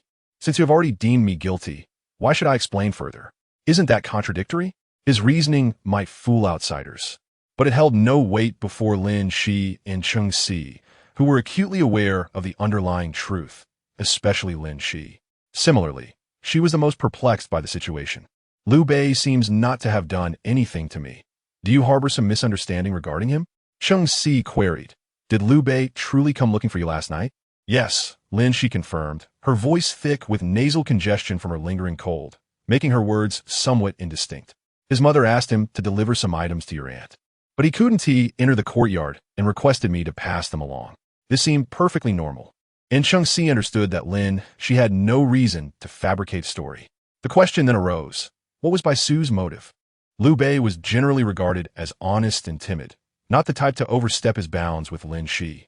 Among the wealthy youths in Jing, upon hearing Lin Xi's name, who would not strive to curry favor, who would dare to offend her, unless one were as mentally unstable as Bai Su.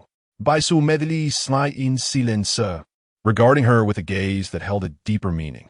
Lin Xi recognized that further inquiry would yield no results, temporarily conceding, since you're unscathed. You ought to visit and apologize later. I will accompany you. As her words fell, Bai Su narrowed his dangerous black eyes, his expression anything but friendly. You were at fault. Shouldn't an apology be expected? Lin Xi shot back, equally unyielding. The two found themselves at an impasse. I cannot reason with you. Bai Su turned away first, refusing to engage further. He wished to avoid this topic. Continuing the conversation with Lin Xi would only lead to an argument, and he was incapable of maintaining calm. Sensing the tension, Chung Si quickly intervened, fearing that Lin Xi might truly become angry with him. I'll accompany him tonight. Don't dwell on this matter. Chung Si shifted the subject. Given how severe your cold is, perhaps you should see a doctor? Lin Xi, feeling a bit of pain in her throat and unwilling to waste breath on Bai Su, shook her head. No need. I left my medicine at the office. I'll take it when I return, aware that she had yet to eat. Chung Si took her to the Chung family for lunch and later returned her to the company. At the building's entrance, Chung Si handed her the medication. Third brother sent this. He said it's more effective than your usual medicine. Remember to take it on time. Lin Xi acknowledged him. Where is he? During the phone call, Qin Yu should have been at the courtyard, but had left for the company due to an urgent matter. Chung Si did not elaborate. He just left not long ago, and you arrived shortly after. After he spoke, Lin Xi hesitated, remaining silent and showing no intention of leaving the car. He raised an eyebrow, signaling her to speak her mind. What's there to hide? After a long pause, Lin Xi sighed and inquired. Has Senga not confronted Bai Su? Chung Si chuckled, his shoulders shaking slightly. How could he not? Bai Su has an extraordinary talent for inciting rage. I nearly lost my temper and slapped him. But it's no big deal. I just kicked him. Look at him. He is still lively and well. He won't die from it. After all, he is his younger brother. Senga only intended to teach him a lesson, not to cause real harm. Chung Si was eloquent. Yet Lin Xi found his words utterly unconvincing. You probably don't even believe that yourself, she remarked. Chung Si awkwardly touched his nose, falling silent. Keep an eye on Bai Su. I hope he doesn't get seriously hurt. With that, Lin Xi withdrew her gaze and exited the vehicle. That afternoon, Lin Xi received a phone call from her aunt. He was fine when he left my place. He ran into Wu Ge on his way back. Sigu has already gone to check on him and said there's nothing serious. Upon hearing Bai Su's name, her aunt suddenly fell silent. Everyone outside knew Bai Su's disposition, let alone those in the courtyard. Lin Xi bit her lip, defending him. It was merely an accident. They have no grievances against each other. Why would Wu Ge stir up trouble? That's true, her aunt sighed in relief. Don't think I view Bai Su too negatively. It's just that he can be quite irrational at times, leaving everyone puzzled about his intentions. This description was already quite mild. Lin Xi smiled silently. It's nothing. It was just a coincidence. She planned to visit the northern road with Si Ge that evening. But I want to be going. After hanging up, Lin Xi finished her work and took a brief nap. When she awoke, she found herself being called by Engineer Chun. She glanced at her phone to check the time. She had slept for 2 hours. What is wrong, Engineer Chun? Lin Xi asked, still groggy as she looked across the room. He pointed at her face. Your cheeks are quite flushed.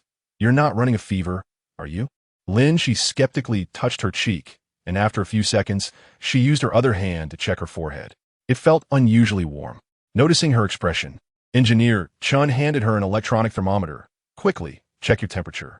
I have a feeling you might be feverish. All right. A few minutes later, she frowned at the reading on the thermometer. Engineer Chun leaned in, concerned. Oh dear, I'll take you to the hospital. You shouldn't delay. It's fine. I'll leave work early and go by myself. It's not far. There's a hospital nearby. It was rare for Lin Xi to leave work early. And as soon as she did, the front desk reported to the president's office. Not long after her departure, Chung Si received the news and called the RD department. Engineer Lin has a fever and went to the hospital next door for an 4. Oh, she just left. It seems her fever reached 39 degrees. She went alone. Engineer Chun relayed the information meticulously. Once out of the company, Lin Xi began to regret her decision. She hadn't wanted to get in for it all. Electronic thermometers could sometimes be inaccurate. She could simply take some fever-reducing medicine and rest through the night without needing to go to the hospital. Just as she was about to order takeout for some medicine, her phone suddenly vibrated, the delivery app transforming into a call interface. The name Sangu appeared prominently. Thinking she was seeing things, it took her a couple of seconds to respond before answering, Sangu. Perhaps due to her cold, her voice came out softer, lacking its usual coldness, almost sounding like a pout. On the other end, Qin Yu was clearly taken aback by her tone. Chungxi said you have a fever. Yes, just a little. You need to go to the hospital now. I'll come find you. Lin Xi turned her gaze towards the hospital. The bold red letters stark against the night sky. She hesitated. Is that necessary? Remarkably, Qin Yu did not insist, but rather agreed. That works. You can go home. In 15 minutes, I'll bring a doctor to your apartment. Lin Xi was silent. Qin Yu arrived precisely in 15 minutes, as if he had timed it. However, when he arrived, Lin Xi was asleep in her bedroom and did not hear the doorbell. Glancing at the keypad lock, he waited another 2 minutes, confirming no one was coming to open the door before he entered the code from memory. Lin Xi's password was quite interesting. It was neither a birthday nor a special date, but rather the first 6 digits of pi. She had used this password for many years, with most of her accounts sharing it, while only a few had the last 6 digits of pi. The living room lights were off. After searching for a while, Qin Yu found the switch. He had purchased the apartment, but had never lived in it. Both the decor and layout were designed to reflect Lin Xi's taste, making it cozier than his own residence, with colors that were less monotonous. However, it was not overly feminine, maintaining a neutral aesthetic. The living room was empty, and the bathroom light was off. Qin Yu gestured for the family doctor to wait in the living room while he proceeded to the master bedroom. The door to the master bedroom was slightly ajar. Qin Yu knocked lightly on the door, and after receiving no response, he pushed it open. The bedside lamp was on, casting a dim light. Lin Xi lay on the bed, soundly asleep, still wearing the professional attire from earlier that day. Her legs dangled uncomfortably off the side of the bed, suggesting she intended to sleep, but had succumbed to fatigue while waiting. After pausing at the doorway, Qin Yu tiptoed inside. Lin Xi was completely unaware of his presence, showing no signs of waking. Lin Xi, bending down beside her, he gently touched her shoulder in the warm yellow light. When she did not stir, he continued to call her name, one after another. After a long moment, she finally responded with a lazy, drawn-out but it was clear she was still not awake, likely believing she was dreaming. Seeing this, Qin Yu abandoned the idea of waking her and carefully lifted her, positioning her to lie flat on her back. He then called the doctor in. The doctor felt Lin Xi's forehead and confirmed she indeed had a fever. Thermometer. He handed it over, observing Qin Yu's attentive demeanor. Once the doctor confirmed the high fever, he began preparing. As the slender needle pierced her skin, Lin Xi instinctively flinched. Thankfully, Qin Yu held her hand tightly, preventing her from pulling away. The doctor had something to discuss, so Qin Yu gestured for him to step into the living room. Mr. Qin, do you need me to stay? There will be more medication to change after this bottle. No need. I'll handle the changes. Very well. The doctor was not surprised. Having seen Qin Yu's earlier concern, he could guess their relationship. After giving his instructions, the doctor nodded. Feel free to contact me if you need anything. Qin Yu nodded, and his assistant escorted the doctor out. Lin Xi felt increasingly hot, kicking off the blanket as she tried to turn over and continue sleeping.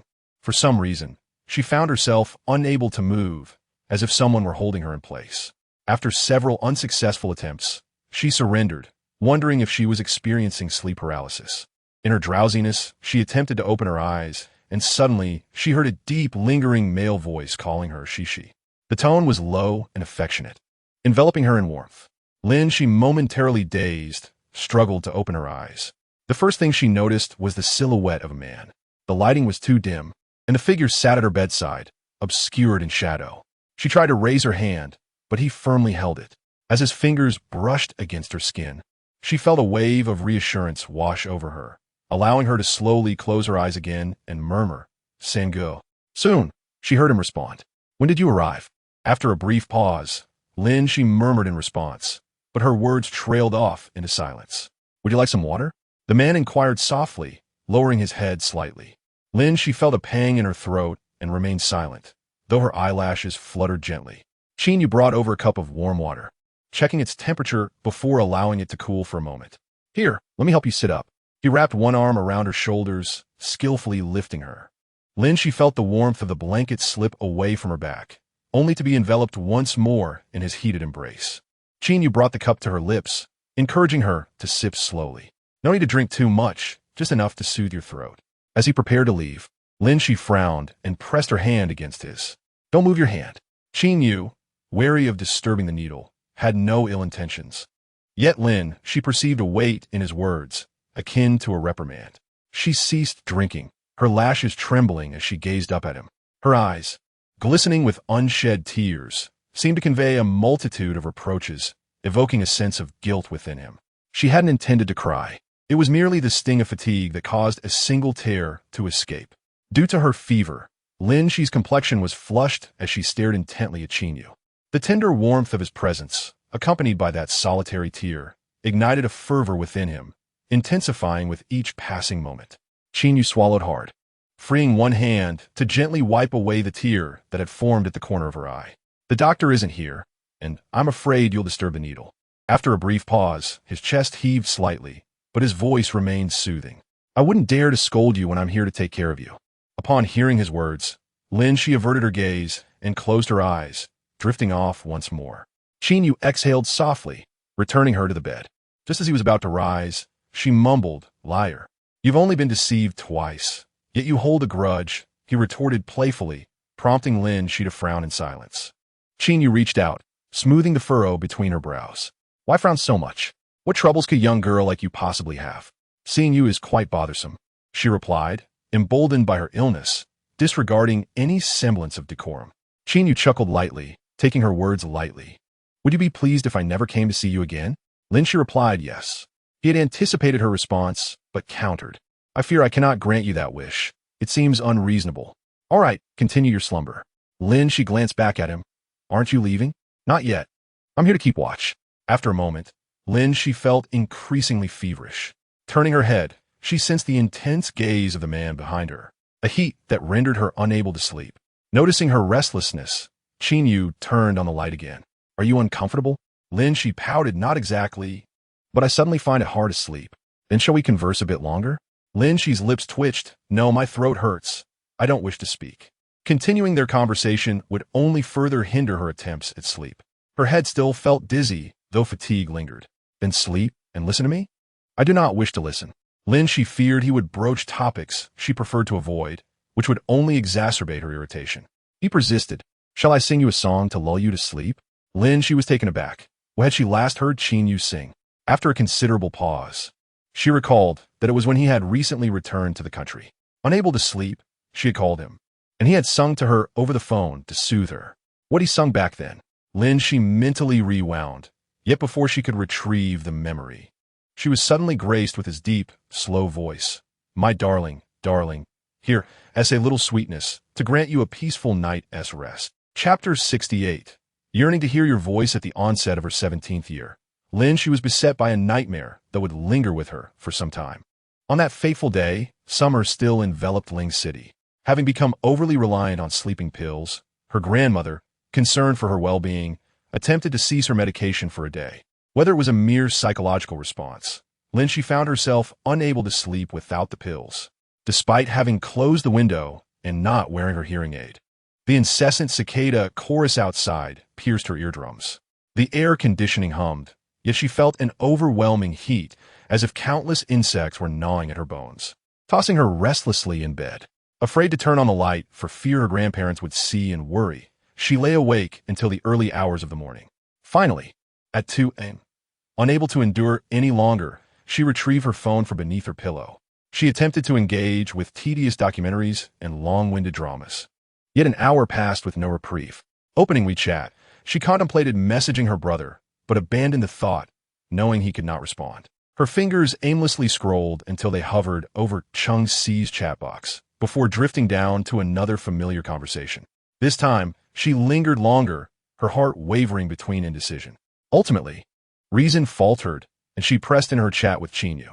Their last exchange still lingered, wherein he mentioned being out of town that weekend, but promised to pick her up after school on Monday, bringing back a renowned local delicacy. She had responded obediently, agreeing to rest early. Taking a deep breath, she typed a simple message, editing it multiple times before finally sending it. Third brother, when will you return to the capital tomorrow? She had not anticipated an immediate reply, yet resolved to wait, knowing sleep was far from her grasp tonight. She vividly recalled exiting WeChat to peruse a few vocabulary words when a notification popped up just 2 minutes after she had sent her message. It was now 3:10 in the morning. Third brother, I'll land around noon tomorrow. Can't sleep? He didn't question why she was still awake, nor did he lecture her. She stared at his message for a while before responding truthfully. Did I wake you? What could one message possibly disturb? I'm still awake. Busy with work? Yes. Seeing his response, she hastily typed, wishing to conclude the conversation and not intrude further. However, he typed even faster, sending, Is it convenient for a call? She paused, wondering if there was something urgent to discuss. Not really. I mainly just wanted to hear your voice. She replied with an ellipsis, feeling a wave of anxiety as he asked her to speak, an intensity surpassing her worries about exams. Third brother, it's been almost 2 days since we last saw each other. Do you not wish to hear my voice? His words sent her heart racing, leaving her momentarily breathless. Her fingers hovered over the keyboard, uncertain of which letter to press. After a lengthy pause, she finally typed yes. Just one word took her 5 minutes to compose. Throughout, Qin Yu did not rush her, nor did he divert the conversation. It seemed he was particularly invested in her answer. Seconds after she sent her message, he instructed, Go put on your hearing aid. In that fleeting moment, something compelled her to rise from the bed, using her phone's light to reach for her hearing aid on the nightstand. She admitted that at that moment, she was somewhat flustered. The hearing aid seemed to fit poorly, and she nervously adjusted it repeatedly. Once ready, she hesitated to lie back down, choosing instead to sit on the edge of the bed, awaiting his call. Time passed slowly, each second stretching into eternity. She had never anticipated a phone call so eagerly, her mind racing with thoughts of why he hadn't called yet, silently urging him on. It was the first time she realized just how impatient she could be. Despite her frustration, she longed for him to call sooner rather than later. Fortunately, he did not keep her waiting for too long. When the call interface appeared, she instinctively reached to answer it, then paused, wary of appearing overly eager, and waited a moment before pressing accept. She counted silently, recalling it was approximately 18 seconds. Lin Xi, can you hear me clearly? His familiar voice, accompanied by a faint crackling sound, reached her ears, causing her breath to catch unexpectedly. After a moment, she softly replied with a hesitant The phone pressed closely against her ear. She could even hear his steady breathing. It's not good to rely on sleeping pills. Grandma was right. Next time, I must obediently drink the calming tea she prepares. I'll pick up some snacks for you in the morning before heading back. I meant to buy some yesterday when I passed by, but I was worried they wouldn't be fresh if I took them home overnight. The snacks should last a while, but they are for my dear Shi, and you are so picky. I cannot be negligent. At that moment, Qin Yu had quite a lot to say. Having known him for over a decade, she was surprised by how he could speak at length about trivial matters that seemed inconsequential. Only later did she realize that it wasn't that he had suddenly become more talkative or expressive. Rather, he was aware of her reluctance to speak and continue to talk, hoping for a response from her. Did you attend your tutoring session today? No.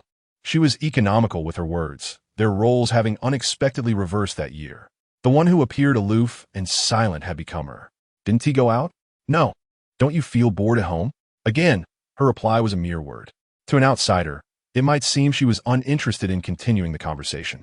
Yet, Qin Yu understood that even her repetitive single-word responses indicated her effort to engage, her voice trembling slightly. Tomorrow evening, let us go out for dinner. Remember to tell Grandma in the morning. Okay, is there anything special you want to eat? He knew her discerning palate. During that time, when she was unwell, her appetite had diminished, and she had lost interest in many of her favorite foods. Perhaps feeling it was too late and not wanting to upset her. Didn't he wait for her response, but thoughtfully added, No rush. Just think about what you'd like to eat during the day and message me. She typed her response. I want to eat seafood. Qin Yu was taken aback by her sudden reply. A few seconds later, she heard his voice, laced with laughter, responding gently, All right, we'll go eat seafood tomorrow with Shi. That day, their conversation was brief, lasting only about 10 minutes, primarily consisting of him speaking. Yet, The call did not end immediately. Are you tired now? A little. It was impossible to feel drowsy while chatting with him. Instead, her spirits were lifted. She hadn't expected this. He seemed surprised as well. I thought after talking for so long, you'd be quite tired. While she was at a loss for words, he continued, I'll find a radio station. Shall we listen together? Okay. Late-night broadcasts often had a soothing effect. Lie down comfortably. If you feel sleepy, just go to sleep. Okay. She complied, removing the hearing aid to avoid discomfort while resting. I'll turn up the volume on my end. Okay. This time she agreed, but didn't follow through, fearing she might miss his voice. As the broadcast began, he asked, Can you hear me clearly? Instinctively wanting to reply. She halted, recalling she hadn't removed the hearing aid. As expected, when he didn't hear her, he increased the volume on his end, forcing her to lower her call volume. Unable to discern whether it was the broadcast's ambience or Qin Yu's presence that lulled her, she felt her eyelids grow heavy. Just as she began to drift off, a listener called in to request a song. It was Baby by Zhang Xian, and the host jokingly remarked that it was a perfect lullaby. When the music started, she was too lost in thought to notice, her mind still blank. Yet, she could distinctly hear his breathing. Though it was masked by the broadcast noise, she recognized it clearly. Halfway through the song, she had closed her eyes, intending to inform him of her drowsiness, when suddenly, his voice intertwined with the music emerged. The first line made her open her eyes, thinking she was dreaming. By the second line, his deep, gentle voice, slower than the original rhythm, resonated as if he were whispering directly into her ear. At the third line, he chuckled softly. Lin Xi? Huh? She was taken aback, responding instinctively. As expected, you didn't listen. He was not reproaching her, but rather speaking with a tone of affection tinged with helplessness. If I had removed it, I wouldn't have heard you sing. After a moment's hesitation, she managed to articulate her thoughts, then asked how he had realized she hadn't taken it off. I sensed your breathing was light, as if you were drifting to sleep, then it suddenly became erratic. He laughed. Well, now it's even more chaotic. I intended to lull you to sleep, but it seems I've achieved the opposite. No, that's not it. She hurriedly insisted it had worked. Really? All right then. I'll finish this song for you and then go take it off to sleep. Okay? Okay. The music from the broadcast had long ceased, and he said to wait as he searched for a song. My baby, I'll give you a little sweetness, so you can sleep well tonight. My baby. When lonely, someone is thinking of you. My baby, you must know you are the most beautiful. She didn't dare interrupt, listening as he repeated those simple lyrics over and over. Though they were straightforward, they made her ears flush with warmth.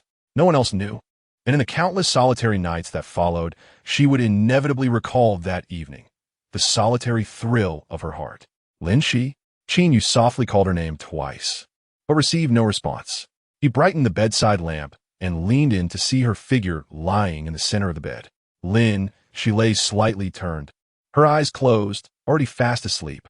He exhaled silently, a sense of relief washing over him as he smiled. Oh dear. His tone was laced with exasperation, yet his gaze was filled with tenderness as he looked at Lin Xi. He adjusted her position to lie flat and tucked her in, then dimmed the lamp again as he resumed his watch over her. Concerned she might be uncomfortable, he had slowed the drip earlier, and there was still half a bottle left to administer, indicating he would be here for a while longer. As he gazed at her peaceful features, he felt a fleeting sense of nostalgia. This serene scene seemed reminiscent of 7 years ago. In the present, if it weren't for her illness, he wouldn't have the privilege to spend the night here. She likely would have sent him away during their earlier conversation, just as she had done before. She had once enjoyed his singing, but now, if she were awake to hear it, she would surely be upset with him. For Lin Xi, that chapter of the past had transformed into a taboo, locked away and barred from access. No one could enter, nor should anyone attempt to unlock that door, especially not him, one of the participants in that memory. As these thoughts swirled in his mind, Qin Yu absent-mindedly turned the fragrant sandalwood beads in his hand, his thumb pressing down on each bead thoughtfully. Yet his face remained impassive, his gaze steady, the atmosphere calm and undisturbed. When Lin Xi finally awoke, it was already 10 in the morning. Upon opening her eyes, the first sight she beheld was the man sitting in the chair beside her bed. It wasn't a dream, he was truly here. After a brief pause of 2 seconds, Lin Xi gradually regained her consciousness and quietly observed the person across from her. It appeared that Qin Yu had remained motionless, his posture reminiscent of how he sat in that very chair during the night. Growing up in a family of military personnel, the boys in the compound were raised under strict supervision, particularly by grandfather Qin, who was notably severe with Qin Yu. Consequently, Qin Yu was nurtured in a highly regimented environment, with a posture that was always erect whether sitting or standing. It was difficult for Lin Xi to imagine how he could maintain such a position throughout the night. She contemplated speaking, but, after some internal struggle, decided to sleep a little longer. Despite it being nearly noon, he must have gone to bed quite late. As she pulled back the covers and got out of bed, her feet brushed against the ground, making a slight noise against her slippers. The sound was not loud, and she paid it no mind. However, the person across from her seemed to react, his eyelashes fluttering. Lin Xi felt a sense of foreboding. In the next moment, Qin Yu opened his eyes. When he looked at her, there was still a hint of grogginess in his gaze, as if he had just awakened. His voice was slightly hoarse as he spoke. Lin Xi nodded in acknowledgement, but quickly shook her head, realizing it was already 10 o'clock. After speaking, she bent down to put on her slippers, wondering if she had disturbed third brother throughout the night. I did sleep, but I just dozed off for a moment, he replied. Come on. The porridge is still warm in the kitchen. As he stood up, he suddenly swayed. Qin Yu. Lin Xi gasped, startled, instinctively reaching out to steady him. In her flustered state, her fingers accidentally snagged the bracelet on his wrist, and with a careless tug, the string snapped, causing the beads to scatter across the floor. Lin Xi stared wide-eyed as the beads danced on the ground, while she remained frozen in place, clutching a piece of string. After a while, the beads finally came to rest, most of them rolling under the bed. She looked up at Qin Yu, bewildered, and said, Third brother, I just wanted to help you. Qin Yu, who had not slept the entire night and had only briefly dozed off moments ago, was merely feeling dizzy from standing too quickly. He quickly regained his balance, but he hadn't anticipated Lin Xi's swift reaction.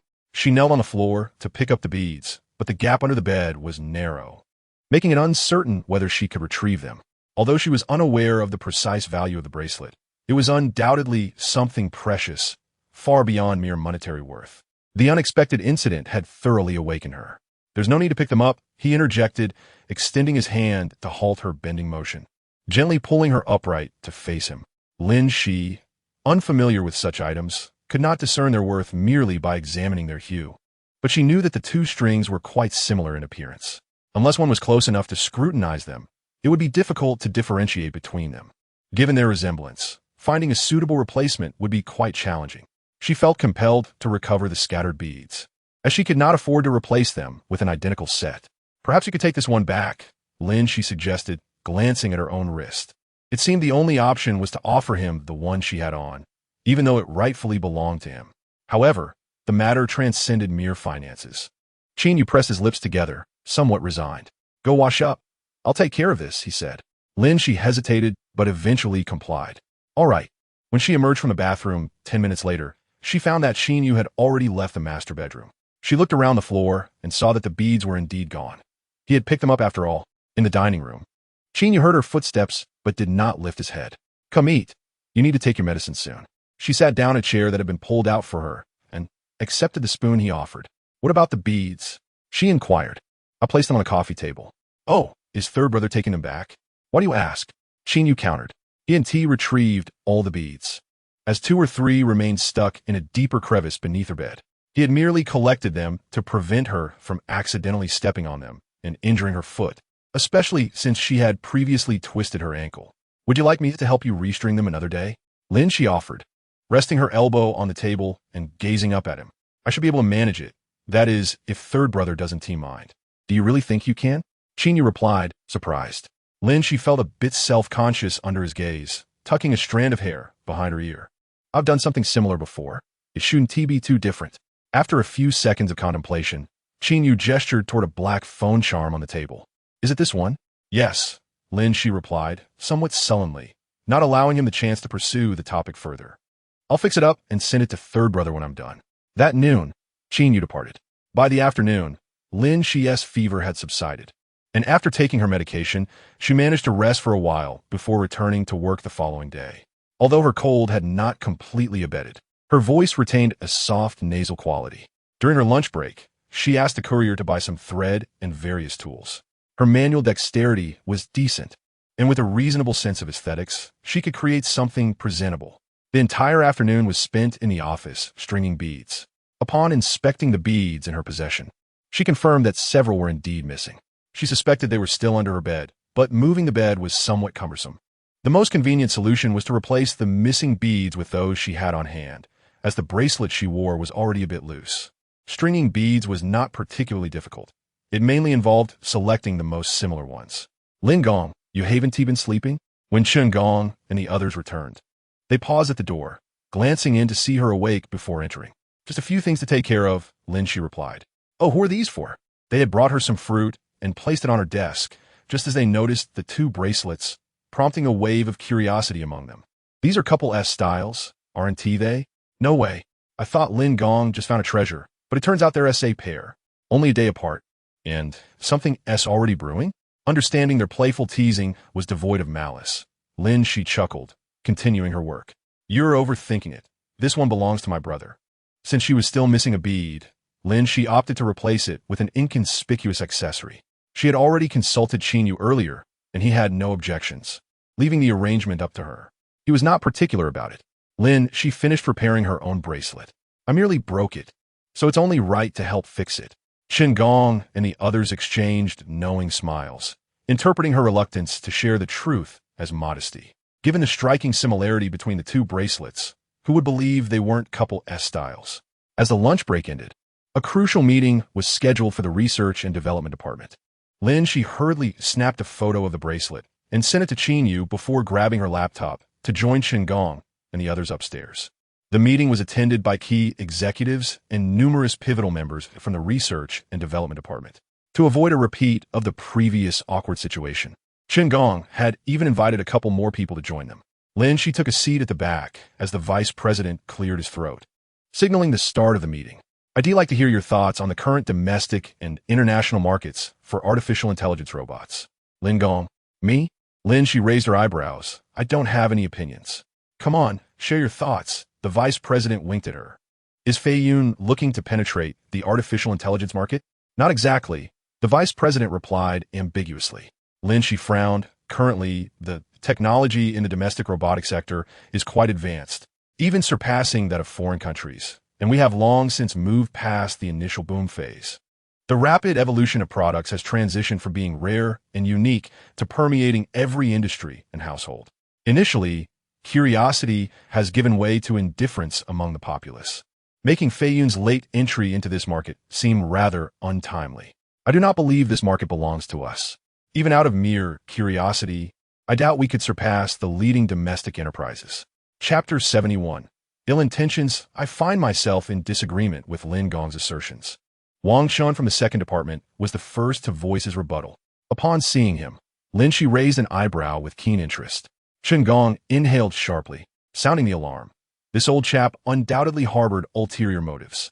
Lin Xi silently observed, gesturing for him to continue. Our focus at Fei Yun has always been on chips. I believe we possess the capability to delve into robotics. Ultimately, what underpins robotics and artificial intelligence? It is, of course, our chips. I am confident that we can establish a production line. We have already outpaced many domestic companies in chip technology. What remains should be well within our grasp. Wang Gong exuded confidence. As soon as he finished speaking, Lin, she chuckled, though was uncertain whether his confidence was in Fei Yun or himself. Having learned a lesson from his previous misstep, Wang Chen avoided a direct confrontation with Lin Xi. However, he was clearly reluctant to allow Lin Xi to bask in self-satisfaction. Of course, I have faith in our company. The robotics market is currently thriving. While there are numerous applications for robots, many products on the market exhibit significant drawbacks. Is this not an opportunity presented to us? Wang Chun retorted with a smile. Lin Xi agreed with a smile. Wang Gong has a point. However, considering our current technology, from which angle do you propose we achieve a breakthrough? The market for basic robots is oversaturated. Wang Chen replied, that is a matter for the future. Nevertheless, I suggest we invest in developing a service companion robot with independent thought. This would cater to empty nesters, unmarried individuals, and children, all of whom crave companionship. Our robots could fill the roles of loved ones, programmed to embody the personas they desire, be a partner, child, or parent. Independent thought? Lin, she furrowed her brow. Indeed, They could engage in conversation and perform any task just like a normal human. In the future, such robots might even replace low-level service personnel, reducing reliance on cheap labor. This has significant market potential, for they would not resemble the cold robots currently available. Are you out of your mind? Lin Xi's smile faded, her dissatisfaction evident. Robots can never possess consciousness. They're not biological entities. The purpose of robots is singular, to assist and serve humanity. Can entities with independent thought still be called robots?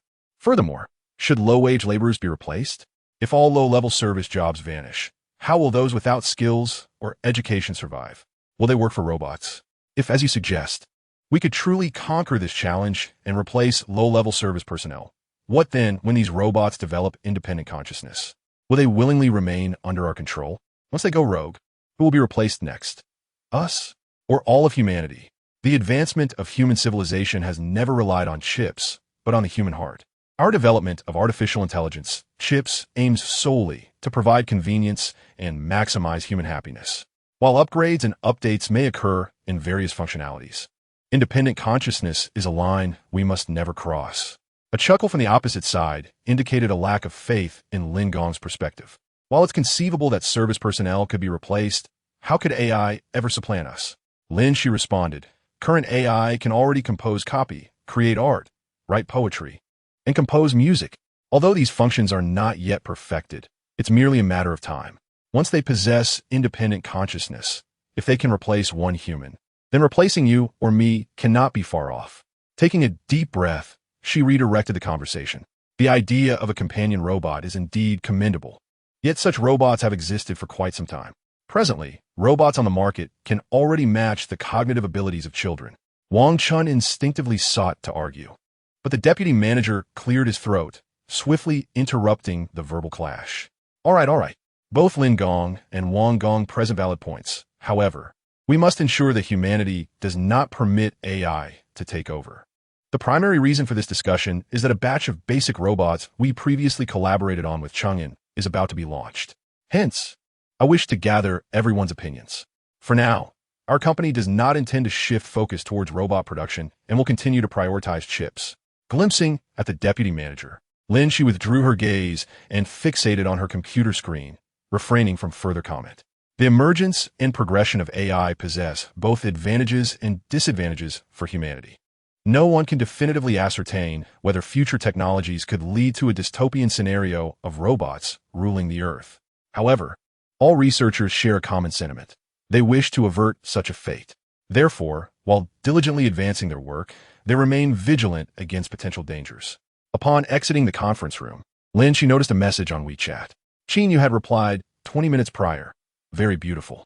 The succinct response felt dismissive. Yet, considering it was from Qin Yu, this seemed par for the course. Balancing her laptop in one hand while typing with the other, she labored for some time before crafting a complete sentence. Where are you now? Third brother? At home or the office? I can send someone over. Qin Yu replied, I'll be back in Beijing tonight. Not in Beijing. Lin, she stared at the message for a few seconds. Should I send it to your office then? What is your assistant's phone number? Or could you send me your WeChat? After sending the message, Lin, she exited the elevator with Chun Gong and others. Once in the office, Qin Yu replied, Are you busy tonight? The message bore no relevance to her inquiry. Hesitating, she responded that she was not busy. The workload had been light lately, and, as she was still recovering from a cold, she lacked the energy to work overtime. Qin Yu, see you tonight. Upon reading those 3 words, Lin Xi frowned. However, she quickly reconsidered. It was only right to return the favor in person, and she had not taken his words too seriously. Where shall we meet? I'll have someone pick you up from Feiyun after work. All right, at 6 o'clock. Lin, she stepped out of the company entrance, where a driver from the Qin family approached. Good evening, Miss Lin. Good evening. Is third brother not here? Only she and the driver occupied the car. Mr. Qin just landed, so he sent me to take you there. Where to? Boyo Bay. After a pause, the driver added, Mr. Qin's residence. Chapter 72. Do you like it? Boyo Bay lies in an entirely different direction from Lin Xi's apartment. It is a wealthy enclave in Beijing, where the Lin family also possesses a villa, though Lin Xi had not visited in quite some time. Observing the familiar surroundings, she could not help but inquire. Has third brother been living there recently? Yes. During the years you were abroad, he has been living there alone. Oh, when Lin Xi was still in Beijing, Qin Yu spent almost half of his week residing in the courtyard. After her relocation to Lin City, it seemed he had taken up residence near the company. Whenever she returned to Beijing for the weekend, she would rest at his place. As for his residence in Boya Bay, this was her first time hearing about it, and her first visit as well. Upon entering the underground parking, Lin Xi noticed the servant waiting on one side, who smiled and gestured for her to follow. "Miss Lin, this way, please." Exiting the elevator, Lin Xi surveyed the layout of the first floor. It was minimalist and cool, undoubtedly reflecting Qin Yu's style. The coffee table in the reception room was already adorned with snacks. After taking a seat, the servant poured her a glass of water. "What is this?" After taking a sip, she realized it wasn't tea. Its taste was peculiar. "It is a calming tea prepared in the kitchen for a while," the servant explained. Leaning closer, the servant placed a piece of pastry on an exquisite ceramic plate and handed it to her. "Sir mentioned that you enjoy tea, but at this hour, he is concerned that it might keep you awake tonight. There's some traffic, and he estimates it will take him another half an hour to return. Dinner is already being prepared in the kitchen. Please try this pastry.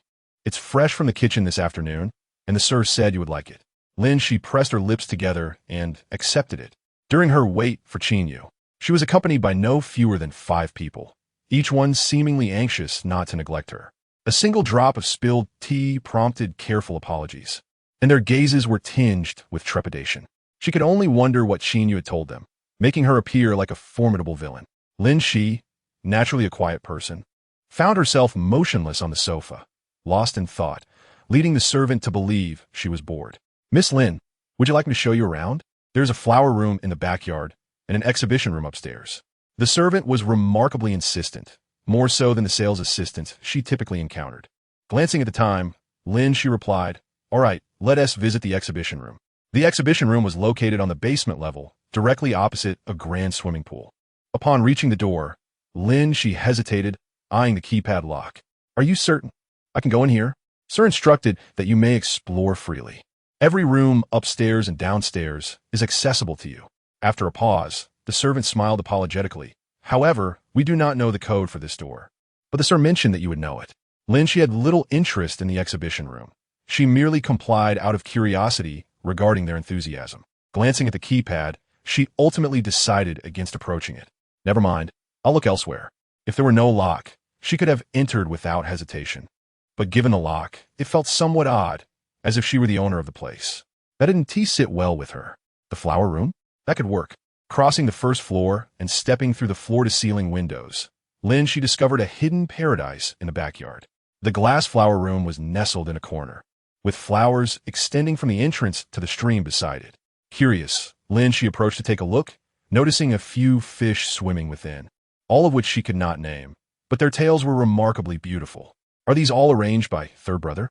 she inquired, pointing at the fish in the pond, the flower room, and the swing on the other side. The servant confirmed, yes, it was all the sir's intention. Lin Xi scanned the area, still incredulous. The only elements in the backyard that matched Qin Yu's temperament were the pavilion and the rockery across from it. She could even envision him sitting there, sipping tea while admiring the rain. As for everything else, she simply could not reconcile it with him. The flowers and the fish seemed at odds with Qin Yu's essence. Perhaps noticing her expression of bewilderment, the servant asked, "Miss Lin, do you not like it?" Lin Xi did not respond directly, merely stating, "It is quite beautiful." Whether she liked it or not was irrelevant. Could Qin Yu really transport all this to her home? Speaking of which, she should indeed consider purchasing her own place. Living alone in her parents' old house felt too spacious, and staying with Chung Si was also problematic. Now that she thought about it, she had yet to secure a true residence in the capital. Recently, she had been unoccupied, and it was high time to look for a house. After feeding the fish in the backyard for a while, the servant announced that Qin Yu had returned. As she walked back, a man dressed in a dark suit approached her. Lin Xi paused momentarily, her gaze lingering on him for a few seconds. Where had third brother gone on a business trip? He had been in the capital just yesterday afternoon. Given his formal attire, it seemed he was indeed on a business trip, not a personal outing. Qin Yu walked towards her, removing his watch and handing it to a nearby servant. "I just flew back from Jiangcheng." "Oh." Lin Xi gestured towards a reception room. "The bracelet is on the table. I'll go get it for you." "Norus," Qin Yu replied, keeping her in place while his gaze drifted past her shoulder to the outside. "Have you been in the backyard?" "Yes, I took a look around. Third brother has arranged it quite nicely." She crossed her arms and turned slightly to share the view, adding, I particularly like the crabapple tree you have. It's a pity the season is not right. We cannot see the blossoms. Soon, he assured her. By next spring, you'll be able to see it. The crabapple tree in his backyard would bloom only once in early spring, and now it was already the latter half of the year. Lin, she nodded, thinking that when the flowers bloomed, the backyard would surely be even more enchanting. In his presence, Lin, she felt no need to hold back. She spoke candidly. However, judging solely by the backyard, it doesn't quite reflect your style. Is that so? Qin Yu's gaze rested on her face. Lin Xi, oblivious to his penetrating stare, continued to observe the garden. It seems more like a little girl's preference, especially the flowers in your flower room. They are quite delicate. Any one of them would surely delight a young girl. Chengxi should like them too. Didn't he ask you for some? She inquired with a smile, turning to find herself unexpectedly locked in his gaze. Qin Yu's eyes were deep and dark, like ink spilled and gradually spreading, revealing a trace of unabashed possessiveness. The smile on Lin Xi's face faltered, and before she could discern his intentions, he abruptly shifted his gaze, casually responding to her earlier query. He did mention it to me once, but I couldn't bring myself to part with them. Lin Xi paused for a few seconds, slowly responding, Oh, I see. Just a few flowers, and third brother treasures them so. The equestrian grounds were so generous, yet he was so particular about a few flowers. Qin Yu did not reply, but suddenly posed a question. Do you like them? They're all right. Qin Yu tilted his chin, pointing towards the flower room. Go pick a couple. What? Lin, she thought she had misheard. Qin Yu stared at her, countering. Did you not say you liked them? Yes, I did, Lin, she stammered, momentarily taken aback by his meaning. She had just toured the flower room, and the servant had mentioned that the varieties of flowers there were rather precious. Typically, only Qin Yu and 2 horticulturists were allowed free access. Furthermore, since Qin Yu had also stated that he had not given any to Chengxi, and considering Chengxi's close bond with Qin Yu, it was hard to believe he would allow her to pick some. It felt more like a sarcastic remark than a genuine offer. If you like them, just go pick some. I don't think so, Lin, she hesitated. I'll just take a look. It feels too wasteful to pick them. He did not follow her lead, but instead, kindly provided a solution. If you wish to keep them, I can have someone help you transfer them to a pot. Lin, she replied. That is quite unnecessary. Seeing his firm stance, Lin, she had no choice but to select a more ordinary gardenia from among the blooms. I'll take this one. It should be easier to care for. All right. Qin Yu had no objections and signaled the servant to retrieve it. He then led her back to the dining room for dinner. Although Lin, she wasn't particularly hungry, she initially intended to simply make a gesture and play with her chopsticks. To her surprise, the dishes on the table turned out to be unexpectedly to her liking. Some of the flavors even surpassed those of her favorite long-established restaurants. They were astonishingly delicious. She considered herself rather picky when she was younger. Her brother would often refrain from bringing her along on outings to avoid her fussiness. Unfortunately, that tactic did not work on her. In her eyes, few dishes were perfect. Most were merely passable. Where did the cook in Sanji's household come from? Their culinary skills are truly exceptional. She scrutinizes every dish she enjoys, holding each to her own distinct standards. It is rare to find someone who can meet her expectations. It is as if this cook is intimately aware of her preferences, crafting meals specifically to her liking. The seasonings in each dish deviate from the commonplace fare found in restaurants, seemingly adjusted to suit her palate. Noticing the sparkle in her eyes, Qin Yu understood that she was in good spirits and was aware of her intentions. He lowered his gaze, feigning ignorance, asking, What is the matter? Lin, she directly addressed him. Since we are siblings, let's not beat around the bush. How about you let me have this cook? She had calculated her request well. With an awkward smile, she added, You know I'm quite particular about my food. The cook at Feiyan Eatery is also from an established place. He did not respond. Well, I can taste the difference. However, their performance seems inconsistent at times. Perhaps it's due to the portion sizes being too large. So, Sangu, how about doing me a favor? I'll return the favor. But could I borrow the cook? Qin Yu raised his eyes to glance at her nonchalantly and asked, What do you think? Lin Xi gave a resigned sigh. Although she felt a sense of loss, she did not wish to press the issue. If he did not agree, there was nothing she could do. She couldn't simply take what wasn't hers. Even if she could, it wouldn't guarantee the cook would follow her. You're the only one there, and you don't eat at home regularly, so there's really no need for a cook. That is true. Lin, she nodded in agreement. But she conveyed her own thoughts. However, I plan to look for a house soon. Is it that you're not comfortable living with Chengxi? Qin Yu inquired. Though Lin Xi had a driver's license, he was aware she did not enjoy driving. Therefore, he had chosen an apartment close to Feiyun, a mere 5-minute walk across the street to her workplace, ensuring her convenience and saving her time. The place she currently resided in was not particularly spacious, but ample for her alone. It was well equipped, and he had anticipated her needs long ago. For her safety, he had also purchased the adjacent unit.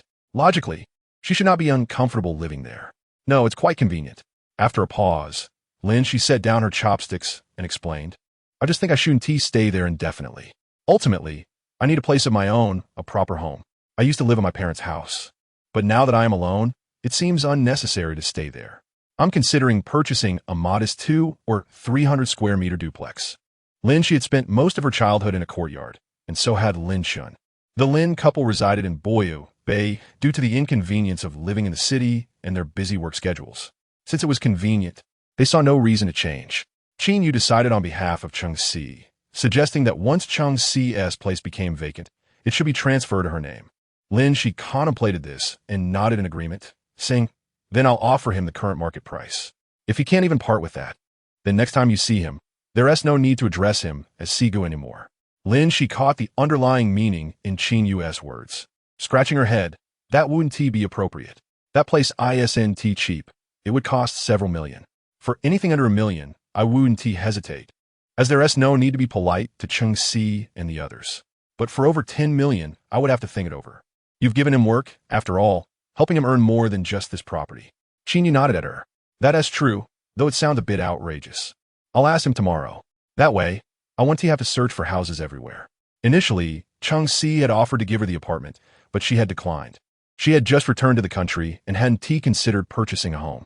After dinner, Lin Xi glanced towards the kitchen, clearly still not ready to give up. Qin Yu, perceiving her thoughts, discreetly averted his gaze and began wiping his hands with a warm towel. Starting tomorrow, your meals will be delivered to the office. Huh? His sudden declaration bewildered Lin Xi, who took a moment to comprehend his words. Surprised yet not outright refusing, she gently demurred, that seems too troublesome. I don't often return for meals. They would be idle otherwise. Just ensure they arrive on time at Feiyun. He was very considerate and feeling pleased. Lin Xi smiled and nodded. Thank you, Sangu. This expression of gratitude was sincere, devoid of the usual sarcasm. Back in the living room, Lin Xi retrieved a newly restrung bracelet from her bag and presented it to Qin Yu. Sangu, take a look. I just added a different bead. It's not very noticeable unless one examines it closely. If Aunt Rome or the others notice and ask, you could just say, I accidentally broke it and had it restrung. End of chapter. Chapter 74.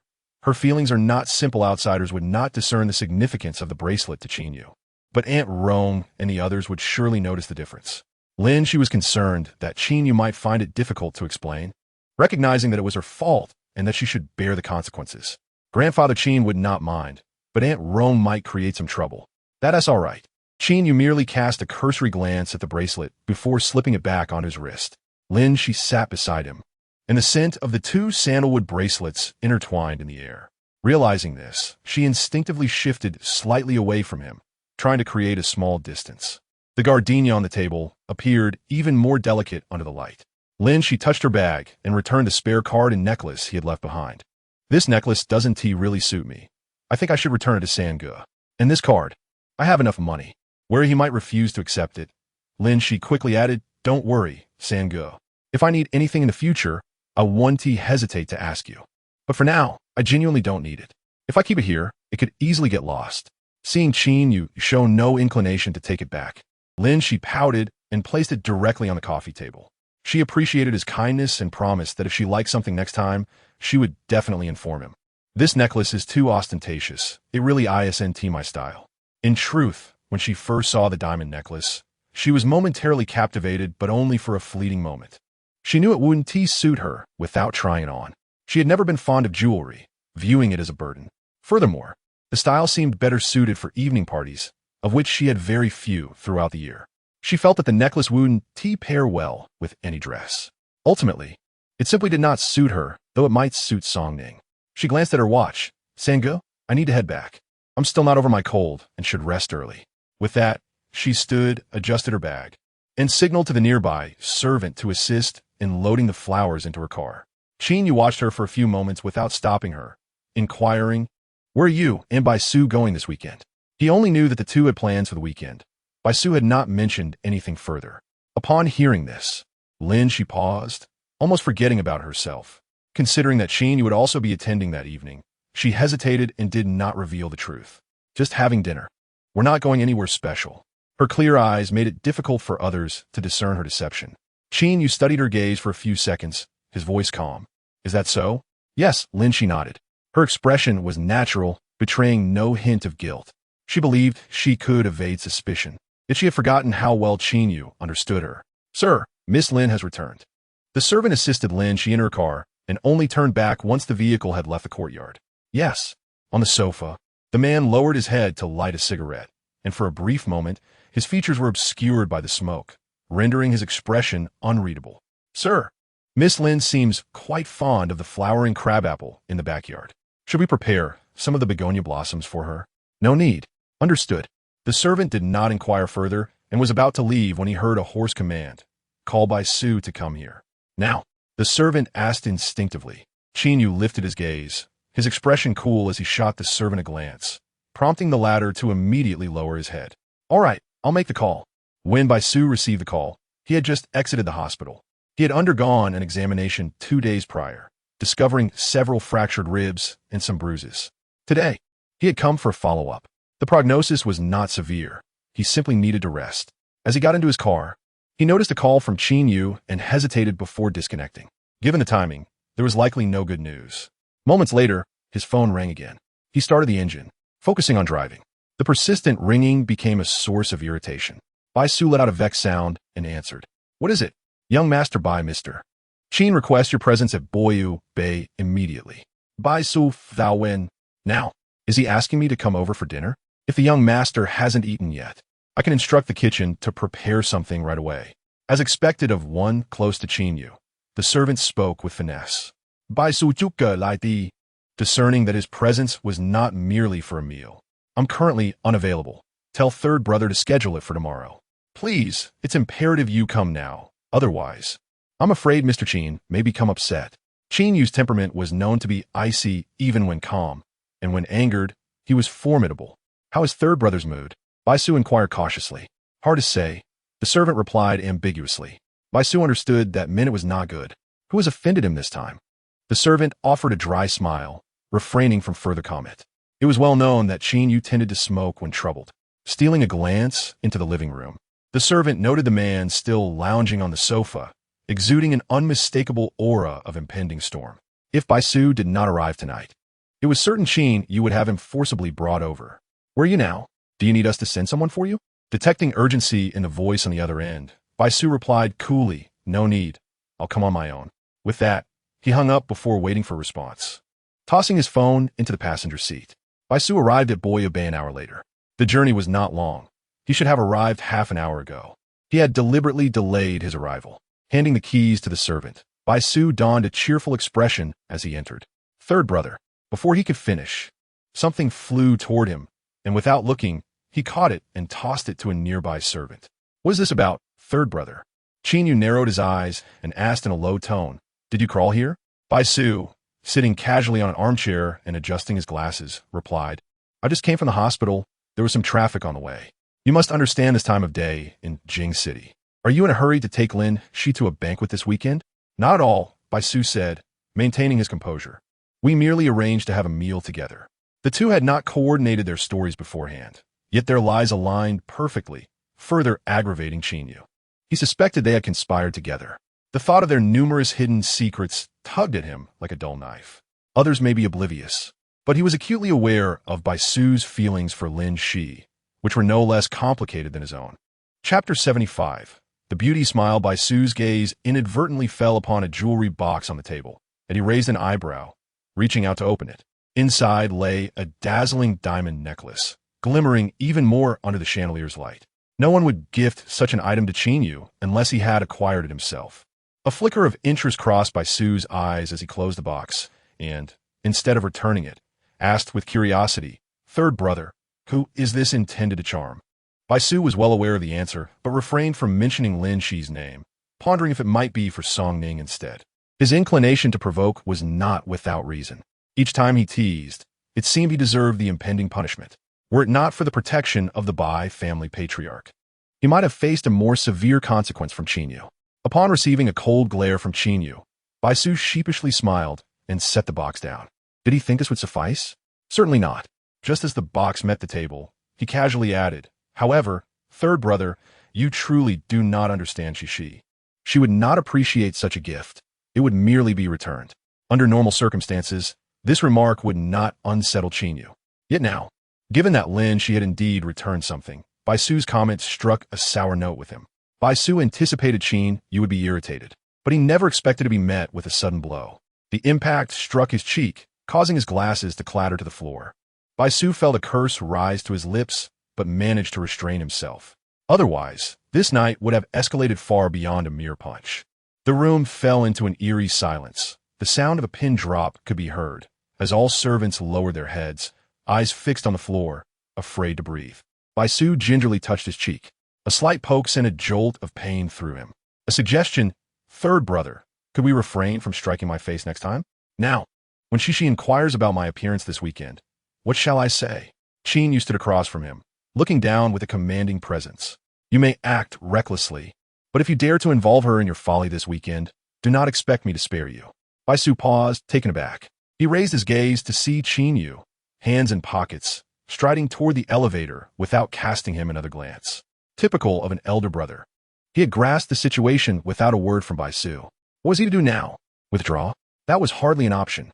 He had promised Lin Xi a delightful outing, and he could not simply abandon it midway.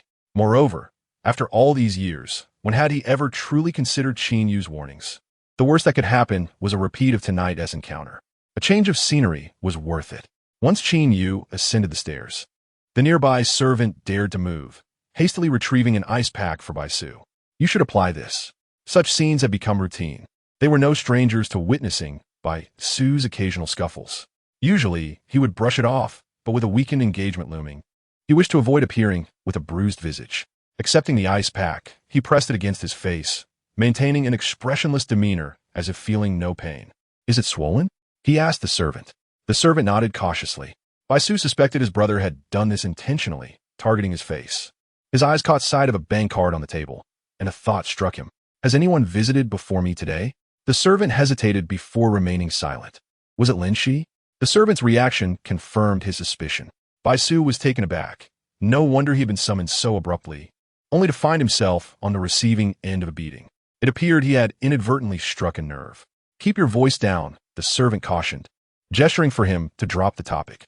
Leaning back on the sofa in a relaxed posture, Baisu smirked. "It seems my guess was correct. This was indeed returned.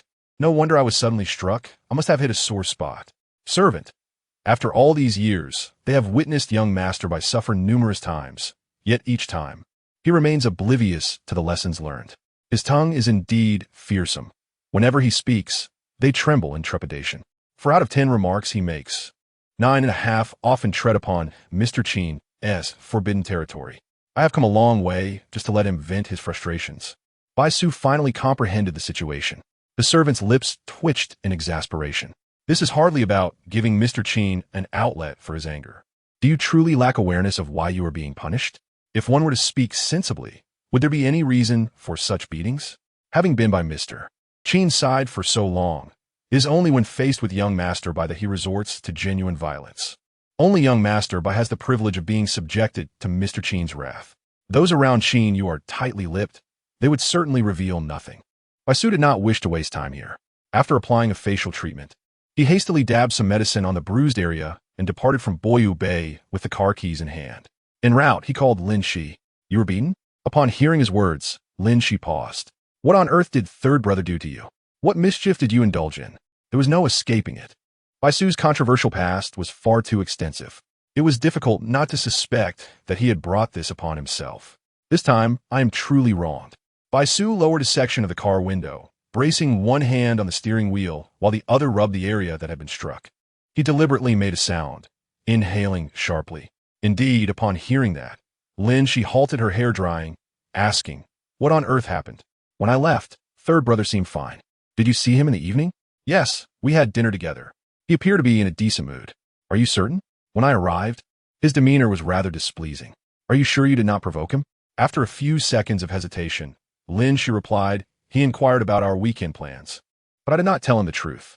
Bai Su raised an eyebrow. Ah, so you have indeed dragged me into this. Am I to blame? Lin Xi retorted, feeling he was unfairly shifting the blame. Wasn't it you who insisted I attend this gathering? If it's too much, then don't go. I'm still unwell, and you have injuries on your face. She attempted to use this as an excuse to back out, but Bai Su would not let it go. If you don't go, then my punch was for naught. What? Are you offering to let me retaliate? Lin Xi. Such inhumane words could only come from Bai Su. All right, I shan't tease you any longer. I'll pick you up on the weekend. We shall meet without fail. End of chapter. Chapter 76. The Wild Hen and the Phoenix at 6 o'clock on the weekend evening. Lin Xi's cold had somewhat improved, allowing her to venture out for a stroll in the afternoon. Bai Su arrived half an hour earlier than their agreed time, and Lin Xi had yet to change her attire. In the living room, Bai Su rested his head on one hand, casting a sidelong glance towards the master bedroom, urging, Lin Xi, are you not ready yet? Almost, came the familiar reply. Hearing this, Bai Su scoffed. How many almost have you had? You women are truly troublesome. Thankfully, I arrived early. Amidst his complaints, Lin Xi finally pushed open the door to the dressing room, emerging from the master bedroom. Bai Su lazily lifted his gaze, only to pause in surprise. Compared to her usual understated professional attire, Lin Xi's current outfit was far more striking. The wine-red, strapless gown accentuated her figure beautifully, akin to a piece of red velvet cake, enticing one to savor its allure. This gown, specially chosen by him, seemed perfectly suited for her. Although Lin Xi was not one to seek the spotlight, she had surprised him today with her appearance, reminiscent of her teenage years when her parents were blissful, and her brother was still around, regarded as a little princess in the elite circles of the capital. All the beautiful adjectives could be ascribed to her, radiant and exuberant, never concealing her brilliance. As he gazed at her, Bai Su gently pressed his tongue against his cheek, the depths of his eyes shimmering with unspoken emotions. What are you staring at? Is this not the dress you selected?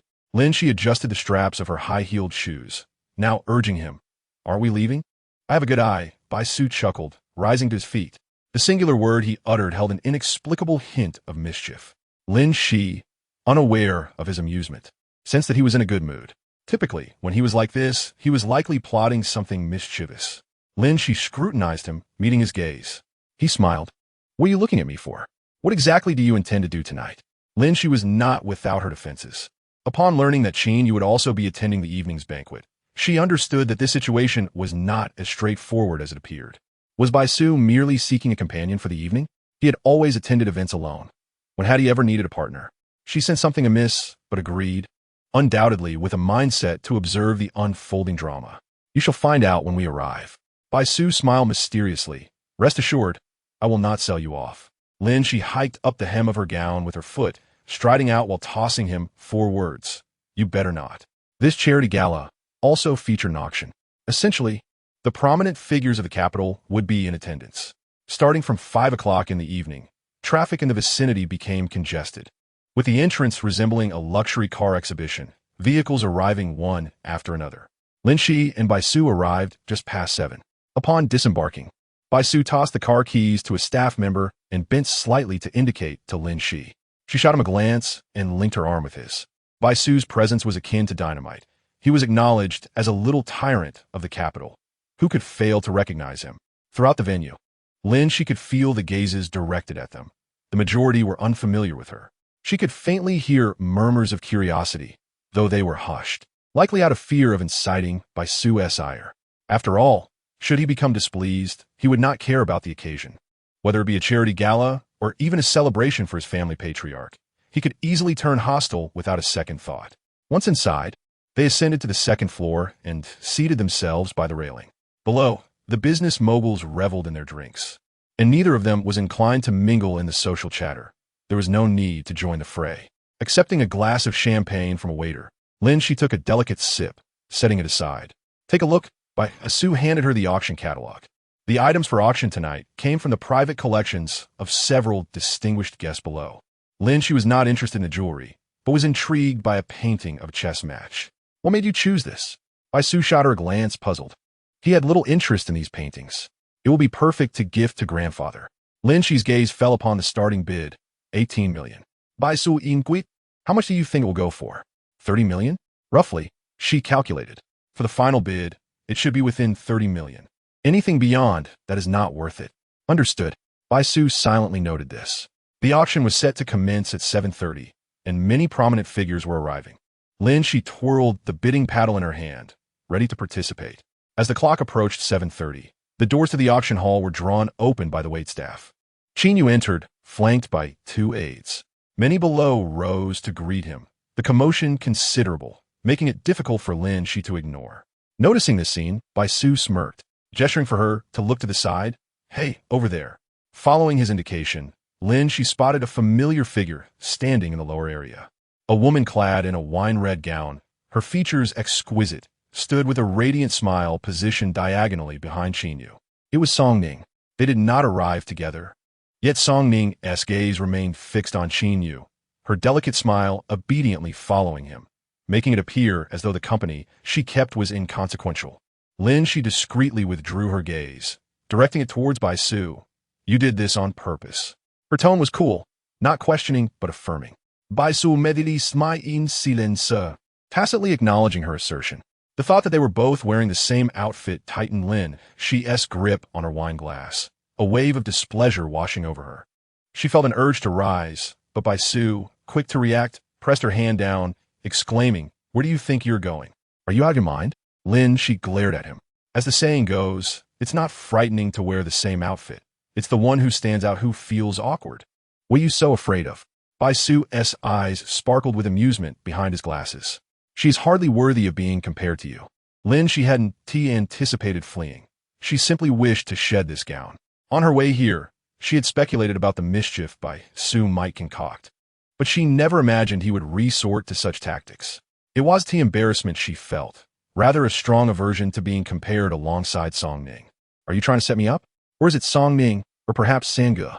Bai Su leaned closer, whispering in her ear, "I cannot afford to offend you, or Sangge. However, this song is quite easy to provoke. What exactly do you intend to do?" "Fear not. I merely wish to impart a lesson to her," Bai Su replied with an enigmatic smile.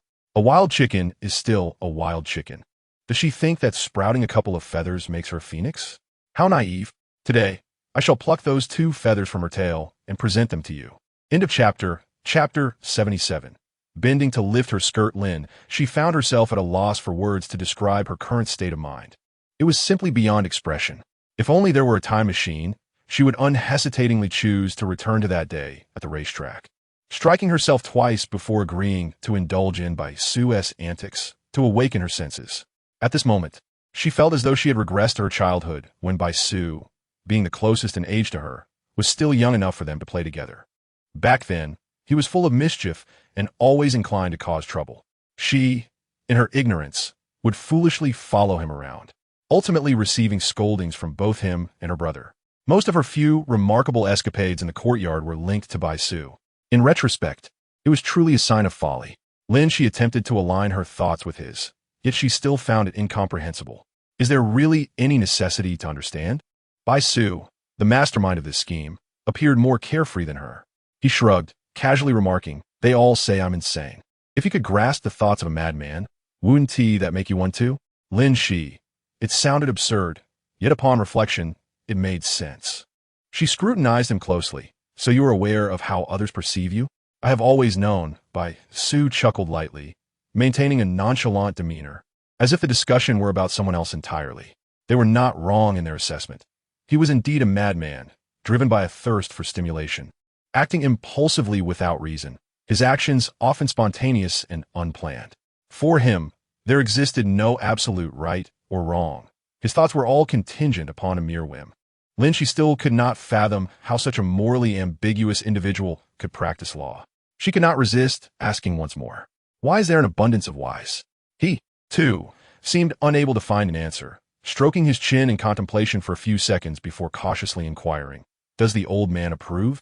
"How would I know? I'm asking you," Lin Xi replied with a slight smirk. Bai Su shrugged, indicating he was equally in the dark.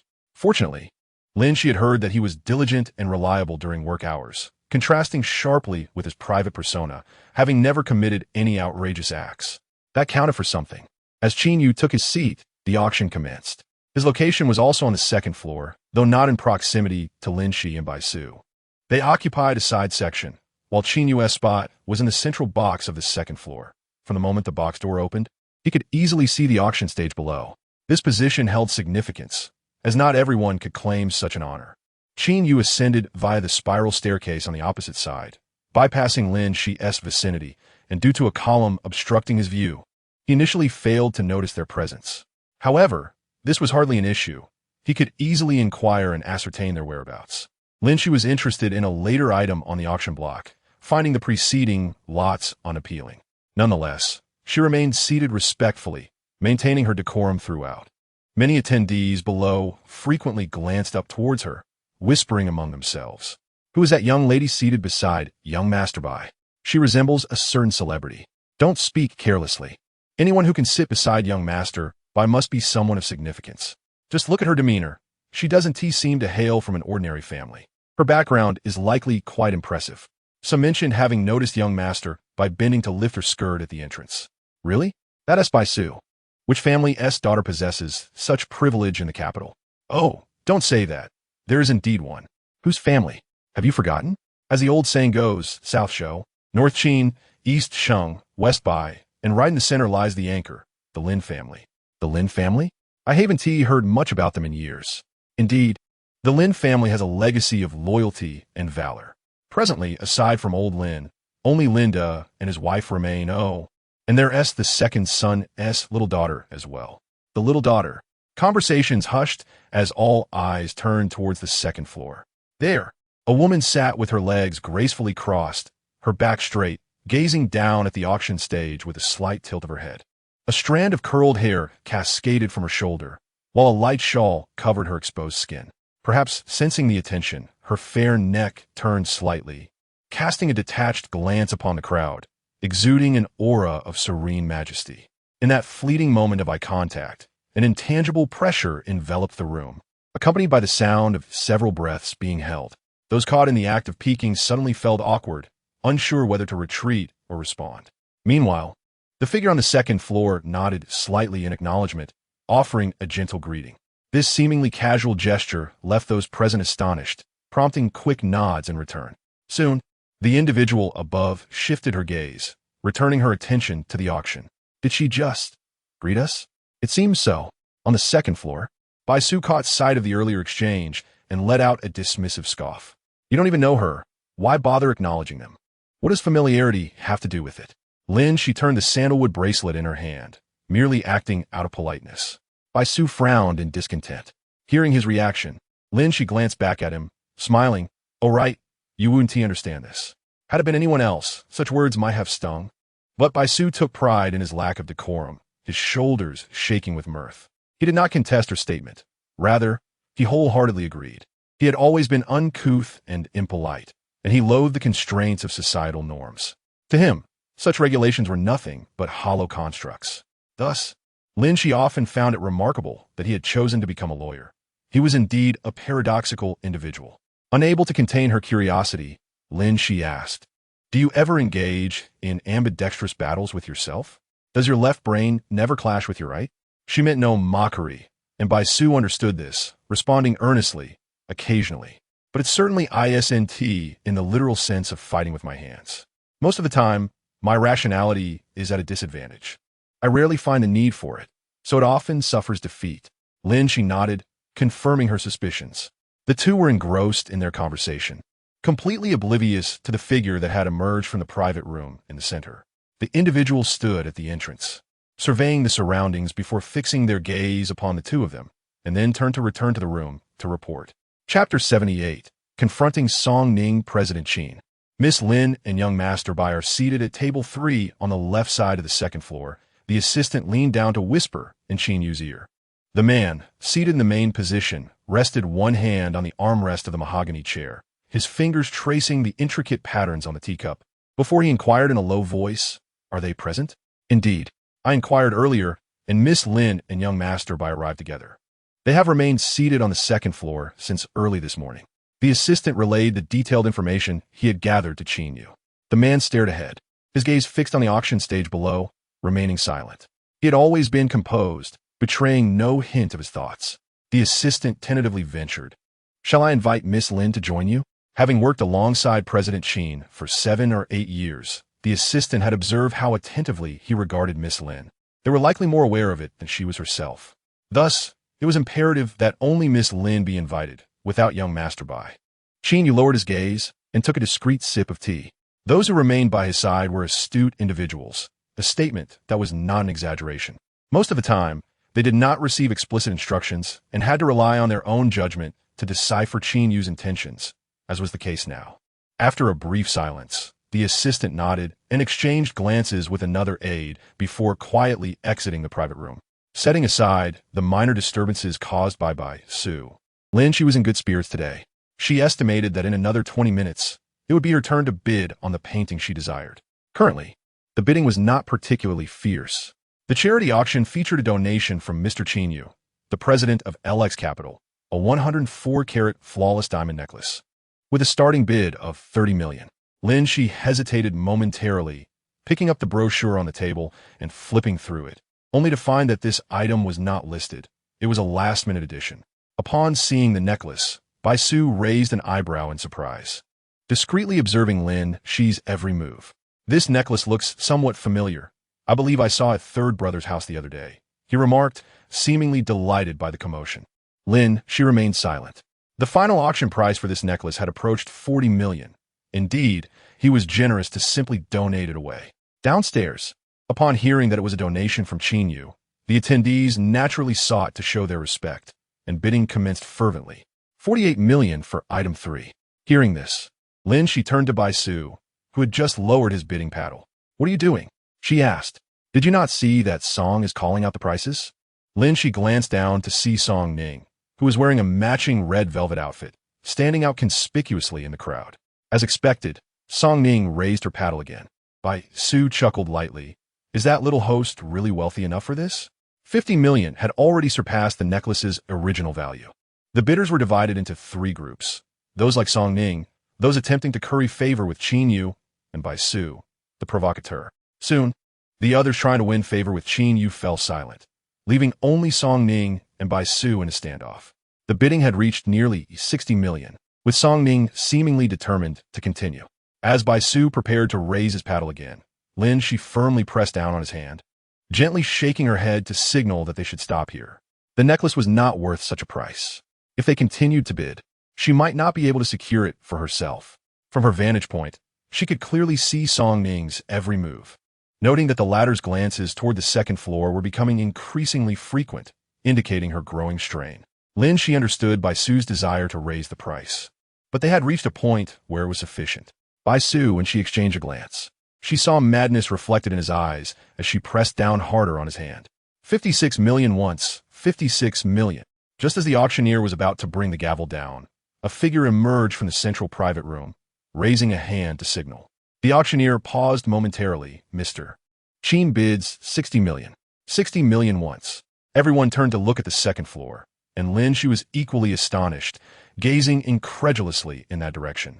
60 million 3 times. Congratulations to Mr. Qin.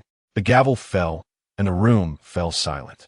No one understood Qin Yu's intentions, donating the item only to bid on it at high price. Only Bai Su seemed to understand, a knowing smile on his face as he leaned back in his chair, exclaiming, "How intriguing." From a distance, Lin Xi noticed the assistant approaching her. She furrowed her brow as he drew near and lowered his voice, saying, "Miss Lin, President Qin requests your presence." The next item was the chessboard painting she wanted, but Lin Xi remained seated. "I'll join after I bid on the next painting." The assistant contemplated for a moment before offering her a faint smile. As he left, he nodded at Bai Su. Once the assistant departed, Bai Su leaned his head on one hand, teasingly saying, "Third brother didn't mention inviting me over, but he seems quite keen on you. Who is closer to him, you or I? Are you not aware? Your irritating nature makes you less desirable to be around." Lin Xi replied, finishing her drink and straightening up as the auctioneer began presenting the chessboard painting. The 6th item today is the chessboard painting, created in 1943, with a starting bid of 18 million. Mr. Qin, 20 million. 22 million. The bidding intensified downstairs, yet Lin Xi remained unmoved, showing no intention of raising her paddle.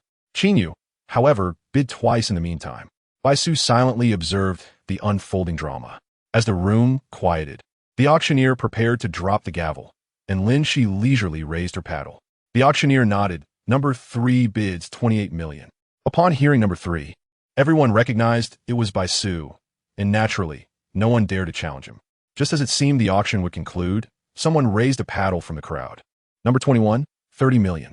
The auctioneer's announcement elicited an unexpected laugh from Bai Su. In contrast, Lin Xi remained composed, continuing to bid. 34 million. Number 3 bids 34 million once, 30. Number 21 bids 36 million. Earlier, when third brother had bid, she assumed he wanted it. But Bai Su's antics had caught her attention. Lin Xi shot him a glance. Your earlier display was quite obvious. She isn't blind. It may not be because of Qin Yu. Regardless of the reason, it was clear they were now at odds. Then stop bidding, Bai Su mockingly advised. Did you not say earlier that this painting is not worth so much? Lin Xi raised her paddle again, with Song Ning persistently following suit, determined to outbid them.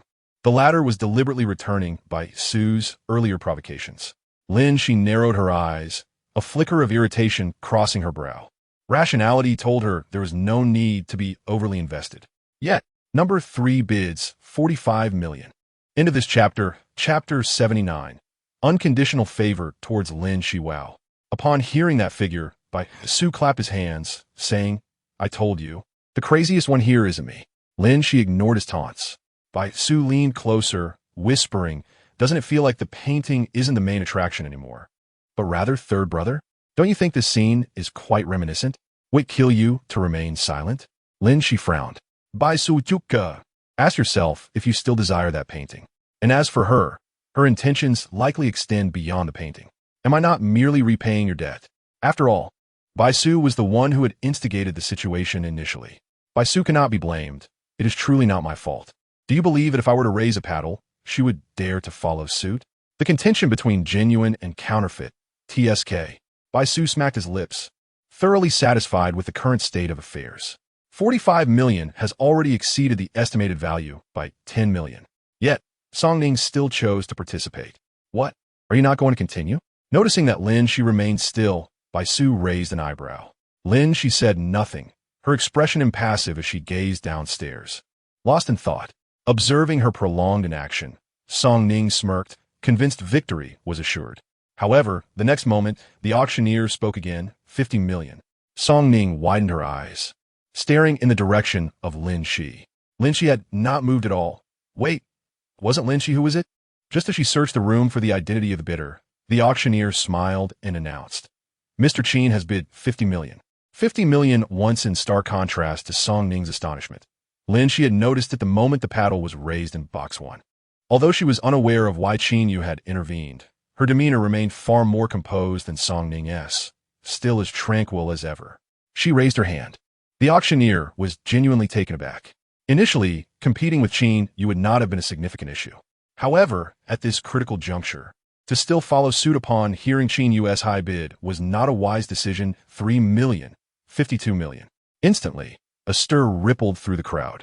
Downstairs, Song Ning had already risen. She wanted to continue bidding, but a voice beside her interjected. Do you dare to go against President Qin? Song Ning's breath caught. Indeed, why did Qin Yu suddenly intervene? Was it for this painting? No, it was for Lin Xi. While others might be oblivious, she was not. Qin Yu was warning her to stop if she continued. He would not let her off easily. 52 million once, 52 million twice, 52 million 3 times. Congratulations, Miss Lin. Upon hearing the auctioneer's address, there was an uproar downstairs. It was truly a member of the Lin family. No wonder President Qin relented. No. This was not a mere concession. He was clearly supporting the Lin family member. It had been many years since anyone had seen this member of the Lin family. Recently, it was heard she had returned home, and this was her first appearance at such an event since her return, right? One could tell, as both the Qin and Bai families had come along. Previously, the Bai family member would never deign to participate in such occasions. Neither would President Qin. Song Ning was indeed quite audacious, not considering her own standing, daring to challenge the Lin family. ISNT Song Ning President Qin as fiancé. She had long been annulled. It was said she had recently ingratiated herself with Mr. Wan of Changlin International. Otherwise, how would she have the audacity to raise her bid today? Nonetheless, even if her backing was still President Qin, In a choice between the two, it was obvious he would unconditionally favor the Lin family member. Just her? She would not even be considered an option in such a choice. How overly flattering. Didn't T third brother just raise the bid? Why are you still competing with him? Bai Su was somewhat surprised. This back and forth, TSK, that is quite a sum. Third brother made a bid. If Lin Xi wanted it, she could simply ask him for it once the auction concluded. Don't even mention that she bought it from third brother. Even if third brother were to give it away, he wouldn't hesitate for a moment. He didn't believe Lin Xi was unaware. Clearly, she hesitated while contending with Song Ning, yet was quite decisive when competing with third brother. In response, Lin Xi merely stated 3 words, mind your business. This caused Bai Su to chuckle uncontrollably. Qin Yu's assistant approached from the box, and upon noticing, Lin Xi stood, disregarding Bai Su's laughter, and autonomously walked toward the box. Bai Su lazily leaned back in his chair, one hand covering his mouth, while the smile on his face faded. His gaze followed Lin Xi's figure until she entered the box, at which point the assistant gently closed the door, shielding her from prying eyes. Bai Su was not the only one watching Lin Xi. Many others were also casting glances toward the box. The auction continued, but Bai Su had lost interest. After downing his drink, he stood and descended the stairs. Meanwhile, inside the box, third brother, without waiting for him to respond, Lin Xi directly seated herself next to him. Only a square redwood table separated them, contrary to the champagne and red wine on the table outside. Qin Yu's table held a pot of tea and 2 teacups, one of which was already partially empty. Lin Xi poured tea for Qin Yu. After setting down the teapot, she called for a server to bring her tea. After tasting a sip, Lin Xi's eyes lit up, unable to contain her admiration. She couldn't resist taking another sip. After a moment, she spoke to Qin Yu. Is third brother interested in that painting? Not particularly. Then why did you suddenly bid 5 million? I was merely concerned it might be taken by someone else. Lin Xi smiled sheepishly. Someone else? Upon hearing those words, Qin Yu shifted his gaze to her. In this room, who else would dare compete with me? I'm not worried about that. I'm worried that you might turn around and gift it to another lady. Lin Xi spoke with a composed expression, deliberately provoking him, leaving no doubt about whom she referred to. Qin Yu's brows furrowed slightly, hinting at his irritation. You think I did this for her? He coldly interrupted. Think carefully before you speak. Lin Xi, fidgeting with the teacup on the table. Lin Xi lowered her gaze, feeling guilty. No. Yes, Qin Yu asserted. His sudden intervention was clear to all present. It was likely a warning. Although she was initially bewildered, she quickly comprehended. But I had already raised my paddle. I couldn't just stop because you spoke up. After all, I have my pride. She rephrased her statement.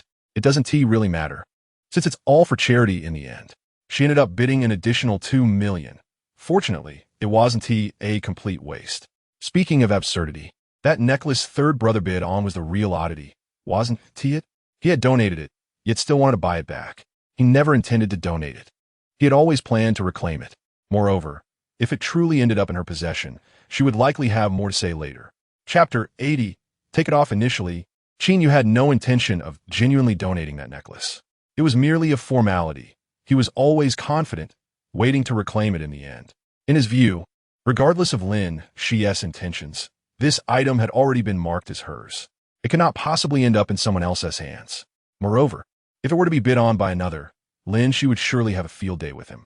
Typically, when they were together, she was already quite critical, often choosing her words to be as cutting as possible, striking directly at his heart.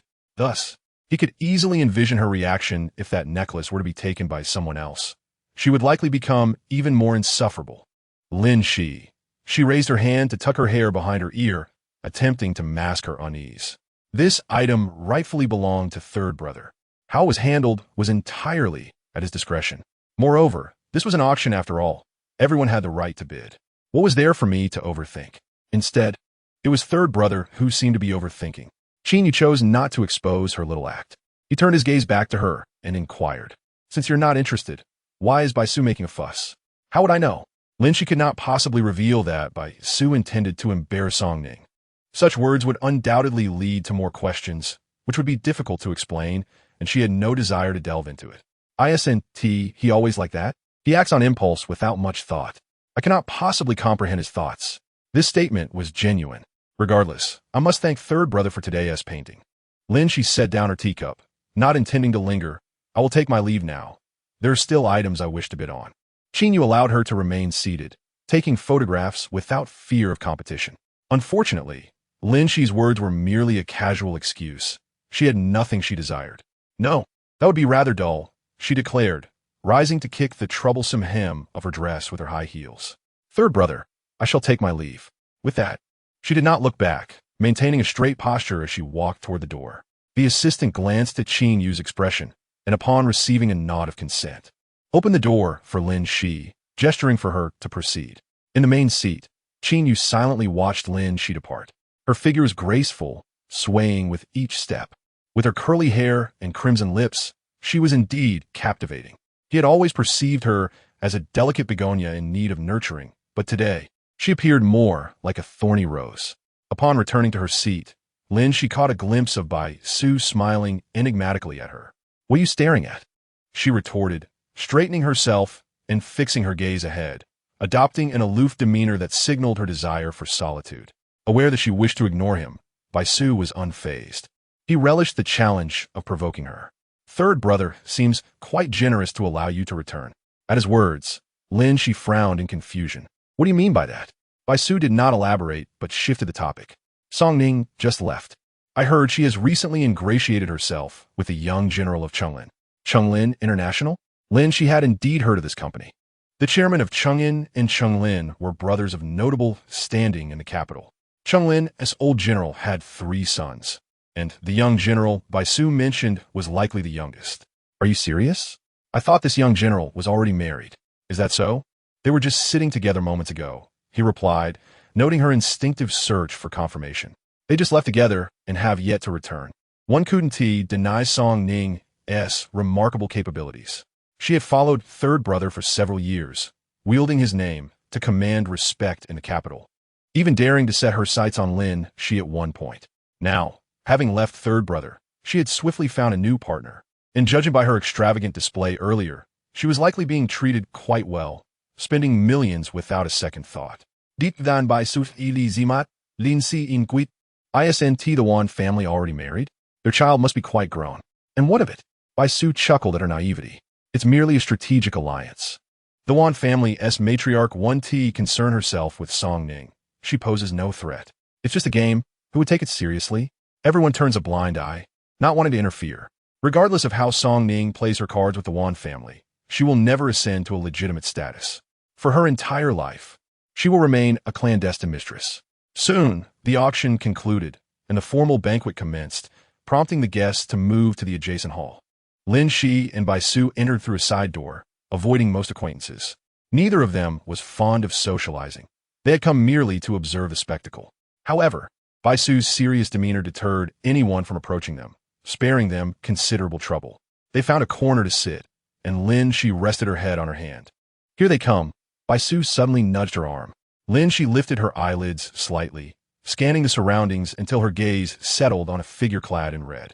After a few seconds of expressionless observation, just as she intended to look away, the other party appeared to have spotted her, locking eyes from across the room.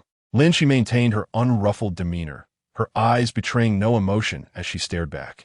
After a few seconds, Song Ning averted her gaze first, turning to chat with the man beside her. The man, appearing to be in his 30s, soon glanced in Lin Xi's direction, and she surmised he must be the young general of Chunglin. Noticing her attire, the young general exhibited a flicker of surprise before approaching her. Young Master Bai, it's been a while, he greeted Bai Su before turning his attention to Lin Xi. You must be Miss Lin. I've heard so much about you, and it is a pleasure to finally meet you. Lin Xi merely glanced at his outstretched hand, remaining unmoved. Bai Su raised an eyebrow, half jokingly, yet half seriously stating, She won't allow me to touch her hand, but you seem bold enough, young general. At this remark, the young man quickly retracted his hand, chuckling awkwardly. I didn't realize you were here, Miss Lin. My companion here is somewhat thoughtless. I brought her to apologize for her behavior. He gestured for Song Ning to join them. Lin Xi, however, merely lowered her head to savor her wine, too uninterested to engage. Bai Su, with a twinkle in his eye, remarked, Miss Song, your dress today is quite stunning, though it does seem familiar. Song Ning froze, realizing her outfit, chosen by her manager, was identical to Lin Xi's. Oh dear, I didn't anticipate matching Miss Lin, she stammered apologetically. Bai Su, undeterred, quipped, "Since you feel so apologetic, why not? Remove it?" Chapter 81. Lin Xi. The white moonlight of Qin Yu, Bai Su's words echoed through the room, silencing the crowd as if time had paused. Lin Xi turned to him in astonishment, her expression momentarily frozen. Yet, he remained nonchalant, reclining on the sofa, one leg crossed over the other, his hand lazily propping up his head, speaking in a teasing tone. "Didn't you say you felt embarrassed? So why not take it off?" The onlookers were left speechless, and the young general dared not interject on Song Ning's behalf, knowing better than to cross Bai Su. In that moment, Song Ning stood alone, feeling as if she were on display, with murmurs and whispers circulating around her, filled with pity. Song Ning had never felt so humiliated. She had hoped for support from the young general, but upon meeting her gaze, he quickly looked away, showing no intention of helping her. After all, he was the one who insisted on bringing her here. "Young Master Bai, please, I'll just change in the restroom shortly," she pleaded. "Really?" Bai Su narrowed his eyes. "Do I look like I'm joking? Even before, when you were still with third brother, you weren't worthy of my jest. Can't you gauge your own worth?" Bai Su was clearly intent on leaving Song Ning in an awkward position, while Lin Xi feigned ignorance, silently sipping her wine. The red wine served at the banquet was quite delightful, indicating a fine vintage, likely a private reserve. Her phone buzzed in her bag. It was Chung Si. "What is going on? Did you accompany Bai Su to the auction?" Lin Xi smirked, typing with one hand. "Fourth brother, your news travels slowly." After a pause, she inquired, "Why didn't I see you today?" It was indeed surprising that Chung Si was absent from such an event. "I'm on my way. What is the situation there? What is Bai Su up to?" Chung Si seemed to have caught wind of something, and after hesitating, Lin Xi briefed him on the current events. A moment later, Chung Si replied with a string of ellipses, indicating his dismay. "Stay away from him. Whatever chaos he stirs, let him be. Don't get dragged into it. Hurry and leave." "Understood." Aware that lingering here was unwise, Lin Xi decided not to stay any longer, setting her glass down as she prepared to rise. Bai Su's gaze shifted to her. "Where are you off to?" She shot him an exasperated glare. "To the restroom." "Are you coming?" Bai Su shrugged, opting not to follow her. Just then, Song Ning caught Lin Xi's attention, calling out, "Miss Lin," surrounded by curious onlookers, all poised to witness the unfolding drama. Lin Xi turned slightly to meet Song Ning's gaze. "Do you need something? I extend my apologies to you. I never anticipated we would be wearing the same outfit today. Miss Lin, please do not be upset. I shall change at once if you don't mind." The focus suddenly shifted towards Lin Xi, as if she were the one orchestrating this encounter. Upon hearing this, Lin Xi offered a faint smile. "What I wear has no bearing on you. If you wish to change, do so. If you desire to remove it, feel free. Asking me is rather superfluous, is it not? Or, Miss Song, are you implying I should change this garment? If that is your intention, you need only say so directly. There is no need for such circumlocution." Miss Song had always held considerable sway. If she requested something, I would certainly comply. Having been sternly raised by her brother, Lin Xi typically refrained from quarreling with others. Yet, when provoked, she could match Bai Su in sarcasm. She was no delicate flower. She had never been one. Throughout her life, no one had dared to bully her. "That is not my intention," Song Ning replied, taken aback by Lin Xi's retort. She stepped forward, hoping to engage her in a more amicable conversation. Just as she took her first step, a nearby table was forcefully kicked, causing the wine glass atop it to wobble and subsequently shatter at Lin Xi's feet. Startled, Song Ning recoiled and cast a trembling glance towards the instigator.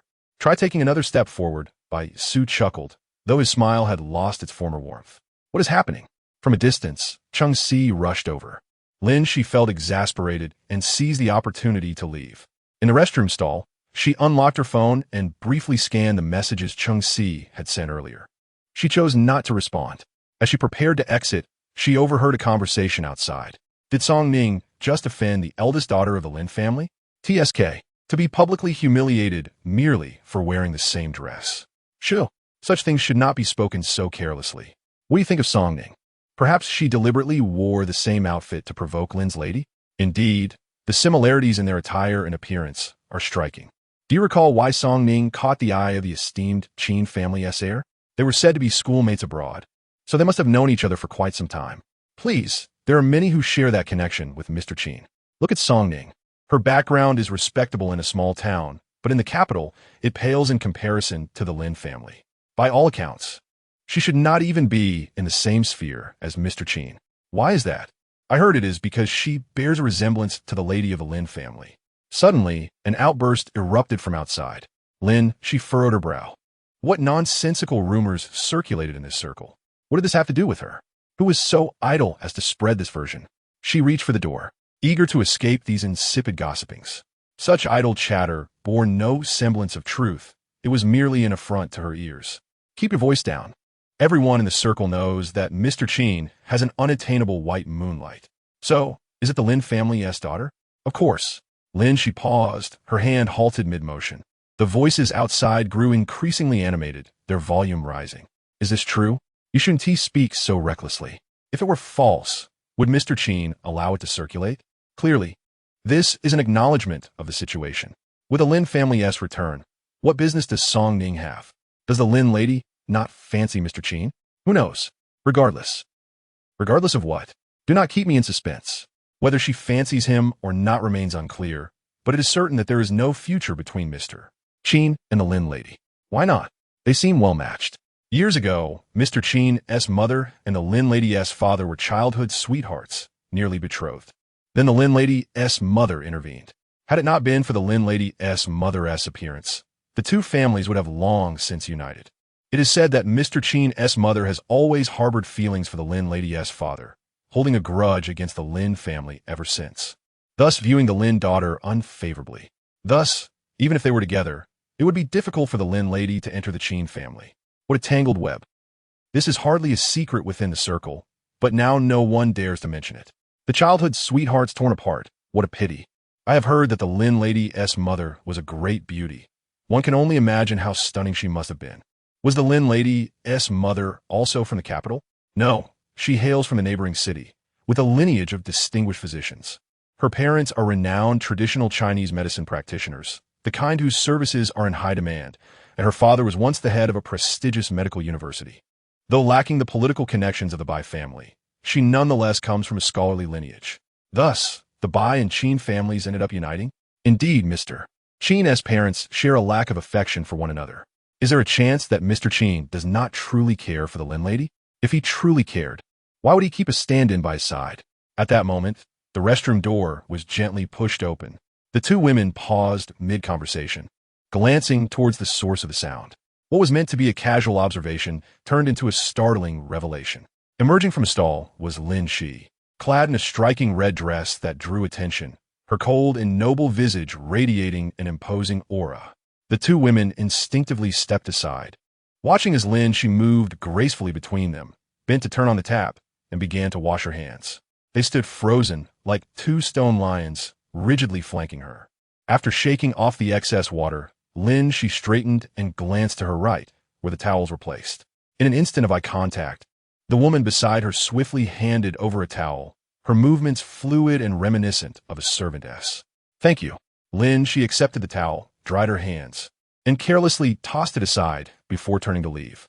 As she exited, the two women exhaled in relief, preparing to straighten up when Lin, she halted, her slender figure pausing momentarily. The two women stiffened, anxiously regarding her delicate silhouette.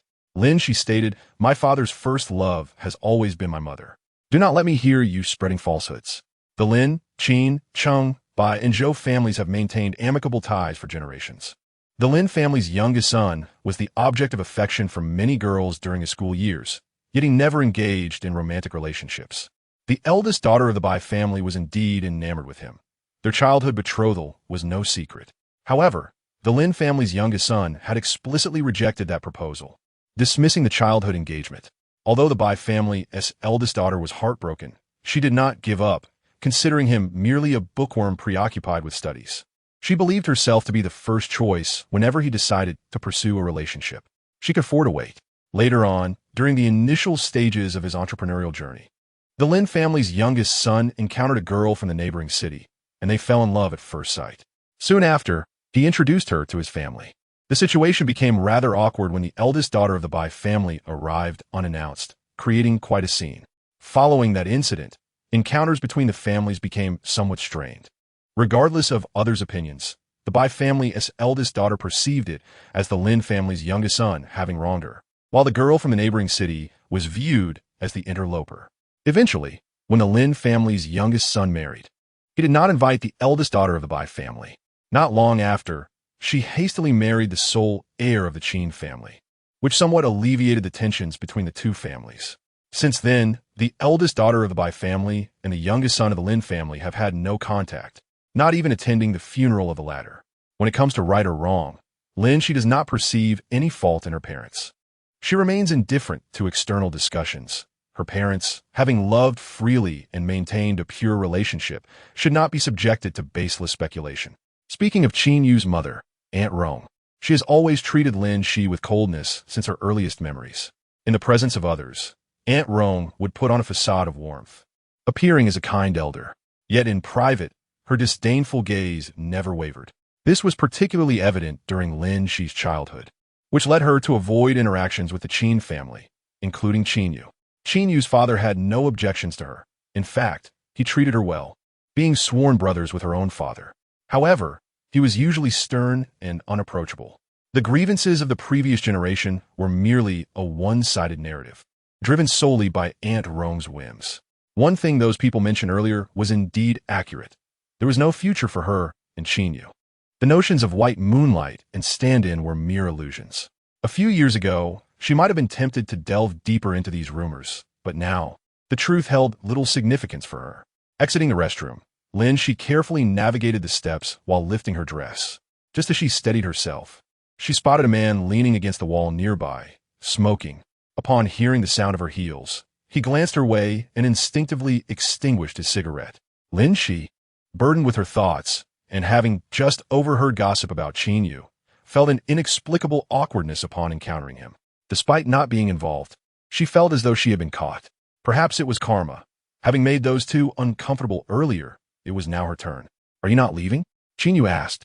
Noticing her hesitation, he approached her with a sense of deference. Lin Xi took a step back, rounding a corner before inquiring, "Did third brother summon me?" Behind her, the man followed closely, halting beside her. "Have you seen Songning?" he asked. "Yes." Lin Xi was uncertain of his intentions. Was third brother there to support her? If so, she felt compelled to clarify that it was not her who had made things awkward. "You should speak to Bai Su." The scent of smoke still lingered on Qin Yu, and noticing her frown, he respectfully maintained his distance. "I had no intention of discussing irrelevant outsiders with you. However, today, there seems to be quite a bit of chatter regarding you and that person." Lin Xi raised an eyebrow, for example. "White moonlight," he replied, uttering just those 3 words. Lin Xi's brow furrowed slightly, feigning calmness. "I have heard some things, but rest assured, third brother, I know these little rumors are unfounded and will not take them to heart. Not entirely unfounded, they are half-truths." He paused, his dark eyes locking onto hers. Lin Xi sensed danger and instinctively sought an excuse to escape, but Qin Yu denied her that opportunity. "The part about outsiders is indeed fabricated. The truth has always been about you." This chapter concludes. Chapter 83. A cold detachment. The outsiders he referred to were naturally Songning. The insinuation that her part was false implied that there was no stand-in, only fabricated tales. Lin Xi's truth had always been genuine. Having not lived in the capital for many years, the current rumors surrounding her were sparse. Recently, the prevailing gossip revolved around the white moonlight. Initially, Bai Su pretended to inquire about her, and later, the 2 women in the restroom mentioned it. Bai Su subtly hinted, while the latter 2 were more direct, stating that she was the legendary white moonlight of Qin Yu, the one he loved but could never have. At first glance, such claims were indeed striking, but rumors remained rumors, and regardless of their veracity, Lin Xi had no intention of letting them affect her. However, with Qin Yu's sudden appearance, clearly asserting this as a fact, it felt as though the ground had been pulled from beneath her. Unprepared, she found herself falling into the depths, the salty sea water flooding in, causing her eyes to sting and her heart to ache. "Are we truly hearing the same version?" Lin Xi chuckled softly, her expression betraying no tumultuous emotions. "What I hear is that I am third brother's long-lost white moonlight. Does it sound amusing?" she asked. Qin Yu gazed at her smile for a while, before replying, "Yes." Upon hearing this, Lin Xi arched an eyebrow, her expression devoid of joy or disdain, as if she were listening to a tale unrelated to her. Internally, she felt a ripple of emotion, but the pang of bitterness was trivial compared to years past. Now, she harbored no expectations. Had she been the 17-year-old Lin Xi, hearing his words today would have brought her immense joy. Is that so? She mused, recalling the dark days when he was her sole companion. Regrettably, it was the 24-year-old Lin Xi who stood before him now. A smile began to surface in her eyes, yet it appeared heartless. Thank you, third brother, for your affections, but I still maintain my previous stance. I have no intention of pursuing a romantic relationship. She had used this excuse to evade Liu Bei. Initially, she thought Qin Yu would not be as persistent as Liu Bei, silently understanding and providing her an exit. However, he scrutinized her intently, stating with startling clarity, "Is it that you have no intention of dating at all, or simply not with me?" Lin Xi had always been cautious not to create a scandal with Qin Yu. She had restrained herself, but he seemed dissatisfied, attempting to shatter the last barrier between them. If he insisted on this path, she saw no need to protect their awkward relationship. Standing tall, she suppressed her smile and replied earnestly, "If third brother must ask, then I cannot lie. The truth is, both statements hold. I currently have no plans for romance, and even less so with you. You are indeed an exceptional man, a dream for many in the capital, yet I am not among them. One more thing, I believe you may have forgotten. Everyone knows that the ties between our families from the previous generation make it impossible for us to be together. While I understand that you may not heed Aunt Rong's plans or opinions, I must say this, I cannot. Calling you third brother signifies my respect for you, my acknowledgement of you as an elder. That is sufficient. Surely, you do not wish for us to mirror the previous generation, living in perpetual estrangement?" As she crossed the corridor and stepped over the threshold, Lin Xi exhaled wearily. The man did not follow. She paused momentarily before moving forward. "Hey!" A voice suddenly called from the side of the doorframe, causing Lin Xi to flinch and look over in alarm. Upon recognizing the figure, she frowned and muttered, "What are you doing here? Eavesdropping?" The distance from where she and Qin Yu conversed was merely a corner away. Bai Su could not have been waiting there the entire time. He likely moved back after approaching her and Qin Yu. His expression confirmed her suspicions. Lin Xi glanced back. Qin Yu had yet to arrive. "This is not a place for conversations. I must take my leave." She turned to depart, but Bai Su followed her gaze, looking behind before he trailed after her to another terrace. The autumn breeze was cool, refreshing Lin Xi's mind. She sat in a wrought-tan chair on the terrace, staring blankly at the bustling street outside. Bai Su closed the door behind him, opting not to sit this time, but instead standing at the railing diagonally in front of her. He leaned against the railing, gazing into the distance just as she was. "Did you hear everything?" Lin Xi shifted her gaze to him. "I did," Bai Su replied, not turning around, a light chuckle escaping his lips. "Quite explosive, indeed." Lin Xi narrowed her eyes and, raising her high-heeled foot, kicked his calf with considerable force, fueled by anger. Her strike was no mere tap. It was filled with fury. Yet Bai Su didn't flinch, seemingly unaffected. "Why are you so angry?" "I didn't eavesdrop on purpose. Who told you to have your conversation in the corridor? I even blocked quite a few people for you, and you haven't thanked me yet." "Thank you, sister," he retorted. Bai Su, disliking her use of profanity, slightly turned towards her. He removed his glasses and began to clean the lenses, remarking, "I've noticed that whenever Sangu is mentioned, you explode with emotion." He paused, his dark eyes suddenly locking onto hers without a hint of amusement, resembling a predator in the night that had long been lying in wait for its prey. "Lin Xi, are you truly not regretting your outright rejection today?" "Why would I regret it?" Lin Xi shot back. "What did I ever say I was fixated on him? Everyone has had crushes in their teenage years. That age is inherently impulsive, and having feelings is quite normal. I assent to it. Why must I be bound to this forever? Must being together be the only way to signify a beginning and an end? Who decided that? You? What right do you have?" Bai Su burst into laughter, lightly clapping his hands. "That was beautifully said. However, you might deceive others, but not me. Lin Xi, you will eventually turn back. Your nonchalance now is simply because Sangu has yet to earnestly pursue you. Once he does, you won't be able to withstand it." End of this chapter, chapter 84. The rogue Lin Xi had heard similar words from Bai Su countless times before. Hearing them again now stirred no emotions within her. If anything, she found it somewhat amusing. She truly couldn't comprehend why Bai Su was so insistent, speaking with such certainty as if he understood her better than she did herself. Was he a parasite in her belly? Initially, when she first heard such remarks. They would make her heart flutter. But now, she merely regarded Bai Su as eccentric, with an air of mystery, as if he possessed divine knowledge of all things. It was somewhat laughable. I can't communicate with you. I'm leaving. She realized that conversing with Bai Su was indeed a torment, a waste of time. With that, she stood up and turned to leave decisively. Just as she reached the terrace door, Bai Su called out to her. Leaning against the railing, he squinted at her retreating figure, his tone unexpectedly serious. Lin Xi, at times I find myself just as conflicted as you, wishing that your words were genuine. Lin, she remained silent. People often claim that women are the most inexplicable of beings, their thoughts as elusive as the wind. Yet at that moment, Lin Xi felt this statement was somewhat unjust.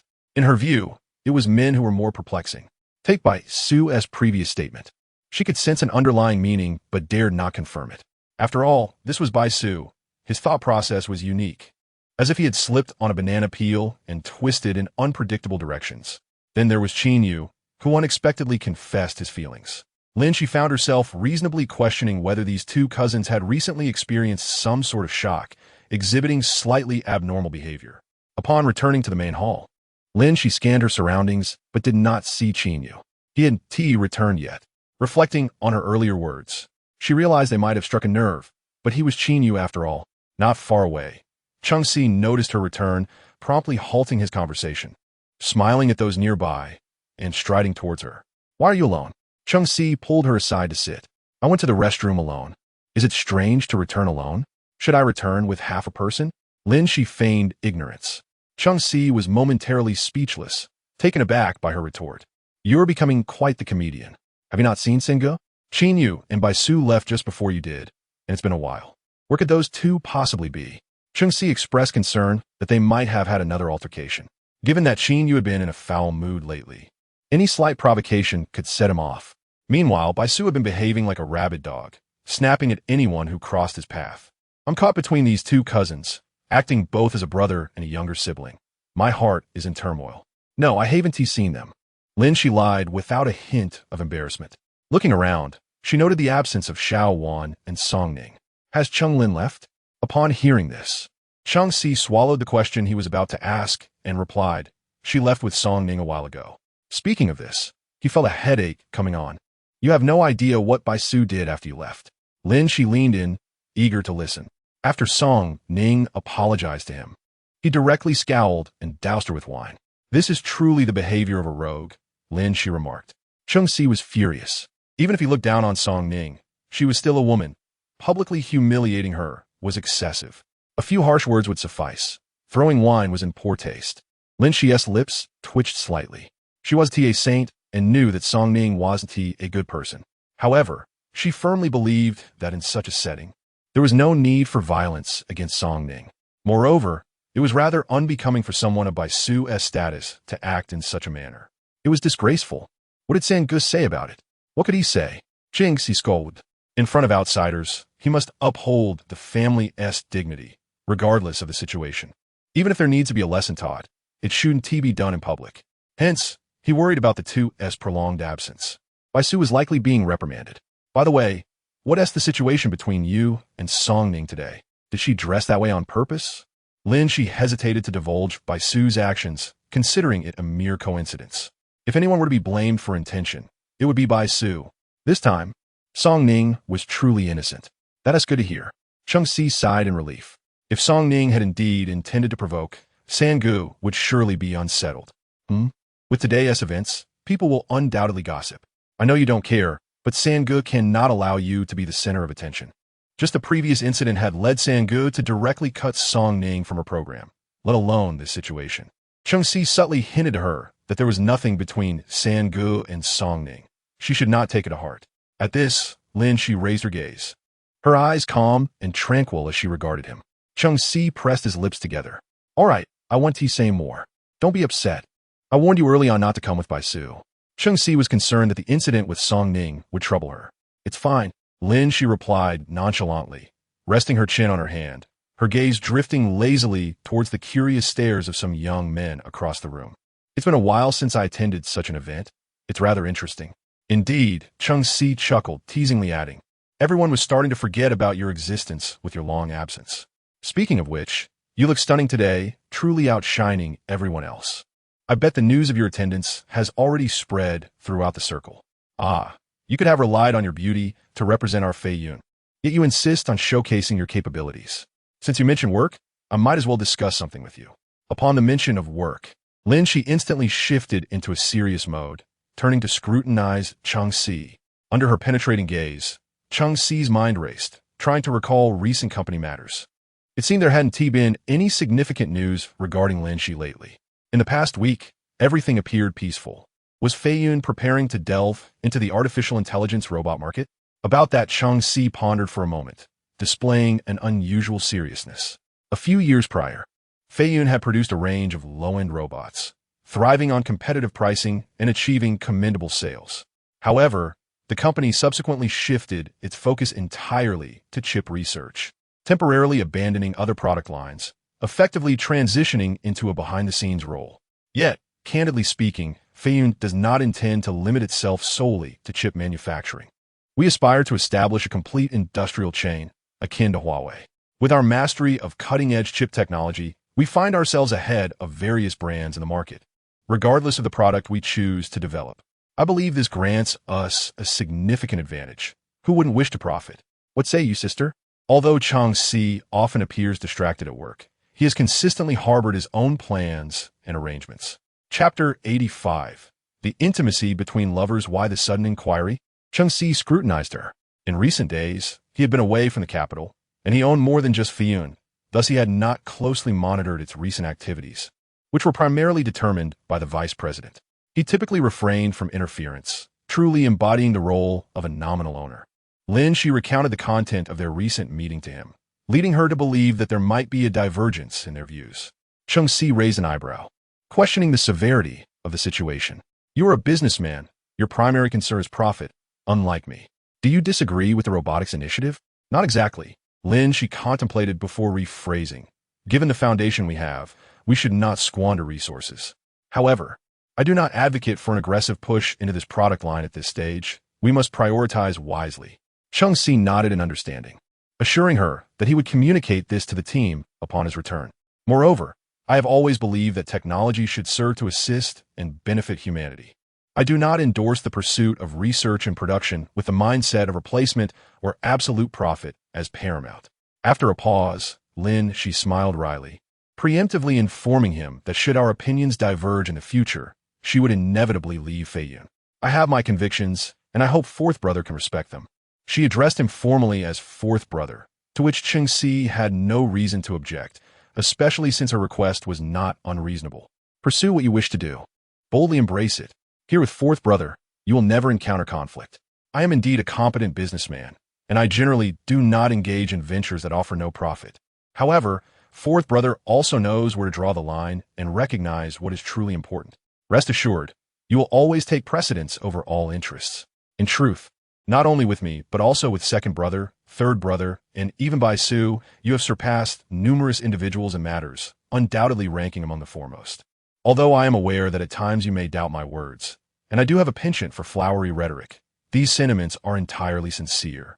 With a smile, he raised his hand, vowing, fourth brother swears he has not deceived Xi Bauer in the slightest.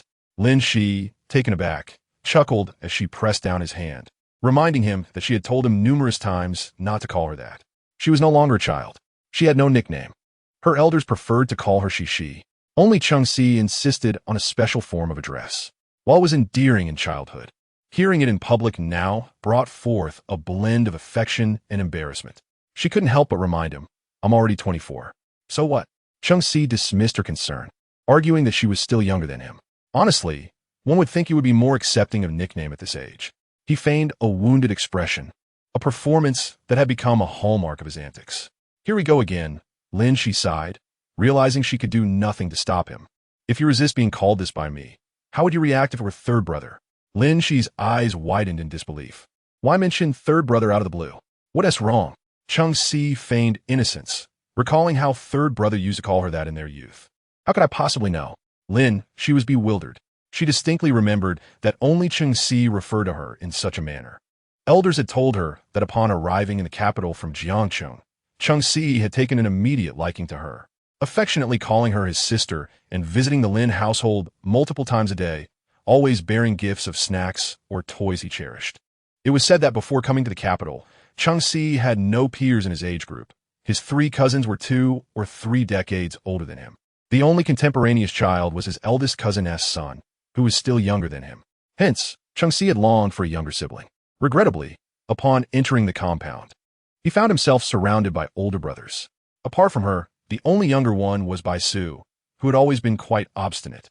In her memories, it seemed that Qin Yu had been calling her Shi Baoer since she was in kindergarten, claiming it fostered a closer bond. As for Qin Yu, in her recollection, he had never addressed her in such a way. She genuinely suspected that Qin Yu was deceiving her. Really?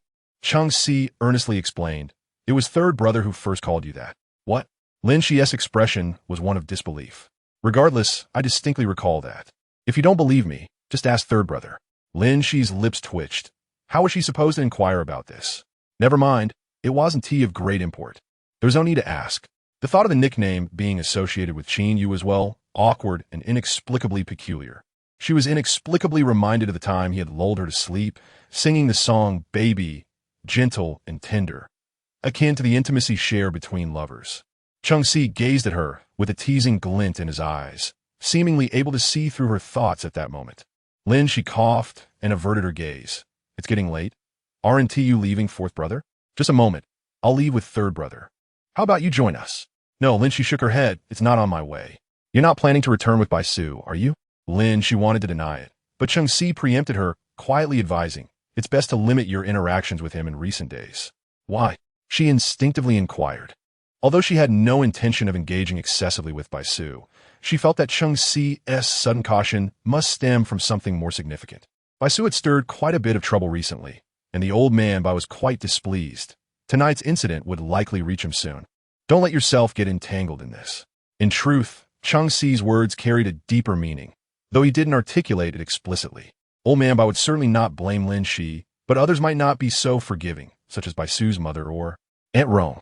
The following morning, Qin Yu's foresight proved accurate, as Lin Xi received a call from Aunt Rome while at work. Are you busy, Xi? Is there something you need from me? Auntie? I'm still at work. It's difficult to convey everything over the phone. If you're free, could you come downstairs to speak with me in person? Lin Xi approached the window and peered down, quickly spotting a black Bentley. It was the Qin family's car. She pursed her lips, questioning the urgency. I'm in the lab. It's not that I want to see you. It's about Bai Su's mother. Understanding that Lin Xi was reluctant to meet, her counterpart swiftly brought out reinforcements. Bai Su's father had passed away long ago, and his mother rarely ventured out due to health issues, but was of kind disposition and had previously shown her much care. With that thought, Lin Xi sighed in resignation. Annie, please wait for me at the coffee shop next to the company. I'll be there in about 10 minutes. End of chapter. Chapter 86. The target turns to Lin Xi, though she had stated 10 minutes. Lin Xi disliked tardiness and ultimately arrived just on time. The coffee shop was relatively empty at that hour, and upon entering, she immediately spotted the 2 women seated inside. Aunt Rome places great emphasis on self-care, and despite nearing 50, she appears to be in her early 40s. However, Bai Su's mother is quite the opposite. As Aunt Rome's sister-in-law, Bai Su's mother is expected to be younger, yet years of battling illness have left her frail and haggard. In my memory, Bai Su's mother is a woman of few words, yet exudes a gentle demeanor. So gentle, in fact, that one might say she is entirely devoid of temper. I have truly never witnessed her anger. She always greets everyone with a warm smile, embodying the essence of a woman from the picturesque Jiang and water towns. However, following Bai Su's father's passing, Bai Su has become a source of worry. It seems she aged significantly overnight. In recent years, Bai Su's mother has resided in a nursing home, only returning to the main residence during holidays. Aunt Rome approached, and according to their familial hierarchy, I should address Bai Su's mother as second aunt. Xiaoxi, please take a seat. Second aunt managed a strained smile, gently urging me to sit. I hope I haven't interrupted your work. Not at all, I replied, exercising great patience with Bai Su's mother. How has your health been lately, second aunt? Just as she was about to respond, Aunt Rong interjected. Your second aunt was doing quite well recently, but she's been feeling a bit unwell these past few days. The time frame she specified was too narrow, clearly hinting at something more, coupled with Qin Yu's repeated reminders from the previous night. It wasn't difficult for me to discern the purpose of their visit, specifically Aunt Rong's intentions. Second Aunt has always been easy to manage due to her gentle nature. Thus, after marrying into the Bai family, she has had little say in significant matters, always deferring to Aunt Rong's judgment. Therefore, this time, it is likely that Second Aunt was brought along by Aunt Rong. Given this, I seize the opportunity to inquire, "Is there something troubling you, Second Aunt?"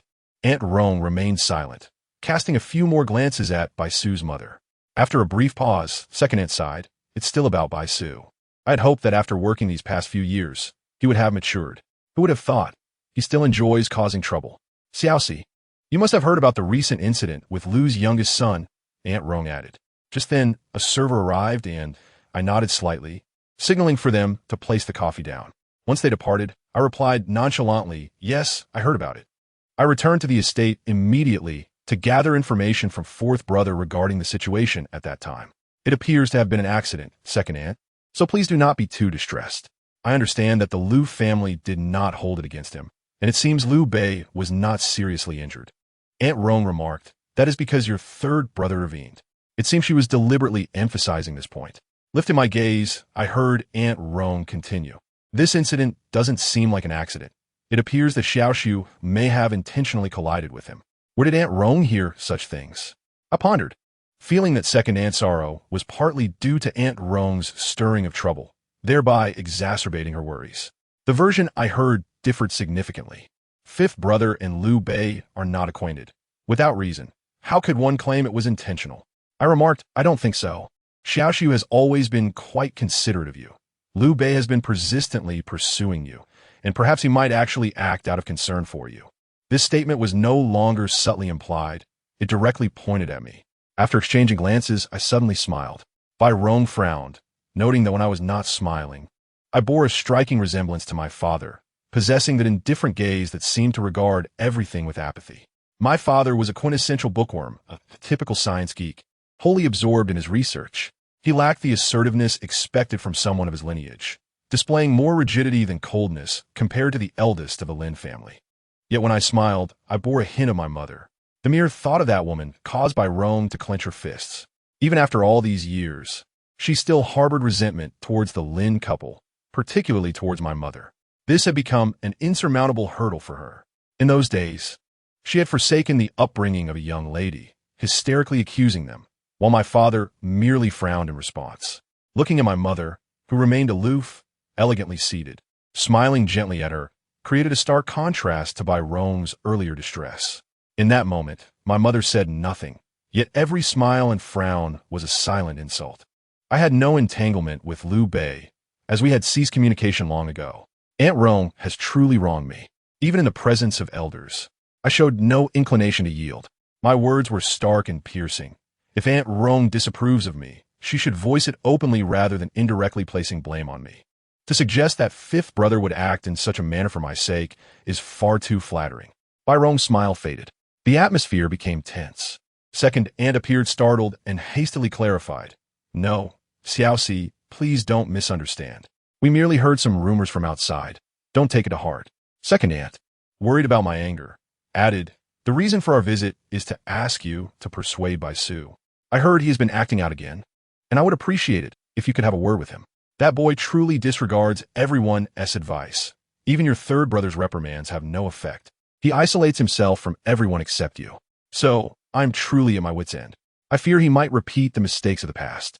I called him today, but he was impatient and refused to listen. The old man has always indulged him. Second Aunt sighed heavily, her eyes glistening with tears. I grasped her hand reassuringly. "I too find fifth brother's temperament unpredictable. We had a bit of a disagreement last night. But rest assured, I will do my utmost to communicate with him and prevent any mistakes. The incident last night was indeed a misunderstanding, and I bear part of the responsibility. I have heard about it. You're not at fault. It was just that he was a bit impulsive, reacting without considering the reasons behind things, doing as he pleased. Alas, he has been spoiled by me." The details of last night's incident spread quickly, and although Qin Yu later intervened to quell the gossip, it was not difficult for Second Aunt to gather information, given her status. I am not one to instigate trouble. Those around me are well aware of this. Thus, Second Aunt bore no ill will towards me. All the issues stemmed from Bai Su's actions, She knew her son well. After soothing second aunt, I prepare to return for a meeting. You should head back to the car. I will escort Xiaoxi. Aunt Rong stopped second aunt, her gaze fixed on me. At the entrance of Fei Yun Company, I halted and turned to Bai Rong. Aunt Rong, is there something you wish to discuss with me? After dismissing second aunt, she proposed to accompany me, which I found rather dubious. Surely, there was more to this than mere escorting. I could easily surmise that it would be some unkind reminders or perhaps even warning. With only the two of us present, Bai Rong had shed her earlier facade of insincerity. As I, a younger generation, had publicly put her in an awkward position, she felt no need to extend me any courtesy. You need not deflect regarding the incident with Liu Bei and Bai Su. I know it originated with you. Even the event from years past are tied to you. Xiaoxi, you should not have returned to the country. Since your arrival, Qin Yu and Bai Su have been revolving around you. You must find delight in keeping them both intrigued, no? Taking a deep breath, I asked earnestly, are you suffering from paranoia? I suggest you schedule a thorough examination at the hospital when you have the time. At your age, it is essential to pay attention to your health. My relationship with third brother and fifth brother is purely that of siblings. If you insist on saying that we are close, what about fourth brother? We have also been in touch quite a bit. After all, we grew up together, seeing each other often.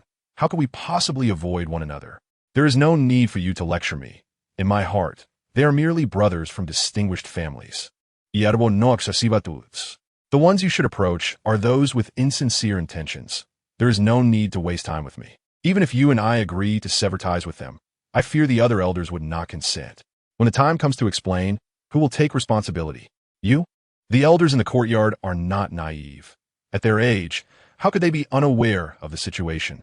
Given the matters of the previous generation, they are all too aware that Aunt Rong does not hold her in high regard. If the elders from the Bai and Qin families inquire, no matter how eloquently Bai Rong tries to explain, it will all be in vain. Lin Xi pressed on. Are you certain you can manage the aftermath? She remained indifferent. But could Bai Rong? Bai Rong's expression darkened, hinting at her growing irritation.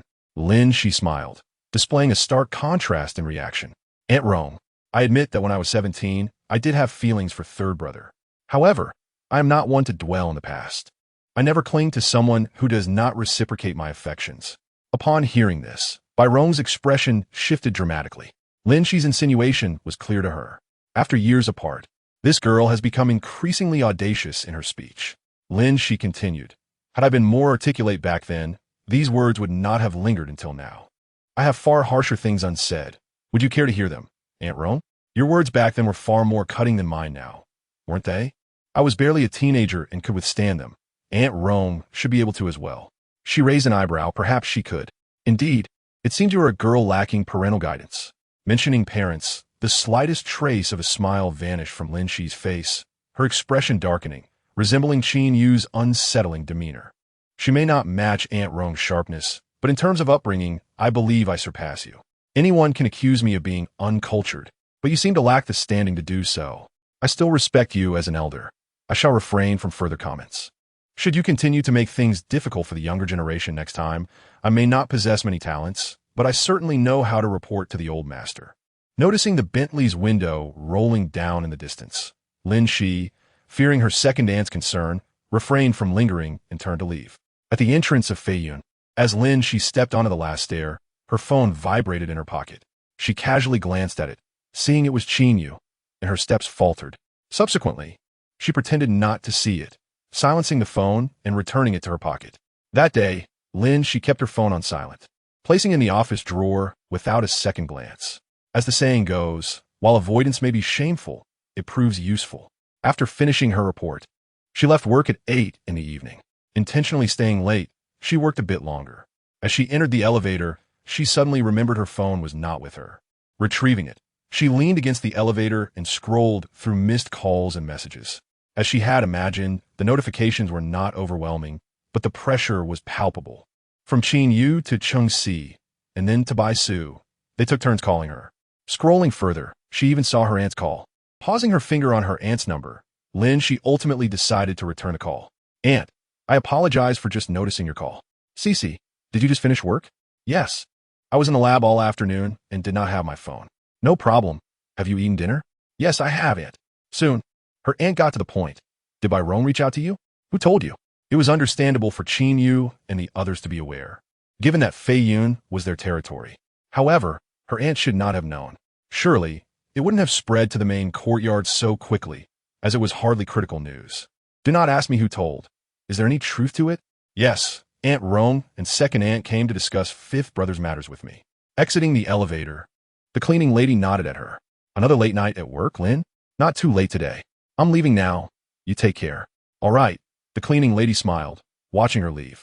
Upon stepping out of the company, Lin Xi switched hands with her phone, continuing her conversation with her aunt about the afternoon's events. That woman had the audacity to call by Sue's mother over. How ridiculous. Her aunt's anger flared. What did she say to you? Nothing, aunt.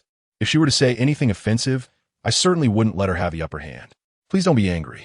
I'm just worried you'll give her face. If she says anything, you must tell me. Understood? You need not reason with her. Her mind is not right, and she is unreasonable. I must deal with her myself. Lin Xi could not help but laugh at her aunt's words. All right, all right. However, I don't believe I'll meet her alone again. This time, it was mainly for second aunt's sake. As she neared the entrance of her building, Lin Xi hung up the call with her aunt. Downstairs, before entering, she noticed a Rolls-Royce parked to the side. Upon seeing her, Qin Yu's assistant got out of the car and opened the building door for her. Mr. Qin is waiting for you upstairs. This hardly felt like assistance. The demeanor suggested they feared she might run away. End of chapter 88. It was I who insisted on taking you out. Recalling the time of the earlier missed call, Lin Xi hesitated to enter. When did you arrive? The assistant glanced at his wristwatch and promptly provided her with an accurate time, around 6:50. It was now past 8. Why didn't you go directly to Fei Yun to find me? Mr. Qin learned you were still working late and did not want to disturb you. So he came here to wait. At first glance, it seemed considerate. Lin Xi softly clicked her tongue, nodded at him, and stepped inside. Wait a moment. As the assistant was about to close the door to return to the car, she called out, Miss Lin? The assistant turned to her. Has third brother been at the company all day? Yes. The assistant kindly replied. Mr. Qin had no social engagements today. After his meetings, he came straight here. Lin Xi acknowledged with a nod, gesturing for him to leave. The assistant nodded slightly, watching her enter the elevator before closing the door. Inside the elevator, Lin Xi's mind raced. Upon exiting, she leisurely entered her password. As she pushed open the door, warm yellow light flooded the room. After changing her shoes, she glanced toward the living room. A familiar figure sat on the single sofa, turned slightly towards her.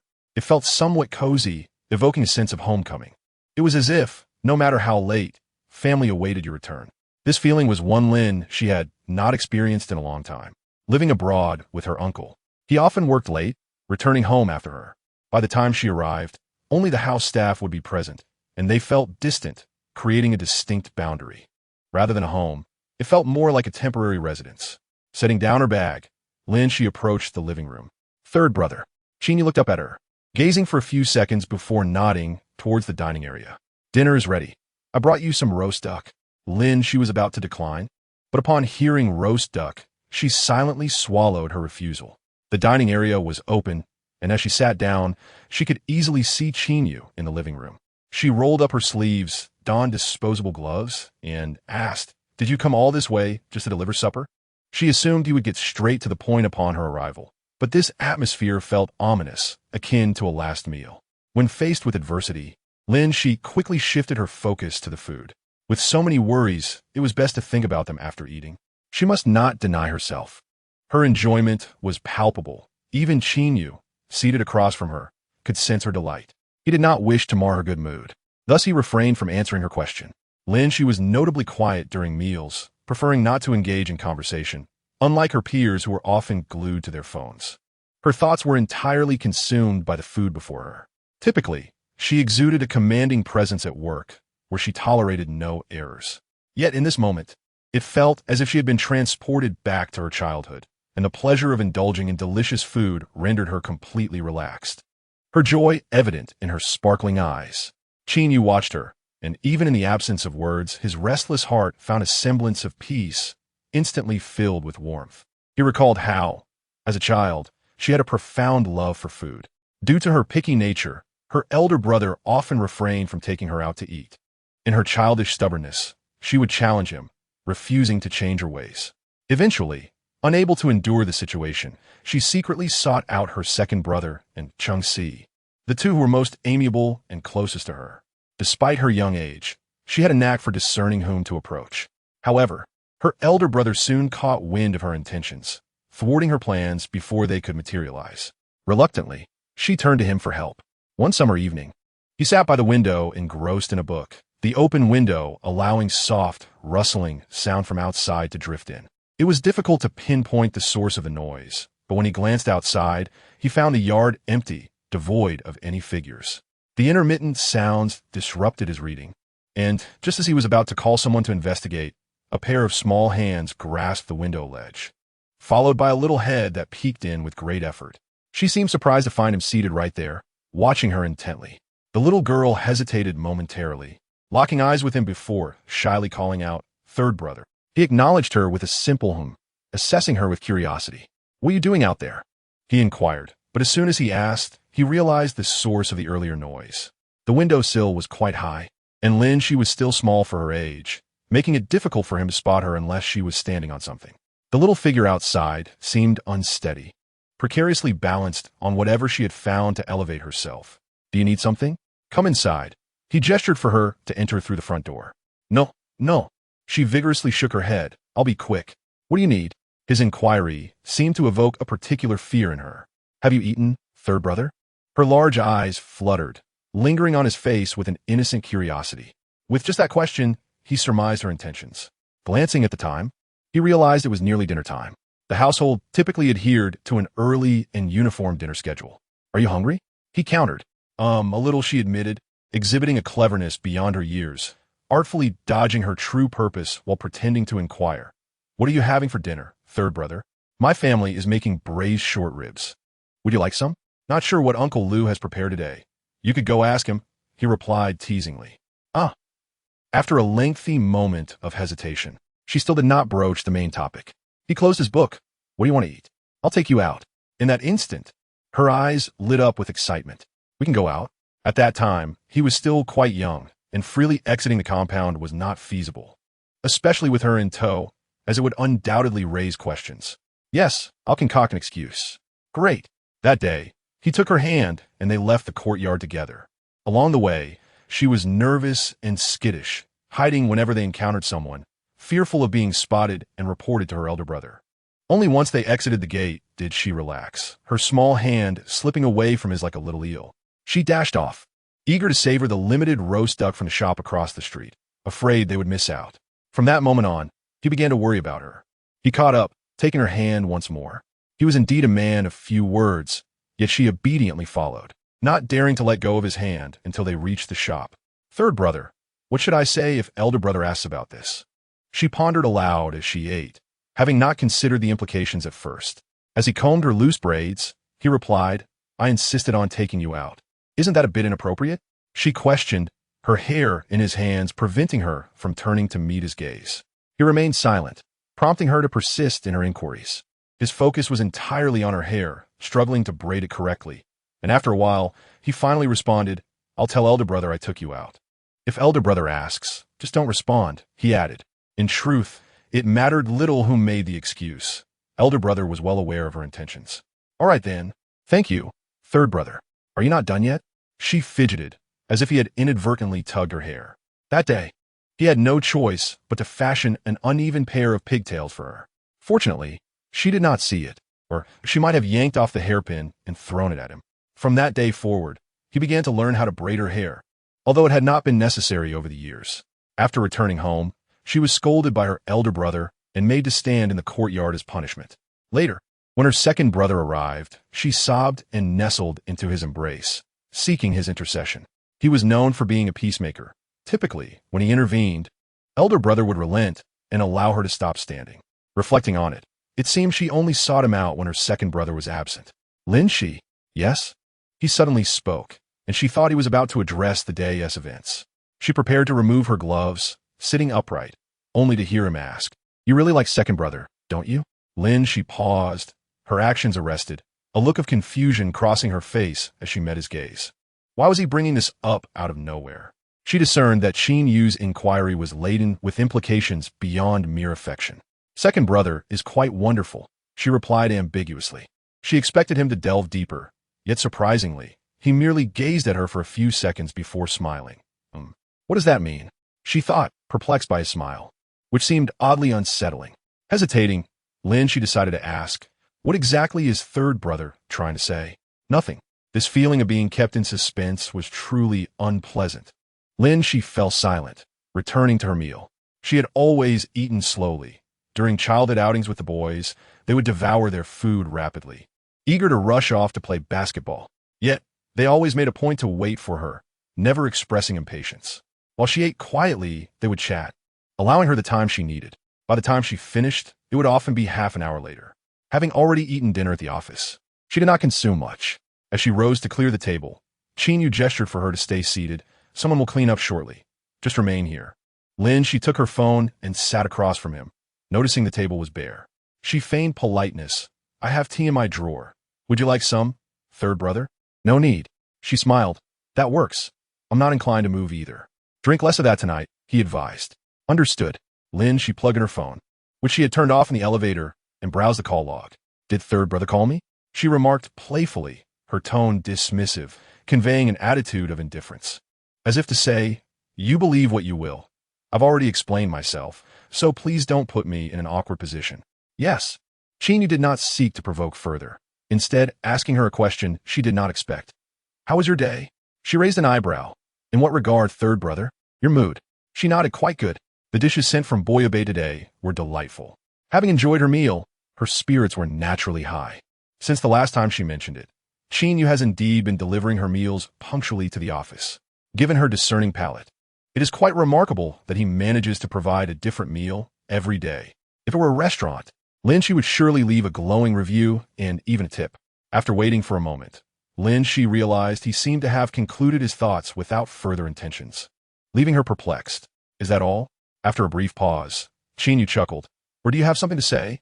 Lin Xi, feeling fatigued, decided to forego the roundabout conversation. I saw Aunt Rong and second aunt today. I know, he replied, confirming her suspicion. Lin Xi leaned back, imitating his authoritative posture. Wasn't third brother here for this matter? I certainly said quite a few unpleasant things. Would third brother like to hear the live version? If you're still unsatisfied, I could share it with you. There was no sign of anger on Qin Yu's face. Rather, there was a sense of indulgence. Aunt Rong seemed quite upset. I thought third brother was here to settle scores with me. Lin Xi gazed at him, her eyes clear. What did you air? Qin Yu inquired. Lin Xi hesitated, as he seemed determined to uphold the principle of impartiality. Next time she seeks you out, do not meet her. Call me, and I will handle it. You need not harbor any reservations. You do not have to accommodate her. Is it really okay for third brother to say this? Lin Xi had never encountered someone who would turn their elbow outward. My mother indeed has many issues. Should you accommodate her? Wouldn't that be at the expense of your own well-being? Qin Yu gently shook his head. Lin Xi, there is no need for that. In any situation, you should never compromise yourself. Being the only young lady in the Lin family, she is their future, a treasure cherished by her elders. Wherever she goes, she ought to live freely, without the burden of others' opinions. He understood her character well enough to guess that the unpleasant words she spoke were not as harsh as they appeared. After all, they were elders, and she would have shown some restraint. Throughout her life, she had never uttered a single vulgar word. The doorbell rang abruptly, causing Lin Xi to shudder slightly and glance toward the entrance. Is that your assistant? She asked Qin Yu. It was uncommon for anyone to visit her. Since moving in, she could count the outsiders on one hand. Moreover, at this hour, Qin Yu furrowed his brow and pulled out his phone to check messages. It had been on silent, and he had missed a call earlier. A minute ago, the assistant had sent a message. President Qin, young master Bai has arrived. When he looked back at the door, his expression turned chilly. Lin Xi stood up to open the door. Third brother, is your assistant here to urge you? Otherwise you. Before she could finish her sentence, someone suddenly pressed her hand on the doorknob from behind, enveloping her in a familiar, powerful presence. Do not open, Qin Yu commanded. Chapter 90. This is not the first time. Lin Xi found herself embraced from behind by him. Not only was she unable to open the door, but her entire body felt ensnared, unable to move. Isn't your assistant out there? She asked, confused as to why she couldn't open the door. Qin Yu did not respond, but soon the voice from outside provided an answer. Lin Xi. It was Bai Su's voice. Lin Xi's mouth twitched in frustration. What were these two brothers up to? Alternating visits to her late at night to persuade her? Bai Su was at the door, and there was no justification for not opening it. Despite her grievances with him, he was still fifth brother, not someone she could simply dismiss. She attempted to explain to Qin Yu, but he remained unyielding, seemingly determined to thwart Bai Su. What on earth? The doorbell rang incessantly, followed by a series of forceful knocks. Bai Su had never been one to heed boundaries, disregarding the time and place, oblivious to the disturbance he was causing. Each knock resonated painfully in her ears. Lin Xi was close enough that the sound reverberated, causing discomfort. Bai Su was relentless. If she didn't open the door today, he would likely continue knocking. He wouldn't leave. You need not pay him any mind. After a few tense minutes, Qin Yu pulled her back, suggesting she wash up and rest. Lin Xi tugged at her lip, pointing to the door. With such a commotion, how can I rest? Qin Yu glanced at the clock and offered a solution. You go rest, and I'll take care of him. That sounded good. Lin Xi truly lacked the energy to deal with Bai Su any longer. I will come to pick you up on Saturday, and we can head back to the courtyard. Lin Xi needed to return to deliver the painting, which was agreeable. Before leaving, Qin Yu hesitated for a moment and wished her good night. Lin Xi was taken aback, and after a pause, nodded, "Good night, third brother." Outside, Bai Su continued to knock. Suddenly, the door swung open from the inside. Bai Su pauset, his hands suspended in midair, unprepared to withdraw. Why are you so? But before he could finish, he met Qin Yu's cool gaze. Third brother? Even Bai Su, who typically remained composed, was momentarily taken aback upon seeing Qin Yu here, primarily because it took so long for someone to open the door. Bai Su raised an eyebrow, his gaze sweeping past Qin Yu without spotting Lin Xi. How long has third brother been here? He hadn't noticed Qin Yu's car downstairs earlier, or he wouldn't have been so surprised. Qin Yu stepped outside, shutting the door behind him, denying Bai Su entry. Witnessing this, Bai Su's smile grew more pronounced. Third brother, you're quite protective of me. I would force my way in. Let us talk outside. Qin Yu ignored his teasing and strode toward the elevator. Bai Su followed suit, pressing the elevator button without lingering. Inside the car, the assistant closed the rear door and stepped aside with the driver. The two sat on either side of Qin Yu. Noticing him take out a cigarette, Bai Su naturally began to light it for him. Third brother, is this about that matter? Bai Su remarked, word travels faster than I expected. He had only learned of it that evening. Otherwise, he wouldn't have come at this hour. However, it was evident that third brother needed to have a serious conversation with their aunt. It was one thing for him to seek out Lin Xi, but to involve their mother was another matter. Given their mother's condition, third brother was well aware of it. Has Aunt been too idle at home lately? Thinking too much about trivial matters? If it comes to that, third brother should find her something to do. If you're busy, I can handle it. Oh, by the way, Bai Su paused, a hint of schadenfreude in his tone. I heard from my mother that this time Lin Xi didn't let Aunt have her way, and my mother could tell Aunt was angry. He had only seen his mother's message that evening, having been preoccupied with a case all day. I had intended to discuss this with third brother later, but I didn't expect you to arrive so early. It made sense. With Qin Yu's influence, he could easily gather information. Even the nominal owner, Cheng Si, was essentially a surveillance tool for Qin Yu. I suppose he must have come over as soon as he got wind of it. Tomorrow, I will have a proper discussion with my mother. There won't be a next time. Few could elicit such a promise from Qin Yu. And Bai Su felt a sense of satisfaction. Typically, he was the one making such statements. Qin Yu flicked the ash off his cigarette, his expression inscrutable. He too pondered how to navigate the situation. It seemed, like Lin Xi had said, this obstacle would always remain impossible to overcome. His mother was not an easygoing person. Otherwise, she wouldn't have harbored resentment towards the Lin couple for so long, even directing her ire at Lin Xi, a younger generation. In truth, long ago, whether it was he, his father, or his grandfather, they had all earnestly advised against this. To put it bluntly, the Lin couple had departed many years ago. There was no need for such lingering grievances. However, his mother was exceedingly stubborn, seemingly trapped in her own world, unable to tolerate even a single dissenting voice, especially regarding matters concerning the Lin couple. What had Aunt heard them discussing? Qin Yu glanced sideways at Bai Su. Although the two brothers usually harbored mutual disdain, at this moment they stood united, aligned with Lin Xi, eager to resolve the issue amicably. Bai Su did not conceal anything, recounting the events candidly. At first, he had overheard their conversation, but then Aunt had sent his mother away. Upon her return, his mother remarked that Aunt's expression was rather grim. When pressed, Aunt merely stated that Lin Xi had become increasingly unruly, without elaborating further. After repeated inquiries, his mother simply confirmed that Lin Xi had indeed clashed with Aunt at the CAF. As their conversation concluded, Bai Su, disinclined to drive himself home, accepted a ride with Qin Yu, instructing his assistant to take his car back. Both were headed to the manor that night, and Qin Yu dared not drop him off. Upon arrival, Bai Su was the first to exit the vehicle. Just as his fingers brushed the door, he suddenly exclaimed and turned back to Qin Yu, who frowned, somewhat irritated by his theatrics. "Third brother, you must pay more attention," Bai Su teased. "If memory serves, this isn't the first time Aunt has acted this way." Qin Yu's expression darkened instantly. What do you know? He had always been aware of the subtle secrets shared between Bai Su and Lin Xi, yet had refrained from probing deeply, primarily due to Bai Su's reticence. Not to mention Lin Xi, whose secrets were plentiful. Bai Su feigen inosen, aking. Which part do you wish to hear? Third brother. End of this chapter, chapter 91. The final encounter, Bai Su deliberately cast a line, retracting it just as the fish was about to bite, but there was little he could genuinely disclose. He had promised Lin Xi not to share this with outsiders.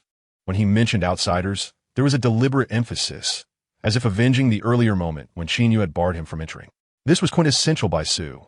He held grudges and retaliated promptly, dismissing the notion that a gentleman avenges after a decade. In his view, such sentiments were mere nonsense. He never delayed his vengeance. Adjusting his glasses with a facade of righteousness, he added, "After all, third brother, you are aware that I lack credibility with Lin Xi. There are things I've long wished to express, yet I am unable to."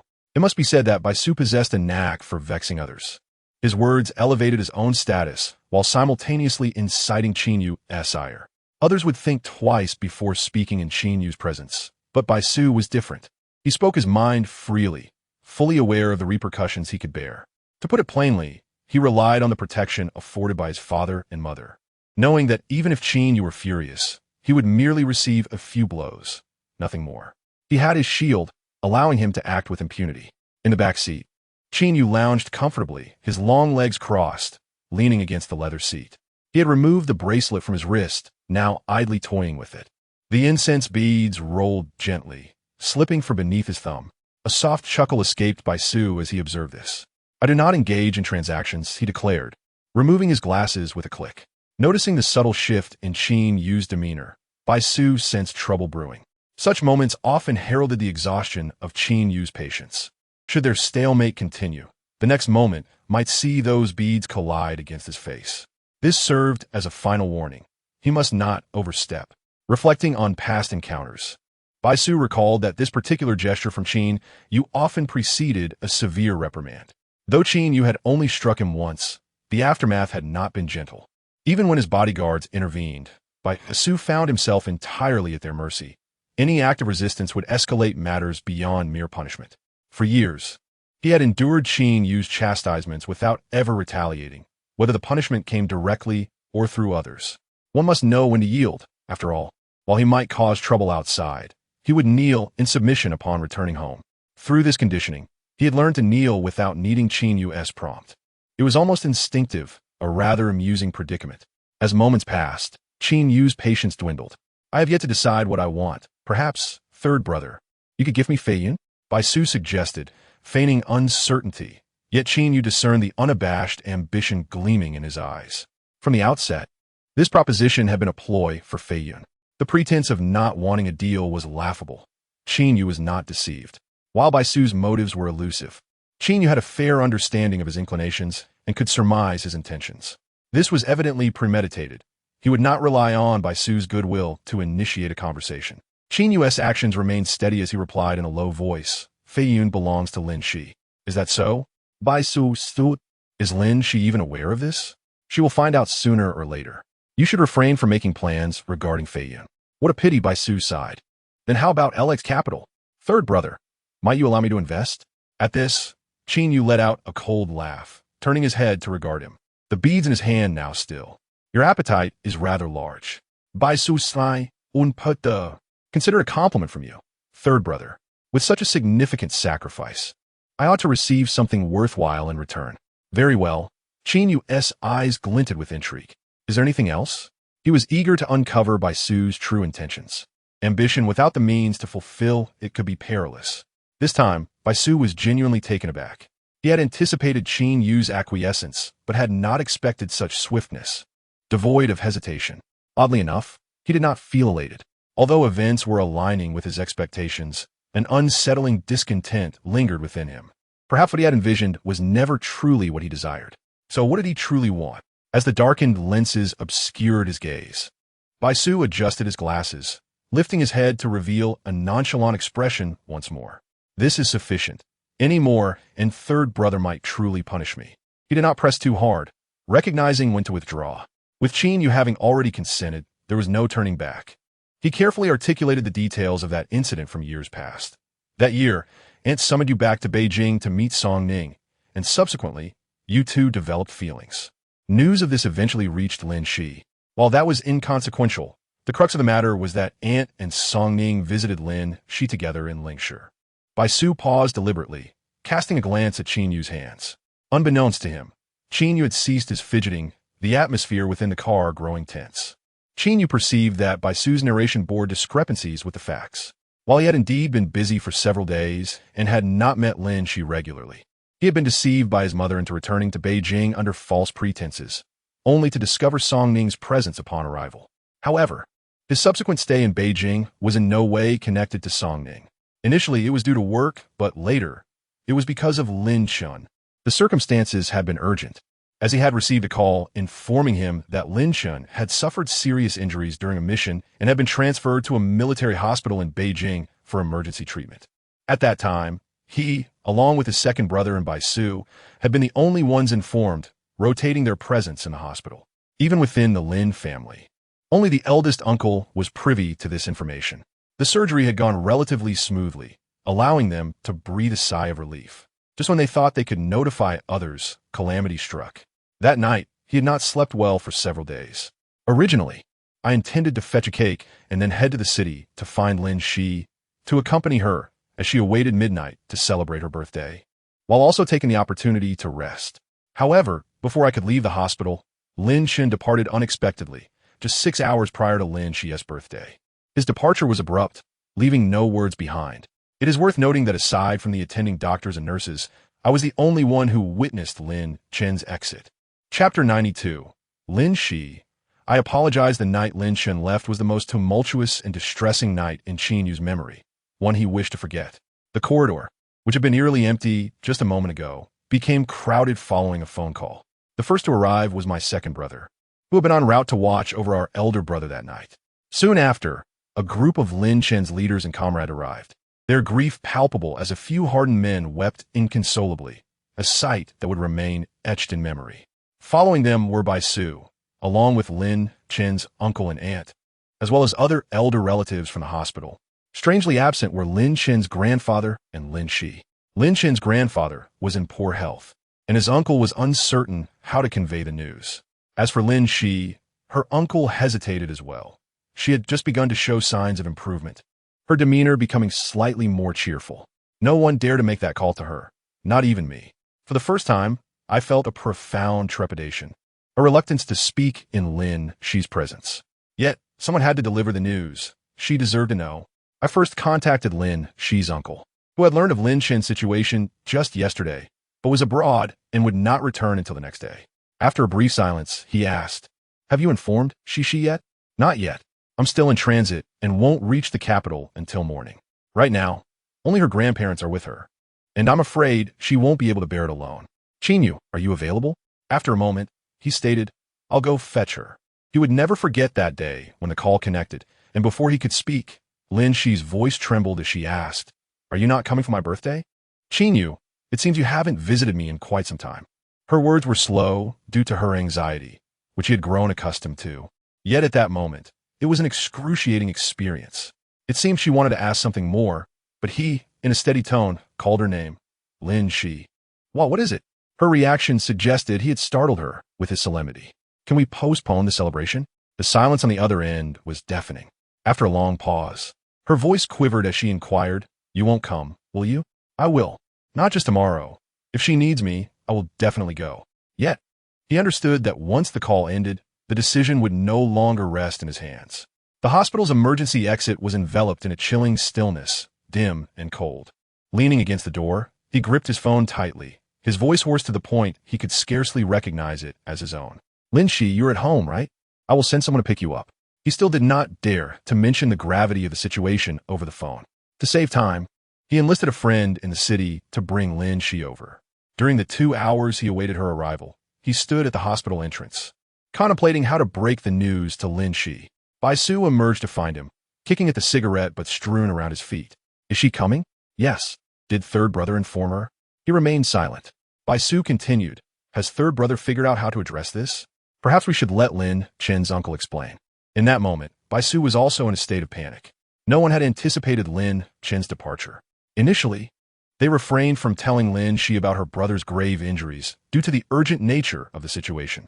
They thought it best not to trouble Lin Chen's grandfather or Lin Xi until the outcome of the surgery was clear. After all, Lin Chen was Lin Xi's sole pillar of support. The surgery had gone smoothly, and for the first 2 days post-operation, the doctors had reassured them that Lin Chen's condition was stable. He had planned to take Lin Xi to visit Lin Chen after her birthday. It was merely a day away. He had rarely seen Bai Su so anxious. "Third brother, we didn't let Lin Xi see her brother one last time. Will she resent us? Although our intentions were good, we were wrong, weren't we?"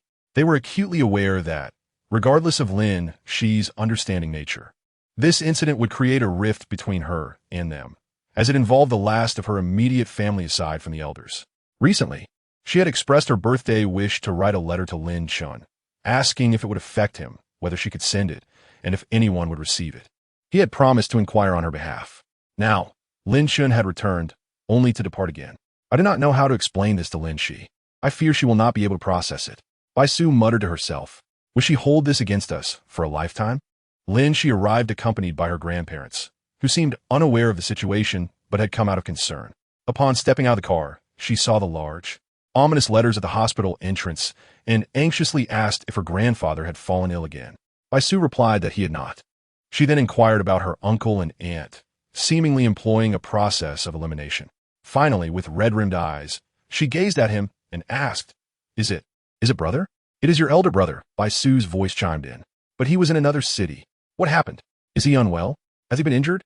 Her words came forth in a rapid stream, with no pauses this time. Bai Su did not respond further. Lin Xi suddenly clutched his sleeve and turned to him. "My brother was gravely injured during a mission and was transferred to the capital 3 days ago for emergency treatment. Initially, the doctors said his condition was stable. What about now?" She looked at him, her eyes shimmering with hope, yet on the brink of despair. She was so astute that merely observing his reaction had led her to deduce the truth, but she could not bring herself to accept it, still clinging to the hope that his next words would provide reassurance. He had never wished to disappoint her, yet this time, he found himself powerless. That day marked a nightmare for Lin Xi, and for him as well. Midnight had passed, and it was now her birthday. No one remembered it. No one cared. Not even she herself. Everyone was engulfed in sorrow over Lin Chen's passing, and Lin Xi collapsed in tears in the corridor. She was still just a child, with countless beautiful stories awaiting her at this tender age. Yet, she was forced to witness her loved ones depart in such a short span of time. She could not come to terms with reality. Like Bai Su had feared, when Lin Xi realized they had withheld the news of Lin Chen's injury from her. The look she cast upon them brimmed with evident resentment at that moment. Lin Chen's uncle attempted to clarify the situation, but she was overwhelmed with emotion and could not absorb any explanations. He gently shook his head at his uncle, wishing to grant her the space to vent her feelings. Even if her final outburst was directed at him, he was indifferent to it all. The corridor was significantly quieter now than it had been a few hours prior. Lin Xi sat in a corner, her shoulders trembling as she wept. He maneuvered through the crowd to sit beside her on the floor. No one knew how to console her. His hand hesitated in the air, lifted and lowered several times before he gently nudged her head, urging her to lean on his shoulder. "Lin Xi, I am sorry." End of chapter 93. Third brother came to find you, Lin Xi, I am sorry. Countless words condensed into the coldness of those 3 characters. The time between Lin Chen's sudden passing and Lin Xi's departure abroad was fleeting. The day after Lin Chen's burial, she left, quietly without a word. The young girl seemed to have shed all her tears at the cemetery before resolutely departing from her homeland. No one knew her whereabouts. He could only reach out to her uncle. After learning her location, he hesitated for quite some time before deciding to seek her out. He longed to see her, to meet her openly. Just as he was preparing to meet Lin Xi, her uncle inadvertently spotted him and arranged a time to discuss Lin Xi's recent circumstances. She has recently been undergoing treatment, and there is hope for her ears to recover. Before he could rejoice, her uncle added, however, there is a rather thorny issue. Her psychological state seems worse than it was right after the car accident. The situation is quite dire. Since moving here, she has been particularly evasive about discussing past events, especially regarding Lin Xi and you all. I know some doctors, so you can rest assured. She will certainly recover. However, I also hope you can cooperate with me. Before she decides to return home, do not meet with her. She has chosen to live in a strange city, so let us give her ample space. Neither you nor anyone else should disturb her for the time being. If you wish to know about her recent circumstances, feel free to contact me. I understand you did not err in the matter concerning Lin Xi, but she is now caught in a vicious cycle. In her mind, someone must bear the responsibility for Lin Xi. As for the rest, she will come to terms with it herself. As her elder, I am truly sorry. Yet, for now, this burden must fall upon you. Lin Xi is clever enough to realize that no one is truly at fault in this situation. However, at that time, she saw no way out. Someone had to shoulder the burden and provide her an outlet for her frustrations. Thus, during that period, he would visit her intermittently, merely catching a glimpse from afar. When she first began her treatment, he remained close by her side, though she was never aware of it. Bai Su was oblivious to what Qin Yu was thinking, but he could sense that, even if Qin Yu's expression remained stoic, an unmistakable shift enveloped him in that moment. Qin Yu himself was lost in thought, his eyes swirling with a complex mix of emotions. Seizing the moment, Bai Su pressed forward. Though what his aunt and Song Ning conveyed to Lin Xi remains unknown, it is likely that neither had anything kind to say. There's also something I have recently learned. In light of San Ji's generosity, I will share it with you. Bai Su reclined lazily in his seat, stating, the reason Lin Xi struck you was not solely due to San Gu concealing matters regarding to Gu. A part of it stemmed from an afternoon message sent by aunt, informing her that you were busy accompanying Song Ning and would not be able to celebrate her birthday in Lin City. When pieced together, from Lin Xi's perspective, it must have seemed that San Gu was wholly preoccupied with Song Ning, leaving no time to inform her of the Ji's passing. He and Gu were both privy to the truth, yet only Qin Yu bore the brunt of her wrath. This is likely the reason.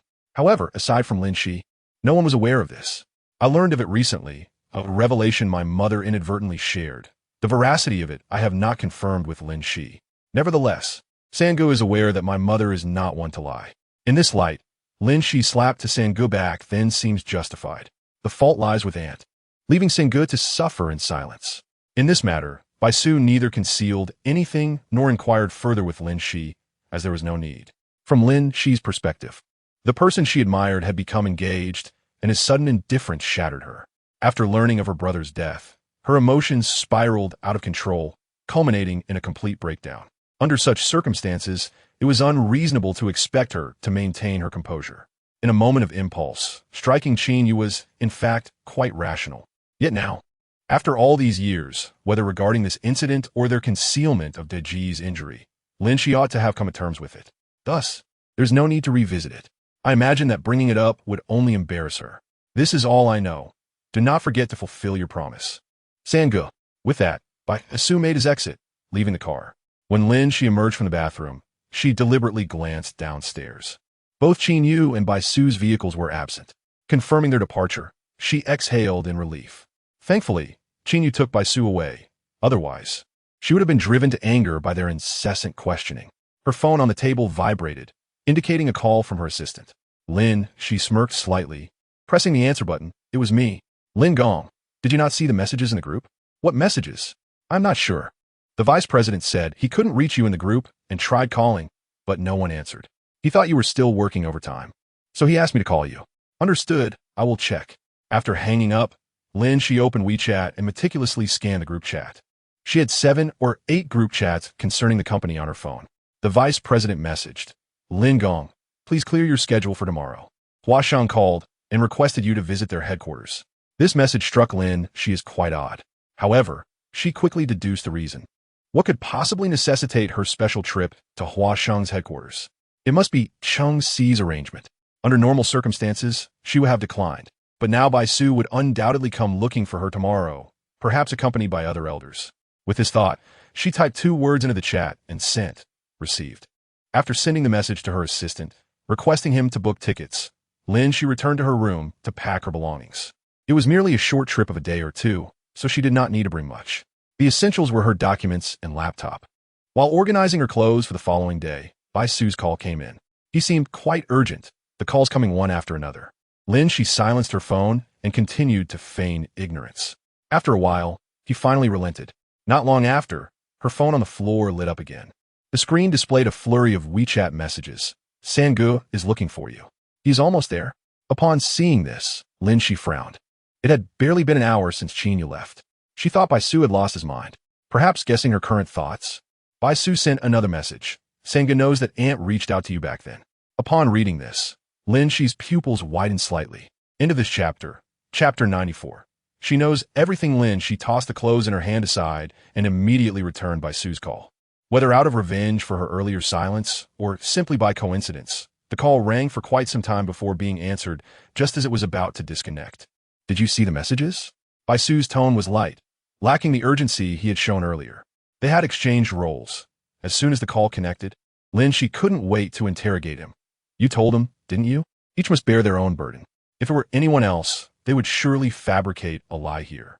After all, admitting the truth would certainly incite Lin Xi's wrath. Yet Bai Su's thought process was always different. He did not shy away. Yes, I did. Lin Xi's brow furrowed tightly, her fingers gripping the phone so hard her knuckles turned white. Bai Su, her voice trembled with anger. From the moment he called her, or rather, the moment he decided to inform Qin Yu, he had prepared himself to endure Lin Xi's fury, anticipating her reaction. Bai Su Juka Lai Di, Atking. What do you want me to do? I'm merely giving you a heads up. Lin Xi fell silent. She was not pretending to be mute, but was contemplating her response, genuinely unsure of which curse to unleash first. After a long pause, Lin Xi burst into laughter, her tone laced with sarcasm. Bai Su, you truly are something else. On the other end of the line, Bai Su's expression shifted slightly. He moved his lips, instinctively wanting to explain, but the words caught in his throat. Justifying his actions was never his style. He had nothing to say, whether his actions were right or wrong. He had always deemed explanations beneath him. Pressing his lips together, he finally said, forget it. It doesn't seem matter anymore. Sangu is quite generous for your sake. You would never guess what he agreed to. I bet your grandfather. Lin Xi's anger flared. I am truly at a loss for you. Since you wish to leverage my situation for your own gain, what were you doing back then?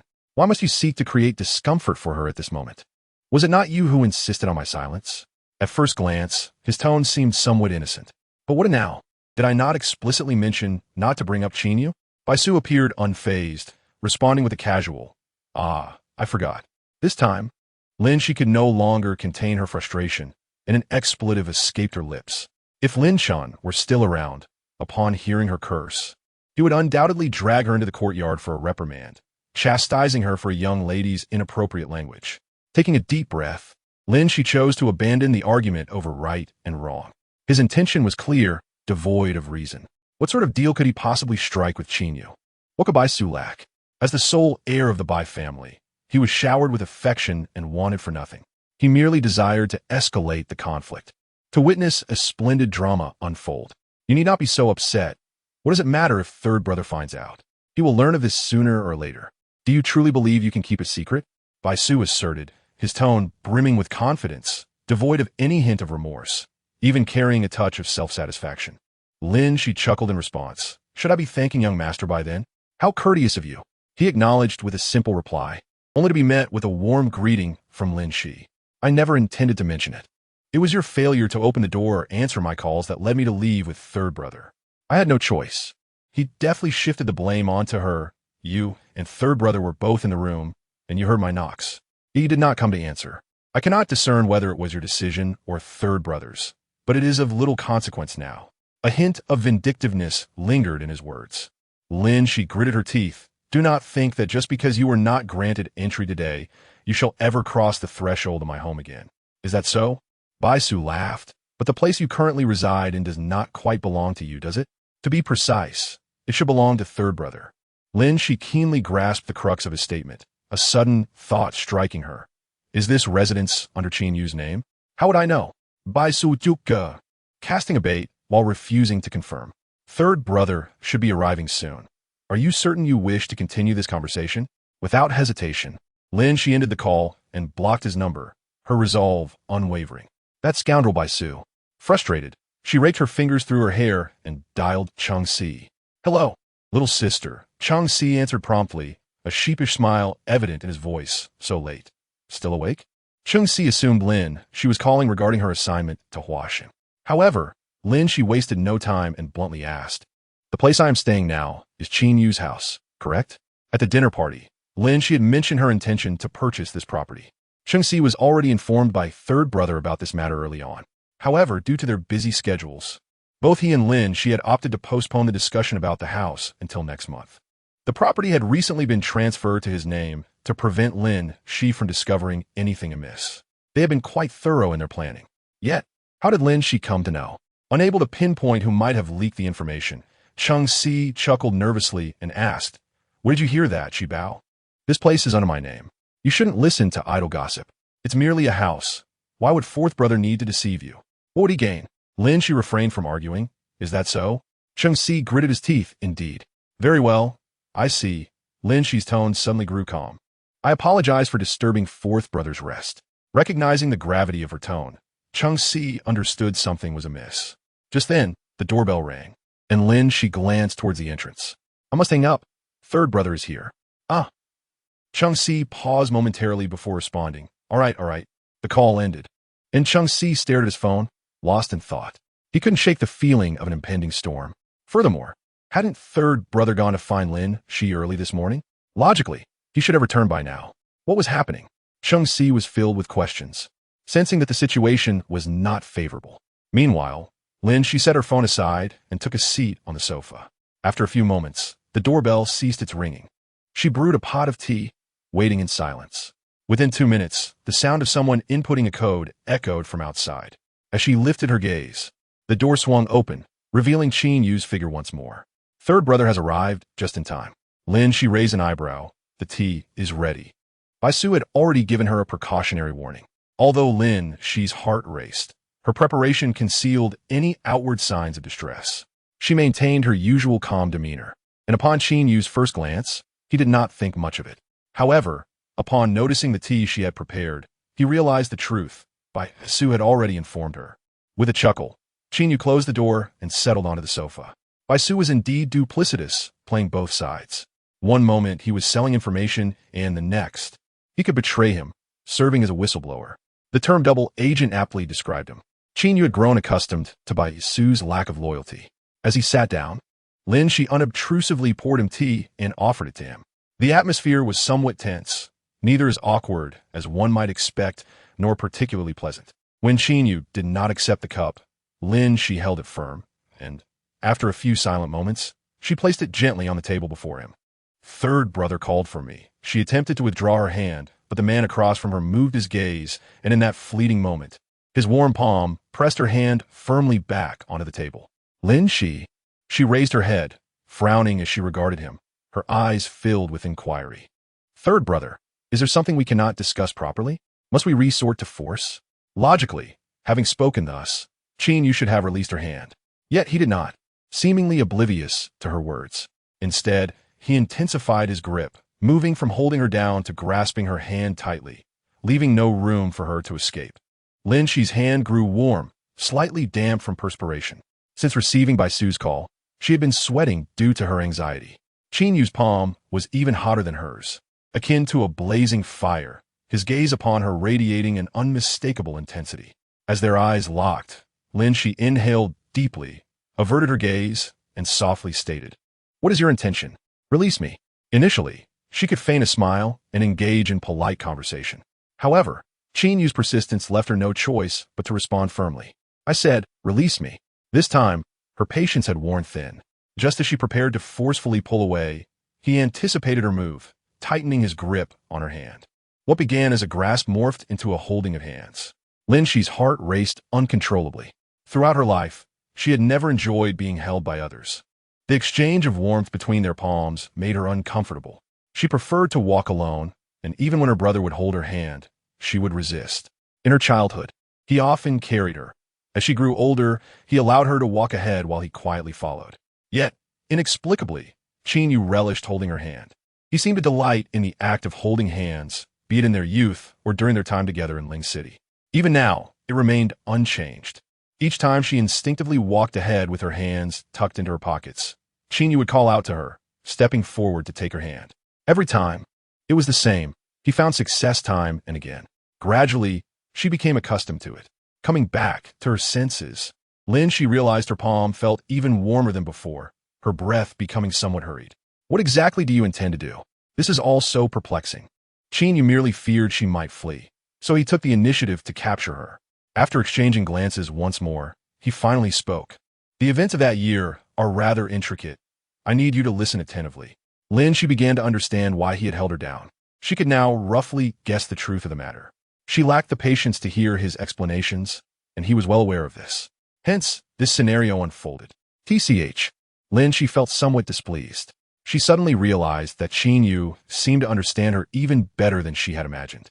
At times, she offered no response, neither in expression nor in action, yet he could precisely predict her next move and her current thoughts. This sensation was one she loathed, making her feel perpetually exposed before him. I do not wish to hear that part. I must convey it. Upon hearing this, Lin Xi let out a soft laugh. The fact that she and Qin Yu had not been together back then was simply fate. They were fundamentally incompatible. Ideally, their personalities should complement each other. But it was evident that both she and Qin Yu were equally stubborn. To put it bluntly, they were of the same ilk. Fine, she conceded, you may release me, and I shall listen.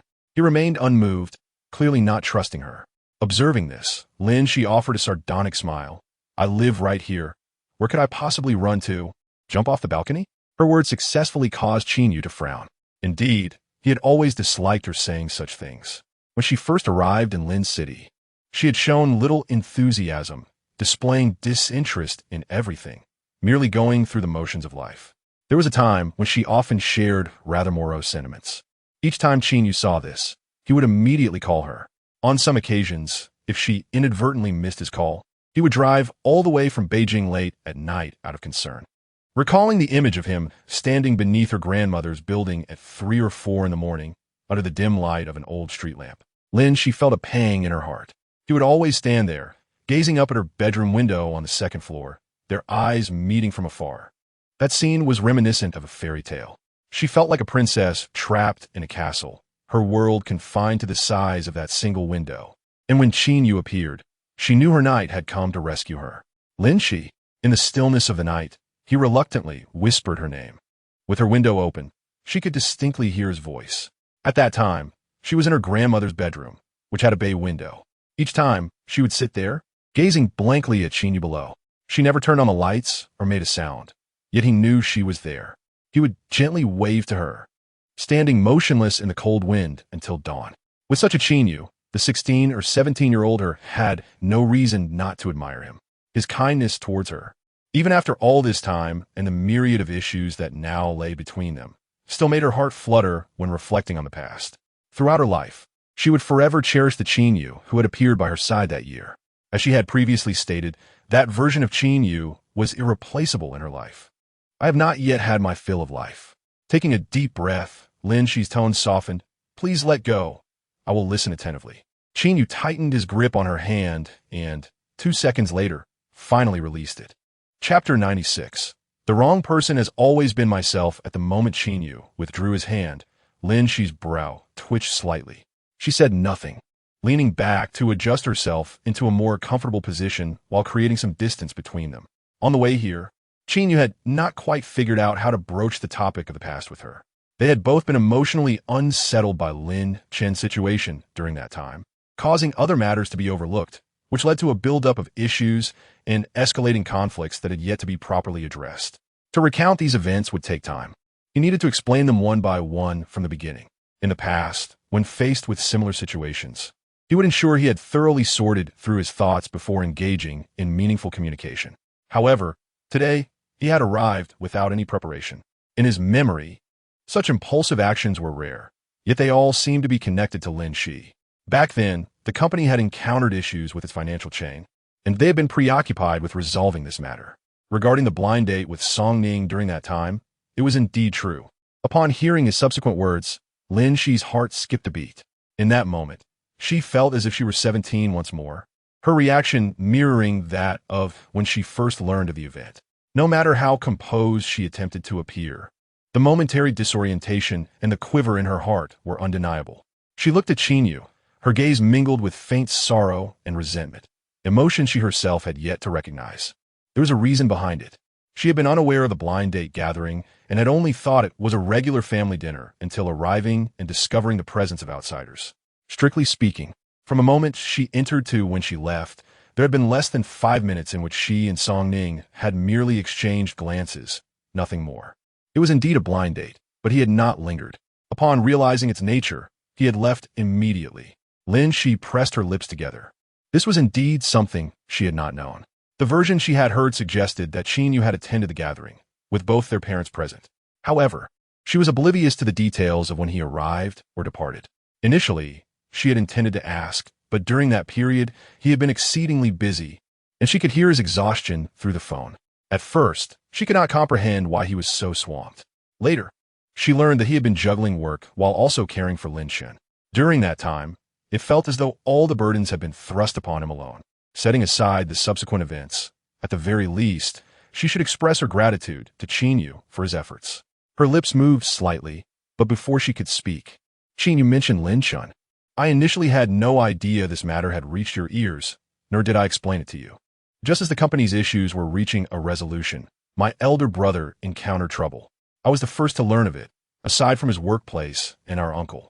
Whether you believe it or not, I did consider contacting you at that time. He paused, adding, ultimately, I did indeed conceal everything. It was my decision.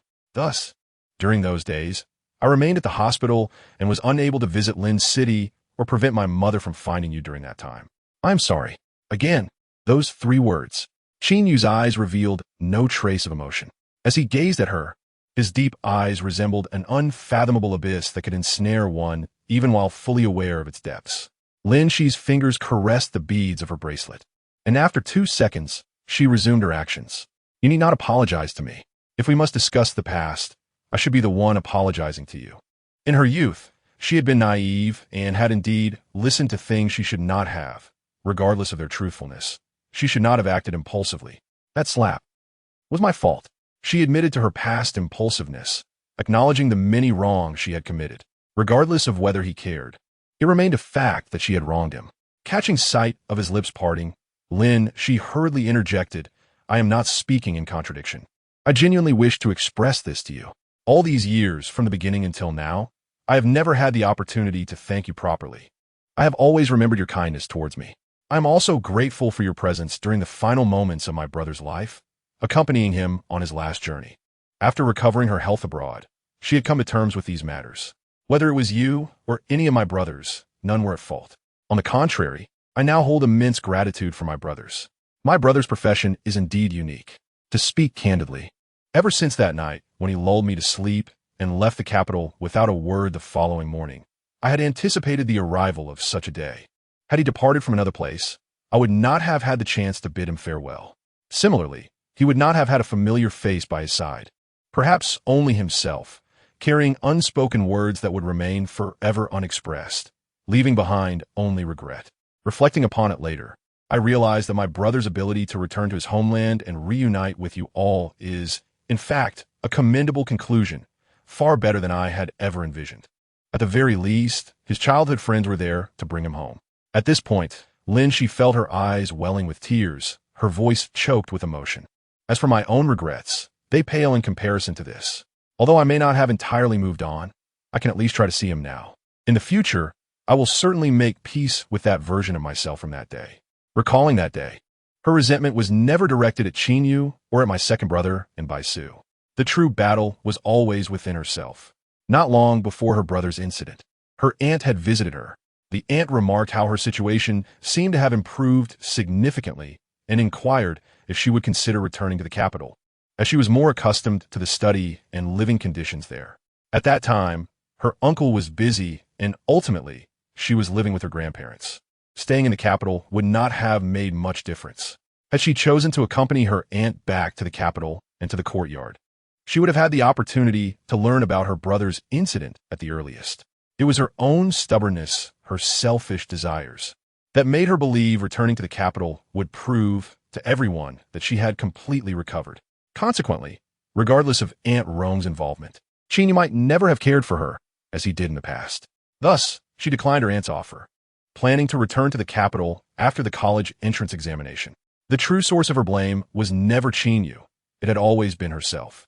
It was her own moment of folly that led to these events. The only thing she could hold against Qin Yu was Aunt Rong's assertion that he would never be attracted to someone like her, deaf and mute. Looking back, those words from Aunt Rong were not as significant as she had initially thought. A person of his caliber should not have been with someone like her at that time. Aside from her family background, she had little to offer in comparison to others. She had no reason to feel anger. His care for her was due to her brother, and it was entirely normal for him to distance himself for whatever reasons thereafter.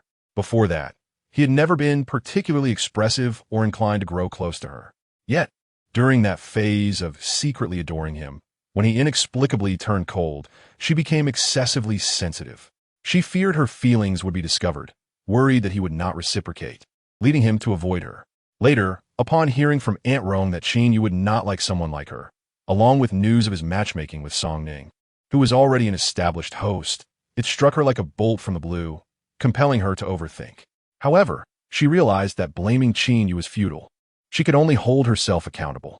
Had she not chosen to like him, she would not have been so disturbed by Aunt Rong's insinuations. If she had merely regarded him as her third brother from the outset, the course of events would undoubtedly have been different. Ultimately, she was the architect of her past and present circumstances. Thus, the one who owed a genuine apology was her. Regarding the past, I earnestly expressed my gratitude to my third brother. Lin Xi, you need not apologize to me nor express gratitude. Qin Yu interjected abruptly, interrupting her. My intentions have never been as simple as you imagine. What? Lin Xi was taken aback. Just recently, when she sensed a hint of affection from Qin Yu, she had refrained from overthinking it, fearing it might be nothing more than a whimsical dream.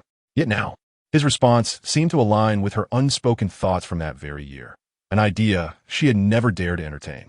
My return was not solely due to my elder brother's wishes. I have stated this more than once, yet you never took it seriously.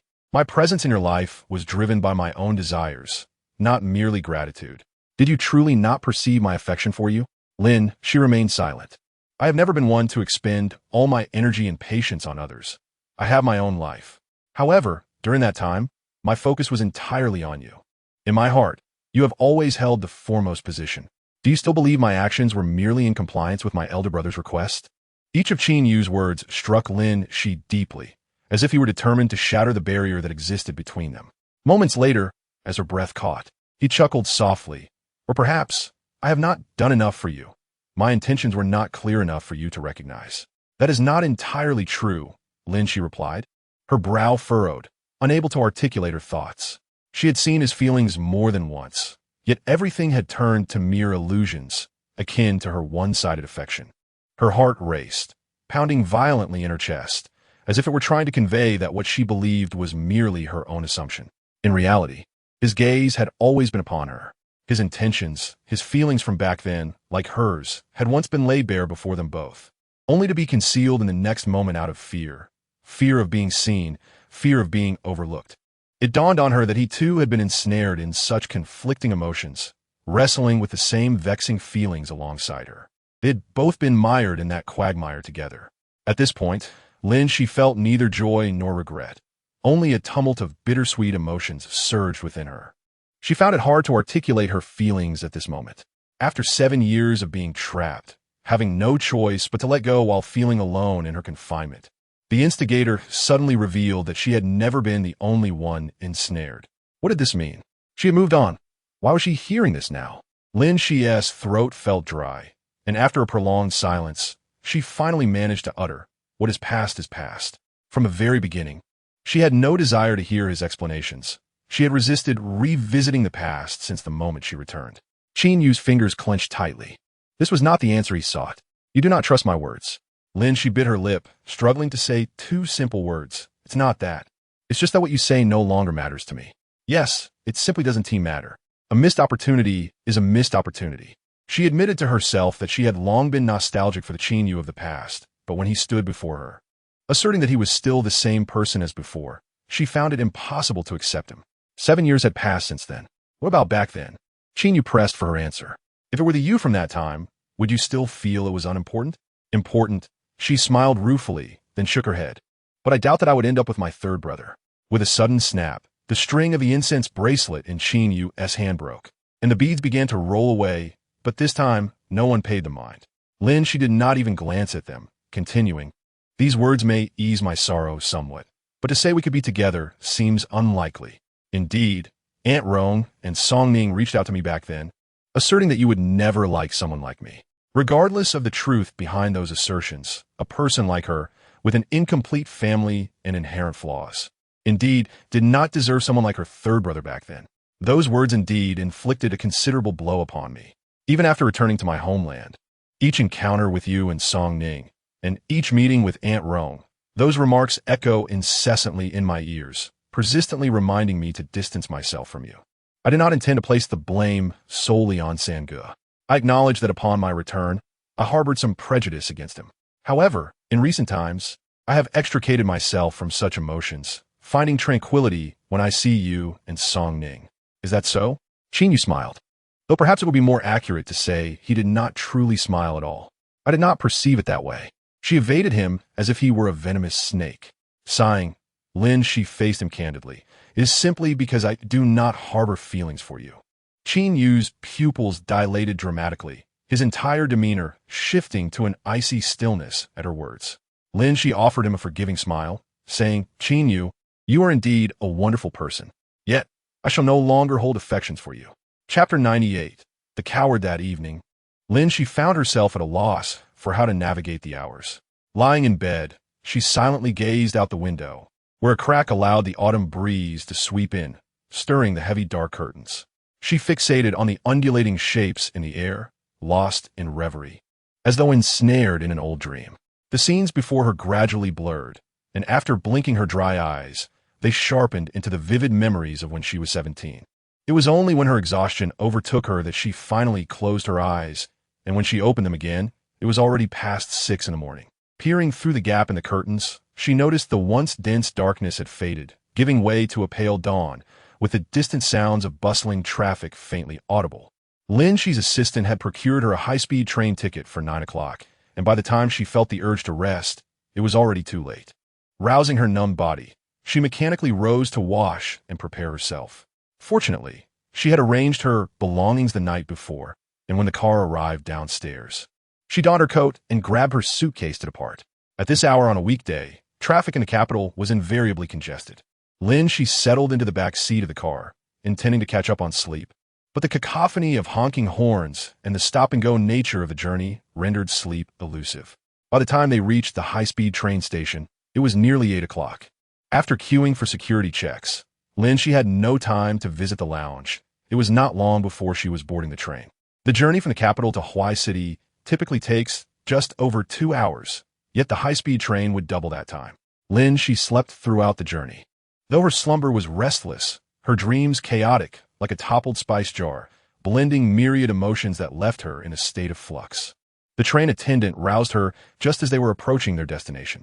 "Miss Lin, we will be arriving at Huai City North Station in 5 minutes." With bleary eyes, Lin Xi took a moment to gather herself before nodding to the attendant. "Thank you." The attendant, donning a professional smile, crouched beside her to inform her. "It seems you received a call just now. It disconnected automatically when I tried to reach you." Upon hearing this, Lin Xi glanced at her phone resting on the small table. The attendant, quicker than she, retrieved it for her. "I won't disturb you further." The attendant respectfully stepped away, granting her privacy. Lin Xi opened her phone and briefly scanned the call log, noting that, Su had attempted to reach her twice mere minutes prior. As her phone was on silent, she had not been alerted. Lin Xi returned her phone to her pocket, harboring no intention to return the call. Just then, the train pulled into the station. She yawned and splashed water on her face to awaken herself, finally disembarking under the watchful gaze of the attendant. This time, she journeyed alone, sans assistant, hurrying directly to Huasheng. Although her primary motive for this trip was to evade certain issues, She understood that no matter the scale, work-related matters must not be neglected. Staying in the research department until 9 in the evening, Lin Xi finally concluded her tasks. The manager and 2 senior executives escorted her back to the hotel. During the drive, the manager could not resist probing. Did you join Tycoon immediately upon your return? Have you considered other companies? Yes, she replied. Though she had not slept much, the end of her workday had left her mind unusually alert, displaying no signs of fatigue aside from a slight pallor. The manager chuckled, half-jokingly inquiring, "Why didn't you consider us at Huaxing initially? We have a branch in the capital as well." I did contemplate it first, but Tycoon unexpectedly intercepted me. Given my close relationship with Cheng, it was difficult to decline. Lin Xi's tone was lighthearted, devoid of anger. Moreover, Tycoon aligns more closely with my aspirations. Huaxing and Tycoon have different strategies, each with its own merits. I hope our collaboration will yield fruitful results for both companies. It is essential to engage in such formalities, even if they bear little practical weight. They do, however, promote a sense of comfort. Lin Xi employed this skill sparingly, choosing when and how much to articulate based on her mood. The manager smiled in agreement, praising her. With Group Leader Lin on board, this collaboration, if successful, will undoubtedly send ripples throughout the industry. Yet it cannot rely solely on me, Lin Xi replied with a smile. I will fulfill my responsibilities to the best of my abilities. I have faith in Group Leader Lin. Should you have further thoughts, we remain at your service. Huaxing will always welcome you. I'll remember that. Thank you. Upon returning to her hotel, Lin Xi instructed the attendant to place her luggage in the bedroom. After the attendant departed, she prepared a bath and luxuriated in the warm water. After drifting off for 20 minutes in the tub, she roused her phone vibrating incessantly. Groggy, she grabbed her phone to check the messages. In a work group, engineer Chan inquired, "Lin, is everything going smoothly?" With wet hands, Lin Xi wiped them on the armrest, replying, "No need to worry. Everything is proceeding well." Chen quickly responded, "That's a relief. I heard you were on a sudden business trip alone and was concerned the issues might be too daunting for you. Nothing major. I merely had a brief meeting with them." She succinctly recounted her day's work, which prompted Chen to comment, "The people of Huaxing are rather nitpicky, aren't they? What is up with their research department?" Since it was their internal group chat, Chen thought nothing of it. It's not a significant issue. Some matters could be resolved online without necessitating your long journey. It's fine. I'll be returning tomorrow evening. After concluding her conversation with Chen, Lin Xi emerged from the bathroom, noting that it was nearly 10 o'clock. Baisu's calls always seemed to strike at the perfect moment. This one was no exception. Lin Xi had long since blocked his number.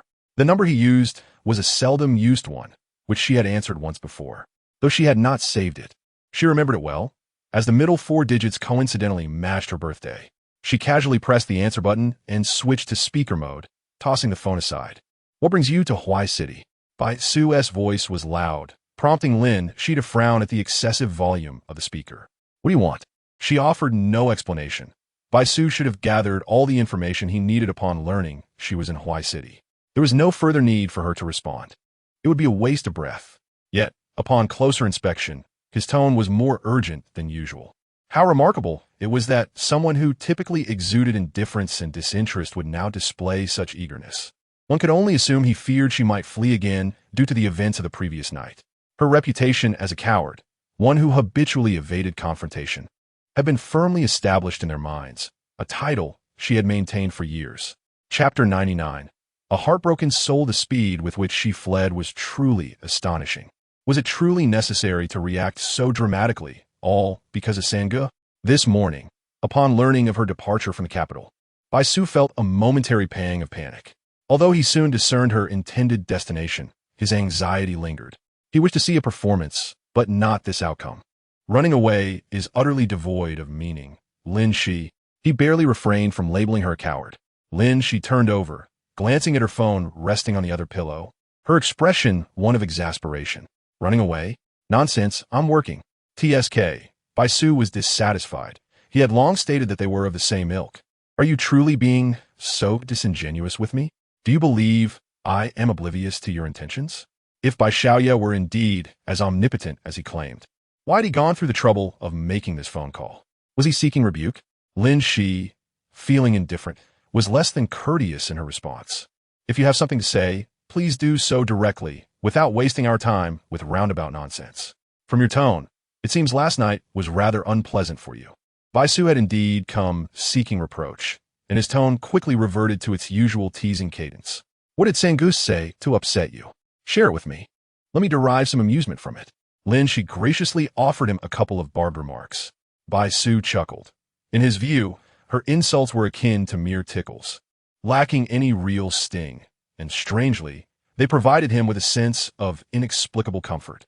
He was a bit of a pervert, and Lin Xi had known this from the start. From today onward, I implore you, do not mention this matter again. Otherwise, we shall no longer be friends.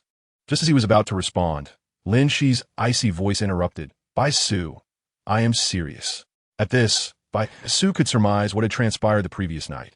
He was uncertain whether she had truly absorbed her own words. Lin Xi did not inquire further, but continued for other matters. I may allow you to act as you wish, but this one is non-negotiable. The last time she had been lured into a dinner party and subjected to ridicule, she had not genuinely been angry. Despite his eccentricities and the numerous outrageous acts he had committed, they had not crossed her threshold of tolerance. However, this time, Lin Xi was resolute. Her message was crystal clear. Should Bai Su persist in broaching this subject, attempting to sow discord among her, Qin Yu, or anyone associated with them, she would sever all ties with him. This was not an empty threat. I thought it was only Sangu who was angry. Lin Xi furrowed her brow, unable to suppress her curiosity. Have you seen him? When Qin Yu had departed from her the night before, she had failed to note the time. The atmosphere had been overwhelmingly oppressive. She had prepared herself for a fierce confrontation, yet she had ultimately retreated. Sangu, I'm feeling unwell. I shall rest. Please close the door upon your departure. She had returned to her bedroom, locked the door, and refused to communicate further. He made no attempt to stop her or to speak again. She had no idea when he left. The master bedroom had excellent soundproofing, and despite the silence, she had heard not a whisper from outside.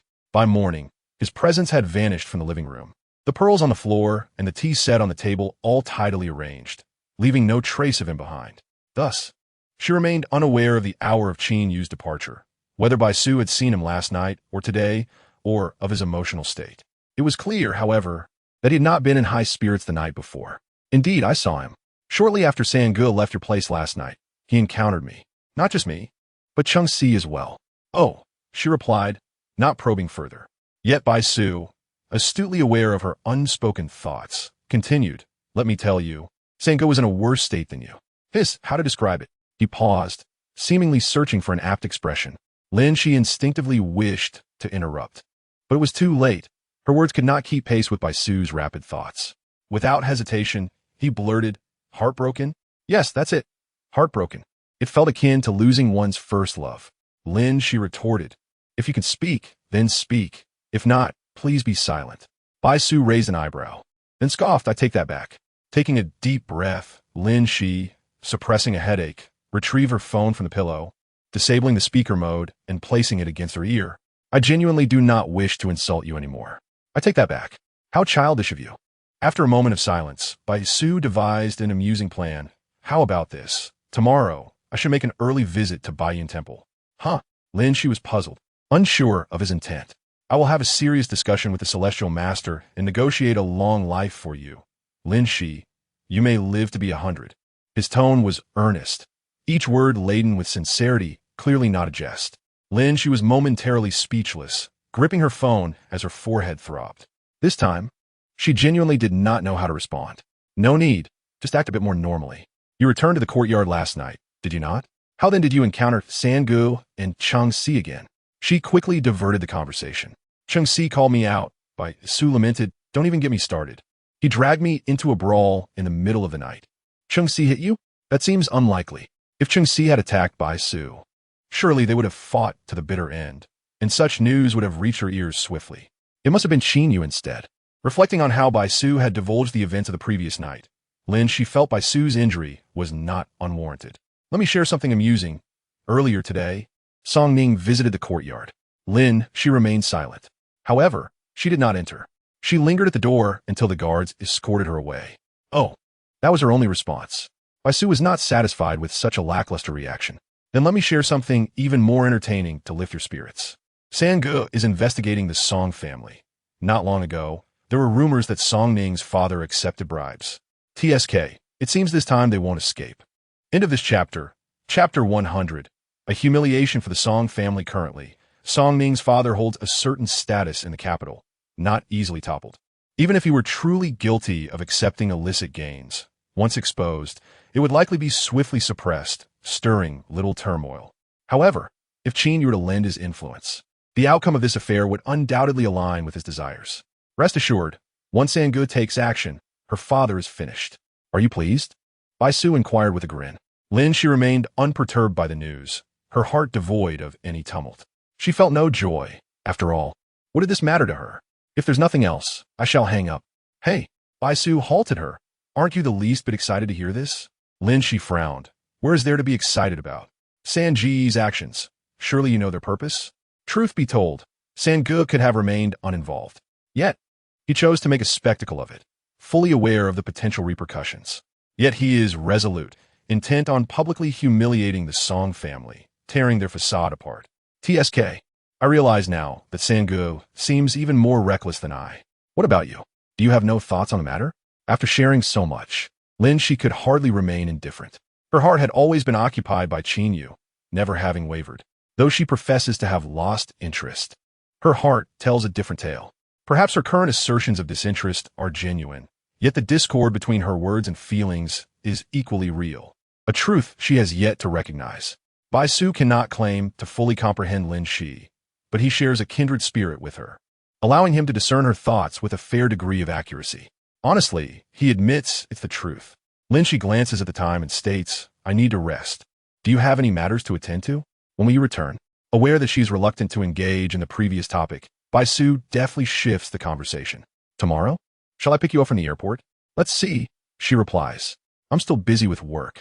Lin Xi fabricates a small lie, as she could return tonight. However, given the current turmoil in the capital, she prefers to wait a little longer. All right, Bai Su understands her excuse. Let me know when you return. There's been quite a bit to handle lately. It's only fair to give the timid some time to process. The next morning at 10 o'clock, when Lin Xi hears her phone ringing, she groans and rubs her temples. It takes her a moment to locate her phone on the cabinet. The persistent ringing continues, unrelenting. Initially, she assumes it's Bai Su being bothersome, but upon seeing the contact labeled as Vice President, she becomes instantly alert, the haze in her eyes dissipating. Hello, it's me. Lin Xi answers, turning slightly to place the phone to her ear. Lin, you're still in Huiqing, right? Yes, she confirms. Is there an urgent matter? If so, I can return immediately. No, please don't come back just yet. The Vice President's tone carries a hint of urgency. What's the matter? Lin Xi inquires, puzzled. Yesterday, you and Chun were venting about Huaxing in the group chat, weren't you? Lin Xi recalls the brief exchange. Indeed, we did discuss it. What's the issue? Someone leaked the chat content. The manager from Huaxing's RD department called me first thing this morning. No way, Lin Xi says, stabilizing her phone as she rises from the bed. That chat was within our department's work group. There shouldn't have been any outsiders. Indeed, we haven't yet identified the culprit, but the manager showed me the screenshots, and they were quite irate on the call. I thought if you were still in Huiqing, perhaps we could meet with him to clarify the situation. Sure, Lin Xi responds without hesitation. Please provide me with the contact details and the screenshots. The vice president, surprised by her promptness, hesitates before advising her. Make sure to explain the situation thoroughly. Our companies are currently in collaboration, and do consider Lin's perspective. Everyone in the company understands Lin Xi's temperament. It's not that she has a terrible disposition. Rather, she often bears a cold demeanor, and her words can be rather sharp. While she usually means no harm, those unfamiliar with her may misinterpret her intentions. I understand, she replies. Lin Xi agrees, mainly because she feels accountable for the situation. The outcome is inconsequential to her since she didn't say anything inappropriate in the group. However, for Chun, the situation is different. Chun appears astute, yet he lacks guile and speaks candidly. He is well liked by his colleagues and maintains good relationships with them, which is why he did not hesitate to voice his thoughts in the group. I share the responsibility for this matter. I'll handle it myself without involving Chung Si. The vice president does not immediately agree. What about Chen's side? Lin Xi asks. He just left my office and is understandably upset. We still don't know who leaked the chat. I'm concerned he might clash with his colleagues, so I gave him the day off. That's reasonable. Lin Xi deeply. I'll call him and keep you updated. After hanging up, Lin Xi puts through a call to Chun. While waiting for him to answer, She rises from her bed, changing out of her pajamas. Lin. Chun greets her cheerfully, his voice typically carrying a hint of joviality, despite being in his 30s and exuding more energy than she does. Yet now his tone is dull. Lin Xi sighs, reassuring him, "It's fine. I'll explain everything to them shortly. You meant no malice, merely sharing a few thoughts during work. It's not severe. There's no slander involved. They want to take it to heart. I apologize for the trouble, Lin. Not at all. You were merely concerned for me." Lin Xi picks up her phone and walks. "Don't dwell on it too much. I'll manage this. Focus on your work. Our department needs you. As for everything else, we can discuss it when I return." What troubles her most about this situation is the presence of a traitor within her department. "I understand," she acknowledges. "We aren't sure who it is or their intentions. Please refrain from making assumptions. I'll see if I can find out. If I can't, we'll have to investigate one by one. Perhaps we should let go?" "This seems excessive," Chun suggests hesitantly. "If they can screenshot these chats today, they could just as easily capture various data and send it to our competitors tomorrow." End of chapter. Chapter 101. This individual must not remain following this incident. I will communicate with the vice president. Regardless of the motivations behind this individual's actions, they cannot be allowed to stay. After Lin Xi finishes speaking, a moment of silence falls on the other end of the line before Chun exhales resignedly. "All right, you handle it as you see fit. I'll cooperate. Make sure to rest well. I'll be back at the office tomorrow. We'll meet then." "Okay, goodbye." After ending the call, Lin Xi bends down to put on her shoes, freshens up, and grabs her bag, heading directly to the Huaxing headquarters. On the way, she attempts to call the manager from Huaxing's R&D department twice, but there's no answer. Whether he is busy or deliberately ignoring her is uncertain. Stepping back, Lin Xi opens the screenshots sent by the vice president for a detailed examination. 3 images reveal a conversation between the vice president and Huaxing's R&D manager, alongside the contentious exchanges from their group chat. The other party selectively excluded the more amicable remarks, instead showcasing only the seemingly unfriendly comments. Such out-of-context content would certainly leave a sour taste in anyone's mouth. Upon this realization, Lin Xi comprehends the stark intentions behind this act. There is no possibility of it being an accidental leak. Thus, this individual cannot remain. "Hello, whom are you looking for?" The receptionist at Huaxing inquires, blocking her path. Lin Xi removes her mask to reveal her identity. "I'm Lin Xi from Feiyun's R&D department." "Oh, it's you. Are you still heading to the R&D department today?" However, Manager Wang left early this morning. The receptionist politely informs her. "Manager Wang, isn't here?" Lin Xi queries. "Correct." The receptionist replies sincerely, showing no signs of deception. After confirming multiple times, Lin Xi asks, "Do you have an estimated time for his return? Did he mention where he was headed?" "Not that I know of." The receptionist gestures. "You could try calling Manager Wang." "I've already called. He must be busy and didn't hear it." Lin Xi continues. "Could you ask around to see if anyone knows his schedule? I urgently need to speak with him." "Sure, please hold on." 2 minutes later, the receptionist hangs up the phone. "What is the update?" Lin Xi inquires. "I've checked. Manager Wang isn't sure when he'll be back. He went to a store in the outskirts, and the earliest he might return is in the evening. If it's urgent, I can relay any messages to him." The receptionist suggests, alternatively, you could wait here for Manager Wang. He might return in the afternoon. Lin Xi purses her lips, glancing at her wristwatch. It is now 10:45 in the morning. "Are you going to wait here until evening?" "All right, thank you." Lin Xi decided to wait for a while. She walked over to a sofa on the side and sat down. Within moments, the front desk staff brought her a cup of coffee and a plate of desserts. Lin Xi had no appetite for food. Instead, she scrolled through the chat messages from the group yesterday on her phone. To her, both her and Engineer Chen's comments seemed innocuous. Aside from the two of them, a few engineers who were on friendly terms with Chun had also chimed in. These individuals could be disregarded. The group was not large. The assistants and others actually outnumbered the engineers. As Lin Xi's fingers glided over the list of group members, she weighed each name in her mind. Some individuals were instantly recognizable as not being the type to cause trouble. In her daily interactions, Lin Xi had developed a keen sense for such things. Few could endure her temperament. Many held rather mediocre opinions of her privately, of which she was well aware. They were all seasoned professionals, adept at presenting one faade while harboring another behind closed doors. Rarely did one encounter someone like Engineer Chun. Before long, Lin Xi's finger paused on a profile picture. Her gaze drifted down to scan the individual S-group nickname. Assistant Suli. Lin Xi's intuition had always been sharp, and she lingered on this name for some time before finally clicking on it. At 1 o'clock in the afternoon, Lin Xi raised her hand to rub her temples. When the front desk returned, she found Lin Xi still lost in thought. Engineer Lin, aren't you going to have lunch? Perhaps we could go to the cafeteria? No need. Lin Xi replied with a slight smile, gesturing to the desserts on the table.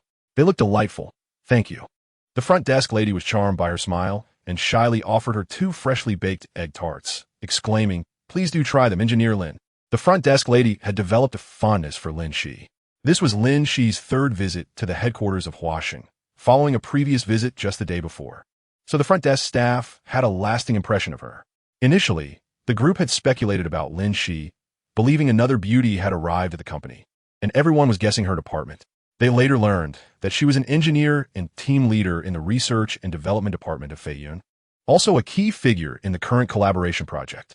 Young, beautiful, capable, and a returnee with a PhD, these attributes were enough to spark envy among her peers. Some even mentioned that Lin Xi hailed from a distinguished family, holding significant influence in the political circles of the capital.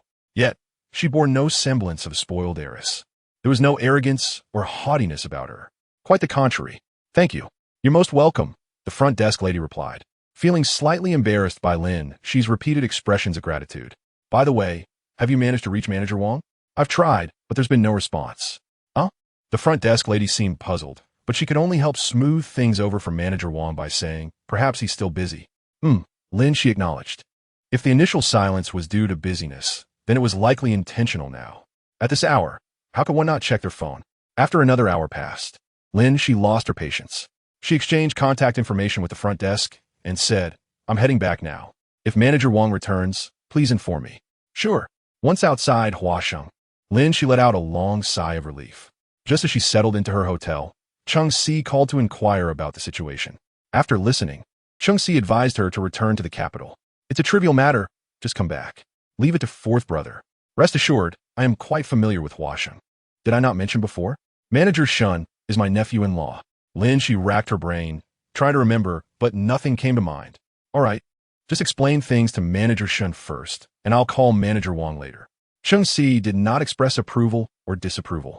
He merely urged her to hasten her return to the capital.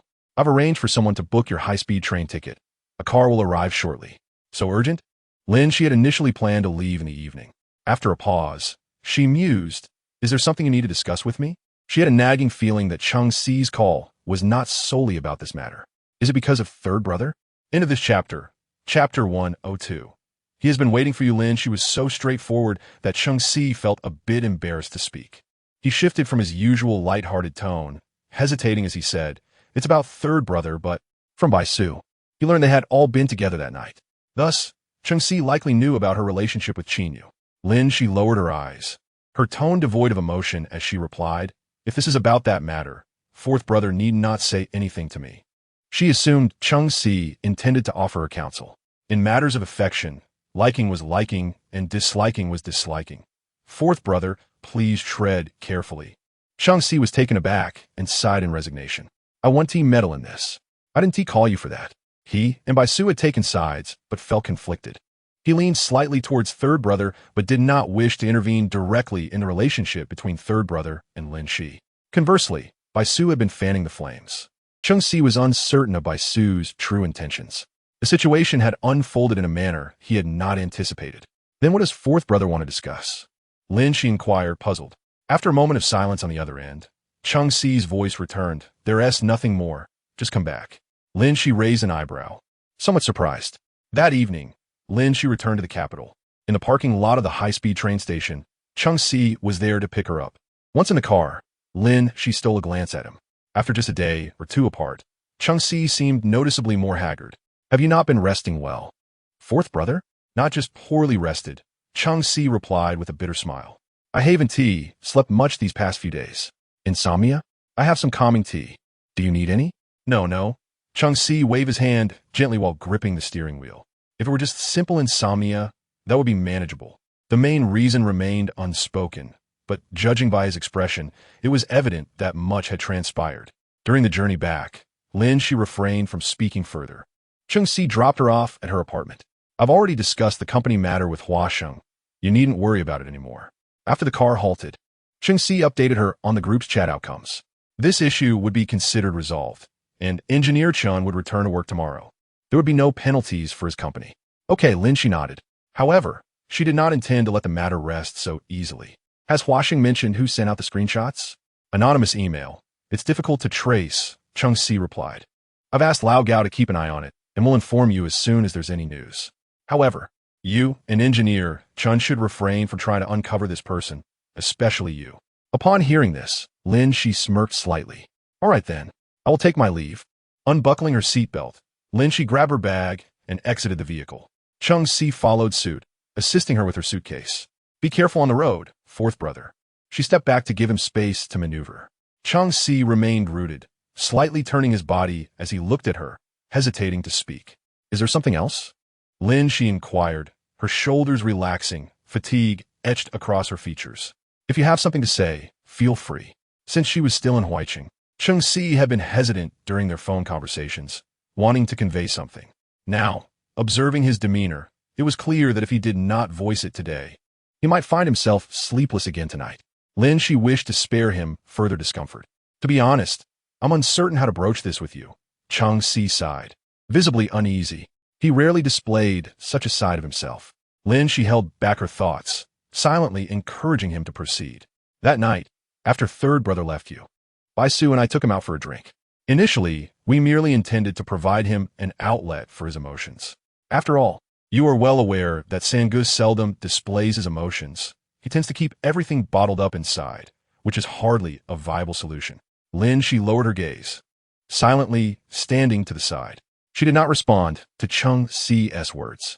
Noticing her reaction, Qin Yu exhaled deeply, revealing that Sangu had been hospitalized that night and had yet to be discharged. Suddenly, Lin Xi lifted her head. She finally voiced what had been on her mind. Yet Qin Yu felt no relief. In response to Lin Xi's astonished gaze, he offered a bittersweet smile, assuring her that Sangu was not gravely ill. Sangu had instructed them to keep this matter confidential. Even Aunt Rong and the others were unaware, believing Sangu was merely on a business trip. Qin Yu suggested that if it were convenient for her, she might consider visiting Sangu. He confessed that he did not know what had transpired between them that night. But Lin Xi, fourth brother, and he swore that Sanji's feelings for her were genuine and untainted. During her years abroad, Sangu had always been by her side, visiting her regularly each month. When Lin Xi decided to undergo surgery, Sangu spent a week at Baiyun Temple, waking before dawn to clean the temple and light incense, all in the hopes of praying for her safety. Upon learning of her successful surgery and her ability to remove her hearing aid, he was the first to inform their elder brother and their parents of the good news. When he discovered she faced racial discrimination at school, he flew there overnight to address the issue with the administration.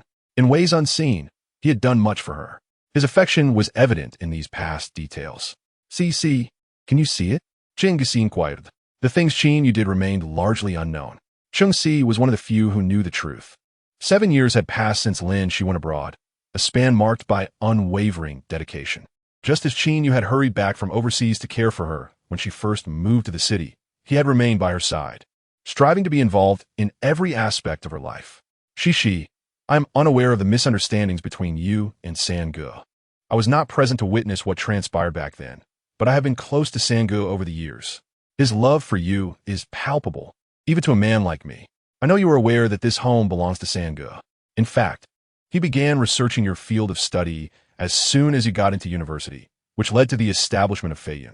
He wished to provide you with an excellent working environment in which to showcase your talents. The apartment you reside in is essentially an investment of his, with one unit on your floor intentionally left vacant to prevent disturbances from neighbors. Qin Yu continued from the moment you left for your studies. Sangu meticulously prepared everything in anticipation of your return. Chapter 103. Visiting Qin Yu. No one knew when Lin Xi would return to the country, or if she would return at all. Yet, Qin Yu had made ample preparations, covering every conceivable aspect of her needs and patiently waiting for her for 7 years. This had led Qin Yu to jest that he was a lovesick fool. Who could have imagined that Qin Yu would go to such lengths for a woman? His devotion ran deep. Qin Yu found himself moved by Qin Yu's actions, pondering whether Lin Xi felt any emotional turbulence at all. Could she truly remain oblivious? Based on his understanding of her, it seemed implausible. Lin Xi's aloof demeanor served merely as a protective facade. Her heart was softer and more sensitive than anyone else's. Despite Qin Yu's earnest words, Lin Xi remained unresponsive, merely gazing at him in a daze. Sighing, Qin Yu gently ruffled her hair, explaining that fourth brother's intention was simply to convey that Sangu was sincere and that his efforts were worthy of her acknowledgement. As for everything else, it was up to her discretion. He withdrew his hand, nodded, and smiled at her, encouraging her to go ahead. The burden of being caught in the middle was undeniably uncomfortable for Qin Yu, who felt torn. He hoped Lin Xi would respond to Sangu's feelings, yet feared that if she truly held no affection for him, his words might inadvertently bind her. Hearing a voice behind him, Qin Yu turned in surprise, expecting Lin Xi to express something, only to see her smile and politely wish him a safe journey. It was clear she bore no feelings for him. Qin Yu set aside his emotions, waved dismissively, and told her to head inside. Once home, Lin Xi placed her suitcase aside, lacking the motivation to unpack. She sank into the sofa and opened WeChat, briefly updating Engineer Chun on the current situation. Subsequently, she called Manager Wang of the Huasheng RD department. This time, he did not reject her call. "Hello, Manager Wang, this is Lin Xi from Feiyun." "Oh, it's Team Leader Lin. My apologies. I was busy all day and was just thinking about those missed calls. I haven't had a chance to return your call." "That's perfectly all right." Such pleasantries were hardly sincere, but it felt inappropriate to expose the facade. Lin Xi smiled and shifted to the matter at hand, inquiring if he had received an anonymous email that morning. "Regarding that matter, Team Leader Lin, rest assured. President Shun personally called me and explained everything. I understand it was all a misunderstanding." "That's good to hear," Lin Xi replied. "I intended to discuss this with you face to face, but I had to rush back to Beijing due to some urgent family matters."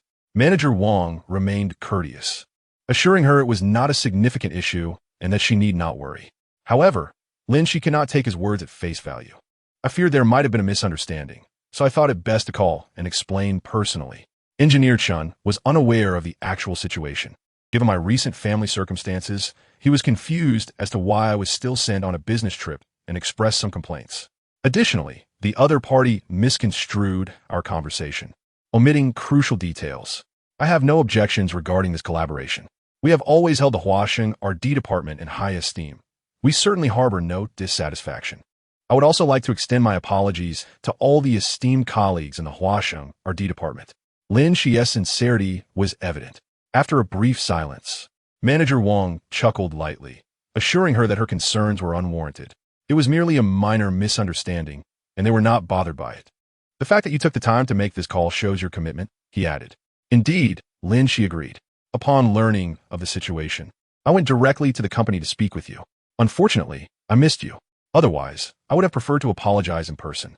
"Not being upset is the most important thing," Manager Wang responded. "How could I be upset? I completely understand. It's common for folks to vent their frustrations when work gets busy." Lin Xi acknowledged this, and, sensing the time was getting late, she decided not to impose further. "If there is anything else, feel free to contact me directly. Here's my number. You can save it." "All right, will do," Manager Wang replied. After tossing her phone aside, Lin Xi slumped onto the sofa and exhaled heavily. It was already 10 o'clock at night, yet sleep eluded her, leaving her unusually alert. The reason for her restlessness was known only to her. Qin Yu's words echoed in her mind, though she wished to avoid contemplating these matters. Silence brought forth uncontrollable thoughts of Qin Yu. She believed herself to be quite clever, convinced that her knowledge was sufficient. However, after listening to Qin Yu's words, she realized that her previous assumptions were merely the insignificant tip of the iceberg. Over the years, Qin Yu had done far more for her than she had ever imagined. As the clock approached 11, Lin Xi, exhausted, shut her eyes. In the next moment, as if resolute, she opened her eyes, grabbed her coat from beside her, and stood up. In the deep of night, at a private hospital in Beijing, she sought out the ward where Qin Yu was located. Upon hearing his name, the night shift nurse at the station awakened from her drowsiness. She scrutinized Lin Xi, furrowing her brow, and said, "There is no patient by that name here." It was clear that Qin Yu had briefed her in advance. Lin Xi struggled to explain her identity to the nurse, ultimately deciding to call Qin Yu. "Yes. What is the matter, sister?" Qin Yu preparing to rest, sounded a bit groggy, as if on the verge of sleep. "I'm at the hospital. Please inform the staff so I can check on Sangge." "What?" Chung Si suddenly opened his eyes wide, instantly alert. "You're at Sanggu's?" "Yes." At the nurse station, Lin Xi replied truthfully. "Just wait a moment. I'll make a call. Don't leave yet. It will be quick." Chung Si feared that if he delayed, she might change her mind and slip away. Within 3 minutes, the internal line at the nurse station rang, and the on-duty nurse, a bit surprised, looked at Lin Xi before leading her inside. At this hour, Qin Yu was already resting. The lights in the ward were off. Lin Xi pushed the door open, using the corridor's light to navigate. Once inside, the nurse turned on a bedside lamp before departing. After gazing at the peacefully sleeping figure for a while, Lin Xi sighed and sat down in the chair beside the bed. Chapter 104. Maintaining distance. It was late at night, and in the VIP ward, the atmosphere was so quiet that only their gentle breaths could be heard. Qin Yu appeared to be in deep slumber, undisturbed by her presence. Lin Xi questioned her own motives for being there, unsure of what she intended to do, merely sitting and staring at Qin Yu's profile in a daze. In her memories, it seemed she was always the one asleep, while Qin Yu silently kept vigil by her side. This role reversal was a novel experience for her. She recalled a time when her sense of security was severely lacking. Each night, she would fall asleep to the sound of his voice, and on weekends, while he worked, she would finish her tasks and nap at her desk. She would always ask him to wake her in half an hour, but he would often delay, allowing her to wake naturally. When she inquired, he would smile and say, "Seeing you sleep so soundly, I couldn't bear to wake you." If anyone else had said such words, she would have deemed them insincere and flirtatious. Yet, this was Qin Yu, the taciturn and serious Qin Yu. Lowering her gaze, Lin Xi clenched her hands, pinching her fingertips to maintain her alertness. Suddenly, her phone in her pocket vibrated, startling her. She instinctively glanced at the figure on the bed, relieved that the vibrations were quiet enough not to disturb his rest. Lin Xi dimmed her phone's brightness and opened WeChat to check the message. It was from Chung Si, expressing concern about her late arrival at the hospital. This was a valid question, as she herself did not know the answer. She had pondered at home for a long time, attempting to focus on work, contemplating everything from chip research to the 10-year plan for Feiyun. She had scrutinized every thought, until finally, her mind was solely occupied by Qin Yu. It seemed an impulsive urge had propelled her to leave, and by the time she realized it, she found herself at the hospital entrance. After a lengthy moment, Lin Xi responded, "I couldn't sleep, so I thought I'd come see Sangge. I lost track of time. He's resting, and I'm preparing to leave." Soon, the note above her head changed to indicate the other party was typing. After a few seconds, Chung Si sent her a voice message. Fortunately, she had set her phone to vibrate. Otherwise, the ringtone would have certainly woken Qin Yu. She could not shake the feeling that Chung Si was doing this intentionally, but she had no evidence. She pressed the hang-up button and typed, "I'm still in the ward, can't pick up." Chung Si replied with an OK emoji and then fell silent. Lin Xi stared at the chat window for a long time, waiting for Chung Si's message. Just as she thought he had gone to rest, Qin Yu's phone on the bedside table suddenly lit up, followed by the sound of a notification. The noise reverberated through the otherwise quiet ward like a thunderclap. Lin Xi's breath caught, and she hurriedly pressed the hang-up button, but it was too late. Qin Yu, who typically had a light sleep, was easily disturbed by even the slightest noise. Given his sleep disorders over the past 2 years, he could not tolerate any sound while resting. His bedroom at home had been specifically soundproofed.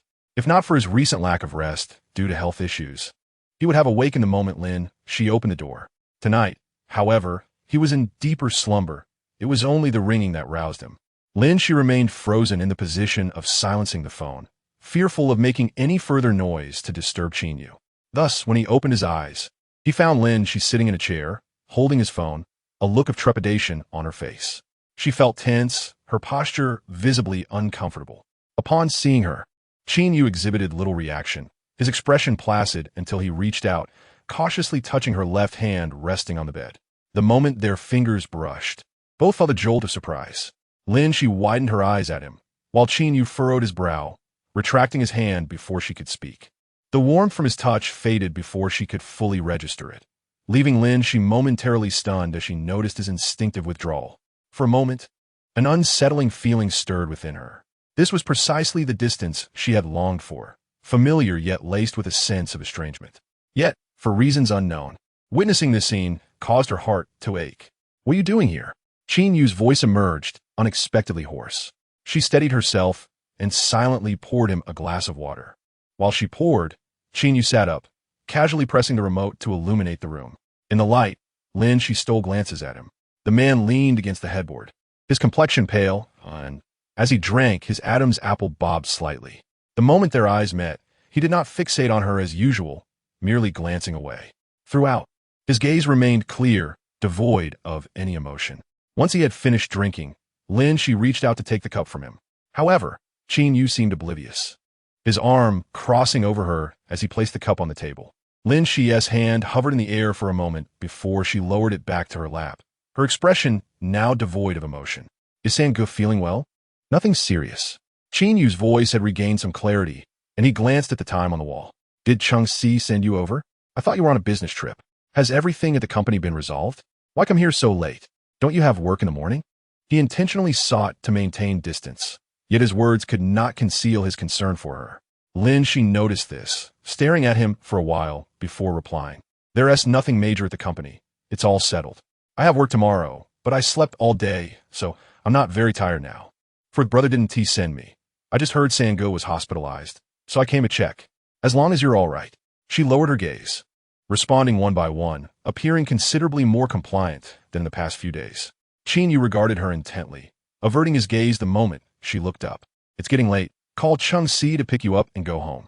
He seemed disinclined to engage in further conversation, and Lin Xi nodded in acknowledgement. Take care of yourself, dear brother. Your health belongs to you, and it is not worth sacrificing for the sake of others. How reckless must one be to drink oneself into the hospital?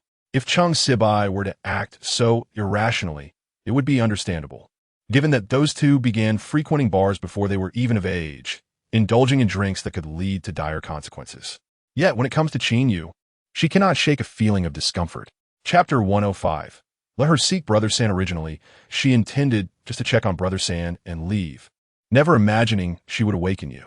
Lin, she felt a tinge of guilt, offering an apology before rising. Brother San, please rest well. I'll return to see you in the daylight. Qin Yu fixed his gaze on her retreating figure for a moment, his voice low and icy as he replied. There is no need for you to come. Lin, she responded with a nod, obediently asking, when will Brother San be discharged? Tomorrow. Qin Yu, seemingly aware of her unspoken thoughts, dismissed her intentions. You need not come tomorrow either. I am not ill to the extent of requiring your assistance. Focus on your own affairs and take care of yourself. You need not worry about me. With her back turned to him, Lin Xi remained silent for a while, absorbing his words before finally nodding in agreement. Wait here for Chung-si to pick you up, he instructed, halting her exit. Lin Xi intended to take a taxi home, but Qin Yu's firm demeanor compelled her to sit back down. He dialed Chung-si, requesting him to come by. Chung-si had already begun his journey, having extricated himself from bed as soon as he received Lin Xi's message. During this time, the hospital room fell into a profound silence. So quiet one could hear a pin drop. Lin Xi sat in a chair, engrossed in her phone, the dim light illuminating her delicate features. Strands of hair slipped from her shoulder, obscuring her expression. She had anticipated a tacit understanding between them would allow for continued silence until Chung-si's arrival. However, unexpectedly, Qin Yu initiated a conversation. You are aware of the matters regarding the house, correct? Yes, Lin Xi replied softly. Given the circumstances, it is best to remain there. Abruptly moving would only cause concern for Aunt. True to form, Qin Yu quickly discerned her thoughts. Lin Xi indeed harbored intentions of relocating. The property currently rests under Chung-si's name. Should you wish to purchase it, simply consult him. The specifics are for the two of you to discuss without my involvement. Understood. Make sure to arrange your work in these coming days. For grandfather's birthday banquet, return early. I will send someone to fetch you the night before. The venue is already booked, and Chung-si will take you to sample the dishes during the day. As ever, he meticulously planned for her, considering every detail. Lin, she remained silent, merely nodding in acknowledgement. The banquet for grandfather is of great significance within the family. With the eldest, Lin Chun, absent and the second brother still overseas, the preparations naturally fell to Qin Yu. Despite being her grandfather, she benefited from being the youngest, never needing to worry about such matters. When Chung-si arrived, he lingered outside the door for 2 minutes, peering through the glass window. The atmosphere appeared even more strained than he had anticipated.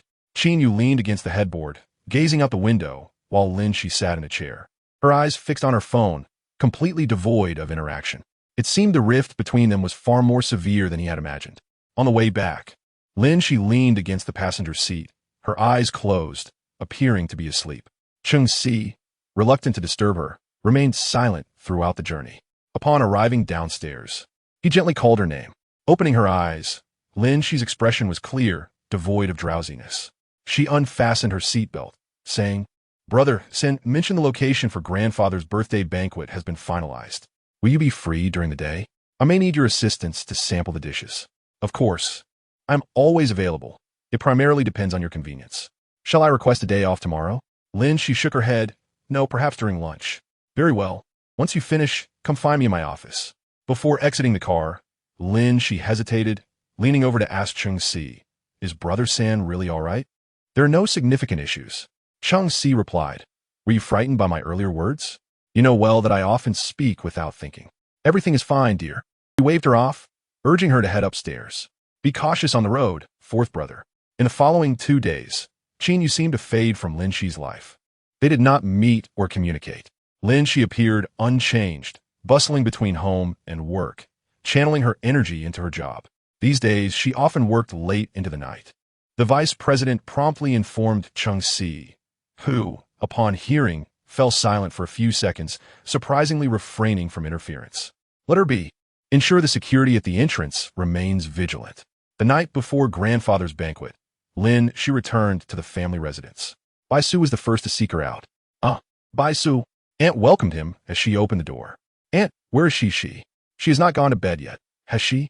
"Not yet. She is on the balcony handling some emails." "How is there still so much work to do at home?" "She has been sitting there for an hour without moving." "Those of us in research tend to be busy," Su chuckled. "We contribute to our country, and once this project is completed, our She will surely excel." Aunt laughed. "Indeed, She truly brings honor to our Lin family. Although I do not understand the field, your fourth brother speaks highly of her talents." Bai Su nodded in agreement. "All right, you may go find her. I will press the clothes for grandfather to wear tomorrow." After bidding farewell to Aunt, Bai Su sought out Lin Xi. He pushed open the slightly ajar door to the balcony and, without a greeting, took a seat opposite her. Lin Xi had heard the commotion outside earlier, so she was not startled. Her gaze remained fixed on the computer screen.